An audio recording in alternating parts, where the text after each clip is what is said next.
In a world shrouded in darkness, betrayal cuts deeper than any blade. Qin Feng, a man who once sacrificed everything for his sister, finds himself stabbed in the back by the very people he trusted most. But fate is not done with him. Cast back in time, he rises again, stronger, colder, and more ruthless than ever before. With unimaginable power in his grasp, he transforms into a god-level assassin, a shadow that strikes terror into those who once deceived him. Mercy is gone, weakness is gone, only revenge remains. The story begins in a scene of devastation. The battlefield is littered with the grotesque corpses of monstrous creatures, their twisted forms scattered like broken toys. Standing amidst this carnage is a young girl, clutching a dagger that glows with a poisonous aura, an artifact from a dark world. She turns to Qin Feng with a dangerous smirk, her voice laced with both admiration and disdain. "You really are something special." But Qin Feng is barely able to stand. He lies blood-soaked atop the carcass of a behemoth he has just slain, his breath ragged, his body trembling from exhaustion. His little sister watches him with cold eyes. Though she acknowledges his victory, surviving the ruins of ancient gods, and slaying a horde of monsters despite a limited lifespan of only 100 years, she is not here to celebrate him. Instead, her gaze sharpens. She reveals her true intent, to claim the artifact he fought so hard to secure, the fabled Eye of Judgment. Through the haze of blood and pain, Qin Feng locks eyes with her, rage boiling in his voice. "Why, sister? Why betray me now when I need you most?" Her reply is merciless. "You're not my brother, Qin Feng. You're just an adopted child. I owe you nothing." The words strike harder than any blade. The girl he had loved, protected, and sacrificed everything for now, discards him as if their bond was a lie. And then another figure steps forward, blonde, calm, and mocking. It is Songfi, the man Qin Feng once considered an ally. "She's right," Songfi sneers. "You were never family. You were nothing but a tool. Your love for her was just a weapon we used to get what we wanted."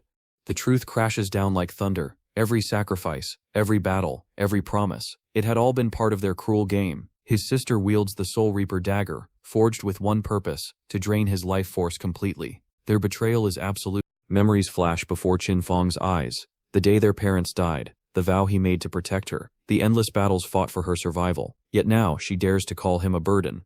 "You tried to control me," she says coldly. "You dictated my every move, pretending it was for my good. I'm free now with the Eye of Judgment. We don't need you anymore." The rejection shatters what remains of his spirit. His body trembles with disbelief and rage. Before he can act, Songfi lunges forward. His blade flashes like lightning, severing Qin Feng's neck in a single brutal strike. Pain engulfs him, darkness swallowing his world. As life slips away, Qin Feng's final thoughts return to the world itself, a world forever altered by the gods' game, a forgotten trial that began in the year 2025. Humanity's existence had been rewritten. Life became a currency, death a cost. Monsters roamed the land, and those brave enough to play could extract power at the price of their own lifespan. The survivors became living gods. Qin Feng had endured it all. He had climbed to the very top, conquered the ruins of the ancient gods, and seized the Eye of Judgment. Yet in the end, he had been nothing more than a pawn, his life consumed by betrayal. With his last breath, he makes a vow. If given another chance, he will never again sacrifice for others. No more chains of loyalty, no more selflessness. This time, he will live only for himself. And then everything changes. Qin Feng's eyes snap open. He finds himself in bed, alive, unharmed. Confused, he grabs his phone and his heart stops. The date is 2025, the very day the gods' game first began. Reborn 9 years into the past, he stares out the window at a world blissfully unaware of the storm to come. But he knows, he remembers, and this time he will not be anyone's pawn. This time Qin Feng will carve his destiny with blood. The silence of Qin Feng's morning was shattered when his little sister stormed into the room, her face flushed with rage. "Why haven't you answered my calls?" she demanded. But Qin Feng didn't react. His gaze remained steady as he calmly sipped his coffee, her anger washing over him like meaningless noise. Frustrated, she kicked over a trash bin, her voice rising in fury. Yet he only watched with cold detachment, his thoughts drifting back to the day everything had changed in his past life, the day the gods' game began, the day he had argued with her about Songfi. To Qin Feng, Songfi was no idol but a fraud, a manipulative predator hiding behind a polished facade. But to his sister, he was everything. Blinded by devotion, she refused to see the truth. In an attempt to protect her, Qin Feng had forbidden her from associating with him, believing he was shielding her from ruin. But instead of gratitude, all he received were accusations. She claimed he was controlling her life, dictating her every decision. What he thought was protection had only built a chasm between them. Now standing before him, her tirade grew sharper. "This is your fault," she spat. "Songfi dropped in the rankings because of you. You didn't give me the money to support him, did you? If you had just helped, everything would have been fine."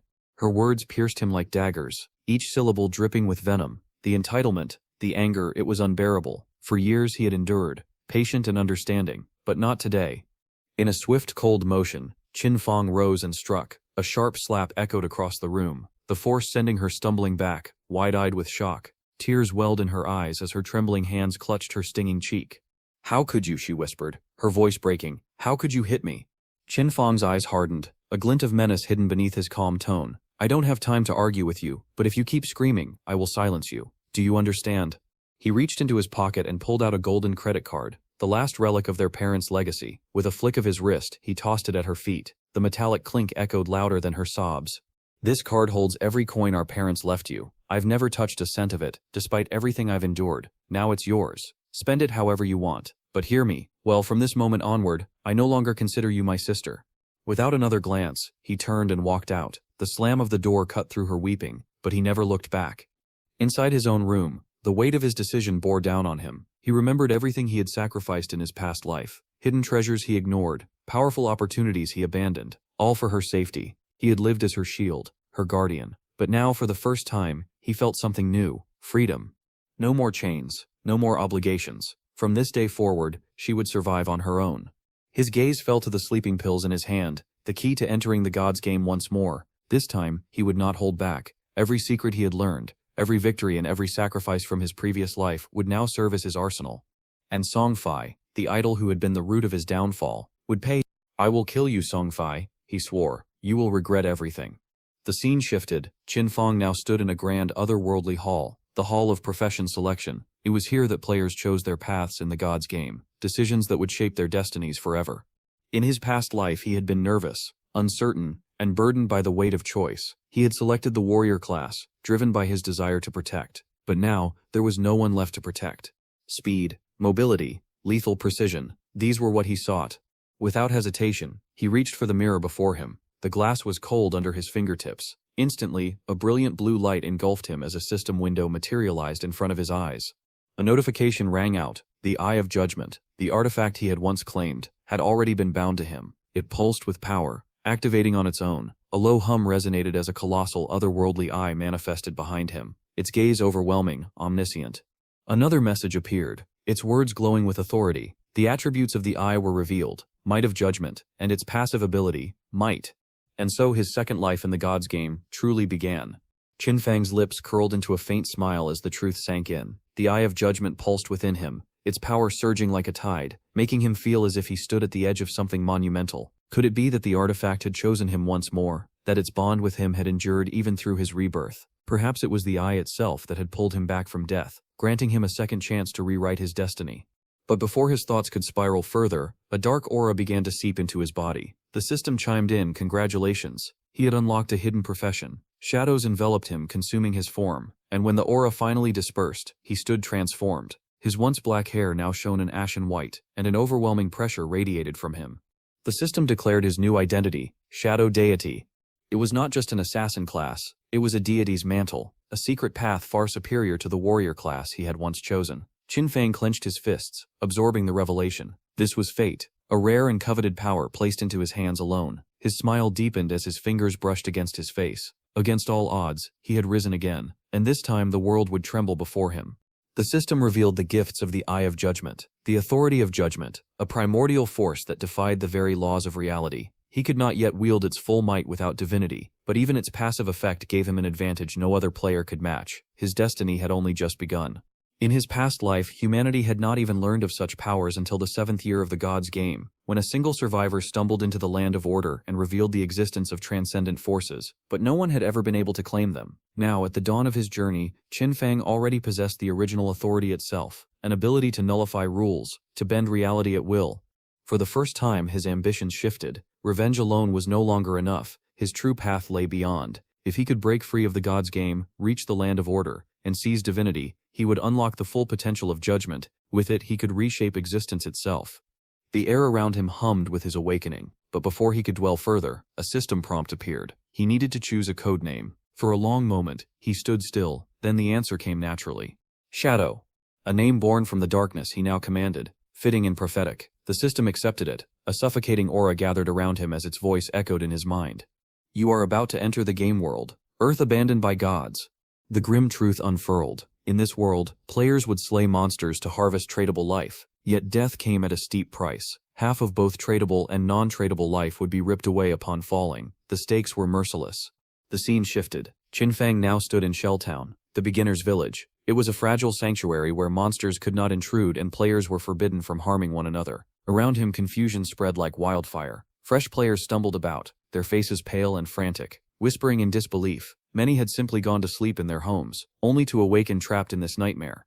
But while others panicked, Qin Feng remained composed, his sharp gaze cut through the chaos. He knew what lay ahead. The strong would rise, shaping this new world with their power and ambition. If he wanted to survive, he had to move fast, always one step ahead. As he walked through the village, all eyes followed him. His custom attire and the dark aura clinging to him marked him apart from the rest. Whispers spread quickly. One assassin-type player dared to eye the dagger at his side, but froze under the suffocating weight of his presence. This was no ordinary aura. It demanded fear, demanded respect. And just as Qin Feng reached the edge of the village, a group of shaken players stumbled into sight. Their pale faces and hesitant steps told a chilling truth. Death in the game was not permanent. Death was not permanent in this world. Instead of vanishing forever, players who fell were dragged back to Shelltown. Their bodies were spared, but at a heavy cost, half of their lifespan stripped away. A group of 4 stumbled back through the village gates. 3 men and 1 woman. Frustration radiated from them. Their most recent battle had been against a lowly level 1 creeper monster, yet the result was utter humiliation. One man snarled, his pride shattered. We couldn't even take it down. 1 bite and I lost half my life. Another groaned, clutching his chest. We barely scratched it. That thing is too strong. The third man remained silent, trembling violently. His body was broken, his spirit even more so. All eyes turned to the blonde-haired woman who led them, seeking direction, but before she could answer, her gaze fell on a lone figure nearby. Qin Feng. Qin Feng studied her in return. Unlike the others, she carried a long bow, a weapon far too rare to belong to a common player. His sharp eyes narrowed, a hidden profession. She was no ordinary adventurer. Sensing an opportunity, the woman stepped forward. We could team up, she suggested carefully. The monsters are too strong for one person to handle. We've already faced one. We failed, yes, but we learned. Together, we can help each other. Qin Feng's lips twitched with amusement, though he kept his face composed. To him, their only real experience was dying. I prefer to work alone, he replied calmly, his tone polite but unyielding. Her expression faltered, and the men behind her muttered in disbelief. How arrogant was this man? 4 of them could not defeat a single monster yet. He claimed he would walk alone. But the blonde woman did not back down. Her curiosity sharpened. Who was he, really? Determined, she opened her status window and glanced at his name, Shadow. She scoffed softly, assuming it was mere arrogance. Still, a nagging instinct told her he was hiding something far more significant. She turned to her team, lowering her voice. We'll follow him, watch him, see what he knows. A sly grin touched her lips. Let's see if he rises or falls. Qin Feng strode toward the edge of Shelltown, his figure steady and unhurried. The group shadowed him at a distance, ducking behind trees and rocks, their eyes never leaving his back. The blonde muttered under her breath, frustration leaking into her words. This world abandoned by gods. None of us understand why we're here. I thought I was ready, but this is something else. Her eyes hardened as she remembered the battle. The very first monster outside the village had torn them apart like insects. Its single bite had nearly ended them. It was proof that this game was merciless. Her companions, however, were not focused on the past. Their gazes clung to Qin Feng. One of the men, an assassin like him, whispered uneasily. His dagger, it's different, shorter than mine, but deadly. I can feel it. That thing could kill in an instant. And look at the way he moves. Faster than us. Sharper. His reflexes aren't normal. The woman narrowed her eyes, observing Qin Feng's attire and his poise. He knew something valuable. Perhaps a secret that could tip the scales in their favor. She prepared to close the distance when suddenly, Qin Feng stopped. His head turned slightly, his gaze sweeping across the landscape with uncanny precision. A chill ran down her spine. Had he noticed them? And then it happened. The air around him rippled. Without sound or warning, his form simply dissolved. One moment he was there, the next, gone, as though he had never existed. The group froze, their breaths caught. The assassin was first to recover, his voice trembling. That was stealth, but not the kind we know. Ordinary stealth conceals. This erased him from existence. The blonde's hands tightened into fists, her heart hammering, but her voice was steady when she spoke. We can't follow him now. It's pointless. We need to regroup, head back to Shelltown, and rethink everything. These monsters are too dangerous. We've already lost half our lifespan from just one death. Her team exchanged uneasy glances, the weight of her words pressing down on them. They turned back toward Shelltown, while somewhere beyond, Shadow moved freely, unseen and unstoppable. The men nodded reluctantly, one of them muttering, "Maybe there are treasure chests in the town, or NPCs with useful information. There has to be a way to get stronger without throwing our lives away." As they debated, the system's voice echoed coldly across the air, revealing the truth behind the skill Qin Feng had just used: latent image. It was a stealth ability that rendered him invisible to both allies and enemies alike. The first strike after breaking this invisibility would carry devastating force, and with invisibility mastery, his duration doubled, his stealth level improved, and his advantage widened. But there was more. The cooldown began the moment he activated the skill, meaning he could vanish again in mere seconds. It was not just stealth, it was dominance.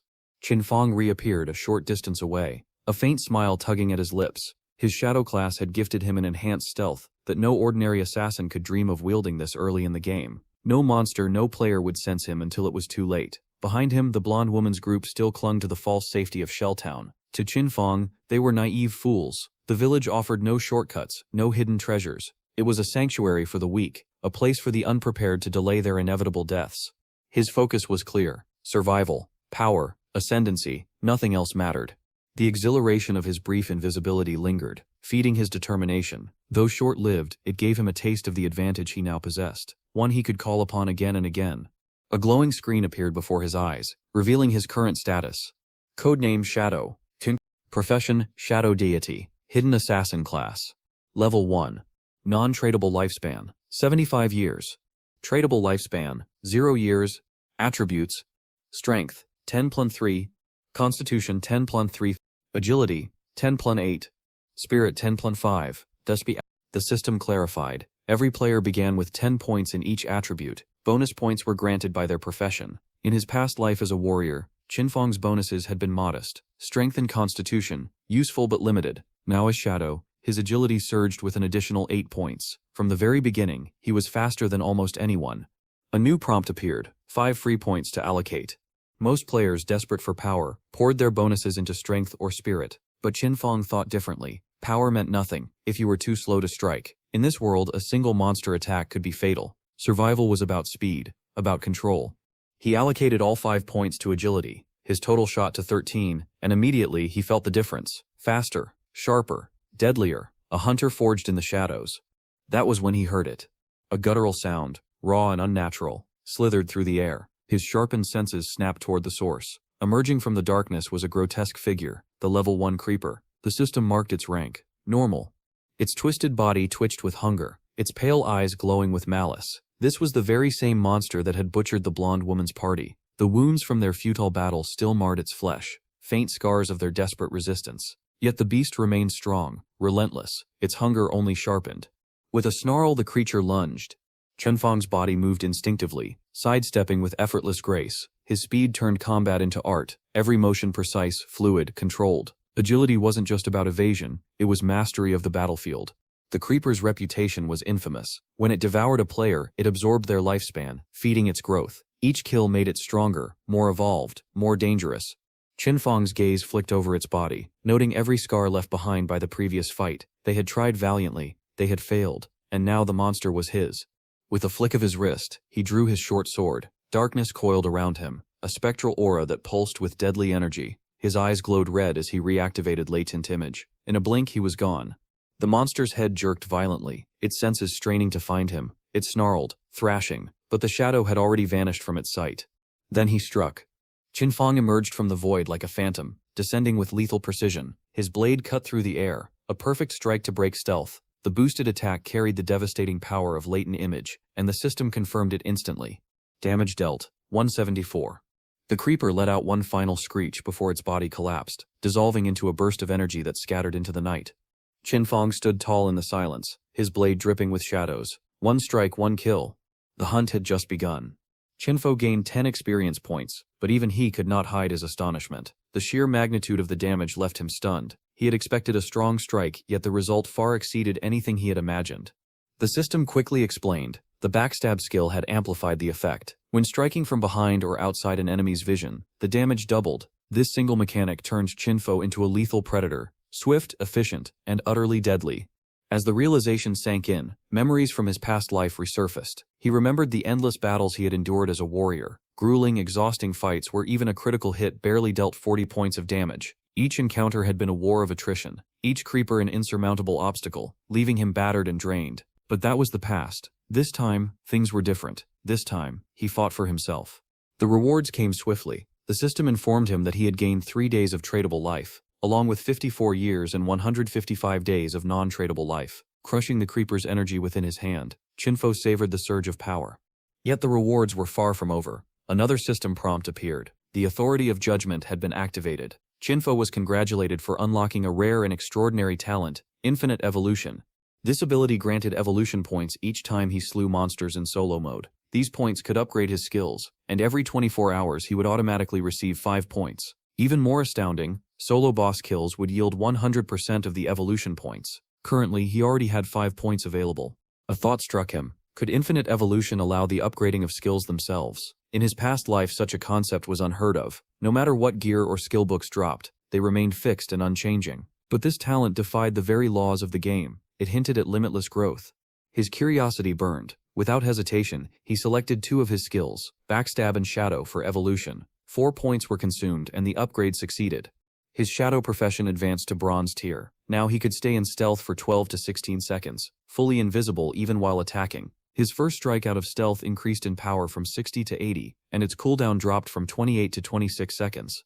Meanwhile, Backstab evolved from poor to normal quality. Its passive effect now granted a 15% boost when striking from behind or outside an enemy's vision, up from 10%. The enhancements were staggering. Latent image stealth now lasted 16 seconds, and with mastery of invisibility, it doubled to 32. This meant he could remain in near-perpetual stealth, enough to kill even a healthy creeper with a single blow. Reflecting, Qin Feng realized how drastically this would have changed his earlier battle. What once had taken everything from him would now end in seconds. His strength and strategic potential had just reached new heights. But his thoughts were suddenly interrupted. You? Kill a monster solo? Don't make me laugh. Qin Feng turned to see a muscular man standing proudly beside a girl. The girl, enamored by his build, addressed him as Ganji, praising his strength. With a body like yours, she said admiringly, you could probably defeat at least 10 monsters at once. Gangzi laughed arrogantly, patting his chest. Don't worry. With me here, you have nothing to fear. But Qin Feng's sharp eyes caught movement above. A massive, spider-like creature hung from the branches, silently waiting. Neither Gangzi nor the girl noticed the imminent threat. Still smirking, Gangzi turned back to Qin Feng. Why don't you join us? I'll protect you, he offered mockingly, clearly entertained by the thought of Qin Feng struggling alone. But Qin Feng did not answer. He had already recognized the monster. A nurse. A level 1 bronze rarity creature. He activated latent image, vanishing into invisibility. The girl gasped, pointing at the empty spot. Where did he go? Gangzi scoffed. Intimidated by my strength, of course.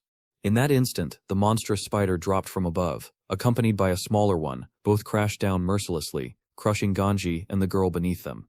The system identified the creatures: Elant, the nurse, a level 1 bronze rarity boss, and a baby spider, a common level 1 monster. Hidden in the shadows, still cloaked in invisibility, Qin Feng watched the carnage unfold, his expression cold and detached. The nurse, with 1,600 health points, was far beyond what any novice could hope to handle. Its swarm of smaller spiders only made it deadlier, overwhelming even seasoned players. But for Qin Feng, this was the perfect chance to test his newly evolved skills. Without hesitation, he lunged at the towering creature, breaking stealth with a decisive strike. His blade cut deep into the nurse's body, forcing a screech of agony as dark blood sprayed across the ground. The monster retaliated instantly, thrashing wildly to crush him, but Qin Feng was already moving. With a fluid motion, he slid beneath its legs, narrowly escaping the massive swing. Another notification appeared before his eyes. 338 points of damage inflicted. A powerful blow, yet nowhere near enough to fell the beast. Almost immediately, another alert followed. 9 points of damage taken. A scratch at best, but it reminded him of his fragile 130 health points. A direct confrontation would mean certain death. And yet exhilaration coursed through him. To inflict more than 300 damage in a single strike, such power was intoxicating. The nurse's fury boiled over, its monstrous frame thrashed in all directions, a storm of legs and fangs, determined to strike its unseen foe. Qin Feng knew these monsters were not mindless. They adapted, retaliated, and learned. This fight had only just begun. With the baby spider poised to attack, a reckless charge was out of the question. But Qin Feng was no fool. As the nurse began weaving its web to retreat, he spotted his opportunity. A well-aimed stone, hurled with precision, slammed into the creature's abdomen, tearing open a gaping wound. 299 points of damage. Qin Feng's lips curled into a grin. The system registered thrown rocks as legitimate attacks, and combined with his stealth multiplier, they carried the weight of deadly blows. He unleashed another stone. 279 points of damage. Each strike chipped away at the monster's immense health. Slowly, methodically, he wore it down. Then, a thunderous announcement echoed across Shelltown. The system proclaimed that a player named Shadow had slain the nurse, a bronze-ranked monster, becoming the first to reach level 2. The message reverberated through the starter village, sending ripples of shock among its players. Disbelief spread like wildfire. Countless novices had perished at the nurse's hands. How could anyone defeat it alone? Some whispered of exploits. Others stared silently at the leaderboard. Only one name stood there: Shadow. Among the stunned was the blonde girl from earlier. Her eyes widened in disbelief. Even common monsters had been too much for her team, and yet Shadow had toppled a bronze-ranked boss. Could the system have made a mistake? Gangzi, the muscular man who had boasted so arrogantly, stood frozen. A single realization struck him. Could that hooded figure they had mocked be Shadow? Back in the shadows, Qin Feng reveled in his triumph. The system chimed once more. 300 experience points earned, level 2 achieved, 2 evolution points gained, Shelltown leaderboard unlocked, and 1 reputation point awarded. As the nurse's corpse disintegrated into a burst of energy, he reflected briefly on the fight. With the boss defeated, the smaller spiders scattered. He regretted not killing them earlier for the extra experience, but the victory outweighed the loss. Then came his rewards: 46 days of tradable life, the bronze tier skillbook Hand of Avarice, a corrosion dagger that increased attack power by 35 and agility by 4, and 2 more evolution points. Intrigued, he focused on the new skill, Hand of Avarice, an assassin-exclusive ability with a 20% chance to extract additional loot from slain monsters. The only requirement, level 1 or higher. Qin Feng's eyes widened. A bronze-ranked boss had dropped something this rare? His thoughts immediately drifted back to his past life, to a player called God of Sin. Despite lacking in combat prowess, that man had risen to fame solely because of this very skill. His wealth and influence had grown so vast that he commanded his own personal guard. A sudden realization sent a thrill down Qin Feng's spine. If Hand of Avarice had a 20% success rate, then what would happen if it was enhanced with infinite evolution? The scene shifts back to the real world, where students are making their way to school. Among them is Qin Feng's younger sister, walking beside her friend. The friend urges her to call her brother and apologize, reminding her that they had skipped an important exam the previous day just to secretly support Songfi. He must be furious with you, the friend says. But the younger sister shakes her head, refusing. I didn't do anything wrong, she insists. It was his interference that made us miss Songfi Sip's century time. If anyone should apologize, it's Sepsim.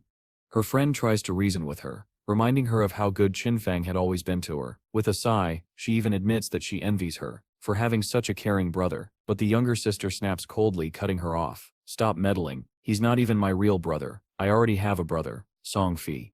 As they arrive at school, the two notice a commotion in their classroom. A group of students has gathered around a desk, whispering in panic. Curious, the younger sister and her friend move closer, only to see something terrifying. Jiang Wei is slumped over his desk, his body slowly fading away, as if his very existence is being erased.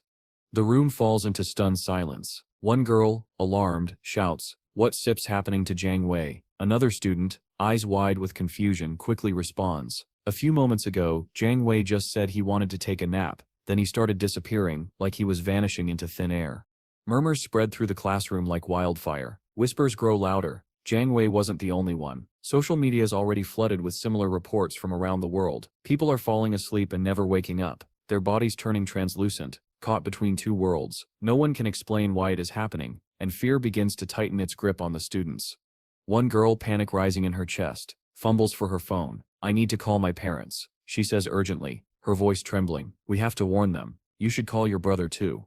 But Qin Feng's younger sister clenches her jaw, her eyes cold. I'm not calling him, she spits bitterly. I don't care. He's the one who caused all of this in the first place. He interfered with everything. If anyone should apologize, it's him. I hate him. Honestly, the world would be better off without him. The situation spirals out of control, both in reality and as Qin Feng knows all too well inside the game world. Meanwhile, in the game, Qin Feng's focus sharpens on the newly upgraded Hand of Avarice skill. A system notification confirms its evolution from a bronze-level ability to a gold-tier skill. His luck skyrockets. The success rate for obtaining extra loot jumps from 20% to a staggering 70%.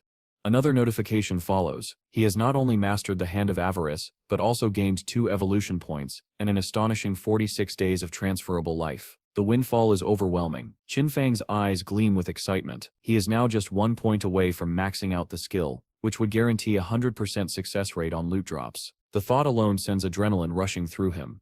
He activates latent image, slipping into invisibility, his mind racing. By now the entire world must know about the strange disappearances, people falling asleep and vanishing, fear spreading like wildfire. And with that fear will come desperation, an inevitable flood of new players entering the game. Qin Feng knows he must stay ahead. His priority is clear: secure stronger equipment before the rest catch up. A notification confirms that he has successfully equipped a corroded dagger, a bronze-tier weapon that boosts his attack power by 34 and increases his agility by 4. He smirks. Soon the world will realize the truth, that skills and equipment from the game can be transferred into reality. When that day comes, chaos will erupt. People will fight to claim the strongest loot and the most powerful abilities. But for now, Qin Feng has time. He knows extraction is a slow process. Reaching level 10 and amassing enough transferable life is essential. Killing ordinary monsters won't be enough. He must hunt stronger, more dangerous bosses. Suddenly, the sound of battle echoes through the distance. Steel clashing, cries of pain, the chaos of combat. Qin Feng moves swiftly to the edge of a cliff, peering down. Below, a group of players is locked in combat with a runner, a level 2 bronze-tier monster. Its speed and ferocity overwhelm them as it dodges their every strike. Qin Feng narrows his eyes. He hadn't expected to find this group here, but the rumors appear true. Among them is Wang Mang. When Wang Mang first entered the Gods game, he had reportedly assembled a team of 6 players, each with a hidden profession. The runner is formidable, but Wang Mang and his team are anything but ordinary. With a commanding gesture, Wang Mang activates his Holy Barrier skill. A golden shield envelops him, deflecting the runner's frenzied assault. Qin Feng observes intently. Wang Mang's hidden profession, Sacred Shield Warrior, grants him double the attributes of a normal warrior, along with a rare invincibility skill. Then a red-haired mage steps forward, chanting. A blazing fireball erupts from his hands and slams into the runner. The explosion rocks the battlefield, but the damage is minimal, barely 70 points. The battle has only just begun. Qin Feng quickly recognized the red-haired mage. She was a prophet mage, a hidden class that doubled a mage's spell damage and unlocked the devastating prophetic fireball ability. His eyes then shifted to the others. Among them was a sharp-eyed archer, wielding a long bow, capable of firing continuous arrows at twice the speed and power of a standard archer. And beside him stood an oracle priest, whose healing abilities were double that of an ordinary priest. Unlike common healers, this priest began with a powerful group healing skill, giving their team immense support. Despite their advantages, the runner proved far too fast. It evaded their strikes with ease, darting in and out with terrifying speed. Then, in a sudden burst of power, the monster shattered Wang Mang's holy barrier with a single blow, sending him crashing backward.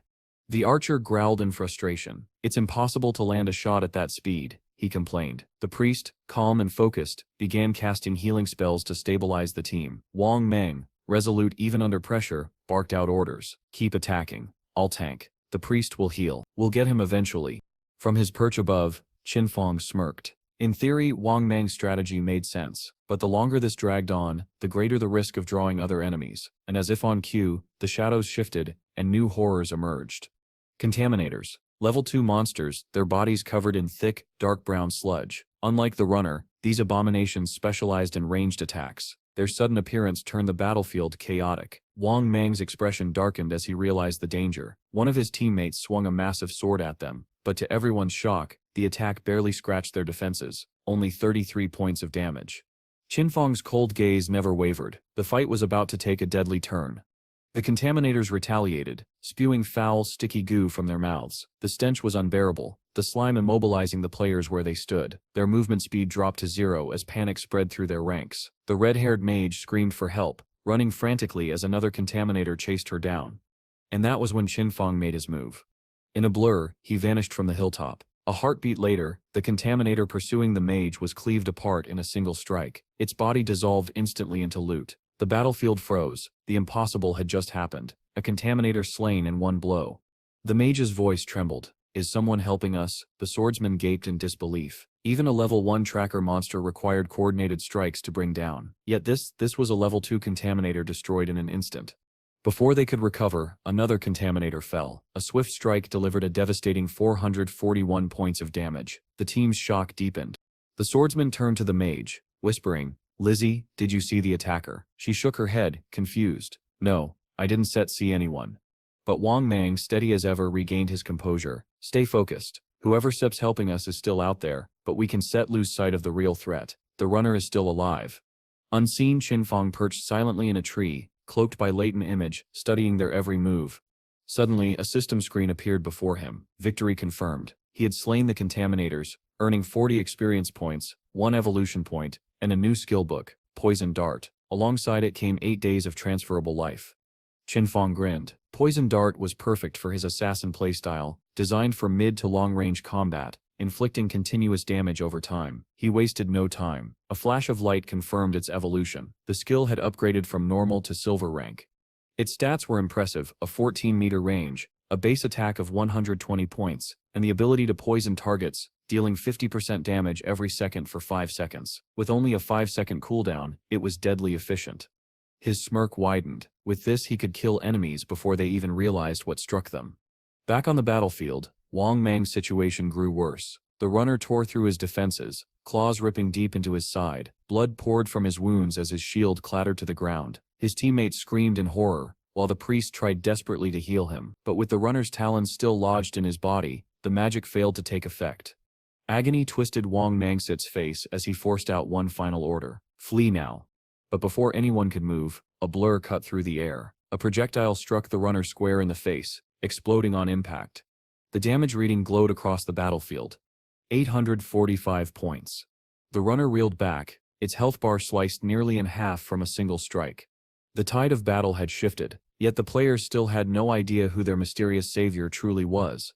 Wang Mang's teammates stood frozen in disbelief as the runner's health plummeted. The monster convulsed violently, blood gushing from its wound. With one final agonizing wail, it released Wang Mang's battered body, sending him crashing to the ground. Desperate to survive, Wang Mang clawed at the dirt, trying to crawl away, but the monster's shrieks only grew louder.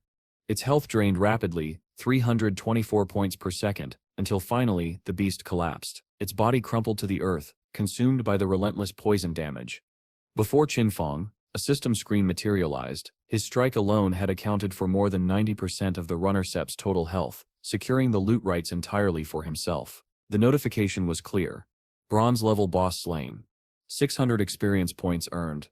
A second prompt followed, congratulating him for reaching level 3. His rewards were 2 evolution points and 55 days of transferable life.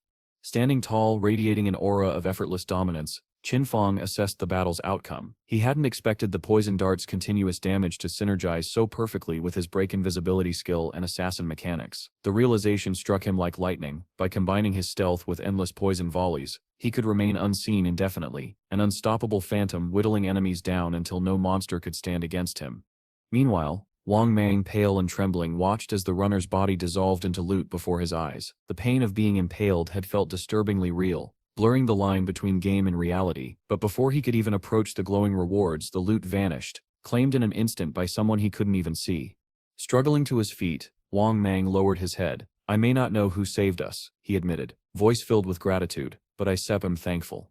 From the shadows, Qin Feng Sit's voice echoed coldly: "You shouldn't be so trusting, especially in a wilderness like this." Wang Mang nodded, humbled by the unseen warrior Sip's words. "I understand. Thank you for the reminder. I won't disturb you while you check your loot. My name is Wang Mang. If you ever need help in the future, don't hesitate to ask."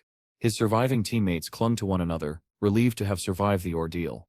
Meanwhile, Qin Feng remained silent, his gaze fixed on the loot orb glowing in his palm. The Hand of Avarice had proven to be his greatest asset yet, its rewards exceeding every expectation. Wang Mang had shown both resolve and leadership, and beyond that, he carried influence. His ties to the Dao organization made him a man of connections and wealth. A calculating thought crossed Qin Feng's mind. To maximize his growth, he needed more than power alone. He needed a stable sales channel, a way to offload gear he didn't need, stockpile transferable life, and accelerate his path to dominance. Without hesitation, he activated Hand of Avarice on the loot. A system notification appeared at once. Skill successful. 3 evolution points. 55 days transferable life. Bronze tier item acquired, running leather leggings. The item's stats glimmered before his eyes: physical defense boosted by 9 points, elemental resistance enhanced by 5 points, and cooldown speed reduced by 15%. Requirements: level 2, a threshold he had already surpassed. Qin Feng's eyes narrowed. His inventory brimmed with equipment across multiple classes, an enviable haul by anyone's standards. Once his backpack reached capacity, he would return to Shelltown, trade the excess, and convert it into more transferable life. His pace of growth was already far beyond what it had been in his past life. A dark smile curved his lips. If things continued this way, Songfei would never see the strike coming. But elsewhere, the scene shifted. A struggling group of players fought desperately against waves of runners and contaminators. Their formation collapsed as monsters surged from every direction. One of them, voice breaking with fear, urged his comrades to flee. But it was already too late. A towering monstrosity emerged from the darkness, its grotesque form radiating menace. Before the players could even scream, parts of its body shot outward like arrows, piercing them with unrelenting speed. One after another they fell, wiped out in the blink of an eye. Their lives extinguished, their hope erased. Moments later, the players reappeared in Shelltown, their respawn a harsh reminder of their failure. Frustration boiled over as curses filled the air, each of them lamenting the unfairness of this world. Monsters always seemed to appear in relentless packs, and worse, when their health ran low, they would flee, showing an intelligence far more terrifying than anyone had expected. One player raised the pressing concern. How are we supposed to leave the game when we can still even reach level 3? Another grimly explained the harsh truth. The only way to exit is by reaching level 3. Until then we set trapped. A third added his warning, recounting a chilling tale. A group of 40 players had once accidentally summoned a boss monster known as the Damned. With a single devastating skill, it had wiped out 30 of them instantly. Elsewhere, the blonde girl and her team had also respawned in Shelltown. Fear and despair were etched into their faces. If they couldn't reach level 3, they would remain trapped forever. Clenching her fists, the blonde girl voiced a terrifying realization. This isn't just a game, we entered it after falling asleep, which means only our consciousness is here. If we don't escape soon, our real bodies will die from starvation.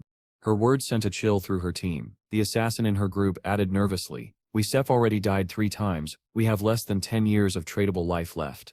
But before he could continue, she cut him off. "No, dying again is set an option." Just then, the Shelltown leaderboard flashed before them, displaying the current player rankings. Their eyes widened in shock. At the very top stood the mysterious shadow figure, Qin Feng, already at level 3. Below him were Wang Mang and Balala, still struggling at level 1. The blonde girl's mind raced. How is he leveling up so fast? He must know something we don't. Determination flared in her eyes as she made a bold decision. "Spread the word. If Shadow Guy can help us escape by reaching level 3, I'll pay him 10 million in cash when we return to the real world." Her smirk carried confidence. No one can refuse an offer that lucrative. Back in the game world, Qin Feng was already cutting down contaminators with ease, his poison dart skill striking with deadly precision. Another system notification confirmed his latest kill, a level 2 contaminator, granting him 20 experience points and 1 evolution point. Without hesitation, he chose to evolve his most valuable ability. A confirmation screen appeared, deducting 5 evolution points. Hand of Avarice had ascended from Platinum tier to Jade tier. The system explained its upgrades. Loot gain had increased from 110% to 160%, and now there was even a 20% chance that the rarity of items could rise by 1 tier. Qin Feng's eyes gleamed with excitement. A skill that could increase loot rarity was priceless. If this trend continued, it could grow into something beyond imagination. But then, his attention shifted. In the distance, an ominous presence stirred. A towering, grotesque figure loomed, the same entity players had whispered about with fear, the Damned. Recognition was instant. The system identified it as a bronze-level boss. Its monstrous frame radiated oppressive power as it devoured the glowing blue remnants of fallen players. Qin Feng's sharp gaze noted every detail. The beast was feeding, evolving into a silver-level boss. Judging by the number of remnants, it had already killed at least 40 players. Yet Qin Feng didn't panic. His inventory was full, leaving him no space to store more loot. This was a problem, but also an opportunity. The monster's evolution would take time, giving him the chance to return to Shelltown, offload his gear, and come back prepared. Marking the location carefully on his map, he made his decision. Activating his elite shadow skill, Qin Feng melted into the darkness, vanishing without a trace. The hunt was far from over. This was only the beginning. In a small town on the edge of the region, the townspeople buzzed with excitement. Rumors flew. Someone was willing to pay 10 million to have Dark Shadow guide them to level 3. The danger was real. Dying repeatedly reduced a player's lifespan, and while the wealthy were finding ways to survive, ordinary people felt they had no chance. Suddenly, Qin Feng appeared before the crowd. The system panel materialized in front of him, and he announced, "I am selling equipment and skills. The shop will be open for 10 minutes. First come, first served." The spectators were stunned to see him selling items. "Who is this? When did he appear?" someone whispered. Qin Feng wore 2 pieces of bronze-grade equipment and had 2 more listed for sale. Had he defeated a bronze-grade boss? A player at the back squinted. "Look at his name, Dark Shadow. Is that the top-ranked player on the leaderboard?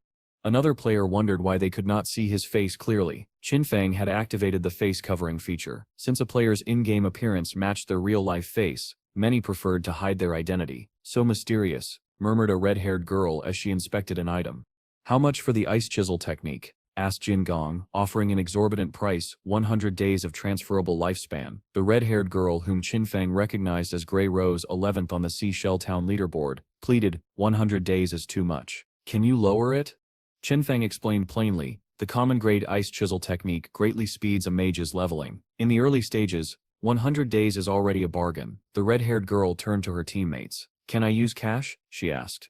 If you have cash, you can buy lifespan from others and trade it to me, Qin Feng suggested. If no one bids higher, I'll hold it for you. She asked the team to wait while she consulted them. In team chat, Baldy replied gratefully, thanks to your guidance we reached level 2 so quickly. I have no objections. The cloaked man nodded in agreement. Me too. With the ice chisel technique, our leveling will speed up. Let's focus on reaching level 3. Okay, the red-haired girl said. Transfer the 100 days of transferable lifespan to me. I will pay you cash after we return to reality. She sent the lifespan and the system confirmed. You have sold Ice Spike Skillbook. You have received 100 days of transferable lifespan. Qin Feng's balance rose. His transferable lifespan increased from 268 days to 368 days. Zhen Li cheered inwardly. She had finally found Dark Shadow. Zhen Li then laid down a condition. Dark Shadow, I will give you a chance. Guide me to level 3, and I will pay you 10 million in cash when we return to reality. Nearby players exchanged astonished glances. The rumor about 10 million was true, 10 million for a single guide. Qin Feng recognized her. So it is Zhang Li, he thought. In a past life, she had led a criminal organization until it was destroyed by the authorities. She boasted often, my father is chairman of Dajiang Enterprise. Do not worry about payment. He had seen her use cash to buy transferable lifespan, and to coerce others into slavery. Those who disobeyed sometimes paid with their lives in reality. Qin Feng did not want to be entangled with someone like her. Zhang Li pressed her advantage. Dark Shadow, you may be strong in the game, but follow me and I will make you rich. Cars, houses, beauties. You can have it all. Her voice turned sharp when he refused. If you refuse, do not interfere with my business. Cash will be worthless. Transferable lifespan will be the only currency. Qin Feng's answer was cold and decisive. Say one more word and I will kill you until your lifespan runs out. The killing intent in his voice was palpable. Players nearby backed away instinctively. Zhang Li's subordinates scurried to pull her away. Let us go, she snapped, huffing with suppressed anger. The system confirmed another sale. You have sold Mysterious Light Cloak Bronze Grade. You have received 19 days of transferable lifespan. Qin Feng's total climbed from 527 days to 546 days. Relieved, Qin Feng closed his shop. All right, sold out. Closing shop, he told himself. He felt stronger now, ready to confront the curse wielder. He kept his plans secret. At this stage, no one knew that transferable lifespan could be used to withdraw skills into reality, or that the divine artifact game threatened the order of the real world. Around him, players admired Dark Shadow. So cool, someone said. Qin Feng did not care about their praise. The real-world status symbols that others flaunted would soon be meaningless. Only personal strength mattered to him. Zhang Li seethed. That Dark Shadow not only rejected my offer but dared threaten me. When I get back to reality, I will drag him out and deal with him, she vowed. As she and her group retreated, Li Jun, also known as Lao Mao, stepped from an alley and introduced himself. Hello Sister Lizzie, I'm Li Jun. I'm currently level 2 and know some leveling tips. If you want, I can guide you to level up. Does that 10 million offer still stand? The question floated in the air, but Qin Feng had already turned his attention elsewhere. He had closed the shop, counted his gains, and prepared for the next move. The game had become more than a contest. It was a battlefield where lifespan, power, and survival intertwined, and only those who understood that truth would stand a chance. Zhang Li's curiosity about Li Jun was palpable. Tips? What tips? She asked, eyeing him closely. Li Jun, however, smirked. I wouldn't tell anyone else, but since it's Sister Li, I'll make an exception, he said, leaning slightly forward. He briefly explained. To level up quickly in the current situation, put all 5 of your initial attribute points into agility. That way, our maximum running speed will be enough to outrun the golem walkers. Do you understand? Zhang Li was stunned as the information sank in. Her anger melted instantly. So that's how it's supposed to be played, she murmured. Damn it, I already put all 5 points into strength. You're actually quite capable. Alright, lead me to level up. Never mind, luckily I met someone who knows what's going on. She made a deal with Li Jun but added a caveat. You stir not as strong as Dark Shadow. I can pay you 5 million. Is that acceptable? Li Jun nodded without hesitation. Lead me to level 3, and I will pay you cash when we return to reality. No problem. Meanwhile, Qin Feng had taken a vantage point in a tree, observing the curse wielder. Its energy was immense, confirming his suspicions. The boss had advanced to silver grade. Gray mist enveloped its entire body as it continued leveling up. Qin Feng had already prepared poison darts. It would take 7 to 8 hours for it to go from silver to gold. I'm too lazy to wait, he muttered, decisively throwing a series of poison darts. Stealth strike. The curse wielder's power dropped rapidly. 219. 219. Qin Feng analyzed carefully. A silver grade boss had 2 to 3 times the health of a bronze grade boss. Laughing quietly, he noted that the boss concentrated its power into a magic orb. Chirp, chirp, chirp. But Qin Feng was calm. Just 2 or 3 more poison darts, and it's over. The curse wielder attacked the tree Qin Feng stood on, but it was too fast to hit him. As a magic-type boss, most of its skills had wide-area effects with extreme damage. Qin Feng threw a dart and immediately retreated, barely escaping its range. Any hit in his current state would have been fatal. Noting the boss's power focus atop its head, Qin Feng reminded himself, I have to wait for the Shadow Mel skill to cool down and strike when the boss is exhausted. He calculated a safe retreat and vanished from sight, leaving the curse wielder confused. This was the moment. The poison darts had drained its energy. Stealth strike again, 659 weakness points. The boss screamed in pain, crawling across the ground. Everything was going according to Qin Feng's plan. The curse wielder's health plummeted as it attempted to flee. Qin Feng smiled. This was far more efficient than struggling blindly. He channeled all his strength into the final attack. The system confirmed. You have killed the silver grade curse wielder. You have received 1,800 experience points. Congratulations, you have leveled up to level 5. You have received 4 evolution points. You have received 124 days of transferable lifespan. Qin Feng Sip's efforts had paid off. 2 levels gained at once, 4 additional evolution points, and an extra skill, Greedy Hand. The system messaged, successfully activated Greedy Hand skill. One of your loot items has been upgraded from silver to gold grade. Qin Feng watched in awe. The silver grade boss had dropped 7 or 8 items, but his inventory only had 10 slots. I can't keep going back to clear out my inventory after every boss fight. That would be a waste of time. I hope this boss drops a space ring or something, he mused. Meanwhile, back in the town, Jin Li's excitement had peaked. She finally survived the ordeal and returned safely. Fringe-haired players like her were grateful to Wang Mang, acknowledging that thanks to his guidance, they had leveled up to 3 smoothly and made it back to town without incident. The game was no longer just about luck. Strategy, preparation, and keen observation determined who would survive and thrive, and Qin Feng, as always, was at the very center of it all. Jin Li nodded in agreement. That is right, Brother Wang Mang is too strong, she said modestly, though she quickly added, this is the result of everyone's joint effort. Yet a curl of disappointment tugged at her lips. Boo-hoo. It is a pity I did not get to befriend that boss. It must be because I was covered in mud. The big shot thought I was dirty and did not want to befriend me. A nearby player teased her. Maybe if you had been wearing the new equipment that dropped, the big shot would have accepted your friend request. The crowd watched eagerly as the leaderboard updated. First place, Dark Shadow, Assassin, level 5. Second place, Wang Mang, Warrior, level 3. Third place, Bala Lala, Warrior, level 3. Dark Shadow had vaulted to level 5. Shock rippled through the players. What? From level 3 to level 5 directly? Did he kill some super boss? Someone whispered. I saw the big shot selling equipment 10 minutes ago. He leveled up 2 levels so quickly. One admirer spoke boldly. My sister is 18 this year. I wonder if the big shot will take a fancy to her. If so, I will benefit too. Maybe I will get carried to level up. Another scoffed. Even 10 million is not enough to catch his eye. Wang Mang's subordinates were furious. Damn it, we are still stuck at level 3 while he jumps to level 5. How are we supposed to survive? Wang Mang, though thoughtful, quieted them. Let us not say too much for now. Let us return to reality first and inform our relatives and friends about the situation in the Divine Artifact game. He worried aloud that their loved ones might be in danger. The world itself might tilt toward chaos. His teammates agreed, and they logged out. Wang Mang awoke, head spinning. His teammate shouted with relief. Look, Brother Wang is awake. Tell the captain. Brother Wang is awake. The crew cut man rushed over. Brother Wang, how do you feel? Are you okay? Everyone panicked when you fainted. They described his semi-transparent state in the game and blamed themselves for not keeping watch.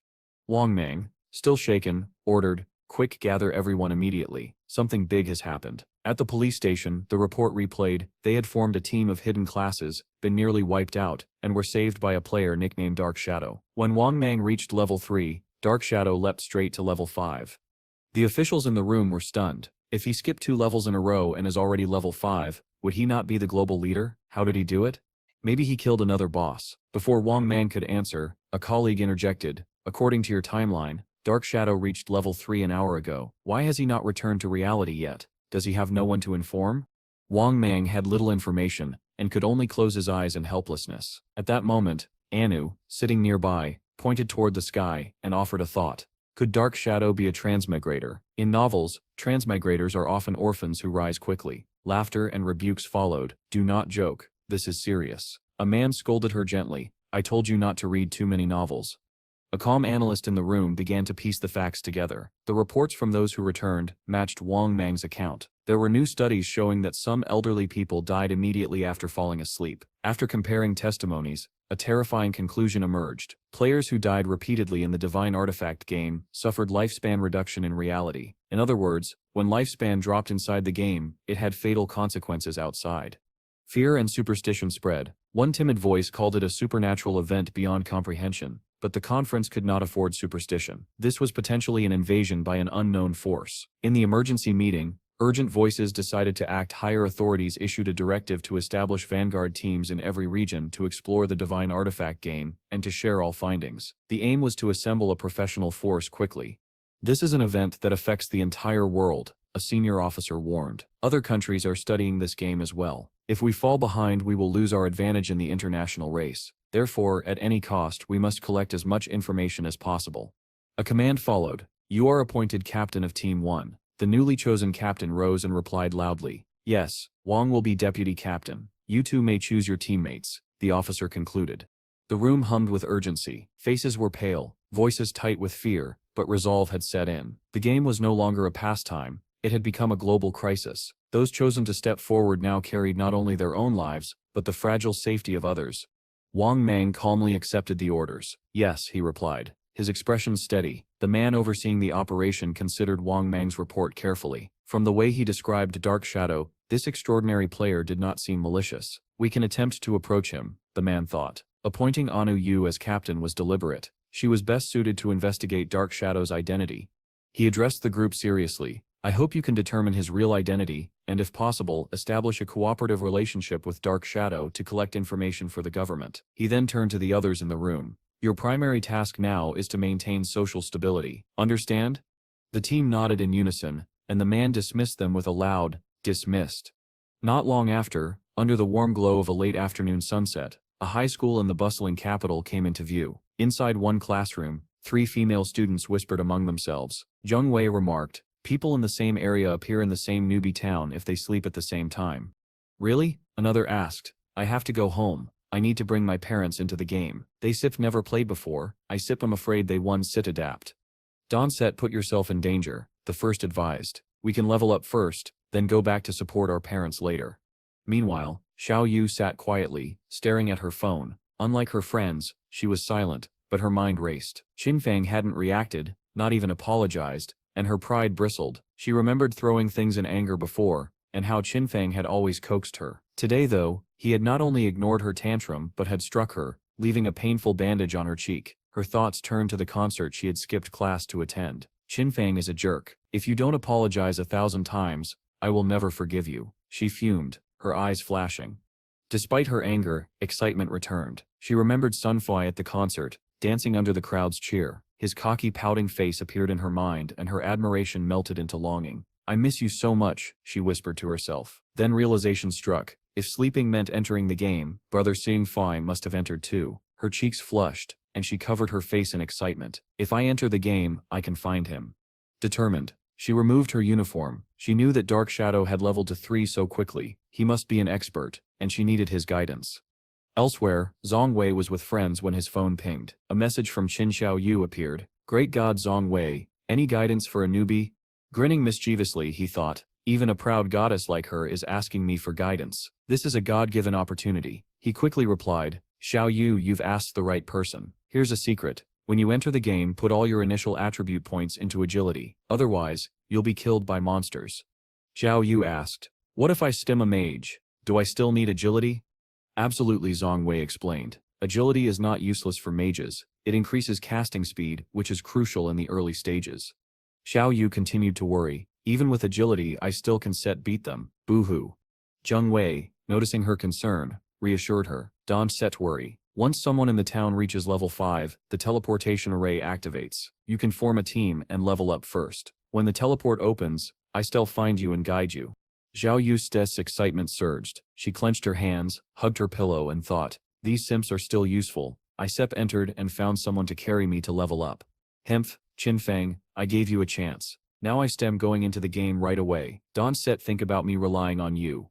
In the game world, Qin Feng knelt before burning flames, holding aloft a gold-plated ring radiating light. The system panel appeared. Gold curse ring. Usable for all classes. All attributes. 8. Dark elemental resistance plus 26. Weakness damage ratio 0.1. Equipment requirement, level 4. Qin Feng's excitement surged. Each attribute added 8 points, equivalent to 32 attribute points, far more than others could achieve by reaching level 3. The ring also boosted dark elemental resistance, invaluable against magical creatures, and increased the default weakness damage ratio from 1.5 to 1.6. Qin Feng grinned. Not bad at all. The discovery of the gold curse ring marked another step in his rapid progression, solidifying his advantage in the game and drawing him ever closer to the mysteries and challenges that awaited. Suddenly, Qin Feng's attention was drawn to another detail. The system panel materialized once more, displaying a new skill. Instant Shadow Slash, Silver Assassin skill. Dashes in one direction up to 15 meters. Enters stealth state for 5 seconds. Strikes 3 times all enemies along the way. Cooldown, 1210.43 seconds. Level requirement, level 4. Slash range, 2.1 meters. Each slash adds 100 attack power. 100% considered a sneak attack, but cannot trigger weakness damage. Qin Feng knelt on the ground under the pouring rain as dazzling rays of light radiated around him. This was a powerful mobile area of effect skill with stealth capabilities, a perfect skill to learn immediately. Not long after, Qin Feng turned his attention to upgrading his abilities further. He had a few remaining evolution points and decided to enhance Greedy Hand first. The system panel quickly updated. 8 evolution points were consumed, leaving 4 remaining. Greedy Hand, Emerald, Diamond, Assassin skill. Can be used on monster corpses.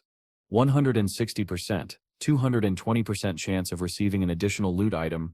Additional loot item has a 20% 40% chance to increase in quality by 1 level. As expected, this meant that killing monsters would yield far more loot than before. Even one monster could now provide multiple valuable drops. With the remaining 4 evolution points, Qin Feng upgraded Instant Shadow Slash to level 3. The system confirmed the upgrade, consuming 3 points and leaving 1. The skill now scaled with rank. Silver 15 M-, Stealth 5S, 3 slashes, plus 100 attack per slash. Gold Axen meter dash, Stealth 6 N 4 slashes, 150 attack per slash. Platinum einen 20 meter dash, Stealth 7 Sekunden, 5 slashes, 200 attack per slash.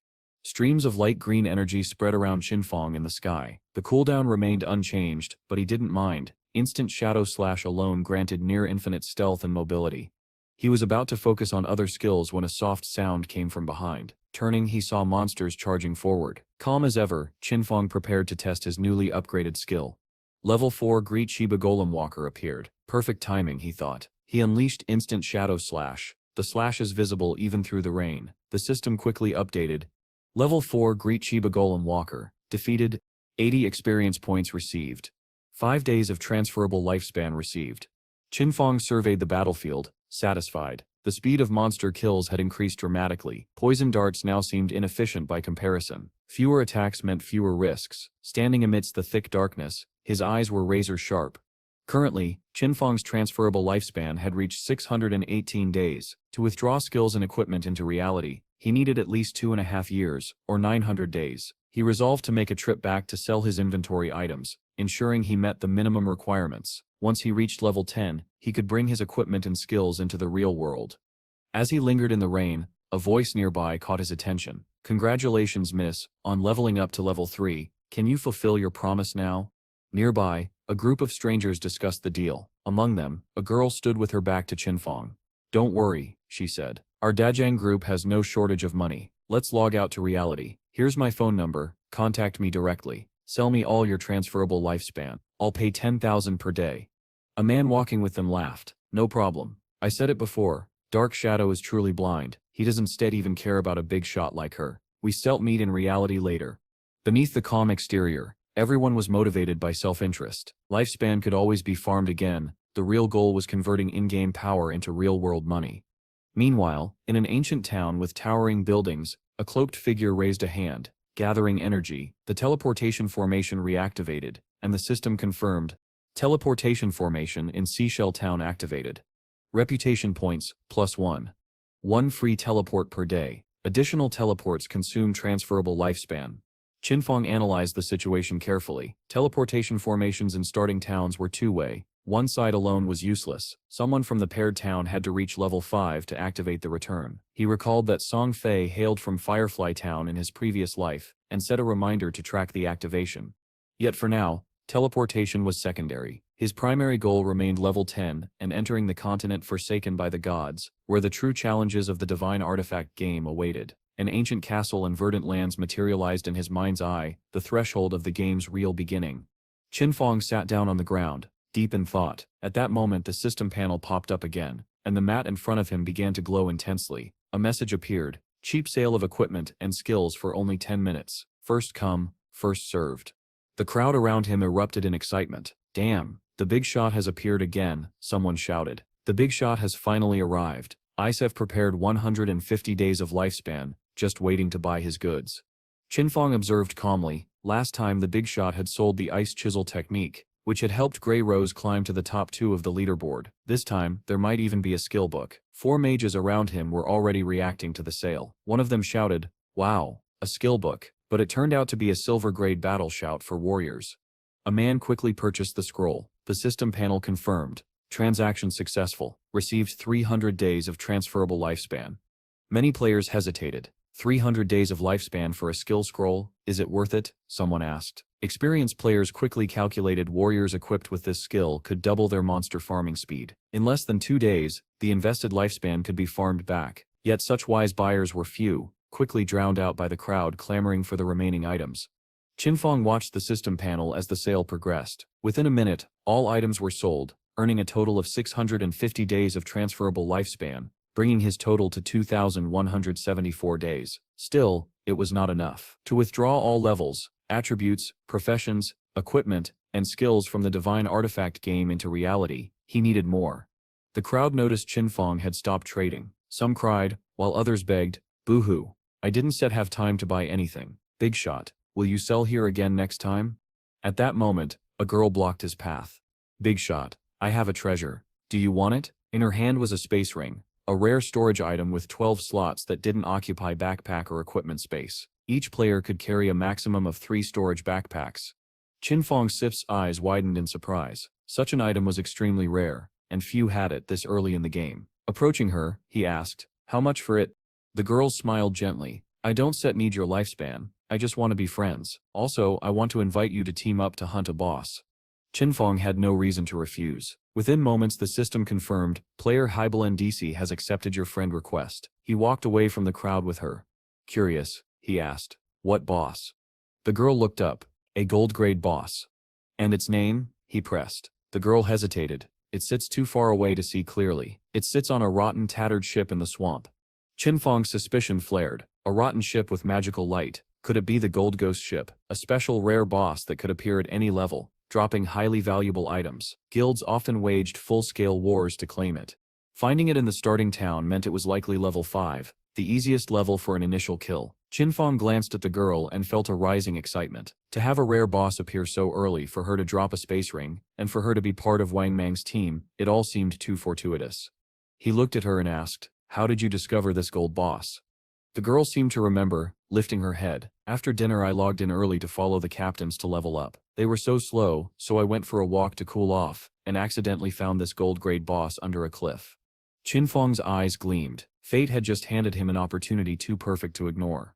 Having reached this point, Qin Feng's doubts vanished. The pieces in his mind finally formed a complete picture. In his previous life, rumors circulated that within Wang Mang's team, there was a member with the lucky koi carp physique, someone who could stumble upon rare bosses, treasure chests, dungeons and shrines simply by wandering around. Back then, Qin Feng had dismissed it as a smokescreen by the game authorities to hide information. Now he realized it was true, and it was her. So engrossed in his thoughts, Qin Feng did not notice the little girl Sip's eyes widening in alarm at his intense gaze. Her cheeks flushed as she stammered. Big shot. Why are you looking at me like that? Qin Feng replied awkwardly, it sets nothing. The two walked side by side, oblivious to a figure who had been secretly watching them. That person immediately ran back to his gang, where a member was still boasting, remember that year I was the sand table overlord and conquered the entire sand city with my brothers time and time again. Brothers, follow me, I guarantee a good life. The watcher rushed up, breathless. Boss, that kid just left the town with a girl. The gang member turned and laughed contemptuously. Ha ha ha. He Sip's inexperienced. He can set even level up properly without taking a girl along. Brothers, follow me. Meanwhile, Qin Feng strolled with the girl. I can help fight the boss, he said softly. But if the boss drops equipment or skill books that you can use, you get them. Everything else belongs to me. How Sep's that? She looked puzzled. Ah, what about Captain Wang Mang? Qin Feng replied indifferently. Your team has all kinds of professions. If it doesn't set drop equipment for assassins, then I set be fighting the boss for free. The girl decided it wasn't worth arguing and went along. Then she hesitantly asked, but, can I make a small request? Qin Feng answered coldly, speak. Her face flushed. If the boss drops equipment for Captain Wang Mang, can you lower the selling price a little when selling it back to him? Qin Feng considered it trivial and agreed without hesitation. No problem. The girl added, okay, we sell set off when Captain Wang Mang is online. And where are we going now? She asked, curiosity flickering in her eyes. We're going to that gold boss, Qin Feng replied casually. Her face turned pale. Big shot. You stir an assassin and can hide, but I can withstand even a few hits. Qin Feng walked calmly. I sipped him enough by myself, you just stay in a safe place and watch. The girl trembled, still unsure if she believed him. Kill a gold boss alone, even knowing he was strong, it sounded arrogant. Suddenly Qin Feng vanished, leaving only tendrils of shadowy light in his place. The girl Sip's voice trembled. Big shot, where did you go? Not far off. The earlier hooligans watched from behind trees, laughing. Boss, that dark shadow disappeared. Haha, he must have abandoned her in the wilderness. They charged toward the girl with ill intent. Go, we will take her back, play with her a bit, and then decide. Follow me and you'll have a good life. Look, the beauty is coming. But before they could act, Qin Feng reappeared, a blurry silhouette surrounded by black tendrils that blocked the moonlight. The hooligans screamed. Ah! Qin Feng's expression was icy. Without a word, he unleashed his ultimate skill. Instant shadow slash. Blood splattered across the forest. Before they could comprehend what was happening, the hooligans had fallen, leaving the system to notify Qin Feng. You have killed 5 players, receiving a total of 12 days of transferable lifespan. Clicking his tongue in disdain, Qin Feng muttered, too poor. It steps like killing 2 small monsters. The girl, wide-eyed, asked cautiously, hey, big shot, where did you just go? Qin Feng replied slowly, there were a few people following us. I sent them back to town. She relaxed, thinking he had attended to some private matter. That's Sip's right, big shot. With your stealth skills, going anywhere must be convenient. Qin Feng was momentarily dazed by her words but quickly refocused. Now lead the way to the boss you mentioned, he said, turning toward their next destination. The scene cut to a neighborhood on the outskirts, where adventure and danger awaited. Xiao Yu appeared, a mysterious magic circle glowing beneath her feet. She blinked in surprise as she stepped into the new area. Wow, it feels so real. I can even feel the texture under my feet, she whispered to herself. Clutching her magic staff tightly, she added with satisfaction. Great, I've got the hidden profession, Life Priestess. It must be powerful. Now I can definitely be worthy of Brother Song Fi. I wonder how is Brother Song Fi doing? Does he know the secret about the initial attribute points? Her face darkened with worry for a moment. It's okay. I have a hidden profession now. Plus, Jiang Wei is willing to guide me to level up. Qin Feng, you can just live and die. I won't care about you anymore, she muttered under her breath. Looking up at the leaderboard, she examined the rankings. Leaderboard nickname, level. First, Dark Shadow, level 6. Second, Grey Rose, level 5. Third, Bala Lane, level 5. Wow, the top player is already level 6? Her expression twisted in disbelief. Jiang Wei was only level 3. Yet here was Dark Shadow, boasting a level far beyond him. This Dark Shadow, he really is the big shot. If I can stick close to him, I'll level up faster than Jiang Wei. But, where can I find him?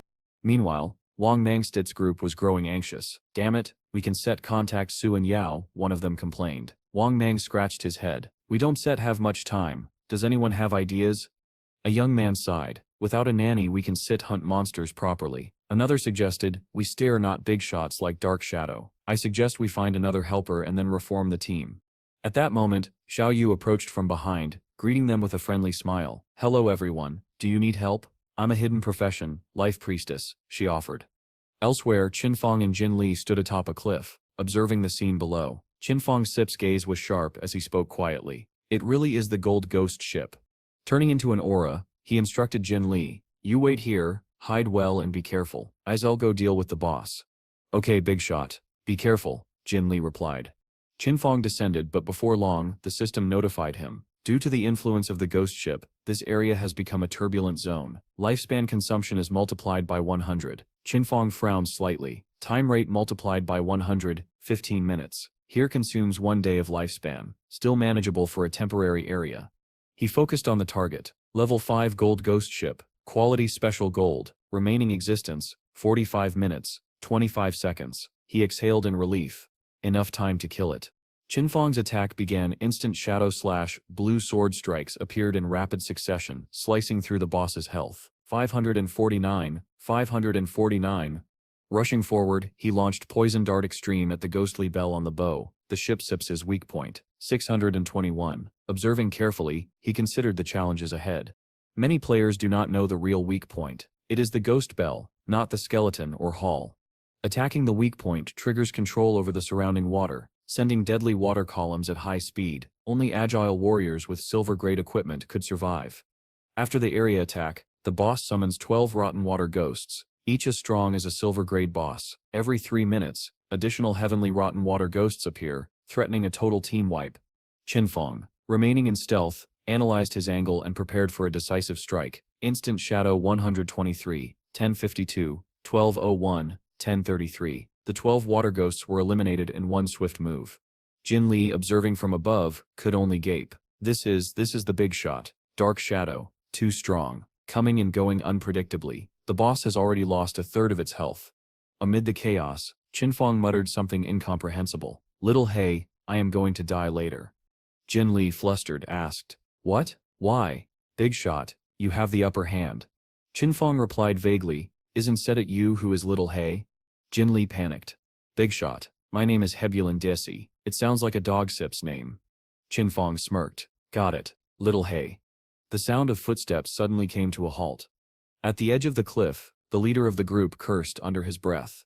Damn it, how careless of me. I slain dragons and conquered the city of Shibahi countless times. Yet now, I being outsmarted by a mere brat sip's tricks. Just then, one of his followers came running, panting heavily. Boss, I found that girl. She standing right at the cliff ahead. That brat Dark Shadow is fighting the boss alone below. The leader Sip's eyes narrowed in anger. This time I still call in every one of my brothers. I refuse to believe that I can kill him. Down below, Qin Feng was still lost in his train of thought.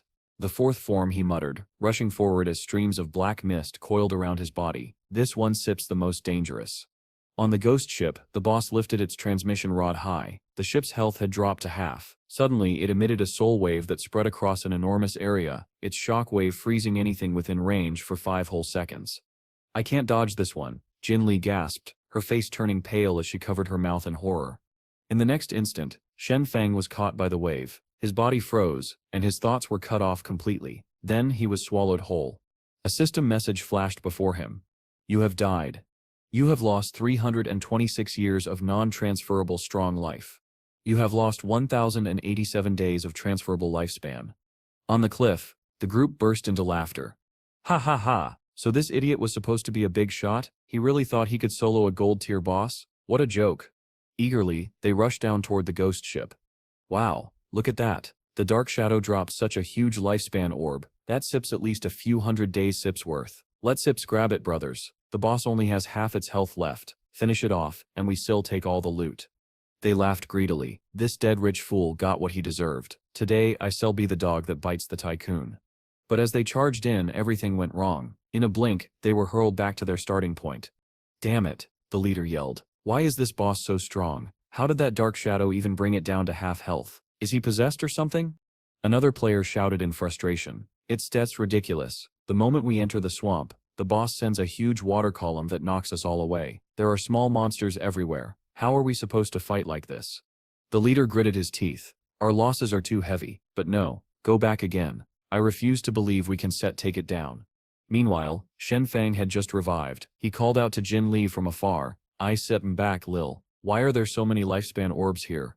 Jin Li pointed excitedly. Big shot, you came back so fast. A group of people just rushed in shouting like maniacs, but the boss Sit's water attack swept them all away in seconds.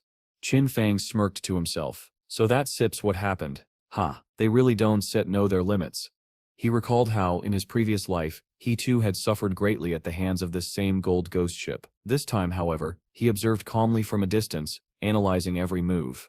The ghost ship only uses that body-freezing skill once, he thought. As long as I bring its health below half, it becomes much easier to handle. The tricky part is that once it hit below that threshold, it may teleport away and reappear far off, making it hard to finish off completely. Even with this knowledge, a trace of worry lingered. Still, he raised his poison dart and aimed carefully at the bell hanging from the ship's mast.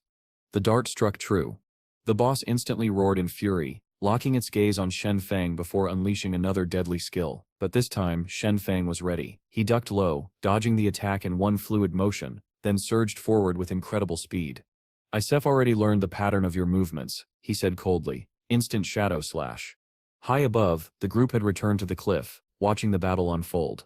Boss, look, that guy really is fighting the boss alone, one of them exclaimed. The leadership's eyes glinted with greed. Good, we still wait for the right moment, then kill them all and take everything. On the other side, Jin Li spotted the group and scowled. Those idiots again, they are just here to ruin everything. The big shot is about to kill the boss. I once did let them steal the credit.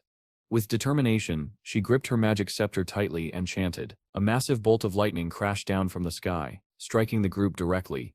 A stunned silence followed. What the hell? Who hit us? One of them shouted.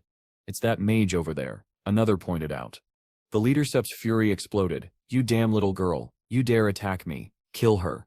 Jin Li's body trembled as fear overtook her. Ah! Help! She screamed, turning to flee while the furious group chased after her. Stop! I'll kill you myself, the leader roared.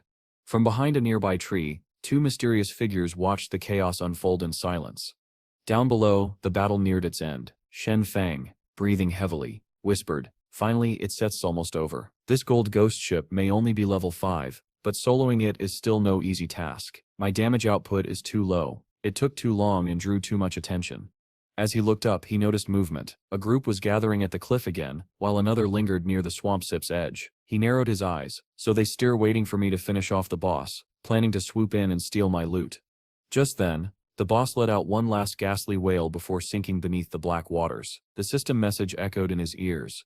You have killed the gold-grade ghost ship. You have received 4,800 experience points. The system's notification echoed across the battlefield. Congratulations on leveling up to level 8. You have received 7 evolution points. You have gained 216 days of transferable lifespan. Qin Feng watched the notifications fade away, a faint chill settling in his heart. He muttered coldly, too bad Shadowmel, you calculated wrong. Another notification appeared, this time broadcast to the entire server. Player said, Dark Shadow Sit from Seashell Town is the first in the entire server to slay a gold-grade boss. Reward 3 reputation points. The moment that message appeared, chaos erupted in every starting town. What? A gold boss first kill? Someone shouted. Who the hell is Dark Shadow? That sip's insane. Seashell Town, which country's territory is that? Another asked. A player laughed in disbelief. If the first gold boss kill came from Seashell Town, then the player must be from our great Han nation. He sets probably some elite powerhouse. Wang Mang, who had previously reported Dark Shadow Sip's progress, stared in shock. I just reported that he managed to solo a bronze-grade boss. How long has it even been? And now he Sips killed a gold boss. The difference between people is terrifying. Nearby, Xiao silently clenched her fists, thinking to herself, this Dark Shadow is incredible. If he carried me through the game, I could meet Brother Song Fi in no time. Meanwhile, where the gold ghost ship had fallen, dozens of brilliant gems glittered across the ground. Hidden behind a tree, a man chuckled to himself. Ha ha ha, that boss dropped a mountain of loot. And look, he Sips not even picking it up. He must be wary of us. He turned to his team. Guang, use your skill. Drag him out. The boss Sit's loot belongs to us. Yes, boss. Guang drew his bow, the string creaking as he aimed directly at Qin Feng's position. The arrow shimmered with ethereal light before transforming into a spirit bird that took flight. "Soul Eagle Perception," he shouted. The eagle soared forward, searching the swamp below, but before it could locate its target, Qin Feng sensed the aura closing in. "So it's that hunter again," he muttered, activating his stealth. "I didn't expect him to have learned anti-stealth so quickly. No wonder he's confident enough to ambush me. Unfortunately for him, my darkness profession grants an extra level of stealth. His level 1 detection won't see through it." Moments later, Aguang frowned. "Boss, there sits no one there. I think he ran off after spotting us." The leader scoffed. Good. At least he knows what Sep's best for him. Everyone move in and secure the loot. Don't Sep get careless. Stay alert. The loot will unlock in 5 minutes. Then it's Sep's ours." But just as they advanced, a dark mist began to spread around them. From within the haze, graceful sword slashes flashed like lightning, clean, precise, and deadly. One by one, the players dropped without even realizing what had hit them. When the last body fell, Qin Feng appeared silently behind them, his blade still glowing faintly. He exhaled slowly. Now it sits quiet again. He looked around. Wait, where did that girl Little Hay run off to? Forget it. I'll find her later. He then began collecting all the gems scattered across the ground. The evolution points he had gained from the boss were enough to enhance one of his core skills. "Evolve Greedy Hand first," he muttered. "Then I still loot the rest." The system chimed again. "See, Greedy Handstead has evolved. Skill upgraded to Diamond Epic Assassin class. Effect 220%, 300% chance of obtaining an additional loot item. Additional item guaranteed to increase in quality by 1 grade. Qin Feng Sip's eyes gleamed with excitement. A 100% quality increase? That Sip's broken. If I stack all my life orbs at once, I can make them explode with rewards. He activated the skill, and the system instantly flooded with messages. You have received 7 evolution points. You have received 7 evolution points. You have gained 216 days of transferable lifespan. You have gained 216 days of transferable lifespan. You have received a special drop item, Ghost Fire Bell. You have received a special drop item, Ghost Fire Bell. Qin Feng glanced at his inventory and froze for a moment. 2 Ghost Fire Bells at once. He examined their attributes. Ghost Fire Bell, special item. Passive, Soul Absorption. Killing monsters increases lifespan drops by 20%. When 2 bells are equipped, effects are doubled. Active, Soul Shock. Shakes enemies within 100 meters, immobilizing them for 3 seconds. Cooldown, 521 seconds. A grin crept onto his face. This is perfect. It doesn't even occupy an equipment slot. 2 bells and 1 bag slot, too convenient. Just then, a distant cry pierced the swamp. Big shot, save me. It was Jin Lee Sep's voice. Qin Feng's expression shifted. Little Hay? He turned sharply, scanning the area. Little Hay, where are you? Her panicked voice came again, trembling and desperate. Dawn Set, come near me. Dawn Set, ah.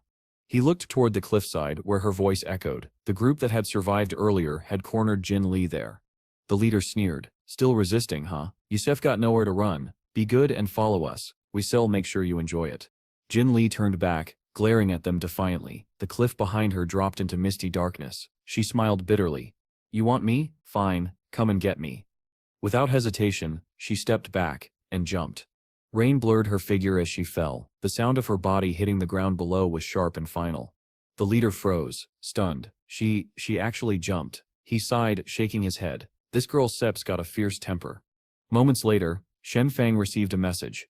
Big shot. Jin Lee Sep's voice came weakly. You don't have to save me anymore. I already died and respawned in the town. Oh, that hurts so much. Luckily, all of our Team Sep's transferable lifespan is stored on Captain Wang Meng Sep's body. Hearing that, Qin Feng finally relaxed. Good. Stay in the town for now. I'll bring you something when I return. Jin Lee Sep's tone brightened instantly. Yes, thank you, Big Shot. Qin Feng allowed himself a small smile before glancing at the stormy horizon. This world is only going to get tougher, he murmured, but so will I. After the long and grueling battle, Qin Feng, known to others as Dark Shadow, finally returned to Seashell Town. His steps were light, his expression calm, but the gleam in his eyes betrayed his excitement. Phew, this time the harvest is huge, he murmured, pulling up his system interface. Transferable lifespan, 3,115 days, and 21 additional evolution points. He paused, tapping his chin thoughtfully. Alright then, let's continue evolving Greedy Hand. The system's mechanical voice echoed in his ears. Greedy Hand has reached epic level. To continue evolving, 10 times the usual evolution points are required. Do you wish to spend 210 evolution points to proceed? Qin Feng stared at the message for a while, frowning slightly. 210 points? That sip's not easy. The higher the level, the heavier the cost. Forget it. Strength first. He closed the window and refocused. Let sets increase my damage skills. The higher the output, the faster the boss dies, and the better the loot. He channeled his points, and the system began to ring repeatedly. You have consumed 3 plus 5 evolution points.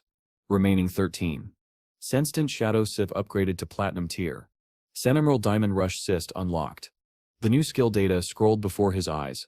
Rush in a straight line covering a range of 21 to 27 meters. Enter stealth for up to 9 seconds. Strike all enemies along the path with 5 to 7 consecutive slashes. Cooldown, around 10 seconds. Each slash inflicts 200 to 300 damage points. Slash width up to 4 meters. He smiled slightly. Now that sips power. The system continued to chime. You have consumed 2, 3, and 5 evolution points. Remaining 3. New passive unlocked. Back attack enhancement. Bronze, silver, gold. Increases backstab damage by 15 to 30%. A golden glow surged around him, and Qin Feng's body radiated energy. He flexed his fingers, satisfied. Perfect. After 2 evolutions, instant shadow slash has nearly doubled in strength. Even without stealth, one strike hits 3,000 damage, and if I combine stealth with a back attack, 6 to 7,000 per burst. The rain outside still poured heavily as he walked through the streets, lost in thought. Gold-grade bosses usually drop 2 to 4 pieces of silver gear, sometimes 1 piece of gold if lucky, but thanks to Greedy Hand, I got 11 pieces of gold equipment, and a platinum skill scroll. Not bad at all. He smirked. And 3 of them are perfect for my assassin build. Then he summoned his newest weapon, Ghost Ship Twin Blades, Platinum tier assassin gear. He inspected its stats. Attack plus 136, Agility plus 22, Attack speed plus 24%, Armor penetration plus 17%, required level 5. Unique effect, each normal attack strikes twice. He twirled the blades experimentally, their silver edges gleaming under the lantern light. The effect isn't set extreme, but the base power is insane. With agility and speed boosts like these, my casting time shortens and attack recovery improves. Even the armor penetration sets top tier. One by one, his equipment upgraded automatically. Ghostfire leather armor gold tier, physical defense, plus 25, fire resistance plus 50, damage block plus 14, HP plus 419, required level 5.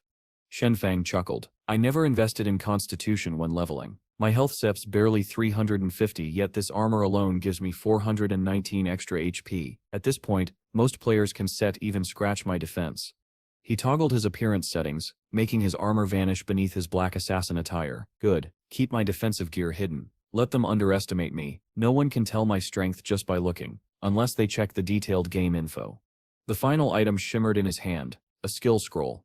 Gold tier assassin skill, Shadow Blur. Passive plus 15% evasion rate. Successful evasion nullifies all incoming damage.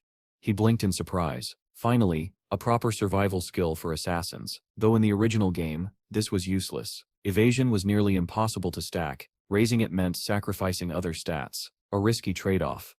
But then, his lips curved into a confident smile. I stum different. I can evolve infinitely. I still raise my evasion without sacrificing anything else. A perfect win-win. He absorbed the scroll, feeling his power surge again. The air around him pulsed faintly as raindrops hissed against the heat of his aura. Alright, he muttered. Time to head back. I sell the warrior, priest, and archer gear to Wang Mang. 10% discount should do. Even if they sep or broke, he can owe me. His expression softened. And I owe this progress to Little Hay. Without her luck, I wouldn't have found that level 5 gold ghost ship. She really is my lucky koi. But just as he passed beneath a large oak tree, familiar figures appeared in the rain. A group of players, mud-splattered, faces pale, stood frozen. Qin Feng's eyes narrowed. Oh, that group again. Their leader Seth's face turned ghostly white. It sets its dark shadow. Run, quick, someone screamed. Qin Feng smirked faintly as the rain intensified. Too late. Qin Feng moved like a dark wind, his blades gleaming coldly in the rain. Don't block me, you idiots, he barked, charging forward. The terrified group scattered in chaos, like ants whose nest had been kicked apart. Ah, Donstedt, leave me behind. Damn it, Donstedt, come here, save me. Their screams echoed, but Qin Feng only sneered, his voice low and sharp. Within moments, one by one, they fell beneath his slashes. The leader tried to flee, stumbling and desperate, but Qin Feng appeared before him in an instant. I was wrong. I won't do it again. Spare me, big brother. Big shot. Father, don't kill me, he begged, trembling. Qin Feng Sip's eyes were cold. He leaned close and said each word slowly. When you hurt others, did you ever think about your own outcome? Before the man could respond, Qin Feng's blade ended him. A system notification rang out. You have killed too many players. Status, Level 1 Slaughterer. Upon death 75% of current lifespan will be lost. Qin Feng remained calm. It's Sep's fine. I have the Ghost Fire Bell. Even if I die, I won't lose lifespan. Not long after, he returned to town. His arrival immediately drew everyone's attention. It's Set's dark shadow, someone shouted. Damn it, he sits back. Wait, why doesn't he have any good equipment? Another asked. Laughter erupted. Haha, I told you, he must have exploited a bug to solo that gold boss. Bet he didn't get any real loot. But before the mockery could spread further, one man stepped forward. Please wait, big brother Dark Shadow. It was Shan Xiao holding a book in his hands. It was our fault earlier. This is the assassin skill book we purchased with our lifespan. Please accept it and forget what happened. The system chimed again. Ordinary Bombard. Assassin skill. Single attack causes plus 20 damage and stuns the target for 2 seconds. Cooldown 22 seconds.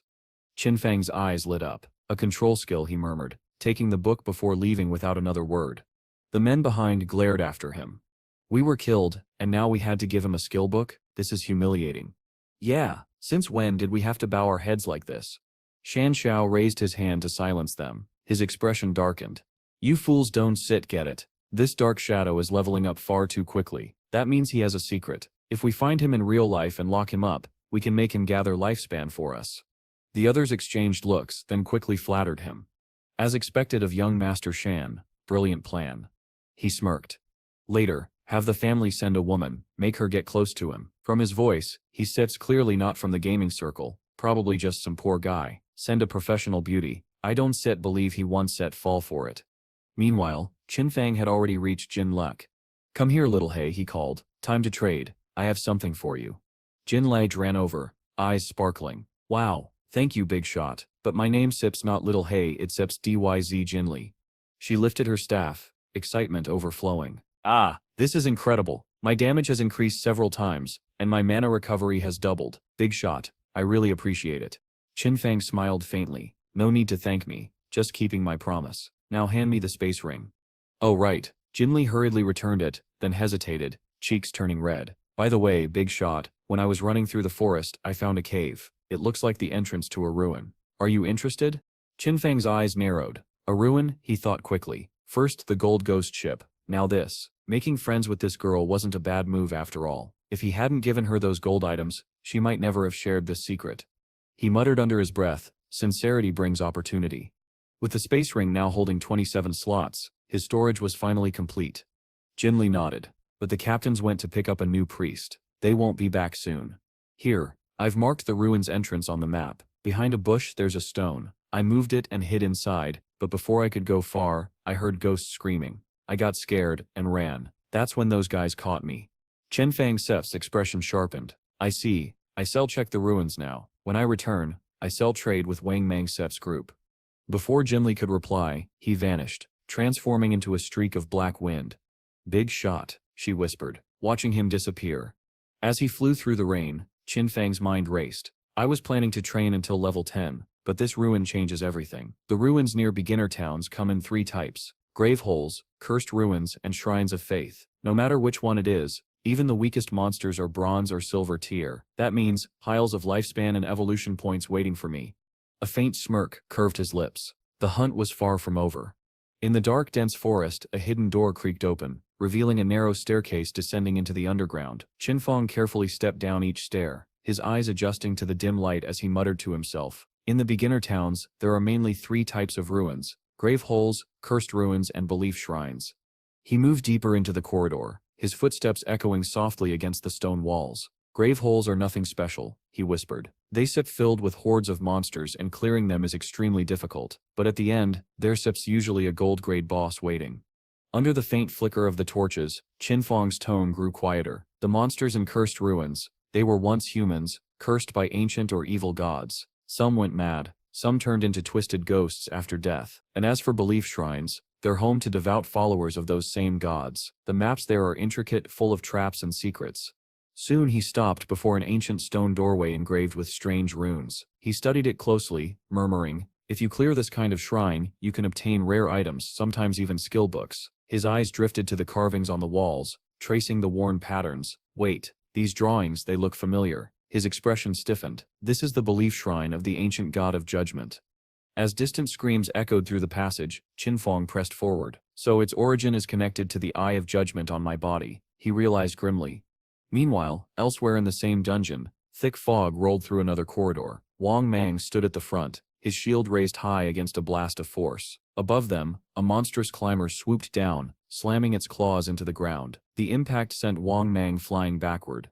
"Heal, buff health, buff health," someone shouted frantically. Xiao Yu stood frozen at the rear, panic flickering across her face. What should I do?" she stammered. The climber attacked again, its shriek echoing through the hall. "Damn it, it's coming again. Use your skills," another voice yelled, but Xiao Yu dropped her scepter and crouched down, covering her head. I'm scared," she cried.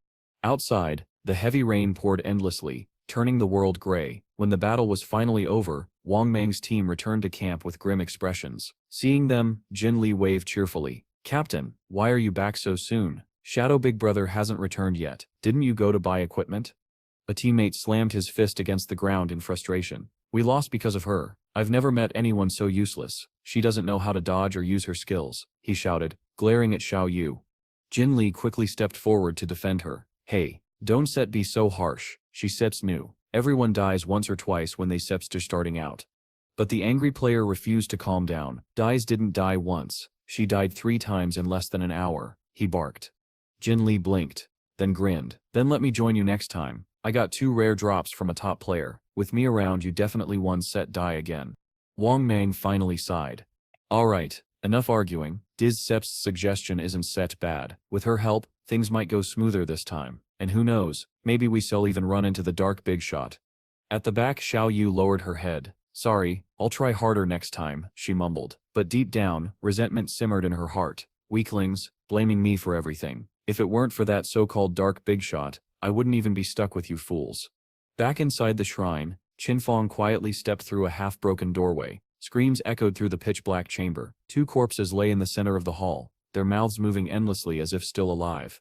A system prompt flashed before his eyes. "Ancient God's Devout Believer, the Judged One, Level 10, Silver Quality." Qin Feng frowned. He unsheathed his weapon and unleashed Shadow Slash. The dark blade carved through the air, and he vanished into stealth, circling behind his enemies. Even with a sneak attack, I only managed to cut half their health. As expected of level 10 silver bosses, his eyes narrowed. Their combined vitality is even greater than that of the Gold Ghost ship boss. Suddenly the believers turned and knelt toward him. Qin Feng froze. They Citra kneeling, but I sip still in stealth. Could it be, they sensed the divine artifact? The eye of judgment on me. He stepped closer. "Do you understand me? Lead me." The believers didn't respond. Their cracked voices only made guttural sounds. Qin Feng's gaze hardened. Their minds are gone. They Seth been completely eroded. Now they Seth are nothing but beasts that drain human life. Without warning, the believers' eyes flared open. They lunged at him with shrill screams. Grah! Their twisted forms rushed forward like mad beasts, filling the hall with chaos. From afar, a voice shouted, "Careful, monsters incoming." Panic spread. "They scepter 2 silver bosses. We couldn't set handle one, now there steps another. Run, run." The team scattered in fear as the shadow of despair loomed over them, and the girl with the covered face slowly vanished into the darkness. Qin Feng silently watched as the girl's body dissolved into nothingness, her figure fading completely into the darkness. His expression remained calm, but his mind stirred. So that group must have been the same team as the girl who bought the cursed scroll from me. Her name was Grey Rose, wasn't it? He exhaled softly, amused. I didn't expect them to reach this ruin too, but with the current gear level of most players, none of them could possibly make it deep inside. Bending down, Qin Feng picked up 3 glowing light orbs that shimmered faintly in his palm. A small grin appeared on his face. Haha, over 100 days worth of transferable lifespan. That girl really was a little rich woman. The empty hall echoed with the faint hum of the lingering energy as Qin Feng searched the surroundings once more. "Tease," he muttered, disappointed. Nothing else here, just 2 small platinum bosses? Still, disappointment quickly turned to focus. Oh well, he said, summoning his blade. Let's finish this. He attacked the 2 kneeling believers in front of him. The system panel flashed before his eyes. You have killed Ancient God's Devout Believer, the judged 1 platinum level. Experience gained 4,000. Level up, level 9 achieved. Evolution points gained 4. Transferable lifespan obtained, 188 days.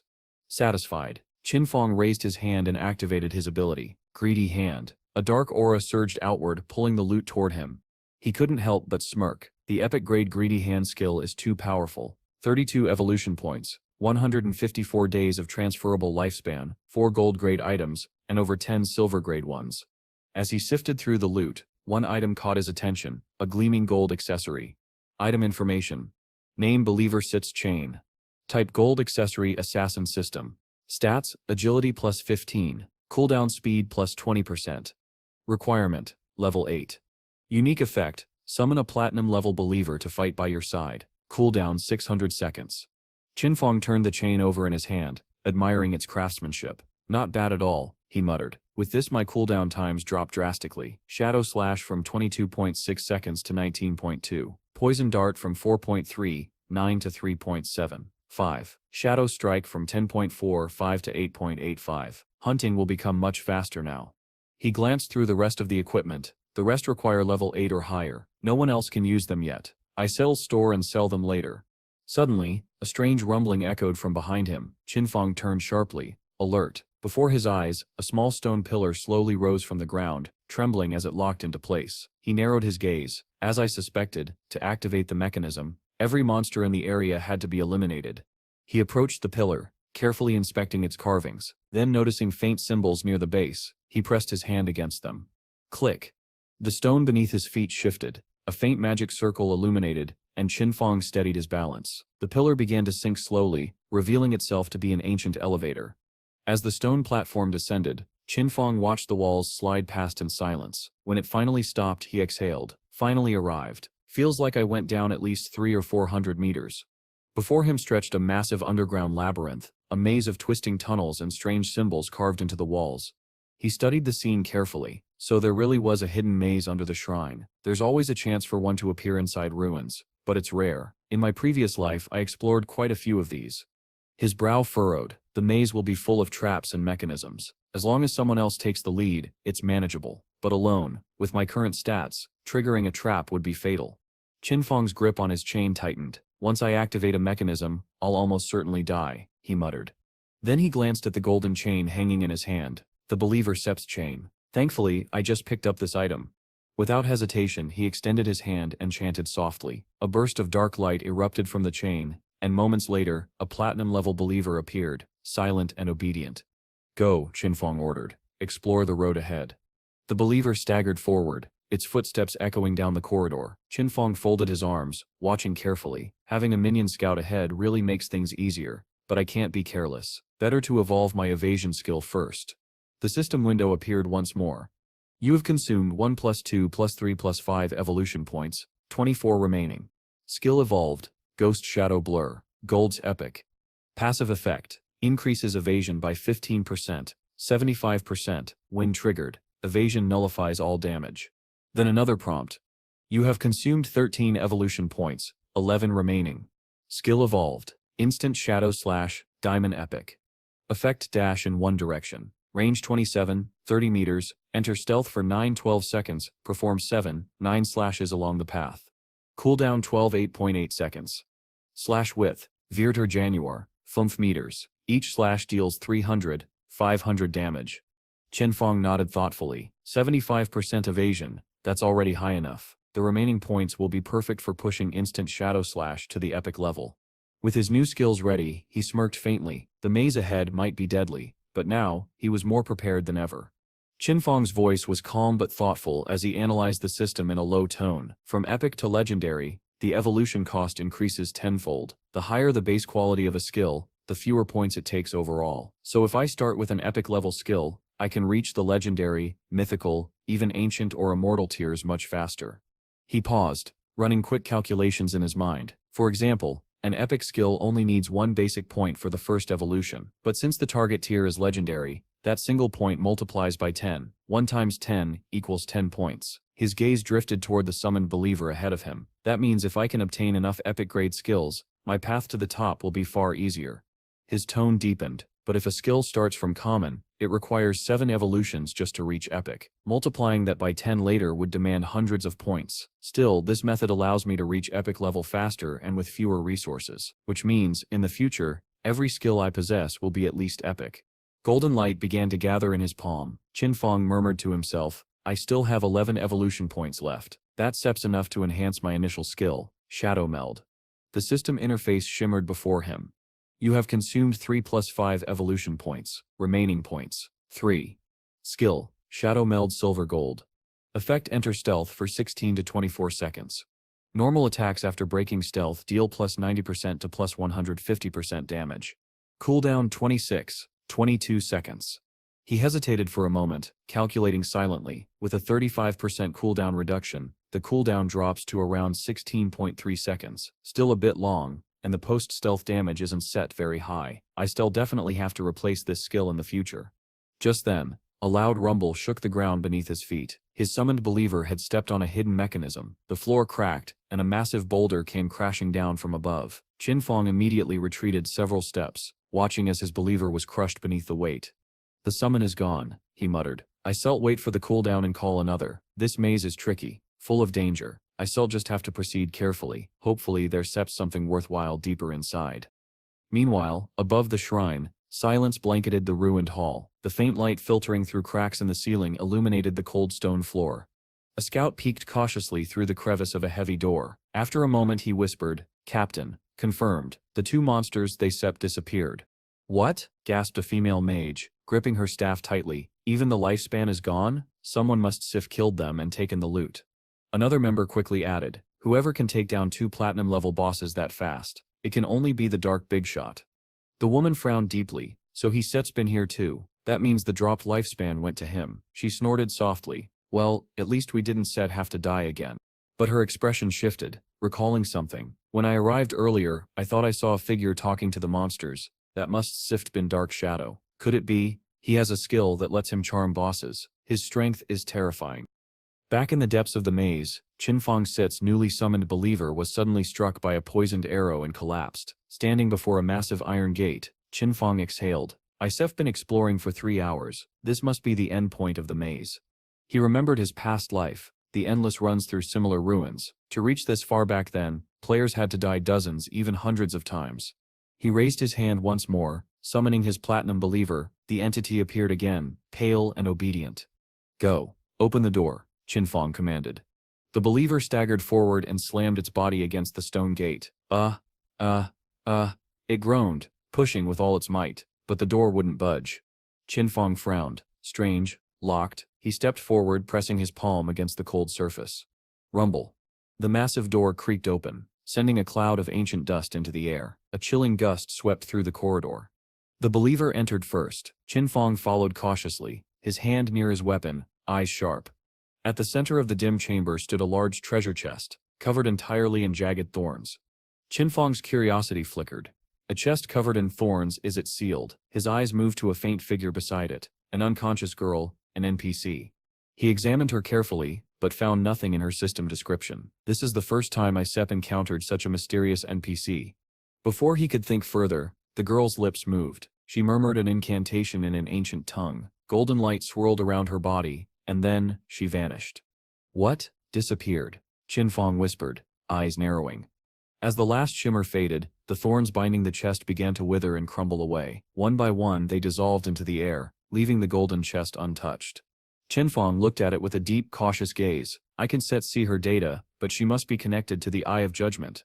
He turned toward the chest, his expression sharp. A golden treasure chest, definitely hiding an epic-grade item, but he crouched slightly, readying himself. It could also be a mimic or a trap.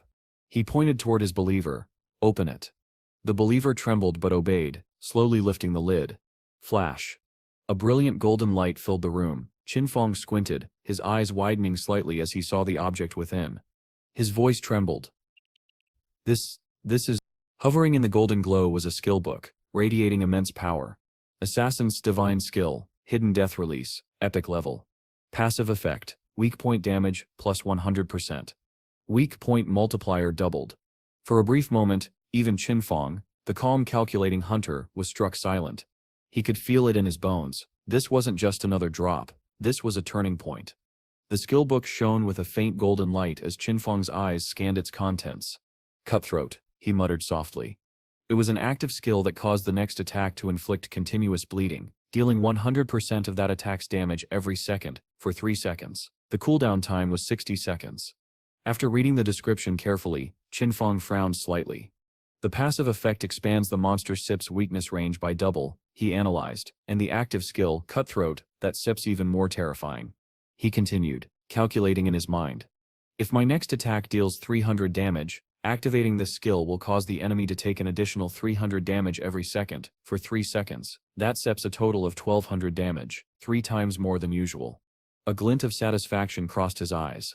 Even multiple strikes like Shadow Slash count as one attack for Cutthroat's effect, he realized. Then, a faint smile appeared on his lips. Moreover, it's an epic level skill. I only need 10 evolution points to raise it to the legend level. This harvest is truly incredible. My burst potential has increased several times over. After packing up the loot, Qin Feng prepared to leave. It's all thanks to Little Hai, he murmured. I still have to sell the remaining items to their team. Time to head back. He quickly contacted Jin Li. Little Hai, tell Wang Mang to return to the small town. I still sell him the items. Her reply came instantly. Big shot, have you finished exploring the ruins? Then we head back right away. Moments later the scene shifted, and Qin Feng appeared back in the bustling town square. Almost instantly, a crowd surrounded him. It's SIP's Dark Shadow, someone shouted. The crowd pushed closer, cheering and shouting his name. Dark Shadow, Mr. Dark Shadow, can we be friends? Big shot, are you looking for subordinates? I can cheer you on. I stem the chairman of Yanding Group in Xi'an High City, please join our company. Big shot, we came from Yinghua Town, my sister is your biggest fan, she just wants to meet you. Big shot, take us with you, I'll even give you my wife. Another man shouted shamelessly. Qin Feng listened to their chaos for a moment, and immediately understood. So the teleportation gates of other towns have opened, that means I can finally go to Yanghua Town, where Xiong Fi is, he thought. Before anyone could react, his body flickered, and he vanished into thin air. Gone, he disappeared, the crowd gasped. Using stealth, Qin Feng quietly slipped away, leaving the noisy mob behind. The people soon began arguing among themselves. Damn it, it's your fault he left. You stir one to talk. Who told you to introduce your ugly sister to the big shot? Their quarrel quickly turned into a shouting match, but Qin Feng was long gone. He arrived at Jin Li Sep's location. Little Hai, he called softly. She turned, spotting him instantly and signaling to Wang Mang. Captain, the big shot is here. But as Qin Feng's gaze swept across the group, his eyes froze. Standing beside Wang Mang was Zhao Yu. His expression turned curious. How did she end up in Wang Mangsip's team? He wondered. They might get into trouble because of her. Pushing the thought aside, he composed himself. I have to be more careful. Now that the whole world knows about Dark Shadow, I can reveal my real identity. In reality, I still can bring my in-game power with me, and if someone finds out, just one knife could end my life. Meanwhile, Xiao Yu glanced at Qin Feng from a distance, her heart racing. So this is the famous Dark Shadow. He sits far more powerful than I imagined, she thought. Compared to him, Wang Mang and the others are nothing but small fry. If he helps me level up, I could meet Brother Song Fi within days. Qin Feng turned to Wang Mang and handed over several glowing items. These equipment pieces should match your professions, he explained. This set of basic skills will also increase your combat strength. Altogether, they were worth around 2,200 years of lifespan. Wang Mangsip's eyes widened in shock. So many? These are platinum and gold level items. I can afford them. Qin Feng smiled faintly. That's fine. Put it on credit. Wang Mang lowered his head. Deeply grateful. Thank you. You helped us so much. I don't even know how to repay you. If you ever need anything, just say the word. We do our best to help.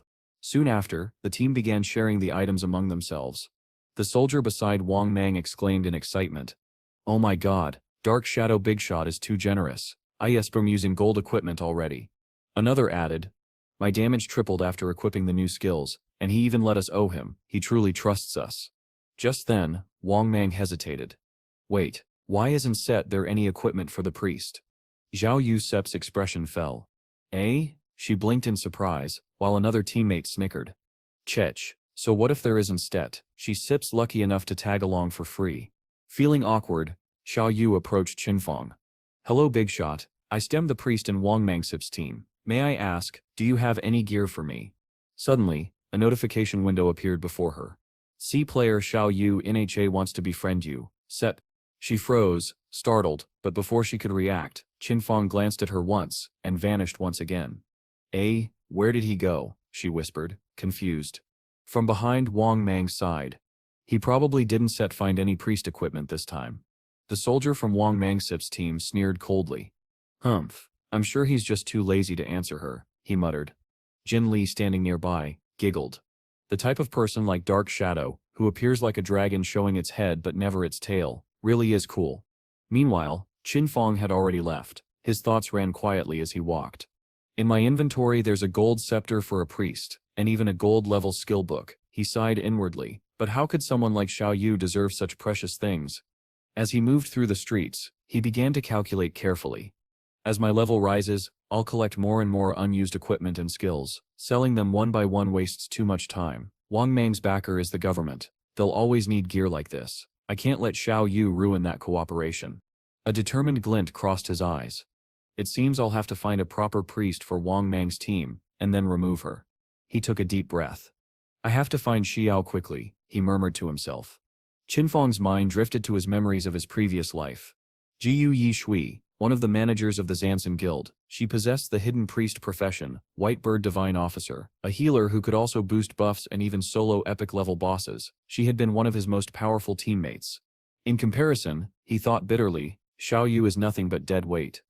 Raising his hand, Qin Feng summoned the door of space. As it opened, another thought struck him. That Sip's right. If I remember correctly, Xiao Su is also in Yinghua town, the same place as Song Fi. Perfect timing. A grin spread across his face. If I can meet Xiao Su, I'll add her to Wang Mangsip's team myself. Immediately after, the words moving to Yinghua towns appeared before him. Without hesitation, Qin Feng stepped through the glowing portal. Yinghua town. Dust swirled through the air as shouts echoed across the battlefield. Retreat quickly. That silver boss isn't even halfway dead, a male voice shouted, dying for nothing just to let someone else take the loot, useless. Another man chased after him, cursing under his breath. Damn it, that Song Fi dragged a bunch of girls and stole the boss from me. I swear, if I don't kill that pretty boy today, I won't be satisfied. His companion sneered. I really don't understand how one little celebrity can have so many brainless fans. Qin Feng quietly watched from a distance. So soon there's already talk about Song Fi, he murmured. He began moving silently along the rocky path. Before him stretched the Crying Tomb Valley, a level 5 zone filled with fire phantoms and shackled ghosts.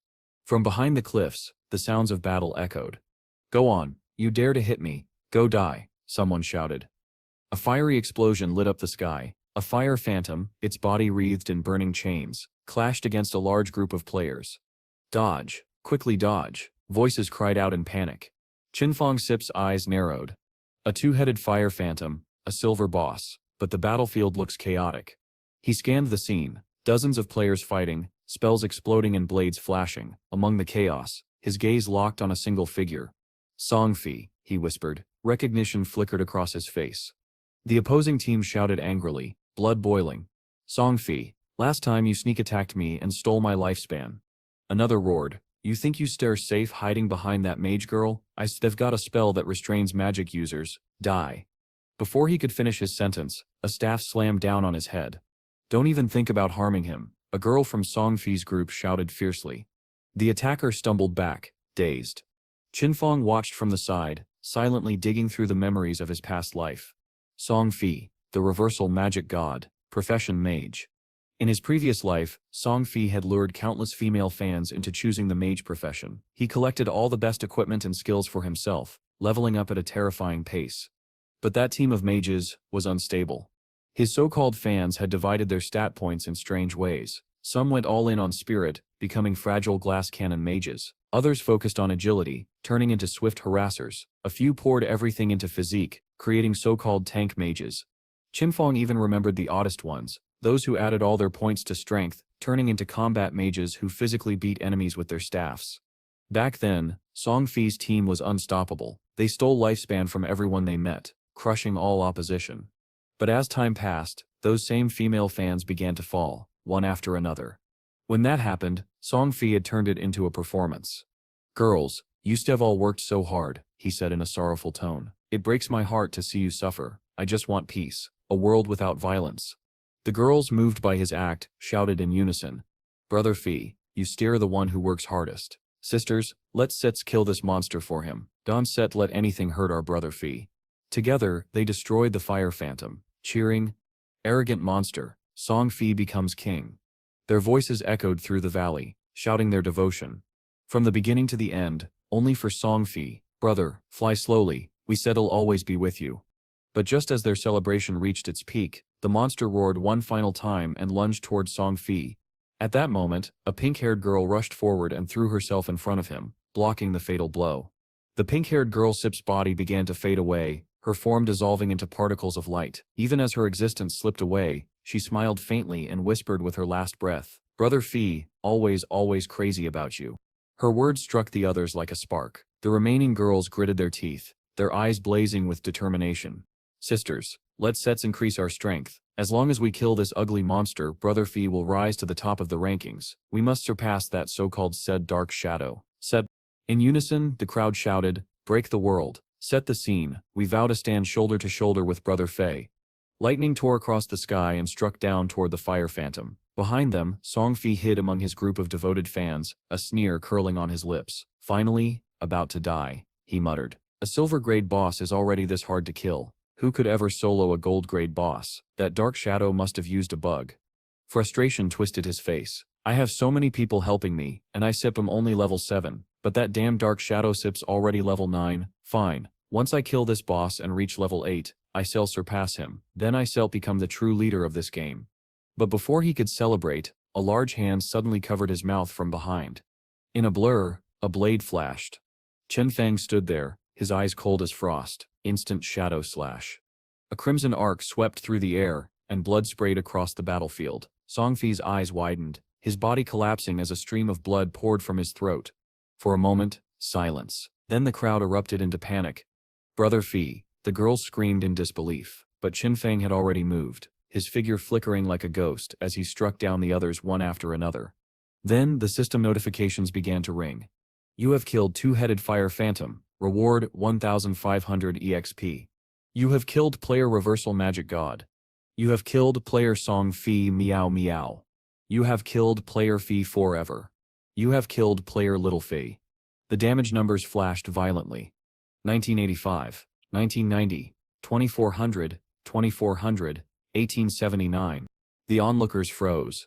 What the hell?" one gasped. "He killed the boss instantly. That one skill did several thousand points of damage."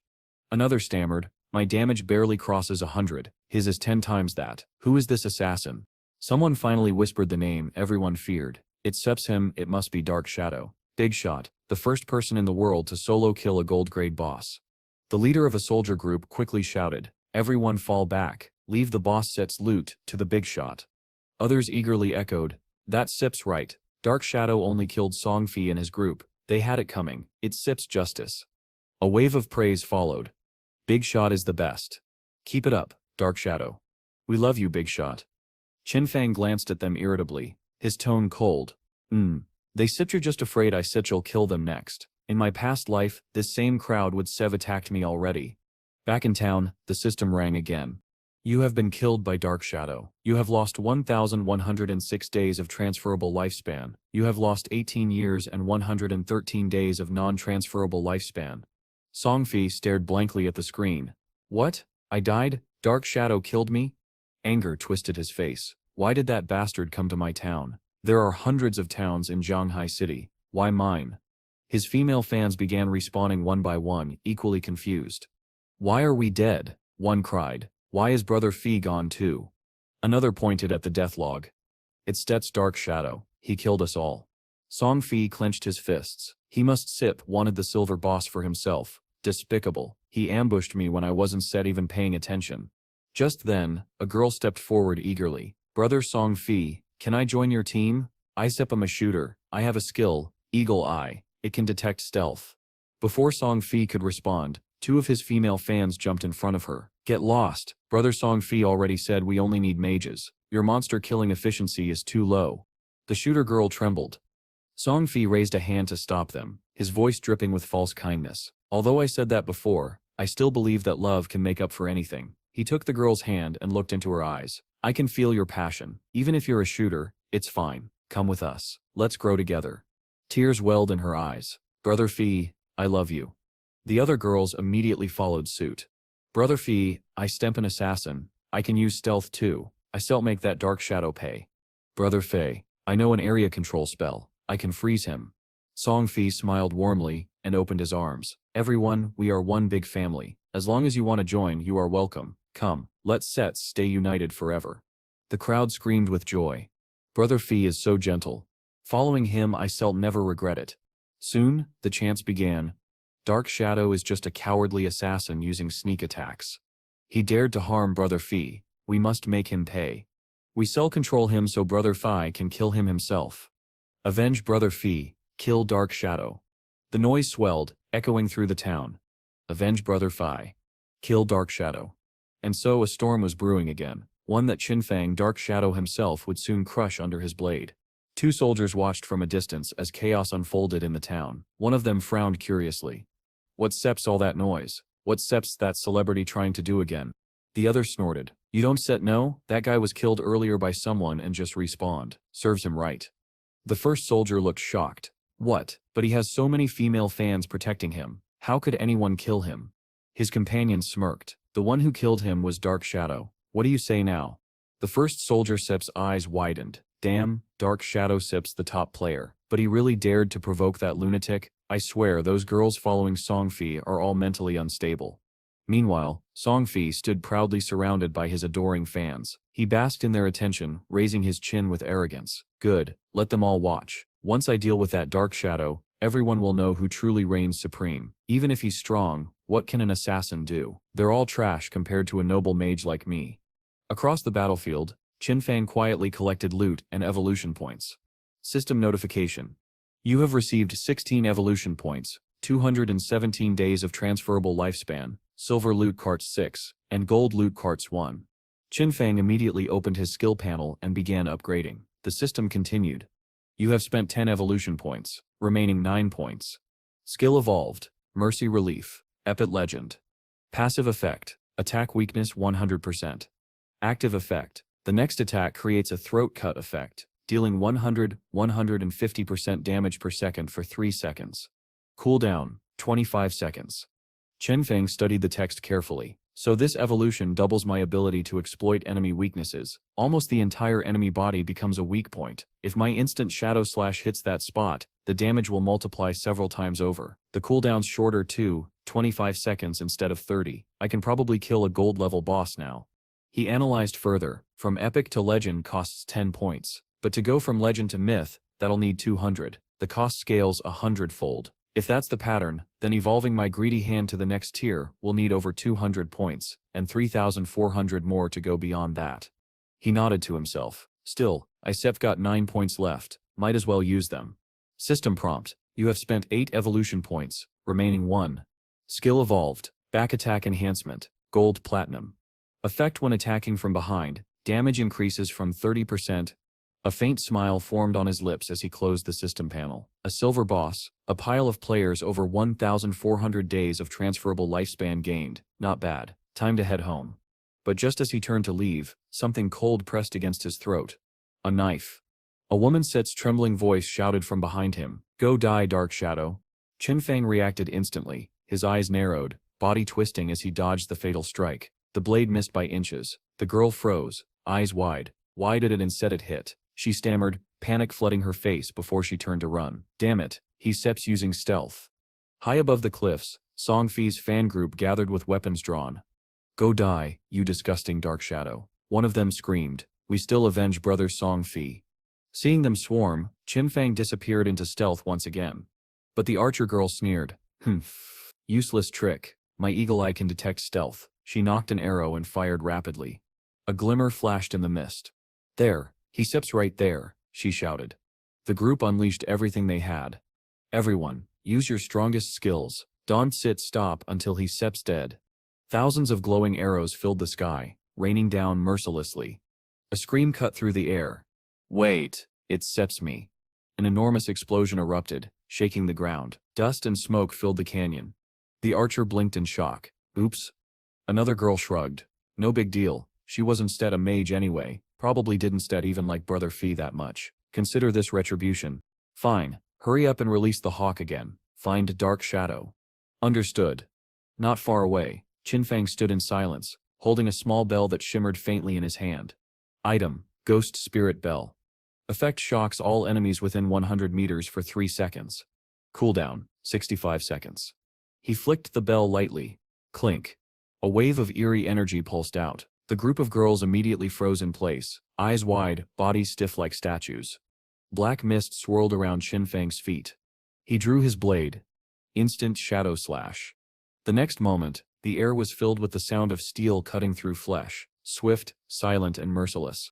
After finishing off his previous targets, Qin Feng flew straight toward the location where Songfi was hiding.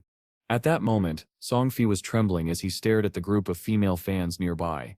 What's going on? Why did those people suddenly die? Could it be the Dark Shadow? He muttered in disbelief. No, that can be. If he really made a move, he should have shown himself first. Just then, a cold whisper brushed against his ear. Songfi, you stare dead. It was Qin Feng. Startled, Songfi instantly conjured a protective barrier. Damn it, magic shield, he shouted. But before he could react further, Qin Feng's Van Tinhu Yan Tong pierced straight through him. Songfi collapsed to the ground, his body convulsing in pain, mouth screaming uncontrollably. Qin Feng crouched down beside him, observing calmly. There's really a lot of lifespan on this guy, he murmured. By my estimation, he originally had more than 2,000 days of transferable lifespan.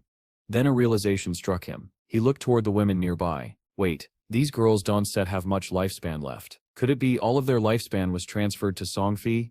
A faint sigh escaped Qin Feng. After all this time they still think this is just a game. Crazy fans, truly terrifying. What a pity for that non-transferable lifespan. Add it all up, that's several hundred years wasted, now fallen cheaply into the hands of monsters.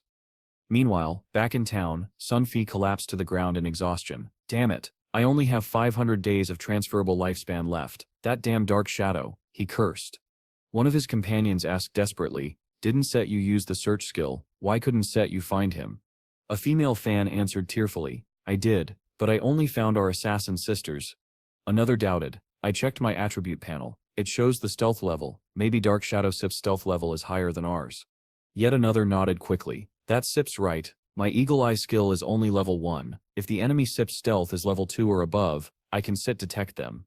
Songfi slammed his fist on the ground, furious. Damn it, that shadow comes and goes without a trace, how am I supposed to defend against that? Then in a weaker voice he muttered, but, I didn't even provoke him this time, I already stole a silver boss from him, and he killed me twice. That should be enough, right? He wouldn't chase me all the way here, right? No. Wait, what if he's jealous of my peerless beauty? The group of female fans immediately shouted in unison, for everyone's safety we should move to a different leveling area. Wherever Songfi goes we still follow.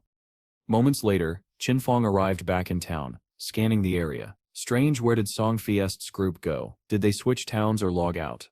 He stopped a passerby and asked, hey, do you know where Songfi went? The man flinched instantly, his eyes wide. Ah, you scared me, big brother Dark Shadow. He stammered, then quickly pointed toward a direction. He went that way, you'd better hurry if you want to kill him. But, I have a favor to ask. When you kill Songfi, please spare my girlfriend. Her name is Little Flying Owl. She's a female hunter. Qin Feng Sip's tone was cold. I suggest you find a new girlfriend. As he walked away, a thought flashed in his mind. His girlfriend must be that little hunter who discovered my stealth earlier. The passerby begged again. Big brother, please. It took me forever to get a girlfriend. But Qin Feng ignored him, activating stealth and disappearing into the shadows. He knew the direction Songfi's group had gone, but not their exact destination. Scanning the whole map would waste too much time. If only I could find Zhu Yishui, he murmured. That would make things easier. Suddenly a familiar figure appeared in his sight. Yu, also known as Zhu Yisui. Qin Feng immediately approached her. Hey beauty, I need your help. Yu looked wary. You stare, Dark Shadow. Qin Feng smiled faintly. It said that your class can search for targets over a large area. Help me find Song Fi and I sell you this gold magic staff at a low price. Eustace's eyes sparkled at the sight of the staff. But, how do you know my class can do that? I never told anyone. Qin Feng dodged the question smoothly. You don't need to worry about that. So do you want this gold weapon or not? Yu hesitated, then nodded rapidly. I want it. But, I probably can afford it. 500 days of lifespan, Qin Feng said. That SIP's already a discount. Normally its SIP to be 7 to 800. Eustace's face lit up. Perfect. I have just enough. The system's voice echoed. Transaction successful. Eustace's expression brightened with pure joy. He gold tier magic staff. Qin Feng gently tapped her head. Go do your job. Yu rubbed her forehead and smiled shyly. Why does he feel so familiar, even though it's our first meeting? After casting her spell, she looked back at him. Aren't you afraid I shall take the staff and run without helping you? Qin Feng replied calmly. Why would you? Don't you hate Song Fi? Yu froze for a moment, surprised. Big brother, you even know that I hate him? Are you someone I know in real life? But your voice doesn't sound familiar. Qin Feng only smiled mysteriously. Just do your part.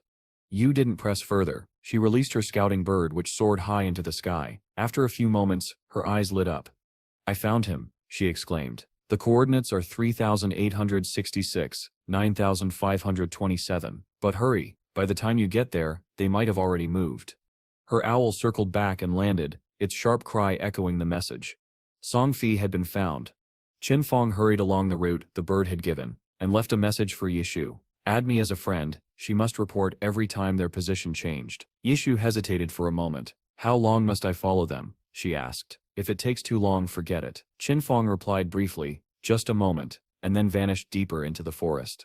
A short distance in, Qin Feng sensed something odd and stopped. Yishu watched him closely and puzzled, asked, Why did you stop? Big shot. He pointed to a tree and asked her to check whether any nearby trees looked the same. Obediently, Yishu scanned the area. Okay, wait a bit, she said, then called out, There's one 100 meters ahead, and one 100 meters to the left. Qin Feng approached and pressed his hand against a carved symbol on the nearest trunk. The mark glowed where his palm touched it. Yishu peered over, curious. What is this symbol? She asked. Qin Feng released his grip and answered calmly. Guess. The three trees formed a large triangle, and at its center, a faint power gathered and a chest materialized. Yishu gasped with delight. An emerald-level treasure chest, she cried. She stepped closer, amazed. I never expected to meet an ancient god's blessing in a newbie village. What luck, and I can open it. While Qin Feng explained, she tried to memorize the symbols with her exploration ability. If such blessings appeared elsewhere, she wanted to find them again. Qin Feng told her, the blessing of the ancient god can appear anywhere the gods have abandoned. An area usually contains several strange symbols. Activating them all will trigger the blessing. Sometimes it summons an evil monster boss, sometimes a swarm of small monsters, and sometimes a treasure chest or other special reward. Yishu's mind raced. The chest could easily be worth at least 1,000 days of transferable lifespan. In the outside world, she recalled, 1 day of transferable lifespan could cost 1 per 10,000 on the first day and climb to 1 per 50,000 on the second. So the treasure's value was staggering. Qin Feng opened the chest. The system announced, You have opened the emerald-level treasure chest. You have received the emerald-level skill book, Blooming Curse. He frowned at the name, Blooming Curse, and the system supplied its description. Blooming Curse, Emerald Level, a common skill book usable on the corpse of a player who has been dead for up to 15 seconds, causing a cursed flower to bloom on the corpse. The flower siphons the target's transferable lifespan until it is fully depleted. There is no cooldown. Qin Feng's expression turned cold and calculating. It was a perverted skill indeed. He had heard of it in a previous life. The name fit perfectly. He accepted the skill, and immediately envisioned how to use it. Guard the corpse after killing a player so the cursed flower could drain all transferable lifespan. With this power, he thought, he could make an enemy quit the game, rush to level 10, and then exploit the ability in the real world to ruin them completely. With the skill learned, Qin Feng resumed his search for Song Fi. He intended to end Song Fi's good days. Elsewhere, a wolf struck by lightning convulsed as fire raced over its fur and collapsed. Song Fi and his band of female fans joined forces and finished the beast. Song Fi smirked to himself. He had run far, surely Dark Shadow would not follow. After all, he had once stolen a silver boss from Dark Shadow and had been killed twice. That should have been sufficient provocation. He promised himself revenge. When I level up, I will come back for you, you damn Dark Shadow. A fan in Song Fi's group pointed ahead. Brother, look, People are fighting that boss. Song Fi feigned surprise and stirred the crowd. Oh my god, they look familiar. Could they be fans of New Gi? At the name, his followers erupted in anger. Those disgusting maggots want to help New Gi climb the ranks? Sisters, kill them all. We won't let them affect our brother's climb. The players defending the boss were initially grateful for reinforcements. Hello everyone, the boss is about to die. Let us finish it together. Their hope was cut short when a female fan struck one of them over the head with a stick, pinned him down, and glared with bloodshot eyes. The boy on the team cried out. The mage girl protested. What are you doing? Are you crazy? But before she could explain, 2 arrows pierced her face. The boy screamed a name, Misa, in terror.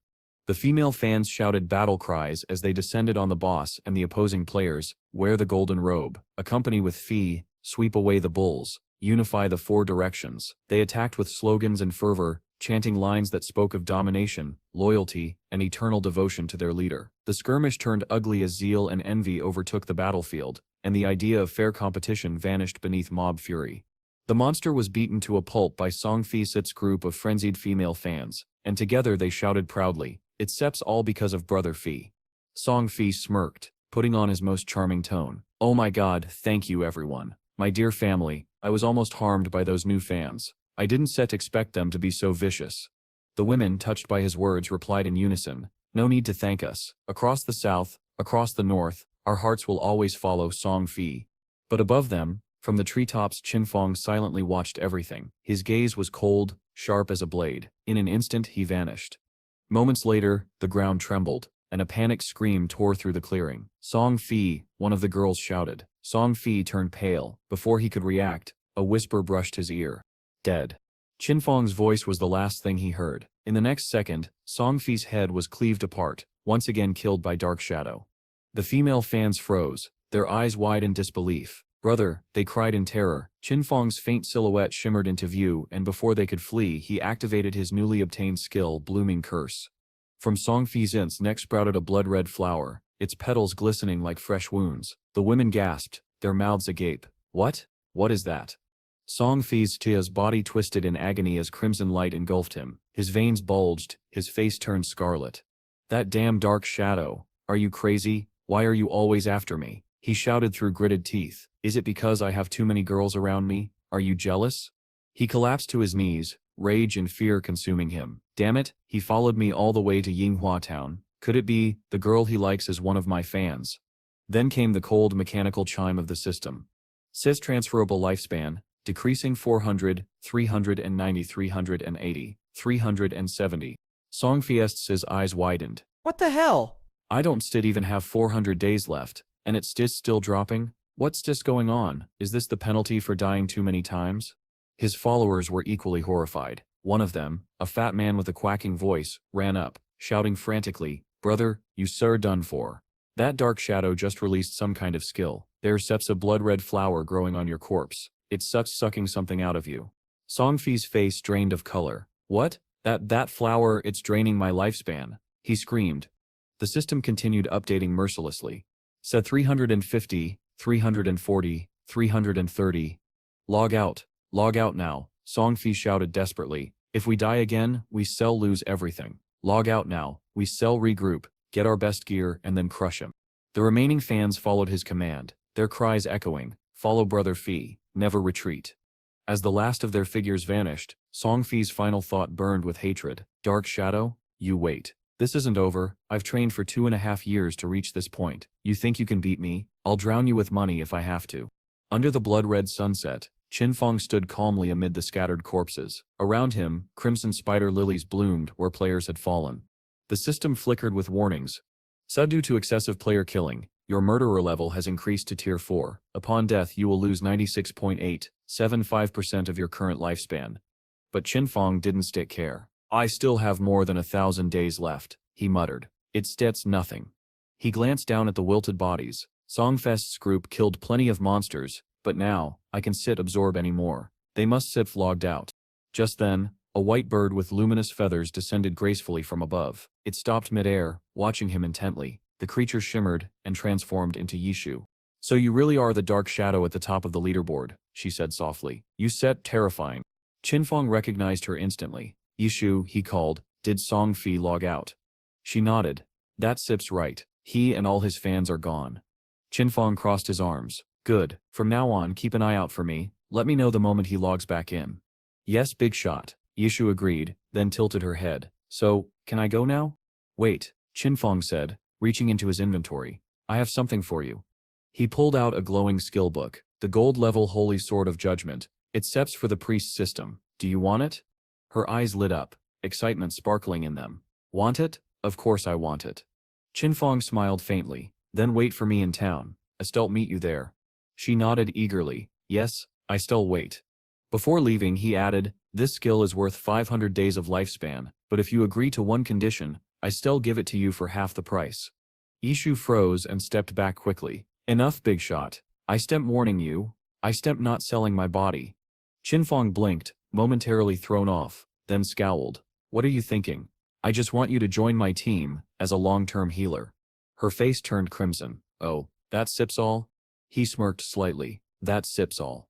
And under the fading light, the red spider lilies continued to sway, quiet witnesses to the birth of a ruthless partnership. At this moment, she finally breathed a sigh of relief, and nodded in agreement. Okay, but if they turn out to be terrible, I'll tell you. Qin Feng smiled faintly, his eyes filled with satisfaction. Not bad. They are actually quite strong. Now wait for me to contact them first. The scene shifted to a chaotic battlefield. An enormous axe swung downward, smashing into a group of struggling monsters. The blow was so powerful that one monster's head was flattened and rolled to the ground. Wang Mang exhaled sharply, his chest heaving. Done. Finally killed it. He turned and shouted, Quick, Xia Yu, remove the poison for me. Xia Yu, delicate and charming, tilted her head innocently. Huh? Remove the poison, right? Wang Mangsit's face was pale, veins bulging on his forehead. What kind of priest doesn't have a detox skill? Hurry up. I can hold on much longer. Her expression turned nervous, and she pressed her divine staff frantically. Right. Watch this. But instead of casting a healing spell, she unleashed purification art. A blinding flash erupted. Wang Mang barely managed to dodge aside before it struck. The attack exploded into a bolt of holy lightning, forcing him to vomit blood in rage.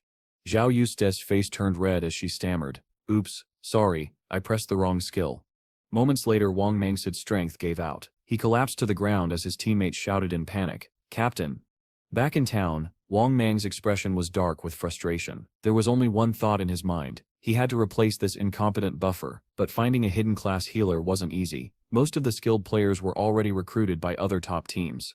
Meanwhile, Xiao Yu was completely unbothered. She sat quietly, browsing through her system interface with pride. Humph, this game isn't set that hard. I've already reached level 4. At this pace, will meet Brother Songfos soon. Just then, she received a system message from Qin Feng. Qin Feng, Wang Mang, I found someone hidden class, White Bird Divine Officer, quite strong. Does your team need her? The message came at the perfect time. Wang Mang had just been looking for a replacement. Wang Mang, Big Brother said strong, then she must be good. We take her. Qin Feng, good. She sips in Yinghua Town. A few players are grinding there. Go level up together. Wang Mang, got it. We head there right away. This place is too crowded anyway. After ending the chat, Wang Mang turned to Xiao Yu with a polite smile. Xiao Yu, there are too many corpse monsters here. We'll start moving to a higher level zone, but since your level sits still low, it'll be dangerous. We can take you this time. Xiao Yu blinked, forcing a faint smile. Huh? But I think I can still.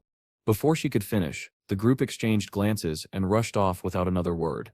Not good, it's too late. Leave quickly, Xiao. Take care of yourself.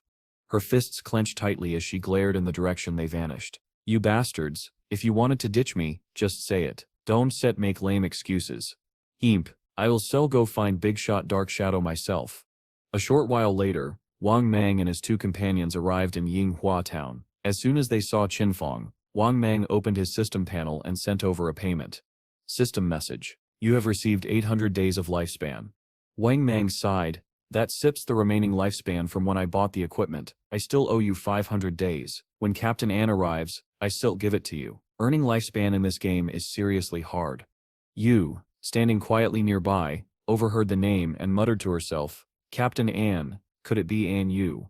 Qin Feng simply nodded and began introducing everyone. This is Falling Snow Day. His name sips Wang Mang. Introduce yourselves. Before anyone could respond, a lively voice echoed from a distance. Wang Mang, ISEP arrived. A young woman appeared, her name glowing above her head. Justice Executor. Qin Feng Sip's eyes narrowed slightly as he studied her. So it really is Anu. Her in-game title was legendary, the only hidden class longswordsman in existence. In his previous life, she had ranked among the top 20 players in the world, one of the strongest pillars of the Dacia faction, and a nightmare to many foreign guilds. She jogged up with a bright grin and extended her hand eagerly. Big shot Dark Shadow. Oh my god, I can believe I stump meeting you in person. I stump Anu, such a huge fan. Qin Feng met her gaze, intrigued. So this is the first person in this life who's stronger than me. Anu smiled, eyes gleaming with excitement. Dark Shadow, your growth rate is insane. What's your secret? Are you a transmigrator or reborn? She laughed playfully, half joking yet half curious. Qin Feng didn't answer immediately. Instead, he smirked faintly, because in this world, some secrets were better left unsaid. Qin Feng didn't respond immediately. His mind was a storm of thoughts. In my previous life, Anu wasn't on the same team as Wang Mang. That detail gnawed at him. If I remember correctly, she represented Shanghai City. The government used her to buy up vast amounts of transferable lifespan.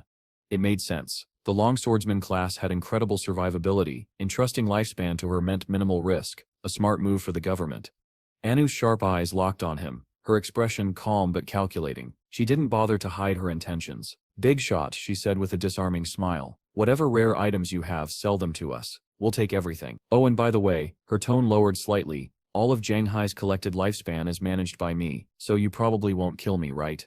Qin Feng smirked faintly. Of course not. I sipped him not that short-sighted. Cooperation benefits both of us. Anu Sit's grin deepened. I knew you were smart. He studied her carefully, his thoughts circling back to the past. She's probing me with every word. The rumors from his previous life were true. Outwardly innocent and lively, but inwardly shrewd and lightning fast in her decisions. She was the perfect bridge between him and the Dacia government, saving him countless steps. But in the real world, things were spiraling out of control. Across the country, panic spread like wildfire. Players were shouting in disbelief as official announcements filled every screen. Oh my god, did everyone see that? Someone screamed. The government just confirmed it. Lifespan in the Divine Artifact game is real. If it runs out in the game, you die in real life. A blue-haired girl trembled, her phone slipping from her hands. What? That can be true. It's just a game. I transferred all my lifespan to Brother Songfei already. Others clutched their phones in horror. I only have a few years left. I've killed so many players. Every death costs me double now because of the murderer buff. This can be happening. I've died 3 times already. Why is my lifespan dropping this fast? The panic was absolute. One of Songfei Sip's devoted fans sat frozen, unable to look at her game data anymore. Damn it, I was a mage tank, always rushing to the front lines. I killed so many, died even more, and now I only have 1 day of lifespan left. One day, when that Sip's gone, I really die. She shook her head violently. No, I don't believe it. Just then, her phone buzzed with multiple messages. She glanced down, hope flickering in her eyes. Notification, Songfei is buying lifespan. Her face lit up. Brother Songfei, he saved me. Heart pounding, she began preparing immediately. I still wear my Songfei support gear from head to toe, she said feverishly. Yes, even the special Songfei ultra-thin anti-overflow sanitary pads. In a frenzy of idol worship, she dressed in clothes covered with his pictures and rushed out the door, her voice sugary sweet. Brother Songfei, I'm coming to see you at the resort. Meanwhile, Xiao Yu slowly woke up in a pitch-dark room. Phew, did I return to reality? She murmured groggily. The first thing she did was check her account balance, and her face lit up with excitement. Wow, 1 day of lifespan is worth 15,000 now, and I have 200 days. I'm rich. But her joy froze the moment she saw the next notification. Her eyes widened, her body went cold. Breaking news: Songfei has been killed 3 times by Dark Shadow. Her lips trembled. What? Then came the scream. Raw, heartbroken. Oh my god, Songfei was massacred by Dark Shadow? 3 times? She clutched her mouth, tears streaming down her face. Her voice broke into sobs. That idiot said it himself. If your lifespan runs out in the game, you die in real life. He's really going to die. Her whole body shook uncontrollably. Why did Dark Shadow kill Brother Songfei? She looked through the player chat logs. Songfei had been surrounded by dozens of supporters, yet Dark Shadow still managed to kill him 3 times. Terrifying. Unbelievable. Then, new system announcements began flooding in. Official broadcast. Sisters, Brother Songfei needs help. Anyone in Jiang District can sell him your transferable lifespan. Meet him at Dajiang Square. He's paying 10,000 per day. Dozens of Songfei's fan groups reposted the same message, calling it the perfect chance to both help their idol and make money. Zhao Yu wiped her tears and stood up abruptly. Brother Songfei is in Dejang Square that sips close to me. She grabbed her bag, eyes burning with desperate resolve. No, I can just sit here and watch him die. I have to help Brother Songfei. Her heart pounded with obsession and devotion. Thanks to those fools, I have more than 200 days of transferable lifespan. That sip's enough to save him. Meanwhile, inside the divine artifact game world, Qin Feng continued hunting monsters. The ground was littered with corpses, glowing red under the dim light. One after another, system notifications flashed before him. System: congratulations, Youssef reached level 10. Constitution +2. Youssef gained 5 free attribute points. Youssef unlocked profession upgrade. First player to reach level 10 in Shanghai City, fame +7. First player to reach level 10 in Daxia Country, fame +4. First player to reach level 10 globally, fame +21. And then came the final message. System announcement: when 7 players reach level 10 in Shanghai City, the teleportation gate to the ruined land of the gods will open. Qin Feng's eyes gleamed as he looked toward the horizon. The world was changing, and this was just the beginning. All across the divine artifact world, players froze as the same string of glowing notifications appeared before their eyes. System global announcement: player Dark Shadow has become the first in the world to reach level 10. For a moment, silence reigned. Then, chaos erupted in every chat channel. Dark Shadow again? The same guy who took the first gold level kill? He seps insane. He seps the first global level 10 already? And he sets from Daxia. Damn it. The disbelief was unanimous. Every region's player base buzzed with frustration, awe, and fear. Even Ice Smith, the only hidden profession player, is still level 8. How the hell did he reach level 10 already? We have 1.5 billion players in Tianzhu, and no one can catch up to him. This Dark Shadow, he sits not human. While the world reacted in shock, the system continued updating based on Qin Feng's progress. System update. Evolution points, spent 13. Remaining 0. Skill enhanced, backstab, platinum tier, fui. Passive effect. Attacks launched from behind deal 50% increased damage. After defeating another monster, Qin Feng stood still, gazing at the endless ocean. The light reflected in his eyes carried no excitement, only calculation. My transferable lifespan is barely more than 7,000 days, still not enough. Not safe. He opened his status window. Nickname: Dark Shadow. Profession: Dark, Hidden. Level: 10. Non-transferable lifespan: 128 years, 219 days. Transferable lifespan: 7,455 days. Strength: 39. Physique: 39. Agility: 111. Spirit: 41. Fame: 47. His cold eyes reflected only determination. To leave this small beginner's town, 7 players needed to reach level 10 to activate the teleportation formation, the gateway to the ruined land of the gods. The highest level after me is 7, he thought calmly. That means I still have time to wait. Perfect. I can return to reality and handle something first. Without another word, Qin Feng's figure vanished from the beach, dissolving into black mist. When his eyes opened again, he was back in the real world. Just as he sat up, a faint blue glow appeared before him. The divine artifact game interface had followed him out, sending a chilling notification. Consume transferable lifespan to extract abilities into the real world. Qin Feng's lips curved slightly. Yes. The system responded instantly. Select extraction type. Ritz extract profession and level. Murin, extract equipment. Rotting extract skills. Marun extract bloodline, locked. Moreau, extract divinity, locked.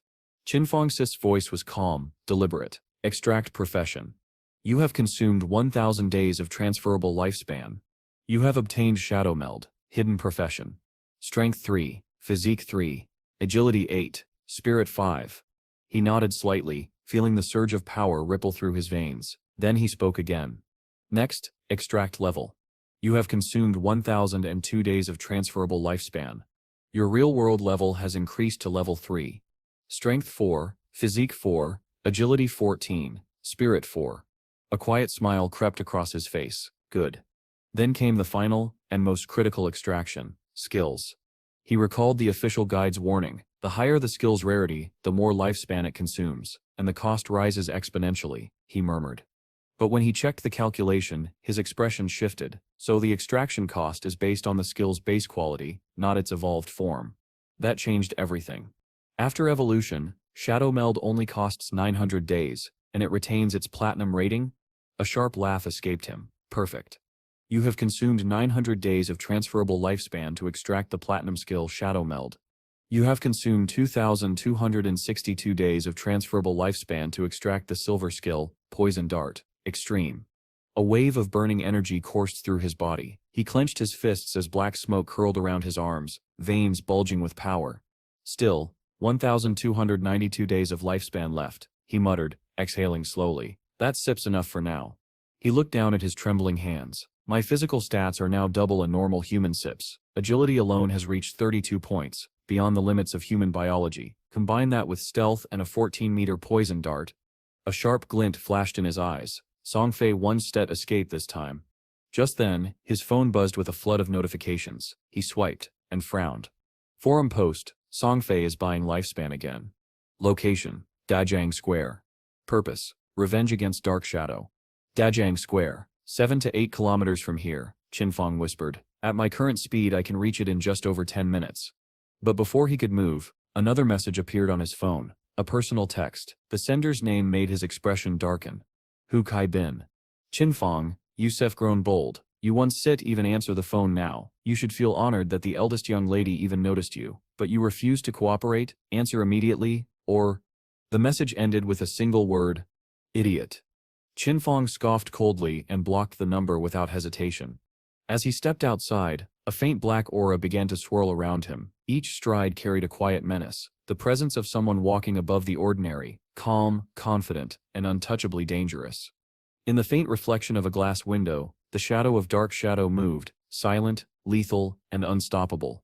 Qin Feng's eyes were cold, his aura exuding a force that made the air around him feel heavy. Soon everyone would come to understand what the divine artifact game truly meant.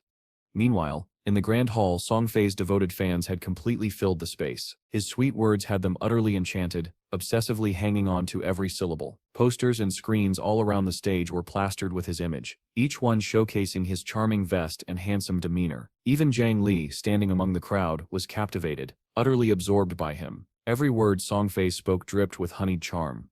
Brother, I heard you were killed 3 times by Dark Shadow in the Divine Artifact game. Don't set worry. Sent people to investigate his real identity. Songfei Sip's soft Theo, Seft betrayed curiosity as he asked, and how far has the investigation gone? A smile spread across her face as she shared the news. Sep sent someone to approach him in Yinghua town. We will offer him a deal he can dead refuse. Once he comes to the real world for the money, haha. Zhang Li Sip's eyes were filled with infatuation, giving her complete attention to Songfei. Then we still make sure he pays. And you, brother, can vent all your anger. Songfei Sip's lips curved into a satisfied smile. Be sure to let me know when the time comes. He glanced at her with a protective gaze. Sep heard your Shida Jang uses this method to control many players, making them work for free. Hearing him care so attentively, Yang Li smiled softly and dismissed the others as idiots. All of them are greenhorns, she thought, squeezing out only a little lifespan. It's Sep's still better to be with you. So many girls are willing to sacrifice their lifespan, even their lives, for you. Songfei raised his head confidently, exhaling lightly. Humph. Suddenly, a young man pushed through the crowd, ignoring the atmosphere, shouting, Hey, don't sell your lifespan so cheaply. His words drew immediate backlash. Haven't you seen the official announcement? If your lifespan runs out in the game, you still die in real life. You start harming lives. We sue you, Songfei. Songfei had anticipated this. Calmly, he stood, his voice soft yet commanding. Cough. Hello friends, I am Songfei. I've noticed the controversy regarding my purchase of lifespan. Yes, it has caused some social disturbance, and for that I am sincerely apologetic. The crowd of brainless fans erupted in excitement. No need to apologize, you haven't done anything wrong. Tears glistened in Songfei Sep's eyes as he continued, trembling with emotion. I am deeply grateful for everyone's Sip's support. True love should always be positive. I hope everyone pursues their idols rationally, especially in this unique phase of the Divine Artifact game. Please protect yourselves and contribute to society. The hall fell silent, every ear straining. His words, though false, carried sincerity in their tone. I am also actively cooperating with the government, doing my best in the game. Sep used my personal assets to purchase lifespan to become an outstanding idol worthy of your love. I hope to bring joy, peace, and a better future for everyone. If my actions cause trouble, I sincerely apologize. Below the stage, chaos erupted. Some shouted in outrage, but the majority defended him passionately. You did nothing wrong. How can you be so gentle, my darling? Go away, barbarians. We start helping him willingly. Don't tarnish his sincerity. A confident, proud voice cut through the clamor. It was the short-haired girl, Songfei's most devoted fan. Don't believe those ridiculous rumors. I donated the most lifespan to him. When I logged out, the system warned me my lifespan was less than a day. Yet, here I stand. If you don't have the courage to die for him, you don't deserve to claim love for him. The crowd erupted in agreement, their voices uniting in fervent devotion. Yes, so true. So right, Songfei, I love you. One by one, fans shouted their remaining lifespans. I have 20 days left. I shall give it all to you. I have 17 days. I have 3. Songfei Sip's voice was gentle yet commanding, filled with fake emotion that masked the calculation behind his words. Oh my God, I feel your love. I love you all. The hall trembled with the overwhelming energy of devoted fans, each one willing to sacrifice everything for the idol they adored, the one and only Songfei. The scene on stage had been carefully staged for drama, but no rehearsal could prepare anyone for what happened next. Seth reached out and took the short-haired girl's small hand, his eyes glistening with tears. Especially you, he said, voice trembling. To be loved by someone like you, I'm truly moved. The girl's eyes filled, tears and snot mingled on her face. Ah, Songfei, my darling, just to have you look at me like this. Even if I had to die right now, I would be willing. A single tear rolled down his smiling face, masking the falseness beneath. Then, in an instant, the show's warmth was swallowed by a bolt of lightning. Before Seth could finish his line, the lightning pierced his skull. A second of deadly silence followed. The entire stadium froze, eyes widened in horror. He had no time to utter a final word. He coughed up bright, fresh blood. Black smoke curled from his head. Half of Songfei's brain was charred. He collapsed forward and slumped onto the shoulders of his adoring underlings. Panic spread like wildfire. The short-haired girl's eyes bulged. She staggered backward and fell to the stage, screaming, "Say what is wrong," she cried as she crawled to him, trembling. The crowd below joined her in alarm. The black-clad bodyguards materialized at once, forming a shield around Jiangsu and whisking her through the back exits. Danger! Protect the young miss and retreat, they barked. Jiang Li's face drained of color. She plunged into the crowd against the flow, mind scrambling. Before anyone could make sense of the carnage, a faint halo had appeared over Songfei's body. The halo vanished into the air, as if collected by an invisible hand. Someone somewhere close by had reached out and taken it. Only a short distance from the car prepared for the young miss. Jiang Li watched in frozen horror as the divine artifact's light struck. The head separated from the neck. The expression of terror was fixed in her eyes. The bodyguards, stunned and panicked, could do nothing but shout orders that felt increasingly hollow. News moved faster than emotion. The forum exploded with updates. Star Songfei dies tragically at Dajiang Plaza. Crazy fan donates entire lifespan in divine artifact game. Dies beside Songfei's corpse. Police investigate supernatural cause. Songfei killed by inexplicable abilities. Shock spread among the fans. Jiang Li wept openly, covering her face. I still can't believe it. We were at Seth's concert just yesterday. Her friend muttered about throwing knives and invisibility, clutching at scraps of overheard speculation. Isn't that a divine artifact game ability? Do you think Anying killed Seth? I heard in the game Anying killed him 3 times. Doubt warped into conviction in Jiang Li's mind. How could skills from a game manifest in reality? To kill Songfei instantly, and then invisibly collect his lifespan, only someone with the assassin's talents could do that. The clues led her to one name. The culprit must be Anying. Hate crystallized into purpose. Her world dimmed. Everything she cherished felt stolen. If Anying could bring game abilities into the real world, then Jiang Li believed she had no choice but to approach him, get close, and stop him, by any means necessary. From that moment forward, her single goal burned clear: to kill Anying. Elsewhere, the man who had taken down 2 influential figures that night remained unbothered. Qin Feng, having completed his bloody work, sauntered to a noodle shop to replenish his energy. Even while the divine artifact game drained his life force in the real-world invincible state, hunger persisted. He ate calmly, savoring black bean noodles as if the world outside were still ordinary.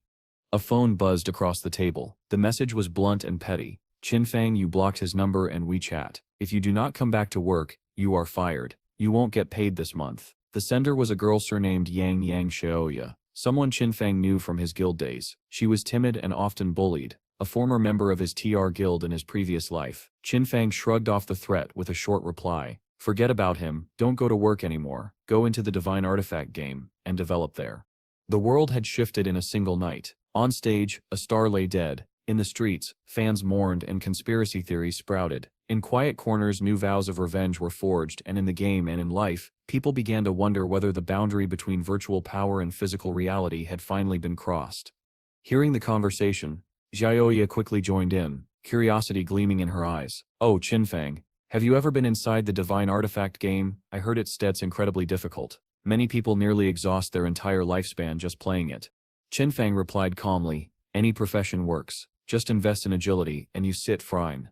Xiaoya leaned closer. "I heard lifespan in the game is worth a lot now. Qin Feng, how much have you earned?" He shrugged. "Not much. Almost used up." "What? But didn't you buy a house and a car? No wonder you dared to block that fat tiger." She laughed nervously. Qin Feng smirked. "Fat tiger? Humph. Just a lackey. The real problem is his boss, Tian Shishi." The name stirred something dark in his memory. Tian Shishi, young lady of the Qin Corporation. The company he once worked for had belonged to her family. She never worked a day in her life, spending her time toying with men. He recalled the rumors, her late-night hotel meetings with foreign businessmen, her flashy supercars, her scandalous lifestyle, and now she had set her sights on him. Tian Shishi was known for her obsession with foreign culture. When the Divine Artifact game had first launched, she left Daxia for North America and established the Alice Country Guild, one of the 3 most powerful guilds there. That guild had often clashed with Daxia and his own TR Rebirth Guild. Remembering all this, Qin Feng's expression hardened. He had to act before she left the country. If he could eliminate her now, the Alice Country Guild might never rise, and the chaos she brought to the world could be avoided. There were also whispers that her guild co-founders shared more than just a business relationship with her. Once she died, they would inevitably turn on each other. His phone buzzed again. It was Xiao Yu. He picked up. "Qin Feng, I didn't expect you to be alive. I thought you died inside the Divine Artifact game." She screamed over the line. "Anyway, I bought a house myself, so don't bother me anymore." "Oh," he replied flatly. "Anything else?" "Donstedt talked to me again," she snapped. "Donstedt asked where I live, and Donstedt contact me in the future."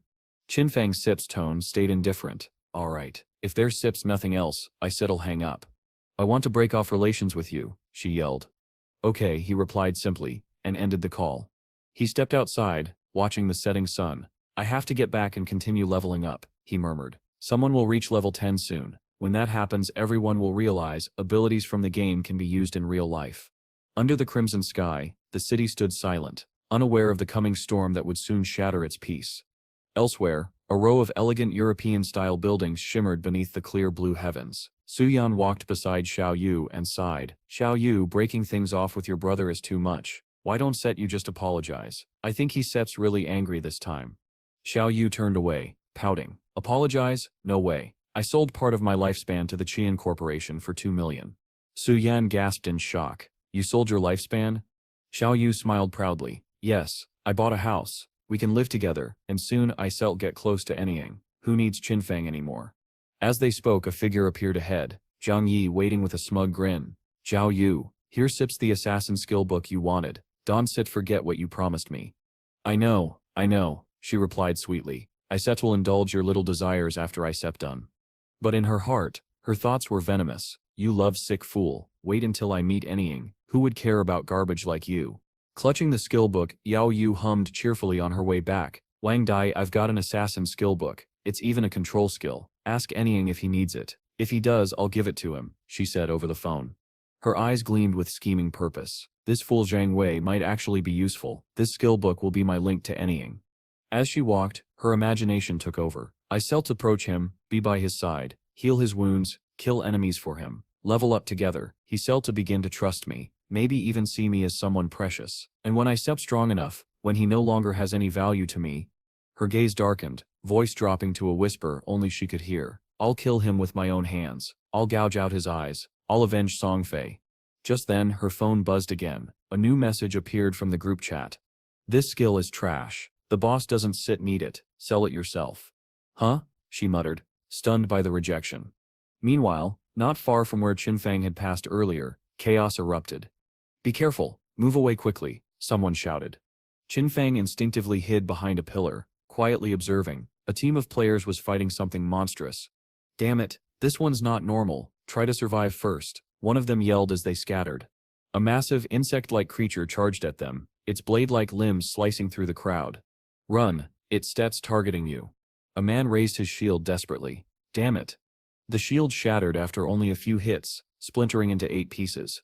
Qin Feng's eyes narrowed as he analyzed the creature. Golden level arthropod, level 8, golden boss.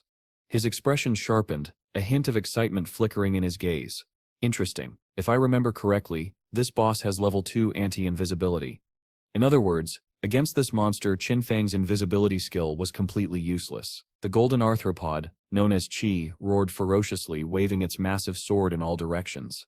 Seeing an opening, Qin Feng dashed forward with incredible speed. His blade flashed like lightning as he unleashed a flurry of attacks. Damage, 1013, 1013, 1013. He paused for a moment, carefully analyzing the effect. Attacking from outside the enemy's field of vision deals double damage, but if the opponent can see through stealth, the bonus disappears. His brows furrowed. That explains the drop in power. Yet, he had a countermeasure. His legendary skill, Grace of Liberation, magnified the weaknesses in a monster's head and heart by 200%, and within the technique, 9 slashes of Shunying Jian, 3 of those strikes were designed to target weak points. Hitting them meant triple damage, enough to compensate for the lost stealth boost.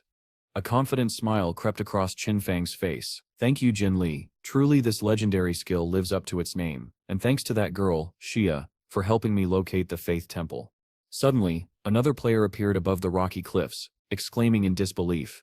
That stealth damage, terrifying. Just one attack wiped out 1/6 of the golden level boss Sit's health.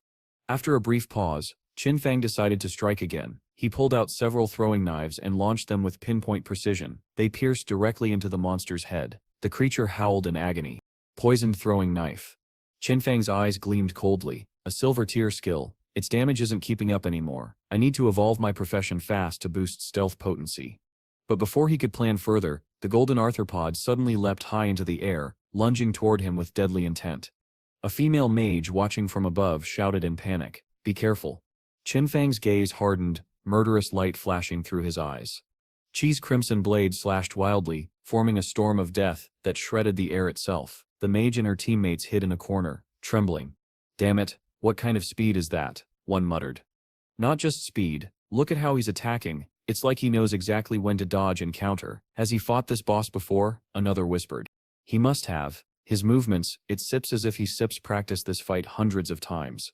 Meanwhile, Qin Feng moved with impossible precision. Each dodge, each strike, perfectly timed. In my previous life, he thought, when I fought alongside Jia Yu, she couldn't even protect herself, let alone heal me. That's why I developed this skill, evasion. A warrior doesn't always need to endure blows. Sometimes, survival depends on agility. His eyes burned with intensity as he prepared the final blow. I saw prove it. Even as an ordinary warrior, I saw reach the top 100 globally. With one decisive strike, his blade cleaved through the monster's defenses. The golden arthropod shrieked as its massive form crumbled to the ground. The female mage screamed, "Oh my god, the golden boss is escaping." But Qin Feng didn't hesitate. He darted forward once more, blade flashing in a final fatal arc. A clean slash, straight across the head. The creature's skull separated from its body, and its massive corpse hit the ground with a deafening thud. A system message appeared before him. You have slain Golden Arthropod level 8, Golden Tier. Rewards, plus 640 EXP. Plus 7 evolution points. Plus 497 days of tradable lifespan. Qin Feng stared at the glowing notifications, a faint smile spreading across his lips. So this is the reward for a golden boss. 7 evolution points and nearly 2,000 days of lifespan. Not bad. But then another shimmering item caught his attention. A skill book dropped onto the ground, radiating platinum light. He picked it up and read the description. Black Light Shield, Platinum Assassin Skill. Effect converts all evasion rate into a damage immune shield. Duration 8 seconds. Cooldown 60 seconds.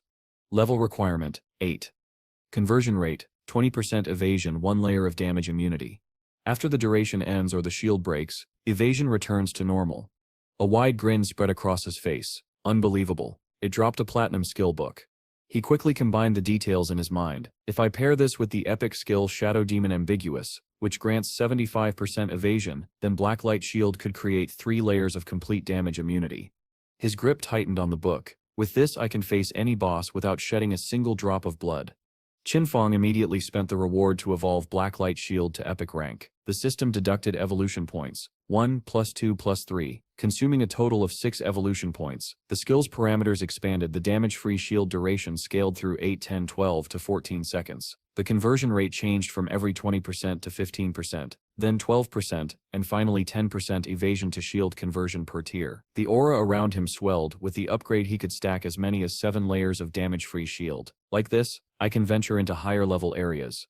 For a moment he poured nearly all his remaining points into evolving equipment, leaving 22 evolution points. He then prioritized increasing damage per second by improving poisoned throwing knife. That evolution consumed 3 plus 5 plus 8, 16 evolution points in total. After evolution, the skill scale read, white, silver, emerald. Effective range reached 1,417 meters. Hit dodge attachment values became 120 and 240 attack points. Poison fragments dealt sustained damage every second equal to 50 to 80% of attack power. The effect could not be resisted. Evolving the skill 3 times more than doubled its damage, and with a cooldown of 5 seconds its sustained DPS rivaled his Xunyang Jian technique. Qin Feng did not stop there. He exchanged for 2 assassin pieces of equipment. The Ring of Agility, Platinum tier, granted agility plus 20, movement speed plus 20%, attack speed plus 20%, and cooldown speed plus 20%. He also acquired heavy red leather gloves, golden level assassin protective gear, with physical defense plus 18, all elemental resistances plus 15, constitution plus 12, and health plus 588. Equipment required level 6. After the upgrades, Qin Feng watched his stats climb. The combination of gear and skills pushed his cooldown speed to 55%. A skill that had originally had a 12-second cooldown, now refreshed in only 7.7 seconds. He gained 52 constitution points, 106 physical defense, and 1,517 horsepower points. He smiled to himself. Not bad. Now I can tank 3 hits from a golden boss without dying. With blacklight shield layered on top, my survivability increased significantly. The party that had watched the fight now approached, awestruck. Big shot, you actually soloed the boss, they praised. A mage prompted eagerly, are there any skills or items I can buy from you? Qin Feng produced a book with a cool casual air and offered it. If you're a mage, I have this golden skill book, Frost Scatter. It releases up to 10 ice orbs. Fixed price, 800 days. The teammates protested, clicking their tongues. 800 days. That's too expensive. Level 5 golden skill books sell for 400 days. Qin Feng's eyes flickered. He explained, this is a level 7 book. Level 7 deals 40% more damage than level 5. 800 days is fair. The mage nodded without hesitation and purchased it. The system confirmed, Frost Scatter, golden skill book. You have paid 800 days of tradable lifespan. Qin Feng left with a swagger. No boss can threaten me now, he thought, resolved to return to town to spread the news and map out golden and white silver level bosses, so he would always have targets to farm and maximize his growth rate. Just after a few steps, his device buzzed. A message from Wang Mang popped up. Beep beep, big shot.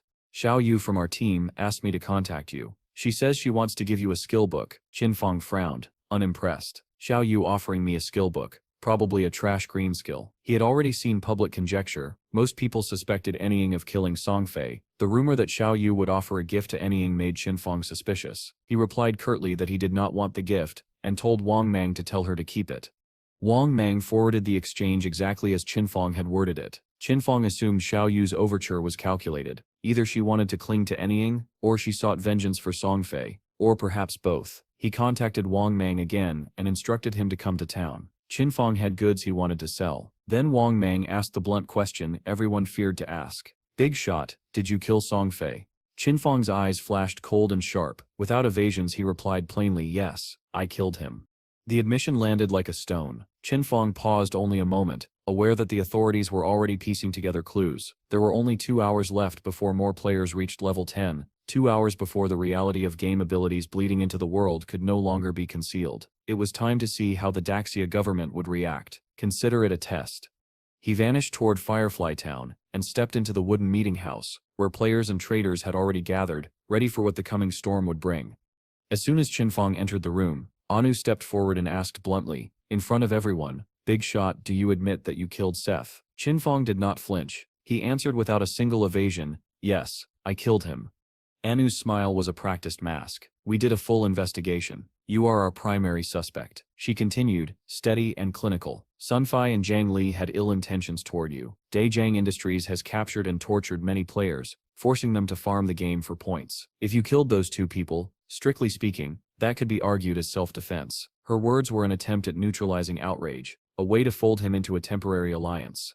Qin Feng read the room and understood their motive at once. These officials had not unmasked his true identity, so they were offering a pragmatic cooperation, an arrangement built on convenience rather than trust. He remembered how, in his previous life, he had once cooperated with authorities while keeping his hands clean. In this life, however, he had already crossed a harder line by killing Seth and Zhang Li. That act would ripple outward, introducing unpredictable variables into this fragile era shaped by the divine artifact.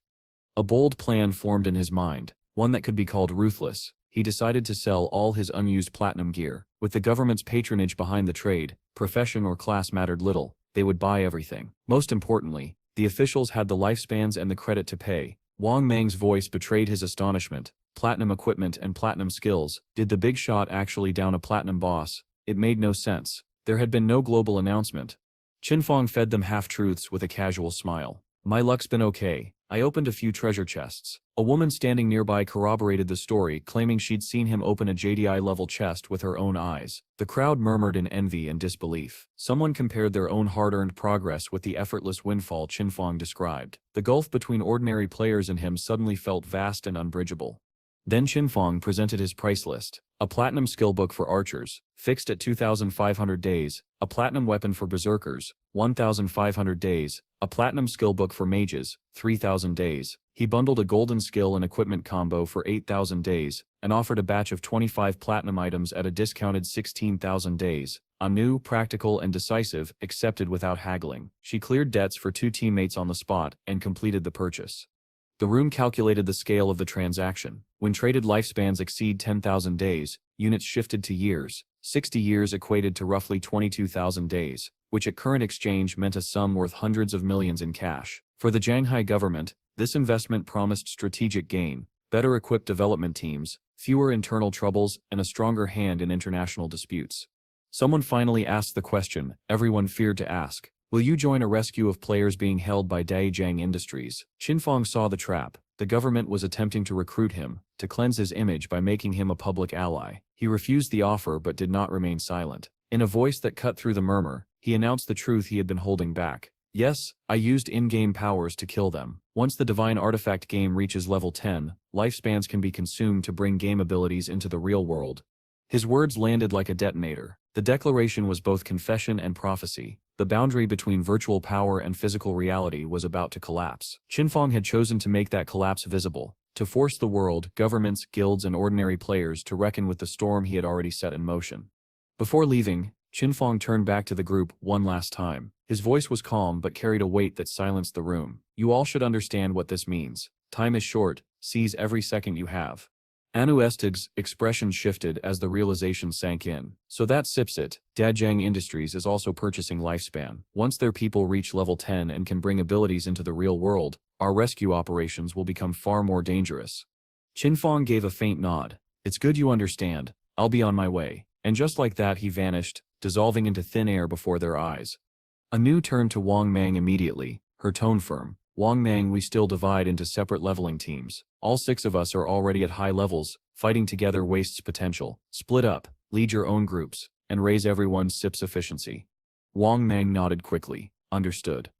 Anu continued, addressing the rest. Our first goal, reach level 10, then log out and report everything to the higher-ups. No one objected. The plan was clear, and the urgency was real. Moments later, a system announcement echoed across the server. Set attention. Player Anying has opened a stall again. This time he sits buying, not selling. All players receive the broadcast. Set 30 days of lifespan for the coordinates of a silver boss, 100 days for a golden boss. The message spread like wildfire. Soon a familiar voice called out mockingly, still setting up a stall here, Anying. My young lady said if you agree to help her level up, she'll pay you 300 million and shares from Daijang Industries. There won't be another offer like this in your lifetime. The crowd began to murmur. Someone from behind shouted, you really haven't Set logged out, huh? You don't Set even know what happened. Any killed Seong Fi and the young lady of Daijang Industries too. What? The man blurted, stunned. You mean she Set's dead? She Sep's gone. Another replied coldly. And you should Sep's seen it coming. She tried to capture Inni in real life, planned to enslave him for farming points. She brought this on herself. The man froze, his face darkening as memories flooded back. He had once taken her money, thinking it was an easy deal, but instead he'd been knocked unconscious, locked in a dungeon, and forced to grind for lifespan. Day after day he'd been beaten, starved, and made to lure others into the same trap. Remembering her cruel smile, he muttered bitterly under his breath. That woman deserved what she got. He laughed nervously, but Qin Feng Sep's sharp voice cut through. Looking at how obedient you are, you must Sep helped her capture plenty of players. Haven't set you? And no, he stammered, shaking his head. I was forced, I swear. He turned to leave, muttering apologies as he hurried off. Qin Feng scoffed. Trash. Then, without another glance, he turned his focus back to his stall. Someone else approached him. I Sep got the coordinates of a silver boss. Trade approved, Qin Feng said simply. 30 days of lifespan. The town remained lively, buzzing with excitement around Qin Feng's presence. Players whispered among themselves as they watched him trade. Look. That's Sep's Qian Shishi, one whispered. The real-life young lady of the Qian family. Stay away from her. She Sep's rumored to have killed multiple players and drained their lifespan. A moment later, Shishi entered the town, flanked by two teammates. Her expression was arrogant, her tone dripping with contempt. Humph. This game is set as great as people think. As long as you have money, you can buy equipment, skills, and power, enough to crush anyone you want. Her eyes gleamed with disdain as she cursed under her breath. This damn game even made me miss my flight. I should be in North America right now enjoying myself with Max. She scanned the Daxia players nearby with disgust. Look at these men, so weak, so boring. Not a single one has any charm. One of her foreign companions, Tony, laughed smugly. Miss Quan, your taste is impeccable. Of course our men are far superior. Even in that regard, he added with a perverted grin, we stir much stronger. Shishi smirked, her gaze lingering on him. Her arrogance and his vanity blended into a dangerous alliance of greed, lust, and power. But in the shadows of that bustling town, unseen by them both, Qin Feng quietly observed, already calculating his next move. A little later, they returned to the real world, and the excitement followed them. You can experience it yourself, someone said. She nodded repeatedly. Okay, I am really looking forward to it. The conversation soon shifted back to the star, Songfei. Voices bubbled with callous amusement. Hey, I heard that useless Songfei died. I played with him once. It was over in less than a minute. What a waste. Shishi, indulgent and hungry for sensation, flushed at the thought. She had heard the killer's name whispered everywhere. Anying, a Daxia man but ranked #1 globally. The idea that Anying could kill Songfei made ordinary death seem trivial. If he could fell a star, taking down a common player would be easy. Perhaps she thought this was her chance to get close to him.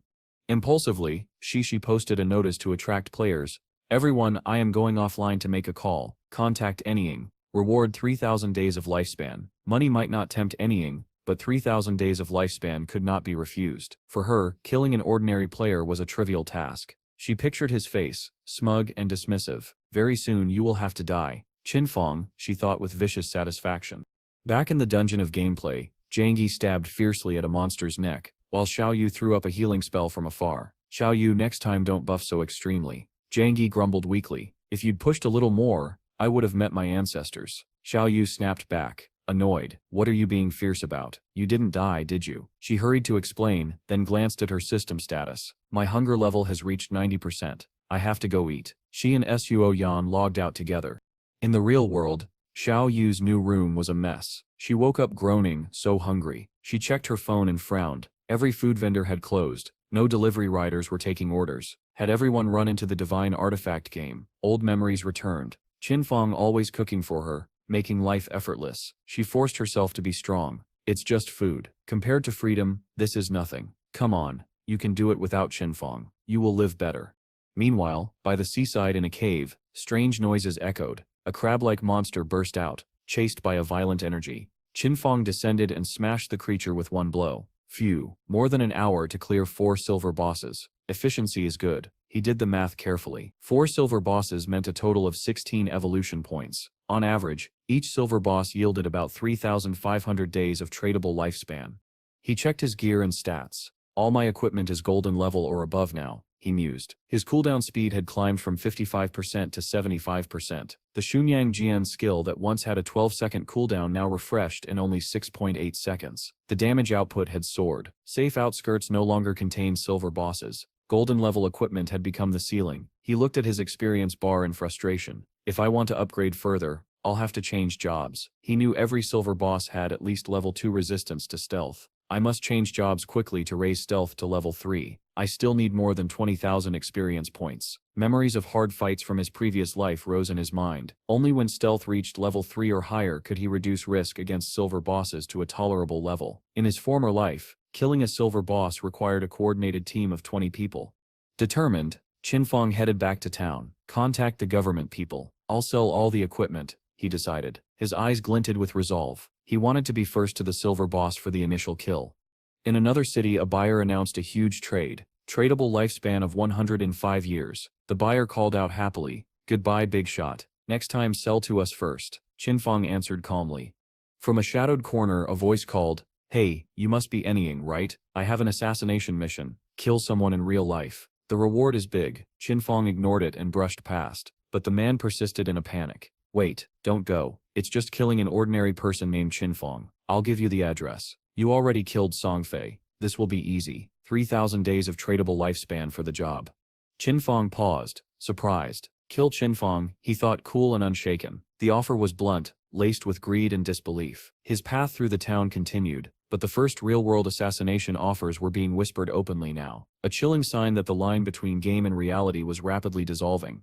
Qin Feng thought to himself, calculating quietly, 3,000 days, that is nearly 50 million in current value. Interesting. Who would want him dead? He had never met the man in real life. This middleman was only a messenger. The true employer remained hidden. He considered his past. In his previous life he had offended powerful people, but that had been in the later stages of the Divine Artifact game. To be targeted so early now meant old grudges, predating the game's release. One face floated into his mind, Qian Shishi. Only she had both the motive and the resources to hire an assassin. Yet if the Qian Corporation had truly wanted him dead, they would have acted before the game launched. That meant the hit had another purpose, most likely to get close to Anying. Killing Qin Feng, he guessed, was merely convenient. After all, Qin Feng had once refused her advances. How amusing, he thought. "You come looking for me first?" He answered the middleman coolly. "Fine, I'll take the job, but transfer half the deposit up front. Also, the timing is decided by me." The man stammered and begged to consult his superiors, then agreed. A notification blinked across Qin Feng's interface. Transaction complete. You have received 1,500 days of tradable lifespan.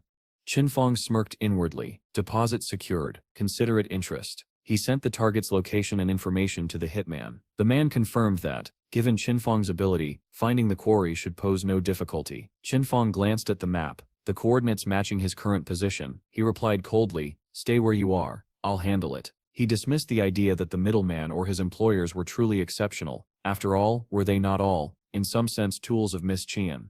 At that moment, a girl called out from the crowd, "Big brother, wait. I heard you're buying boss coordinates. I have the location of a golden boss. Will you buy it?" Qin Feng, unfazed, offered a price. 100 days, I'll pay after I see the boss. The girl agreed eagerly and led him north of town. He asked her the boss's name. She replied quickly. As they walked, Qin Feng assessed the danger. The boss was rumored to emanate a wide toxic miasma, deadly to anyone trapped inside its radius. He told her, no need for healers, just lead the way. Confident in his evasion and damage, he planned to rush the fight and finish it before the poison could take effect. They entered the cave. The girl pointed ahead. The monster lay before them, shrouded in a strange green smoke that protected it. Qin Feng honored his promise and transferred the lifespan. A system notification confirmed. Transaction complete. You have given 100 days of tradable lifespan. Moments before the battle, the girl's voice trembled as she confessed something she could not hide. Brother, there's something I must tell you. This is a trap. Once you start fighting, someone will come to kill you. They told me to block you so they could get close and investigate your real-life identity. She explained with shame. They had equipped anti-stealth props to catch him. Her words felt like a punch. Qin Feng remained outwardly calm. Typical, he thought. The girl, trying to unburden her guilt, added that she had been forced into the plan. They threatened me in the real world, she said. I wanted to warn you. I hate them too. Her eyes begged for retribution. Anger flared in him, but he only answered with measured resolve. He had been pushed into a game of lies and old vendettas, and now the pieces were showing themselves. Whether hired by vengeance or by ambition, they would discover soon enough that Qin Feng was not an easy mark. Qin Feng looked directly at the girl and asked coldly, "Who is the person behind you?" The girl hesitated for a moment, her face pale as she finally whispered the name of the one who had forced her. Dongfang Xian. In the game his ID was Xian Yun. He said that you killed him once, she continued nervously. Qin Feng frowned, trying to recall any conflict between them. Dongfang Ainsu. So it sets that guy. After a moment, he remembered, he was the one who competed with me for the golden magic ship boss. Later, he apologized by giving me a skill book. The girl Sip's hands trembled. Sweat rolled down her forehead as she pleaded, "Brother, since you killed Seth, then you can definitely kill him too. Isep told you everything. Please don't sell me out. If Dongfang Xian finds out, Isep Don 4. It's Sep's best if you just kill him." Xinfeng's eyes turned cold. So Xin Xiao dared to come up with such a foolish plan? He had never heard that name in his past life, which meant that person must have died early. He turned away calmly. Isep going to fight the boss. Killing one more dog on the way won't Sep make a difference. Before leaving, he gave the girl instructions. You just use their plan. Tell Dongfang Den Sep's people to come here. Isep will handle the rest. The girl bit her lip, worried for him. Ah, wait, you still die. Dongfang Xian once brought 3 full teams, 18 people in total, to fight this boss, but within 30 seconds they were all wiped out. Still, Xinfeng went stealth and began investigating. Poison gas filled the cave. It was intense and unrelenting. Even the strongest players would crumble under such poison damage. They hadn't even managed to bring down 5% of the boss's health. No matter how strong Aang is, the girl murmured, if he Sep's caught in this gas, he shall die for sure. But Xinfeng was calm. Let's see how strong this boss really is. He activated his skill, Grace of Liberation. His figure blurred, merging with the air itself. Every strike was precise, every movement deadly. He triggered multiple effects in succession: Weak Point Magnification, Cutthroat, and Grace of Liberation's Wind Glide. Within moments, the monster Sip's health plummeted. Damage values flashed across the screen: 2,188, 6,700, 21,189. In less than a minute, more than half the boss's health had been erased. The girl watched in utter disbelief. What is that? One skill did over 80,000 damage? Her eyes widened as she looked at Xinfeng with awe. What kind of monster is he? The boss sank slowly beneath the toxic water, disappearing from view. Xinfeng, however, was unfazed. He knew that Grace of Liberation had a cooldown of 25 seconds, but with his 75% cooldown acceleration, it would return in just 14 seconds. No need to rush, he muttered. Let's wait for Dongfang Xian Sip's people to arrive and die together. Moments later, Shan Xiao Sit's subordinates entered the cave, their leader shouting, "Everyone, get ready, enter the cave and kill the boss. Anyone who blocks us, kill without mercy." Xinfeng smirked. So, it's them again. And with Dongfang Xian too, he noticed their plan. The girl Little White Flower was pretending to stop them, but can she really hold them off? He wondered. The girl stood firm behind a glowing shield, a golden level barrier. Xinfeng finally understood. Ah, so that Sip's why they chose her. A defense like that at the start of the game is rare. Must Sip come from a golden chest, probably a blessing from a god outside the wilderness map. Without hesitation, Xinfeng made his move. In a blur, he tore through Shanxiao's men. His eyes turned golden as he unleashed Curse Blossom. Crimson flowers erupted across the battlefield, devouring the life force of every enemy they touched. The girl cowered beneath her shield, trembling. How terrifying. One skill killed so many people, and those red flowers, what are they? She shivered. Thankfully I didn't listen to Dongfang Xian, or I be dead like Seth and the others. When the dust settled, she cautiously called out, "Big brother, let's be friends. I'll even tell you Dongfang Xian Set's real-life location." Xinfeng agreed indifferently. All right. Her tone suddenly changed, soft, suggestive.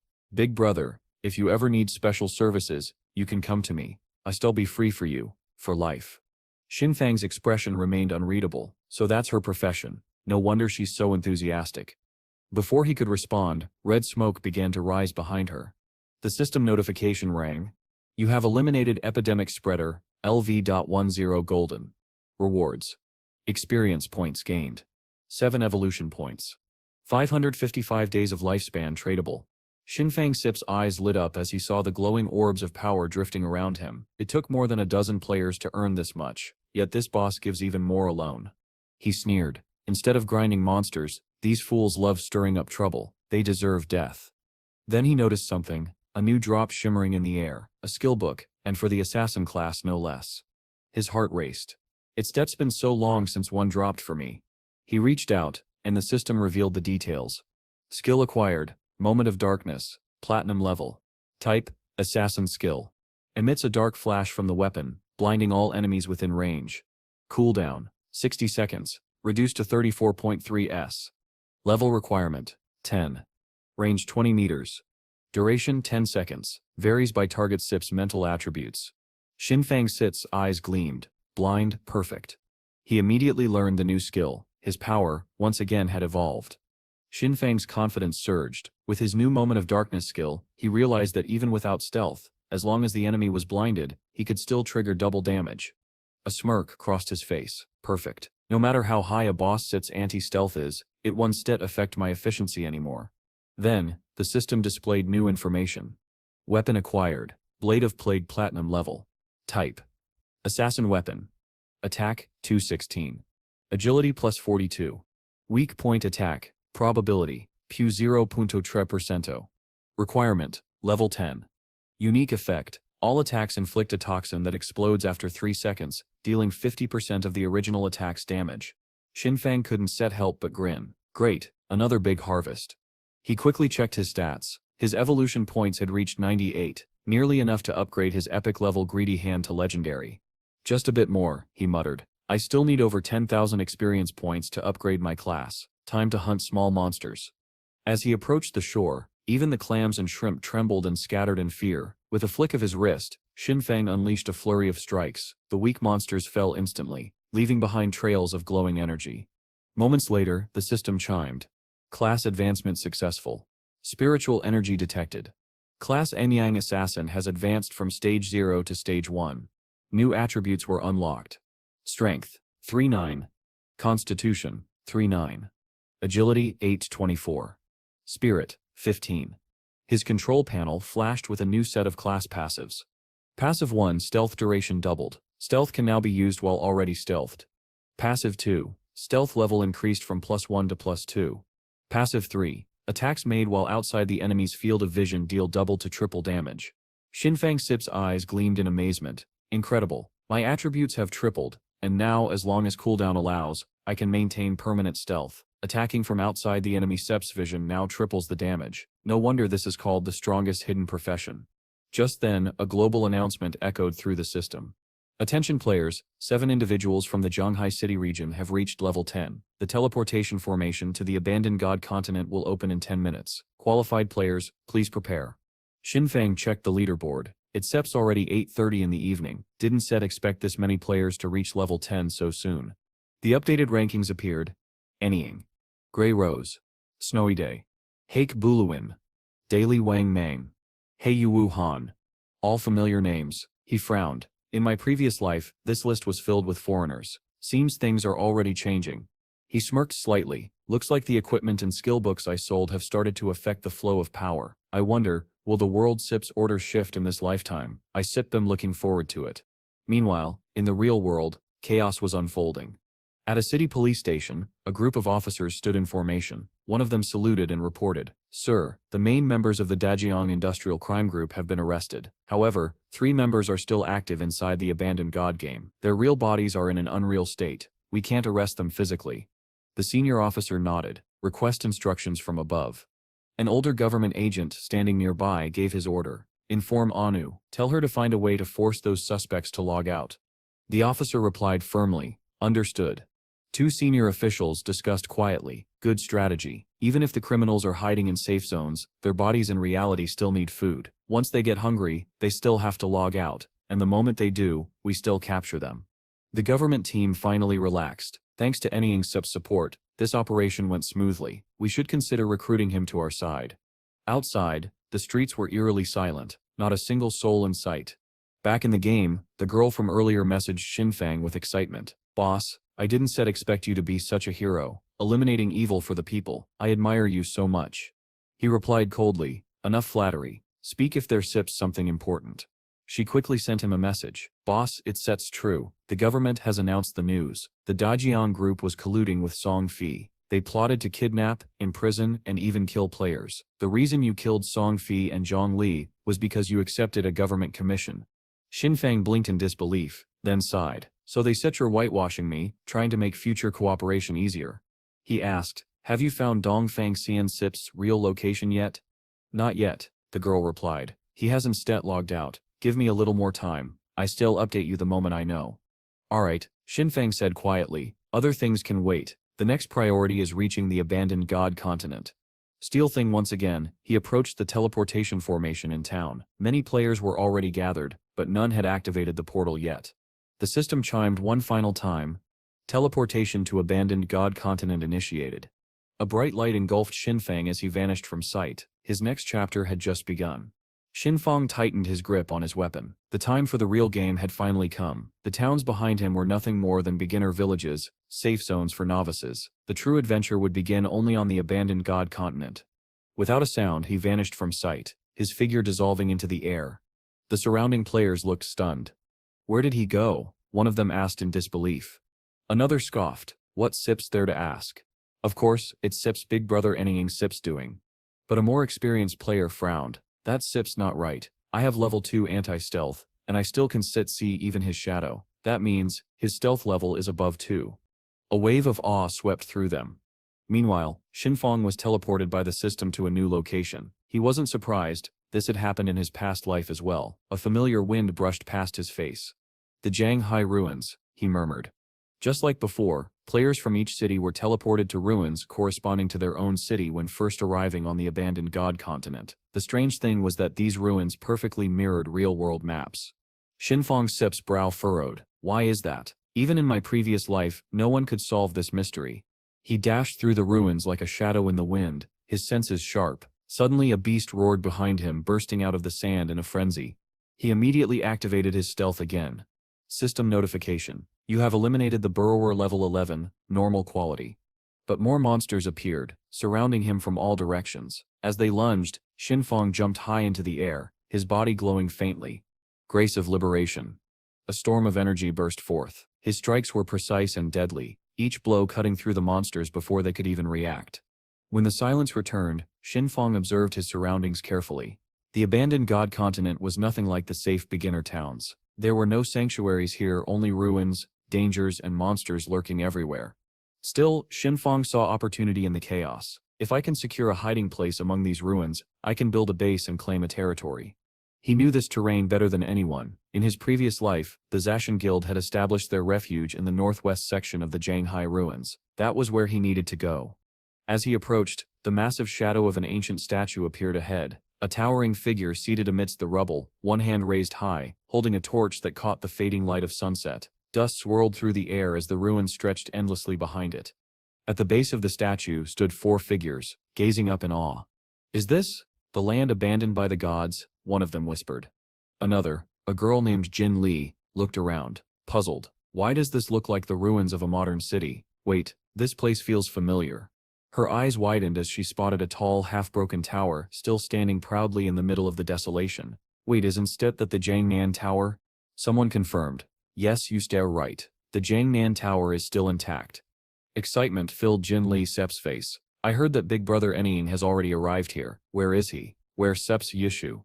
The small bird perched on her shoulder, a magical familiar, chirped softly. Don't bother looking for him. He Sep's in stealth. Before Jin Li could reply, chaos erupted in the distance. Wang Mang, another player, was running desperately, his face pale. 2 massive red monsters burst through the ruins, blocking his escape. A distant voice shouted, "Be careful, monsters incoming."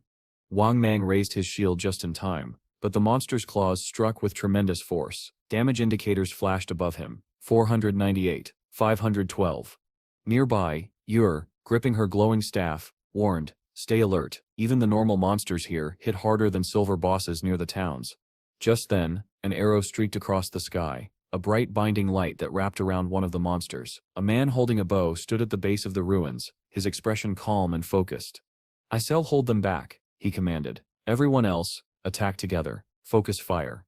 Jin Li nodded and raised her staff. Prophet Sith's great fireball. A blazing sphere of fire formed above her head and exploded upon impact, engulfing the monsters in flames. The explosion shook the ruins, and when the fire subsided, both monsters had turned to ash. Cheers erupted. Woohoo! Monster extermination successful. So great. Wang Mang exhaled in relief and turned to Yur. "Sa, let your owl scout the surroundings." "Okay," she replied. Her white owl soared high into the air, circling above the ruined city.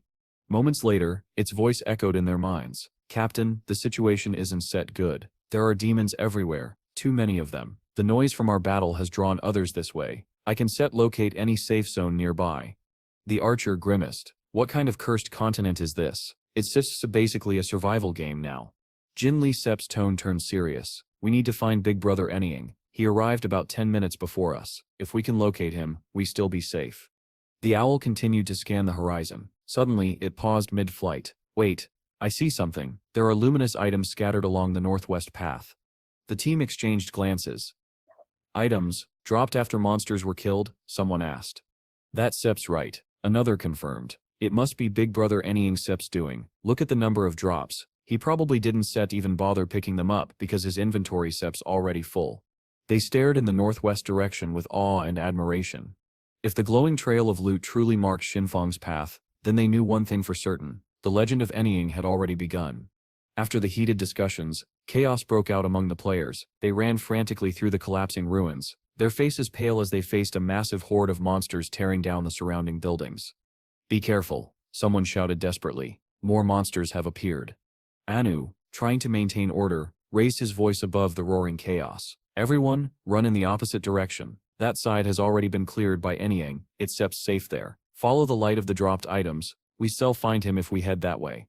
Under the dazzling glow of those scattered lights, a figure holding a staff stood among the ruins. His expression was calm yet commanding. Let's move. Everyone stay alert and maintain formation. Don't get separated. We still fight and retreat together until we reach safety. Understood? The group nodded and moved forward, their weapons drawn. A giant wave of red-skinned monsters with grotesque faces and clawed hands came charging toward them. But before they could close in, a single flash of blue light erupted across the battlefield, slicing through the monsters like paper. Qin Feng observed from afar, his sharp eyes analyzing every movement. Even without activating his release skill, his illusion strike was dealing over 20 to 30,000 damage per hit. Killing these creatures was almost effortless. He smirked faintly. A paradise for grinding monsters, he murmured. Standing at the intersection of the desolate streets, Qin Feng finally stopped. Here it is, he whispered. The perfect hiding place. He gazed into the distance, explaining the significance of this spot. Beneath these ruins lies a massive underground palace. In my previous life, this place wasn't discovered until much later. That palace has over 1,000 resting chambers and dozens of grand halls. It's the largest refuge in all of Shanghai. Back then, it became the main base of my guild, the Jin Shen.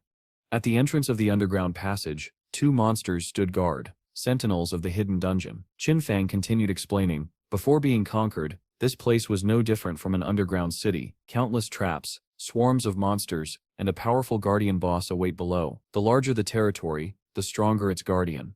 Without hesitation, he stepped into the spiral path leading deeper underground. His tone remained calm yet confident. In my previous life after forming the Zan Shen Guild, I brought 18 elite members, 3 full squads, all at level 15 fully equipped. Even then it took everything we had to conquer this palace. He searched the winding paths until he found a deep spiral staircase leading down into the darkness. Strange glowing entities floated across what was known as the Land of Cleansing Souls. With a cold determination in his eyes, Qin Feng muttered, "This time, I don't need anyone else. I alone am enough to defeat the guardian boss and claim this place." Before him, 3 grotesque creatures with glowing eyes let out ear-piercing shrieks. Around them, a horde of monsters of various colors prepared to strike. Qin Feng gripped his weapon tightly, his aura flaring. Level 12, Golden Grade, Elemental Spirits. He analyzed quickly. The monsters lunged, surrounding him from all sides. He raised his blade high. Xunyang Jin. A surge of blue energy burst forth, cutting through the darkness. He spun rapidly, creating streams of blue light that carved through every enemy nearby. Each attack radiated with controlled precision and devastating force. When they stare blinded, he said calmly amidst the chaos, "Every attack I make gains additional damage. Even normal strikes are enough to one-shot these weaklings." Within minutes, the battlefield fell silent. The monsters had been completely annihilated. Qin Feng stood in a large hall surrounded by faint yellow energy. 15 monsters in this area cleared, he muttered. But the Land of Cleansing Souls has dozens of these halls, and thousands of chambers. This will be a long campaign. He turned away, already strategizing his next move. Once I finish clearing this entire zone, I still have enough materials to evolve my said greedy hand step skill again. Moments later, he entered a vast room supported by towering stone pillars. The air was thick with power. It was clear he had reached the heart of the palace. "Just a bit more," he said. "Once all the small monsters are gone, the Guardian will appear." And as if on cue, the air trembled. A blinding blue light flashed, and a colossal Guardian monster materialized before him, its body pulsating with energy. At that very moment, in another part of the ruins, two unfamiliar figures appeared within a glowing blue circle. A transparent shield surrounded them as the ground cracked beneath their feet. One of them, a young man, stared around in disbelief. So this is the continent abandoned by the gods. Beside him, a girl frowned, scanning the horizon. Strange, why does this place feel so familiar? Before them stretched a desolate wasteland, a ruined skyline where even the Statue of Liberty lay shattered. Both of them gasped. This isn't this New York. They turned again, now standing under heavy rain at the edge of another fallen city. The boy looked down from a ruined bridge. Then that must be the ruins of Shangan City. The girl pointed toward a collapsed landmark in the distance. And that looks like London.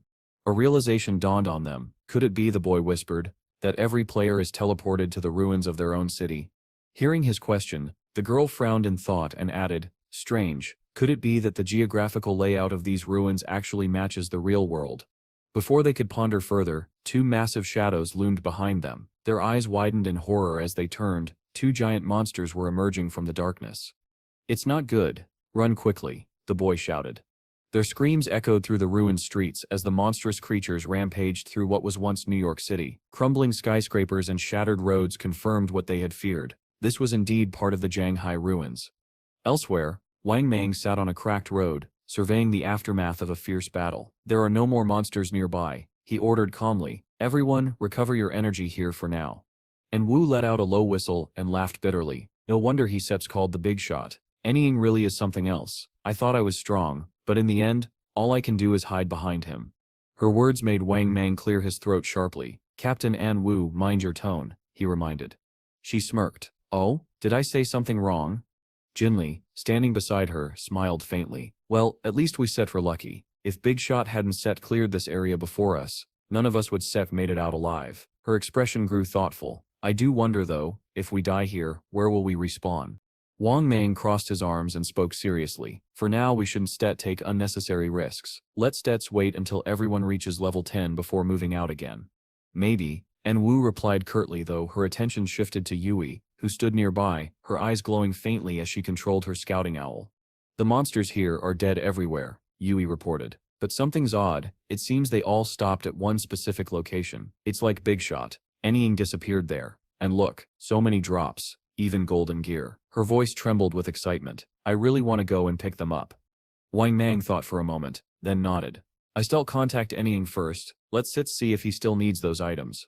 Meanwhile, deep beneath the ruins, Qin Feng was still locked in battle. His blade glowed faintly as he stood surrounded by golden light. Finally, all the ordinary monsters are cleared, he muttered, glancing around the now illuminated dark palace. Over 40 grand halls and thousands of chambers, he continued to himself. Just the regular monsters alone, over 400 slain, 4 green bosses, 2 silver bosses, and more than 80,000 experience gained. He opened his status panel briefly. My evolution index is now at 205 points, only 5 more to evolve. Greedy hand again. Just then, his interface flickered with a message from Wang Mang. Big brother, are you online? We saw you clearing monsters. Some equipment was left behind. We picked it up. How should we transfer lifespan to you? Qin Feng smirked slightly. So they've arrived too, he replied. Okay, I'll contact you later. There's another batch of gear I'll sell soon. Got it. We'll wait for you at coordinates 89,554, 66,666 in the ruins refuge. Closing the chat, Qin Feng raised his gaze to the towering statue of an angel before him. Sparks of blue electricity crackled around his body. Each step he took sent ripples of lightning through the ground. The guardian boss has appeared, he declared coldly. A surge of energy erupted ahead as a colossal monster materialized, its entire body wrapped in swirling blue lightning. The system interface flickered open, revealing its stats. Purifying Soul Facile, level 15, platinum grade. Guardian boss of the land of purifying souls. Defeat it to claim control over this area. Qin Feng Sip's eyes narrowed. Blue arcs of energy danced across his armor. In these city ruins, level 15 is the highest stage, he thought. This creature, Purifying Soul Facile, is the strongest of them all. 750,000 health points, divided into 3 full phases. He clenched his weapon tighter, recalling the memories of his previous life. Its lightning strike back then was so powerful that even a fully equipped golden tier warrior barely survived. But this time, his lips curved into a confident smile. I once need to endure it head-on anymore. He launched his attack instantly. Shining John. From above, spirals of blue energy rained down, colliding violently against the boss's electric armor. The purifying soul Fazl roared, counterattacking by conjuring a massive lightning bolt that split into dozens of branching strikes. But Qin Feng was faster. His body flickered like a shadow as he dodged each bolt effortlessly. The ground exploded where he'd stood moments ago. If even one of those hits me, he calculated coolly, I sep him dead. My current lightning resistance and defense aren't set enough to tank it. His expression hardened. Platinum bosses have accuracy correction. My evasion rate is 75%, enough to dodge most attacks. But with this one, the hit rate must be above 50%. Then his smirk returned. Still, my agility is 182. My full sprint speed exceeds 40 meters per second. As long as I stay sharp, I can dodge every strike before it lands. And with that, Qin Feng surged forward again, his body blazing with blue light as the battle between man and lightning truly began. Qin Feng stood motionless for a moment, his weapon still humming with residual energy. The echoes of the battle with the purifying soul still lingered in the air, the crackle of fading lightning illuminating the shattered hall around him. As he caught his breath, a sudden wave of memories from his previous life washed over him. He thought quietly, in my past life I led the entire guild through this exact fight. Back then we barely survived hiding behind the priest Sip's shield and relying on pure luck to pass. But this time, a fierce glint appeared in his eyes. He raised his weapon high, its blade gleaming with divine energy. This time he muttered, I once said give this boss a single chance. In an instant, Qin Feng launched a flurry of attacks, Grace of Liberation's cutthroat damage combo, followed by the devastating strikes Xunyang Zan and Plaglade, each blow tearing through the boss's armor. The colossal creature howled as its health plummeted by a staggering 250,000 points. But victory was far from over. The boss's body began to radiate violent lightning as it entered its second stage. Qin Feng's eyes narrowed. So it begins, he murmured. Once it reaches this stage, purifying soul becomes immortal for a short time. It'll summon lightning orbs endlessly. I must destroy all three before it rages. Or else... He paused, remembering. In my past life my entire guild was annihilated here. Qin Zhao Yuyu gave up, saying she wouldn't continue fighting. I didn't invite her back for the next raid, and without her, I cleared it in one go. Fate is strange. Determined, he drew a handful of poisoned flying knives and hurled them straight at the purifying soul. The blades pierced the orbs hovering around the boss, each one detonating in a flash of blue electricity. Qin Feng smirked. Every orb destroyed reverses its energy, dealing massive damage to the boss. Once all three are gone, its subtle move to the final phase. Without hesitation, he leaped high into the air, spinning mid-flight as energy surged through his body. A massive blue energy field expanded around him, surrounding the boss. The purifying soul's eyes glowed with fury as lightning raged wildly in every direction. From above, the entire battlefield was a storm of crackling blue power.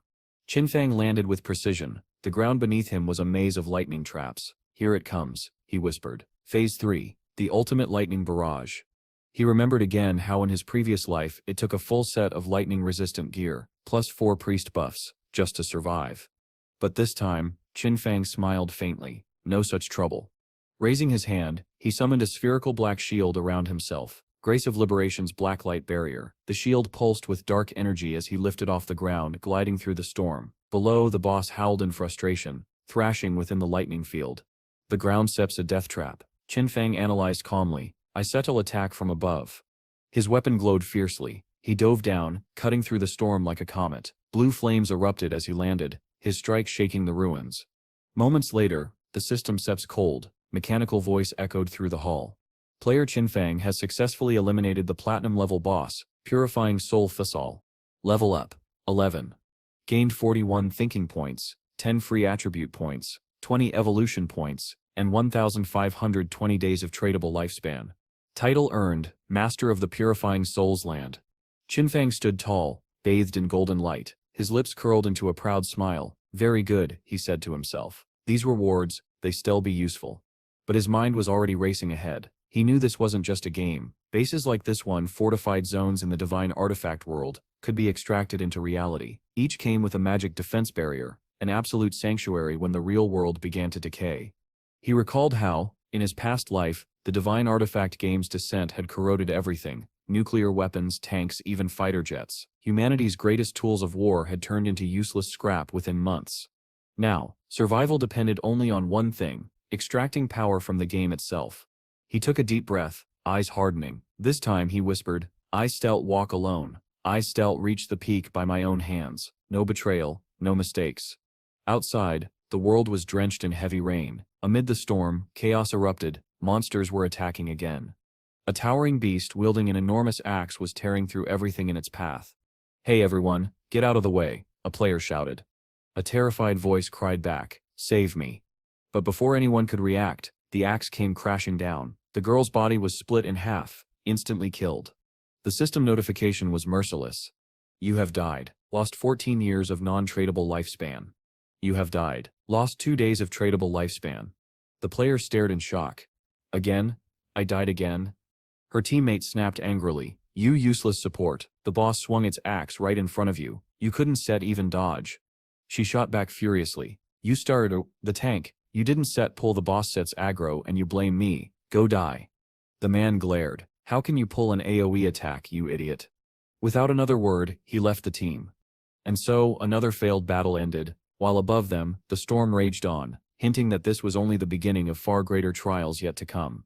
The rain continued to fall across the ruined city, turning its broken streets into rivers of mud. Amidst the storm, chaos and confusion reigned.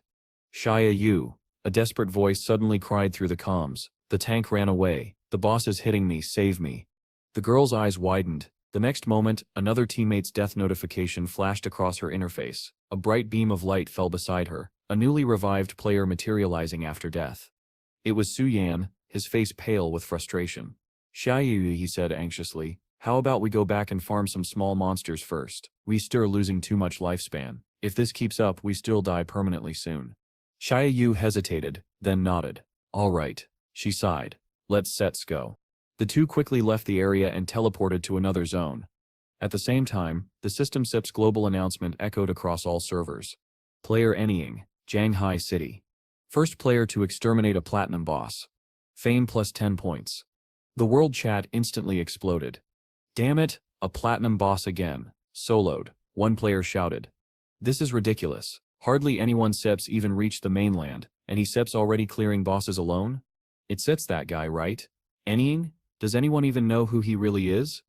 All around, jealousy and disbelief spread through the chat. Even Xie Yu and Su Yan stopped in their tracks when they saw the notification. "A platinum boss." Su Yan muttered in disbelief. "I haven't even seen one yet. He soloed it?" Xie Yu clenched her fists. Her heart burned with both fear and anger. Why are these people so foolish? Even a white-silver boss is hard enough to defeat, but that damn Any, he can kill a platinum boss all by himself?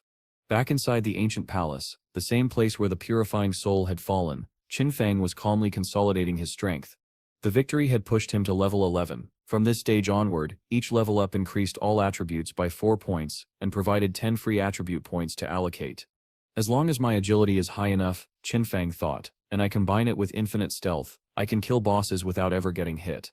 He smiled faintly when he checked the rewards. So the platinum boss actually gave me 20 evolution points. That SIP's enough to evolve the greedy hand again. Without hesitation, he began the process. 210 evolution points used, 15 remaining. Greedy hand upgraded to legendary tier. A bright light surrounded him as the system chimed. New ability unlocked. Increased loot drop rate. Passive enhanced, 100 item slots. Additional reward granted, plus 5 loot parts, plus 100 evolution points.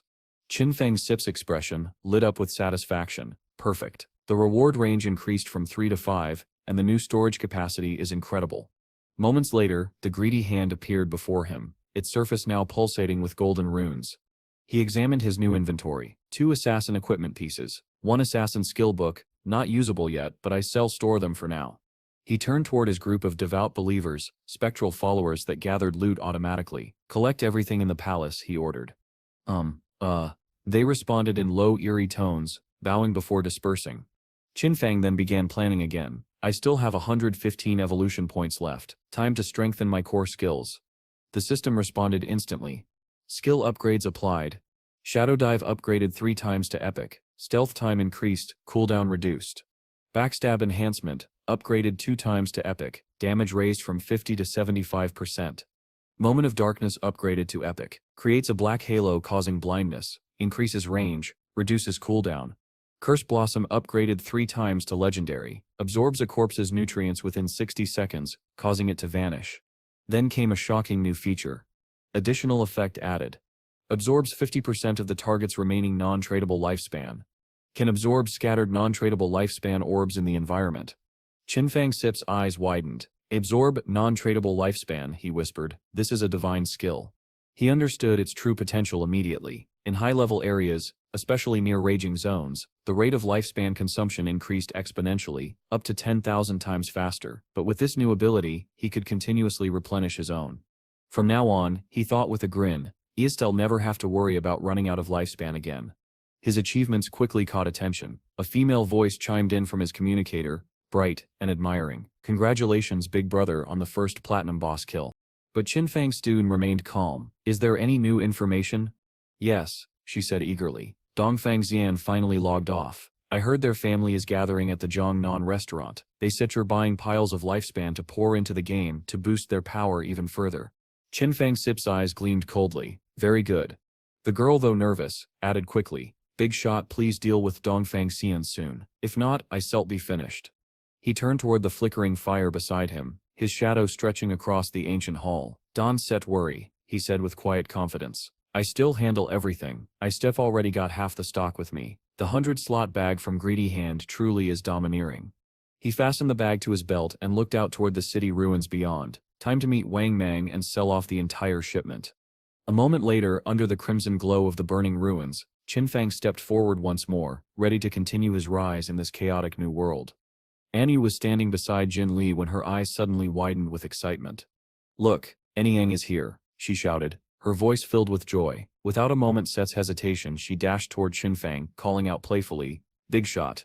But before she could reach him, Qin Feng reacted with lightning speed. He raised his hand and gently pressed it against her head, stopping her in place. Old rules, he said firmly. Then in a calm but commanding tone he announced, the price. Those who don't want to buy, don't have to. I've got more than 30 ordinary and green level items. I'm offering a preferential price for the whole package. 950 days. Wu agreed instantly, not even thinking twice. Not only that, she added cheerfully, I'll throw in some extra tip money too. Fine. Big shot. The total value of everything we picked up before is roughly over 1,000 days combined. Let's make it a clean 2,000 days for the whole deal. Qin Feng Sit's expression softened slightly. All right, he said, pleased with the offer. Now this is the white silver, golden and white gold batch, a total worth of 18,000 days of tradable lifespan. Wu Step's tone grew serious. White gold? She asked, eyes widening. I only have one piece of golden equipment myself. Big shot, you stir truly amazing. Even white gold gear? No wonder Shanghai City has been developing so fast lately. It steps all thanks to people like you. Qin Feng replied politely, you stir welcome. We stir are just helping each other. Jin Li, who had been quietly watching, suddenly noticed something and blurted out, hey, why does your bag have so many slots? Qin Feng smiled faintly. Big shot is a doorman, aren't you? Jin Li muttered under his breath. Qin Feng only nodded slightly and replied, your bags are probably full by now, right? He reminded them kindly, then pointed toward the distance. In the middle of the city ruins, there's a stone statue. Beneath it, you'll find stairs leading down. Below that lies a teleportation formation that'll take you back to the starting town. After saying this, Qin Feng turned to leave. If you want to return, remember your first trip back costs 500 days of lifespan. After that, it sips free. Decide for yourselves. I sipped him leaving. Wu watched his retreating back thoughtfully. Based on everything she seen, she muttered. Everyone, listen, I told you. He Sep's a reborn player. How else could he know such hidden information? Wang Mang frowned with disbelief. Captain, don't start that again, he said, shaking his head. But before he could finish, Wu struck a dramatic pose and declared boldly, what do you think, should I try to seduce Ying? Jin Li and Wang Mang stared at her in stunned silence. Meanwhile, Qin Feng continued walking through the shattered ruins. Suddenly the system's mechanical voice echoed in his ears. Do you want to consume tradable lifespan to extract abilities into the real world? Without hesitation, he selected Extract, Level Synchronization, Professional Advancement Synchronization. A surge of energy enveloped him, and the system spoke again. You have spent 27,000 days of lifespan. Level Synchronization complete. Professional Advancement Synchronization complete.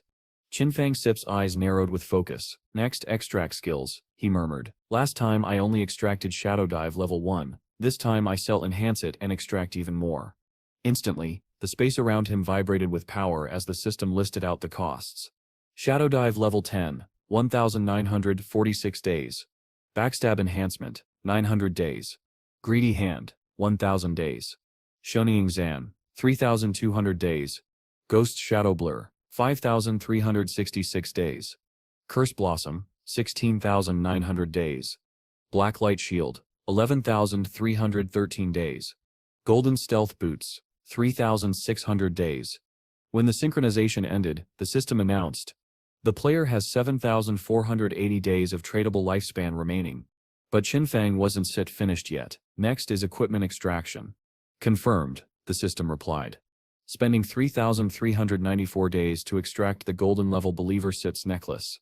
He muttered to himself, the Believer Sits necklace not only reduces cooldown time, but the platinum level believer it summons is nearly invincible in reality. He had spent nearly everything, leaving only 486 days of tradable lifespan, but now, his real-world strength almost matched his in-game power. Slowly his body began to fade from the ruins. Even as his figure vanished, one thought remained crystal clear in his mind. I must earn more lifespan, and next time, achieve complete synchronization.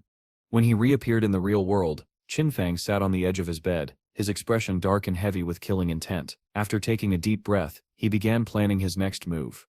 Qian Shi knows my address, he thought grimly. I have to move immediately. Extracting the purifying soul area requires over 1,300 years of lifespan. For now I find a temporary place to stay. With a wave of his hand, a massive invisible force appeared. Greedy Hand.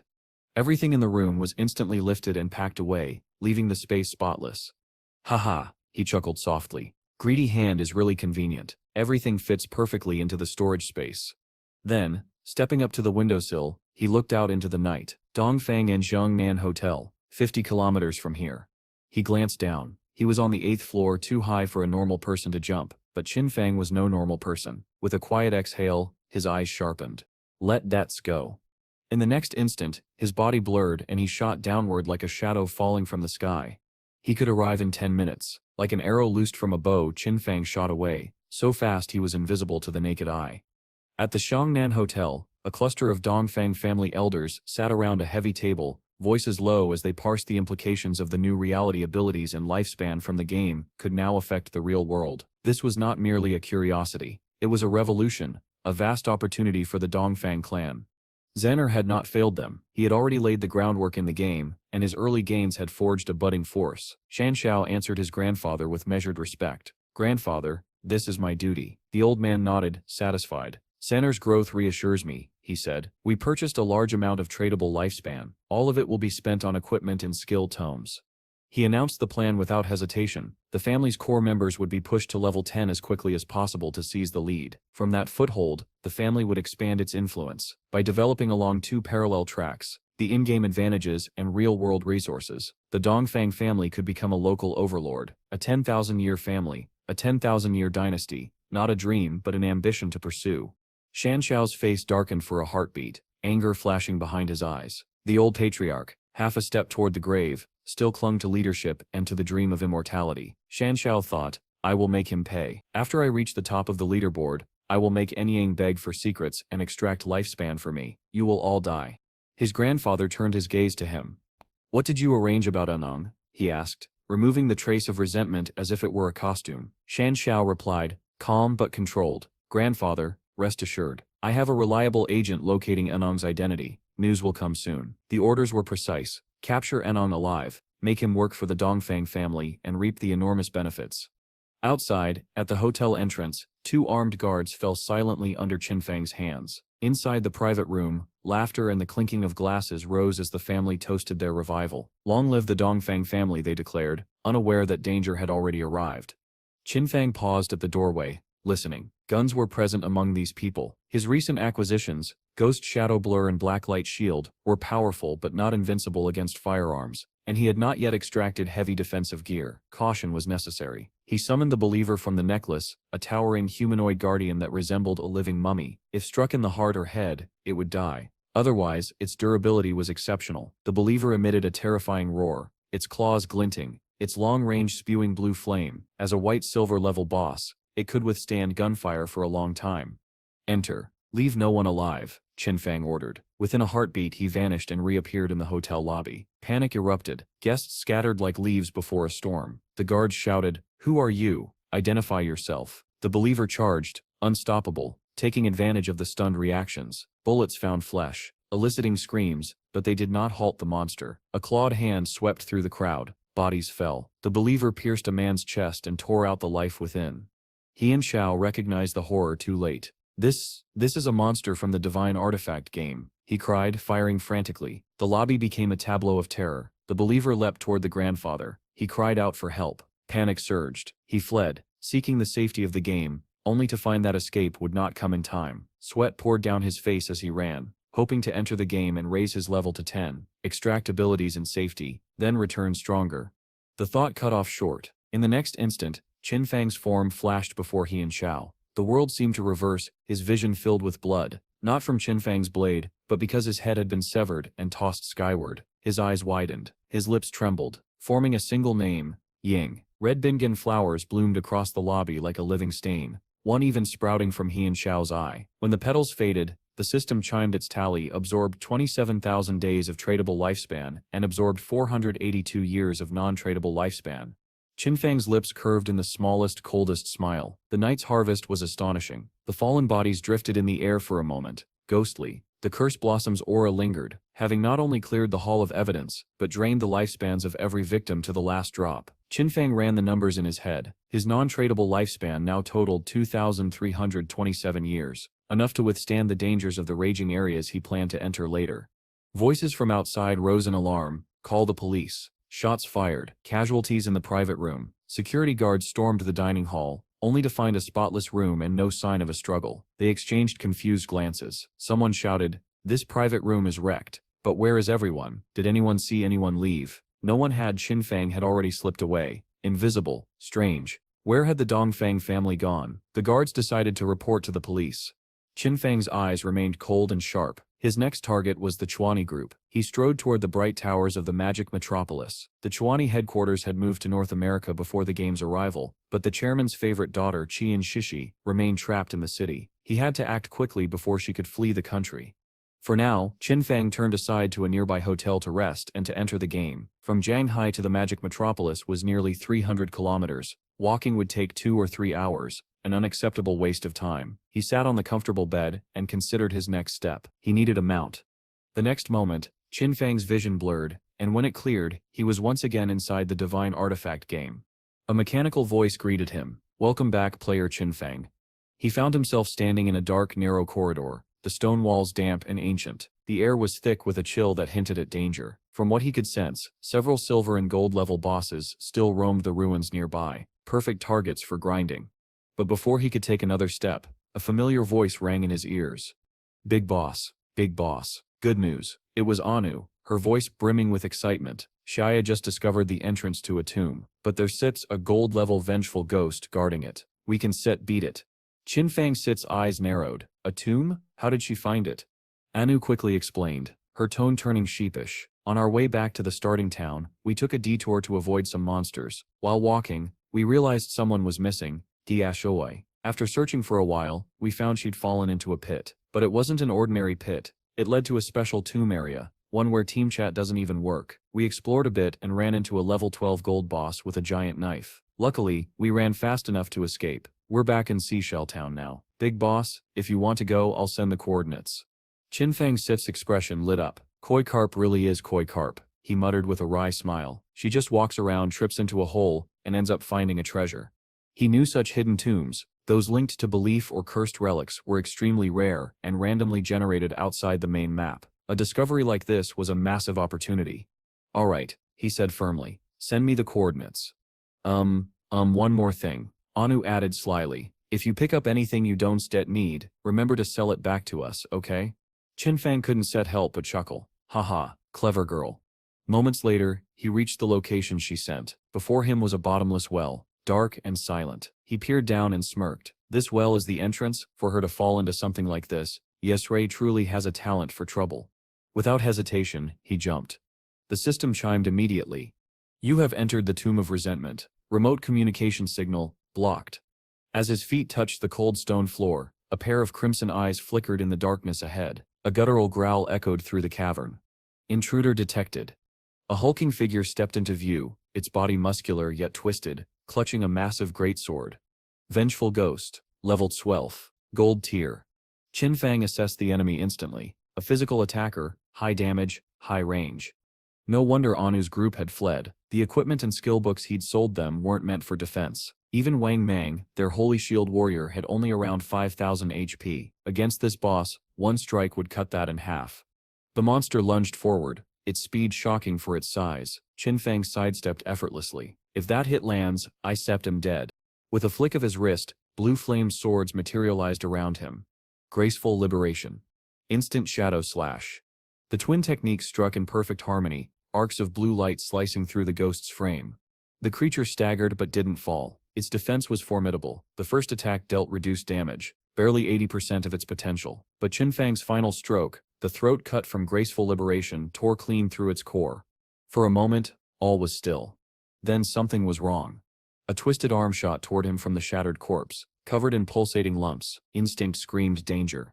Not good. The monster's remains exploded violently, flesh and bone fragments scattered like shrapnel. Qin Feng flipped backward, activating Phantom Image just in time to avoid the blast. When the smoke cleared, he exhaled sharply. Corpse explosion. I was careless. The memory of a past life surfaced. He'd seen it before, a boss no one recognized, felled by an eager team. One player had rushed in to loot the drops, only to die instantly when the corpse detonated. Entire teams had been wiped that way, though it usually happened with platinum-level bosses or higher. With a flick of his hand, Qin Feng summoned the greedy hand, a massive ethereal palm that swept the loot into his inventory. The system displayed his rewards. Boss defeated. Gold level Vengeful Ghost. Gained 1010 days of lifespan. Gained 20 evolution points. Loot. Platinum Skill Book, Dark Knight Ring, Platinum Armor of Resentment. Additional Greedy Hand bonus. 6,300 days of lifespan. Excellent, he said with satisfaction. Everything usable dropped. He immediately inspected the Dark Knight Ring. A black sword materialized, its swing leaving behind a shimmering after image. Dark Knight Ring. Platinum Tier. Class. Assassin. Effect infuses weapon with darkness, dealing 500 dark elemental damage in a 5-meter radius. Cooldown, 5.7 seconds. Requirement level 11. Qin Feng opened his status panel, analyzing the data. So it sets an elemental AoE skill for assassins. My spirit stats higher than my strength anyway, so my magic damage will outscale physical damage. He smirked. Let sets evolve it. He invested his evolution points, the system counting aloud. 1, +2, +3, points consumed. 36 remaining. Skill evolution successful. Shadow Ring, Epic Tier. Deals dark elemental damage to all enemies within 12 meters. Additional damage 3,000 points. Cooldown, 5.7 seconds. Requirement, level 11. He studied the numbers, mildly impressed. The attack radius had expanded from 5 to 12 meters, and the damage had multiplied 6-fold. Still, he wasn't overly excited. Its stats decent, he murmured. Not as strong as instant shadow slash and raw damage, but perfect for clearing groups. He compared both in his head. Instant shadow slash was linear, a 5-meter frontal strike. Dark Knight Ring, however, was circular and wide-reaching. In crowded fights, it would be devastating. Qin Feng sheathed his blade, eyes gleaming in the tomb's eerie light. This skill will be useful soon, he whispered. Then, the very next moment, Qin Feng equipped the newly acquired armor. The system immediately updated his stats. Armor of Resentment Platinum, Physical Defense plus 55, All Elemental Resistance plus 45, Damage Reduction plus 42, HP plus 777, required level 11. Its special effect, Resentment, increased base damage by 30% when attacked. Qin Feng carefully analyzed the armor. The resentment effect wasn't particularly useful, but its overall defense, resistance, and damage reduction were impressive. It was clearly superior to his current Fire Demon Leather Armor Gold, level 5. Replacing it would make him much more resilient in combat. After confirming everything, Qin Feng smiled with satisfaction. The spoils from this trip were better than expected. In total, there were about 20 remaining items. Selling them all would earn him more than 10,000 days of lifespan. With that thought, he ventured deeper into the dark cave until he stopped before a massive stone gate. So, this must be the entrance to the ancient tomb, he murmured, his voice echoing faintly. Let's hope something valuable awaits inside, preferably a mount. Meanwhile, somewhere else in the game world, a chaotic battle was unfolding. A monstrous creature lunged forward ferociously, striking both Xiao Yu and Chu Yan. Their bodies trembled in pain as glowing red system circles appeared around them, a clear sign that their lifespan was being deducted. Jiang Wei, enraged and battered, let out a furious roar. He turned to Xiao Yu, grabbed her by the collar, and shouted, Xiao Yu, you useless piece of trash. All looks and no brains. You stir the reason we keep getting wiped out. Ice have got only 2 years of lifespan left, and they stir untradeable. His anger boiled over. He shoved her hard to the ground, his voice filled with venom. Don said, let me see you at school, or you still regret it. Xiao Yu Stitz. Cry of pain echoed through the air. Ah! Seeing her fall, Chu Yian rushed to her side in worry. Xiao Yu, she exclaimed. But before she could help, Jiang Wei turned away with a dismissive grunt and disappeared into the distance. Chu Yan helped Xiao Yu sit up and spoke gently. Xiao Yu, why don't you come with me to my parents' small town? I heard there sits a charity group there that helps people like us, older players or those struggling in the game. But Xiao Yu didn't respond. Her expression hardened, and resentment burned in her eyes. Jiang Wei, you dare humiliate me. You'll pay for this, she thought bitterly. I don't believe no one among those who used to follow me isn't stronger than you. Standing up with determination, she said coldly, Yan Yan, go on without me, and vanished, leaving her friend stunned and calling after her. Ah, Xiao Yu. Later, Xiao Yu woke up in her real-world bedroom, her face twisted with frustration. Without hesitation, she grabbed her phone and sent a message. Han Han, can you help me level up? The reply came almost instantly. Of course, 1 level up for 1 night. Let's see how the cold, untouchable campus queen performs in bed. Xiao Yusup's face turned red with anger.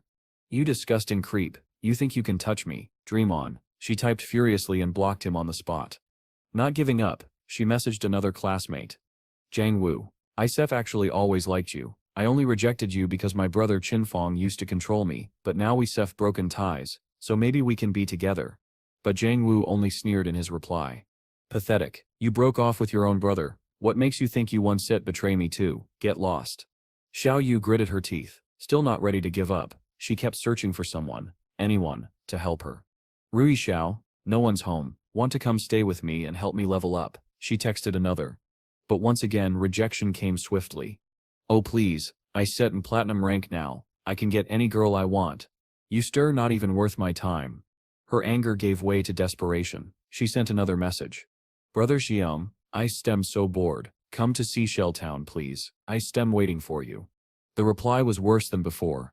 Zhao Yu, everyone knows you screwed over Jiang Wei. Don't test me. I just learned a new skill, Fear Strike. Want me to try it on your stomach twice? Her phone slipped from her trembling hand. Tears welled up in her eyes as she muttered to herself. Damn it. All these men, none of them are reliable when it matters most. Her heart raced as panic set in. I only have 2.5 years of untradeable lifespan left. What am I supposed to do? Then suddenly, a spark of realization lit up her expression. That sip's right, Qin Feng. Her voice steadied as she whispered, he once said ignore me. He said I'll know what to do. He said I'll help me, he always does. That night, under the glow of city lights and the twinkle of stars, Xiao Yu stood nervously before Qin Feng's apartment door. She took a deep breath, trying to prepare herself. I'll apologize, act sweet, he'll forgive me, he always does. But as she raised her hand to knock, resentment crept back into her thoughts. Why should I apologize? I did nothing wrong. She forced the thought away and whispered to herself. No, I need to lower my head, just for now. I'll pretend to admit my mistakes so he helps me level up. Once my level rises, and my lifespan is safe, I'll cut ties completely. A confident smirk formed on her lips. Yes, that sets the plan. Xiao Yu, you stare a genius. Finally, she knocked on the door and called softly. Qin Feng, Qin Feng, open the door. But no matter how many times she called, there was only silence on the other side.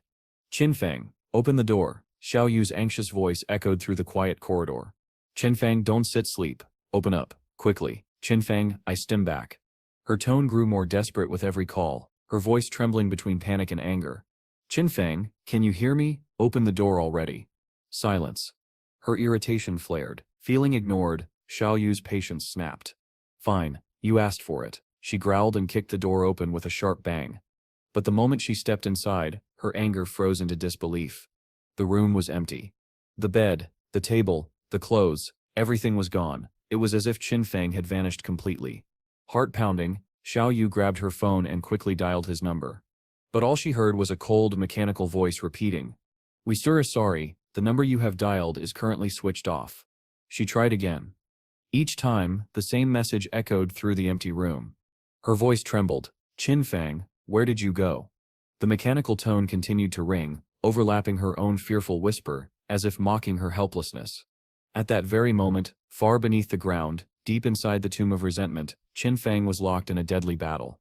The sharp arc of his blade sliced through the darkness, severing the arm of a monstrous creature. A heavy coffin suddenly flew open, releasing a rush of cold air. "It's finally over," Qin Feng muttered, breathing hard. He glanced at his experience bar. "I've killed more than 200 small monsters along the way, and even took down a few bronze and platinum bosses. I've come close to reaching level 12. Turning to his summoned follower, he ordered calmly, "Open that coffin. The final boss should appear here. Hopefully it sets platinum grade." The believer obeyed and pushed the coffin lid open, but the moment he did, an eerie, pulsating power erupted from within. "Roar, roar," the believer cried out, writhing as the energy engulfed him. The system notification appeared instantly. "Your platinum-level pious believer has been killed." Qin Feng sits, expression hardened. So it sets this thing, the Death Mist Barrier boss. He clenched his weapon, recalling his memories from his past life. This disgusting creature, it has no physical form, completely immune to physical damage. He remembered how, in his previous life, someone had once unleashed this very boss, and chaos followed. It had spread through nearby strongholds like a plague, killing countless players who had no idea how to defend themselves. He narrowed his eyes. If someone gets trapped with this monster, there sits no escape unless your team can dispel its curse, or you have an invincibility skill. Otherwise, it sits certain death. The black mist swirled violently around him. Qin Feng raised his hand and shouted, "Dark Night Ring." A circle of dark energy burst from him, revealing the monster's true form hidden within the miasma. Without hesitation, he lunged forward, striking with precision. Moments later, the system's chime echoed through the tomb. "You have killed gold-level Death Mist Barrier boss." Qin Feng frowned. Strange. Its strength is clearly above platinum level, yet its SEP's only classified as gold, and the drops are mediocre. He exhaled sharply. "Humph. Lucky I learned Dark Night Ring. Physical attacks wouldn't have worked at all." He raised his hand again, casting another spell. Greedy Hand. A phantom hand reached out, collecting the spoils from the shattered boss. But as he inspected the items, his expression fell. So much effort for just gold-level rewards, disappointing. Before he could finish his complaint, a sudden system message appeared, one that made his eyes widen in shock. "You have obtained a rare item, Mount Spirit Bell." His voice rose with surprise. A mount? Seriously? Excitement surged through him as he held the glowing bell in his hand. It actually dropped a mount. That koi carp sits, luck really works. He quickly opened the system window to read the description. Mount Bell, Spectral Night Howler Gold, level 11. After use, summons a level 11 Spectral Night Howler, capable of assisting in battle and serving as a ride. Level requirement, 11. Qin Feng Sit's eyes gleamed as he read on. Spectral Night Howler, one of the fastest early-game mounts. The stats appeared one by one. Strength, 148. Constitution, 155. Agility, 191. Spirit, 135. Experience, shared with owner. Skill, Rapid Run. Increases movement speed by 245%. Skill, Night Travel. Grants low-level stealth during night. Attacking breaks stealth, boosting first attack damage by 120 points. Skill, Continuous Assault. Attacks the same target 3 times, each strike adding 267 physical damage. Skill, Wolf's Howl. Increases nearby allies' attack power, defense and elemental resistance. Duration 1,800 seconds. Cooldown 600 seconds. Qin Feng couldn't set help but grin. A mount that fights, runs fast, and even has stealth. Not bad at all. This is a big win. Outside, the tomb's air grew colder, the sky above gray and still. Moments later, the spectral wolf appeared in a swirl of black mist. Qin Feng leaped onto its back. The mount let out a low growl, then dashed forward, moving faster than the wind itself. As they sped through the ruins, Qin Feng's mind was already strategizing. Next step, reach level 15 and stockpile enough lifespan to summon the mount outside the game. Once I log off, I'll head to the Magic Metropolis and deal with Qi and Shishi. That should eliminate future problems. The spectral wolf carried him onward as the world blurred around them. Ahead, the looming walls of Zhanghai Arena came into view, an enormous, multi-level dungeon filled with powerful creatures. Qin Feng Sit's eyes shone with anticipation. This is the perfect place to level up fast. He commanded sharply. There. The spectral wolf leapt over the city walls, landing within the chaotic ruins. Before him stretched a vast battleground filled with monstrous figures. A sharp glint flashed in Qin Feng's eyes as he drew his weapon. Let's begin. In one swift motion, he unleashed instant shadow slash, a blinding flurry of attacks cutting through the nearest monsters. All around him, the ground trembled, and towering buildings in the distance began to crumble under the force of the battle that was only just beginning. And Yu stood tall amid the fading mist, her sword gleaming faintly in the dim light. With one final slash, the last of the monsters fell, its body dissolving into particles of light. She exhaled softly, a small smile crossing her face. Great, we won. Behind her, Niang clapped with a grin. As expected of Captain, your damage output is terrifying. Niang, the son of the Shanghai City bureau chief, admired her openly, though his thoughts were far from pure admiration. A hidden class dragon swordsman. She's incredible, he thought, and she's the woman I've decided to make mine. And Yu sheathed her sword and smiled lightly. Still, that gold-level boss was only level 8, and it took us more than 10 minutes to bring it down. I can imagine how Big Boss managed to kill a platinum-level boss alone. Nong scoffed with a smirk. A lowly assassin like him, he probably just hides in stealth and chips away until the boss dies. Nothing impressive. Inside, he sneered. She's talented, sure, but she has no backing. With my family status, she'll be easy to win over. And Yu caught the disdain in his tone and shot back sharply. Is that so? But aren't you a marksman? Shouldn't it be you who can kill bosses easily? Embarrassed, Niang stammered. I stimp an upright person. I don't rely on tricks like that.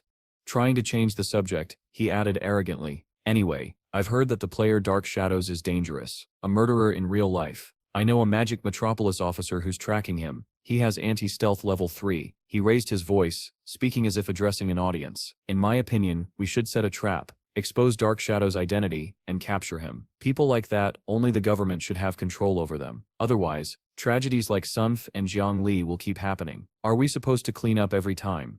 At those words, and Yu and Wang Ming exchanged a look, then burst out laughing. Their laughter echoed in the ruins, sharp and mocking. Xiaom chuckled. You get it? He Sep's not suggesting we fix the situation. He Sep's saying we should fix things for him. That way he can keep his position safe. Wang Ming added dryly, the man who killed the world Sep's first gold-level boss, the first platinum-level boss, and did it alone. You Citra not trying to cooperate with him, you Citra trying to offend him? Has your brain been eaten by worms? The group erupted into teasing. Stop scolding, he Sep's the bureau chief Sep's son, second generation you know. Yeah, and apparently the second generation doesn't need a brain. Niang Sip's face turned bright red with fury. Damn Dark Shadow, he Sip's just a fragile assassin. Once I get my anti-stealth level up, I'll capture him myself. You still see? He pointed at them angrily. When I expose his identity, you still all kneel before me and beg for forgiveness. And you ignored him completely. Wang Ming turned to her and asked curiously, Captain, what did the boss drop? And Yu replied calmly, a gold priest equipment, a silver equipment, and a silver skill book. She frowned slightly, thinking aloud. Still, the big boss can casually sell us gold or even platinum gear. How many bosses has he killed already? Or maybe his talent is treasure hunting. Most of these come from chests, after all. Wang Ming hesitated before speaking again. Captain and Yu, maybe I'm overthinking, but there's something worrying me. Speak, she said. Do you know about the Jiangnan hotel case? The entire Dongfang family vanished after a gathering there. He paused, lowering his voice. If Dark Shadow was involved, do we need to clean up for him? We don't really know his nature. What if he Sep's a real killer, even in real life? And Yustip's expression softened slightly. I know about that case. The higher-ups are treating it seriously, and many suspect Dark Shadow Sip's involvement, but so far there's Sip's no proof. Then, with calm determination, she added, even if he was behind it, I still choose to work with him. Even if the officials refuse to help him clean up the aftermath, I will do it myself. Wang Ming looked shocked. Why? And Yu's eyes hardened, because everyone wants to win Dark Shadow Sip's favor. Before Wang Ming could respond, a scout ran up, shouting breathlessly, Captain, up ahead, there sits an area that looks like an arena, but all the monsters inside are dead. The ground sits covered with corpses. Another added excitedly, there must be hundreds of monsters. What kind of team could clear this? And Eustace's eyes lit up. Go, let's take a look. As they arrived, bright flashes glimmered across the battlefield, loot scattered everywhere. Someone gasped. So many drops. What kind of monsters were these? And Yu surveyed the destruction and said decisively, it must have been the big boss Dark Shadow. Search the area. Maybe he Sep's still nearby. Niang scoffed. And how can you be so sure it Sep's him? And Yu smiled faintly, because he steps at the top of the global rankings, our team is ranked right behind him, and we definitely couldn't have done this. So yes, it can only be him. Miang scoffed dismissively. What's so special about that? If I had stealth, I could do it too. Except, just take me a little longer. That's all. And Yu ignored his arrogance. Instead, she looked around the monster-filled ruins and spoke softly, her tone respectful yet hopeful. Big boss, are you here? You've killed so many monsters, you must have plenty of equipment and skill books you don't need. Why not sell them to us?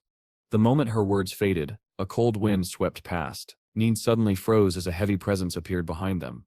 From the shadows, Qin Feng emerged atop his spectral wolf, its eerie blue aura radiating menace. The beast's glowing eyes stared them down, its claws sinking slightly into the stone ground. Meng Yang stumbled back, face pale. You, he gasped in terror. And Yu, however, looked at the figure before her with awe. Big boss, is that a mount? Where did you get it? Qin Feng smiled faintly. Thanks to the coordinates you all provided, I cleared that tomb you mentioned. He then turned to Jinli, and added quietly, thank you very much, eh? Embarrassed, she scratched her head. Haha, no problem. Qin Feng's tone turned firm. Alright, let's trade. Everyone can pick up the items on the ground, same old rules. And Yu nodded. I understand. If I step not satisfied, I can choose not to buy. Big boss sets prices are always fair. Meanwhile, Miang was still trembling from the shock. Someone nearby chuckled. Hey, did you just wet your pants? Laughter rippled through the group, and Nang's face twisted with humiliation. Damn you, Dark Shadow. Damn that beast. You dared to embarrass me in front of everyone. Just wait. I'll make you pay, he thought bitterly. Once the trade was complete, Qin Feng swiftly mounted the spectral wolf and vanished into the fog. Moments later, a system notification appeared before him. 1. Dark Shadow, level 13. 2. Executing Justice, level 10. 3. Wang Mang, level 10. 4. Lack Cloth Forest Agent, level 10. Tradable lifespan, 245 years. Evolution points, 255. Qin Feng's eyes gleamed, this time clearing the ruined arena dropped a gold-level skill book. Not bad. The system's description appeared. Skill, Quiet Stealth, gold level. Effect, enter a motionless stealth state indefinitely. Attacking grants plus 300 stealth break damage. Cooldown, 120 seconds. Requirement, level 13. Qin Feng smirked with satisfaction. Perfect. This will make my stealth nearly absolute, and if I combine it with my invincibility entry in reality, I can completely disappear. He selected Evolve skill, and the system notifications rolled in rapidly. Consuming 11 evolution points. Quiet Stealth, Gold Platinum, Emerald Diamond Epic. Additional stealth damage, 300, 400, 500, 600. Cooldown, 120s, 110s, 100c, 80s, 60s. He nodded. Excellent. Let's evolve a few more. Consuming 34 evolution points. Fierce Poison Dart evolved to Epic. Range, 17 mets, 20 mets. Damage 24 400 per hit. Inflicts Fierce Poison, dealing 100% continuous damage for 5 seconds. Consuming 200 evolution points. Graceful Liberation evolved to Mythic. Weakness Attack Multiplier, 200%. Active effect. Next attack inflicts Throat-Cutting Bleed, dealing 200% damage per second for 3 seconds. Cooldown 25 15.9s. Qin Feng's eyes glimmered with confidence. A mythic skill, powerful indeed. Now unless I face a special magic creature, every strike I make will be a weakness hit. He then glanced at a shimmering necklace in his inventory. Platinum Deceit Necklace, Assassin Accessory. Physical Attack, plus 45. Strength plus 20. Constitution plus 20. Requirement level 13. Unique effect, adds plus 1 to stealth level. Qin Feng smirked. Skills plus equipment. I now have 4 layers of stealth, no one can detect me at this stage. The system continued. Golden Dark Shadow Veil. Assassin Equipment. Constitution plus 5. Spirit plus 5. Evasion rate plus 32%. Requirement, level 12. Qin Feng murmured, calculating, with this my total evasion rate reaches 83%, near untouchable. Suddenly, a massive explosion erupted ahead. He jerked his head up. What's that? From behind a collapsed building, a towering metallic figure emerged, the Steel Maiden. Its eyes glowed crimson, its massive blade reflecting firelight. Qin Feng's expression darkened. Steel Maiden, who's unlucky enough to summon that boss? Memories from his past life surfaced. Back then when it appeared in the ruins of Shanghai City, over 1,000 players tried to defeat it. 4,000 died in total. He steadied himself. The Steel Maiden, protector of the Holy Church, SIP's second defensive zone. I was going to handle it after dealing with Qin Shishi, but, since it SIP's here now, I settle end it. Without hesitation, Qin Feng charged forward. The battlefield was chaos. Explosions, screams, and falling debris everywhere. The Steel Maiden swung its colossal blade down, cleaving through a player with a single strike. Blood sprayed across the ruins. Ruzu Kong, another shouted, before he too was sliced apart, his death cry echoing. Watching from a distance, Qin Feng muttered, trying to fight her now, too reckless. Then he paused. A figure was darting skillfully across the battlefield, golden light flickering around his armor. Wait, that's SIP's Chen Wu Ying. Qin Feng's SIP's eyes narrowed as old memories surfaced. Chen Wu Ying, hidden class, Holy Temple Knight. In my past life, he and I fought for 9 years without ever settling the score. Treacherous and cunning, always managing to escape at the last second. He recalled more. Back then, the Steel Maiden was claimed by his guild, the Holy Temple Knights. That's SIP's why people used to say, Sema. The West slays gods, the East worships them. Sema. We ruled opposite sides of the Shanghai ruins. Qin Feng SIP's tone hardened. When his guild recruited new members, they promised safety, but took 50% of everyone SIP's lifespan as tax. Most of them were blacklisted slaves under top-level strategy control. He smirked coldly. Perfect timing, Chen Wu Ying. This time you won SIT escape. All around, the Steel Maiden roared, its blade cutting through both monsters and men, turning the battlefield into a storm of metal and death. Qin Feng moved like a shadow, silent and precise. Without warning, he activated his skill, Dark Night Ring. A dark aura erupted around him, sweeping through the nearby players in an instant. System notifications flashed one after another. You have killed player Jie Mo. You have killed player Zhang Fun. You have killed player Xiao Yu. You have killed player Yu. You have killed player Lemma. The air turned cold as bodies fell. Weiming, standing amidst the chaos, shouted in disbelief. What? Who did this? Could it be Dark Shadow? We have no grudges with you. Why are you killing our people? From behind the group, Qin Feng appeared, expression calm, voice indifferent. Because he said, I do not eat beef. Before anyone could process his strange reply, Qin Feng unleashed another skill, instant shadow slash. The world blurred. When the dust settled, the once crowded area was nothing but a desolate ruin.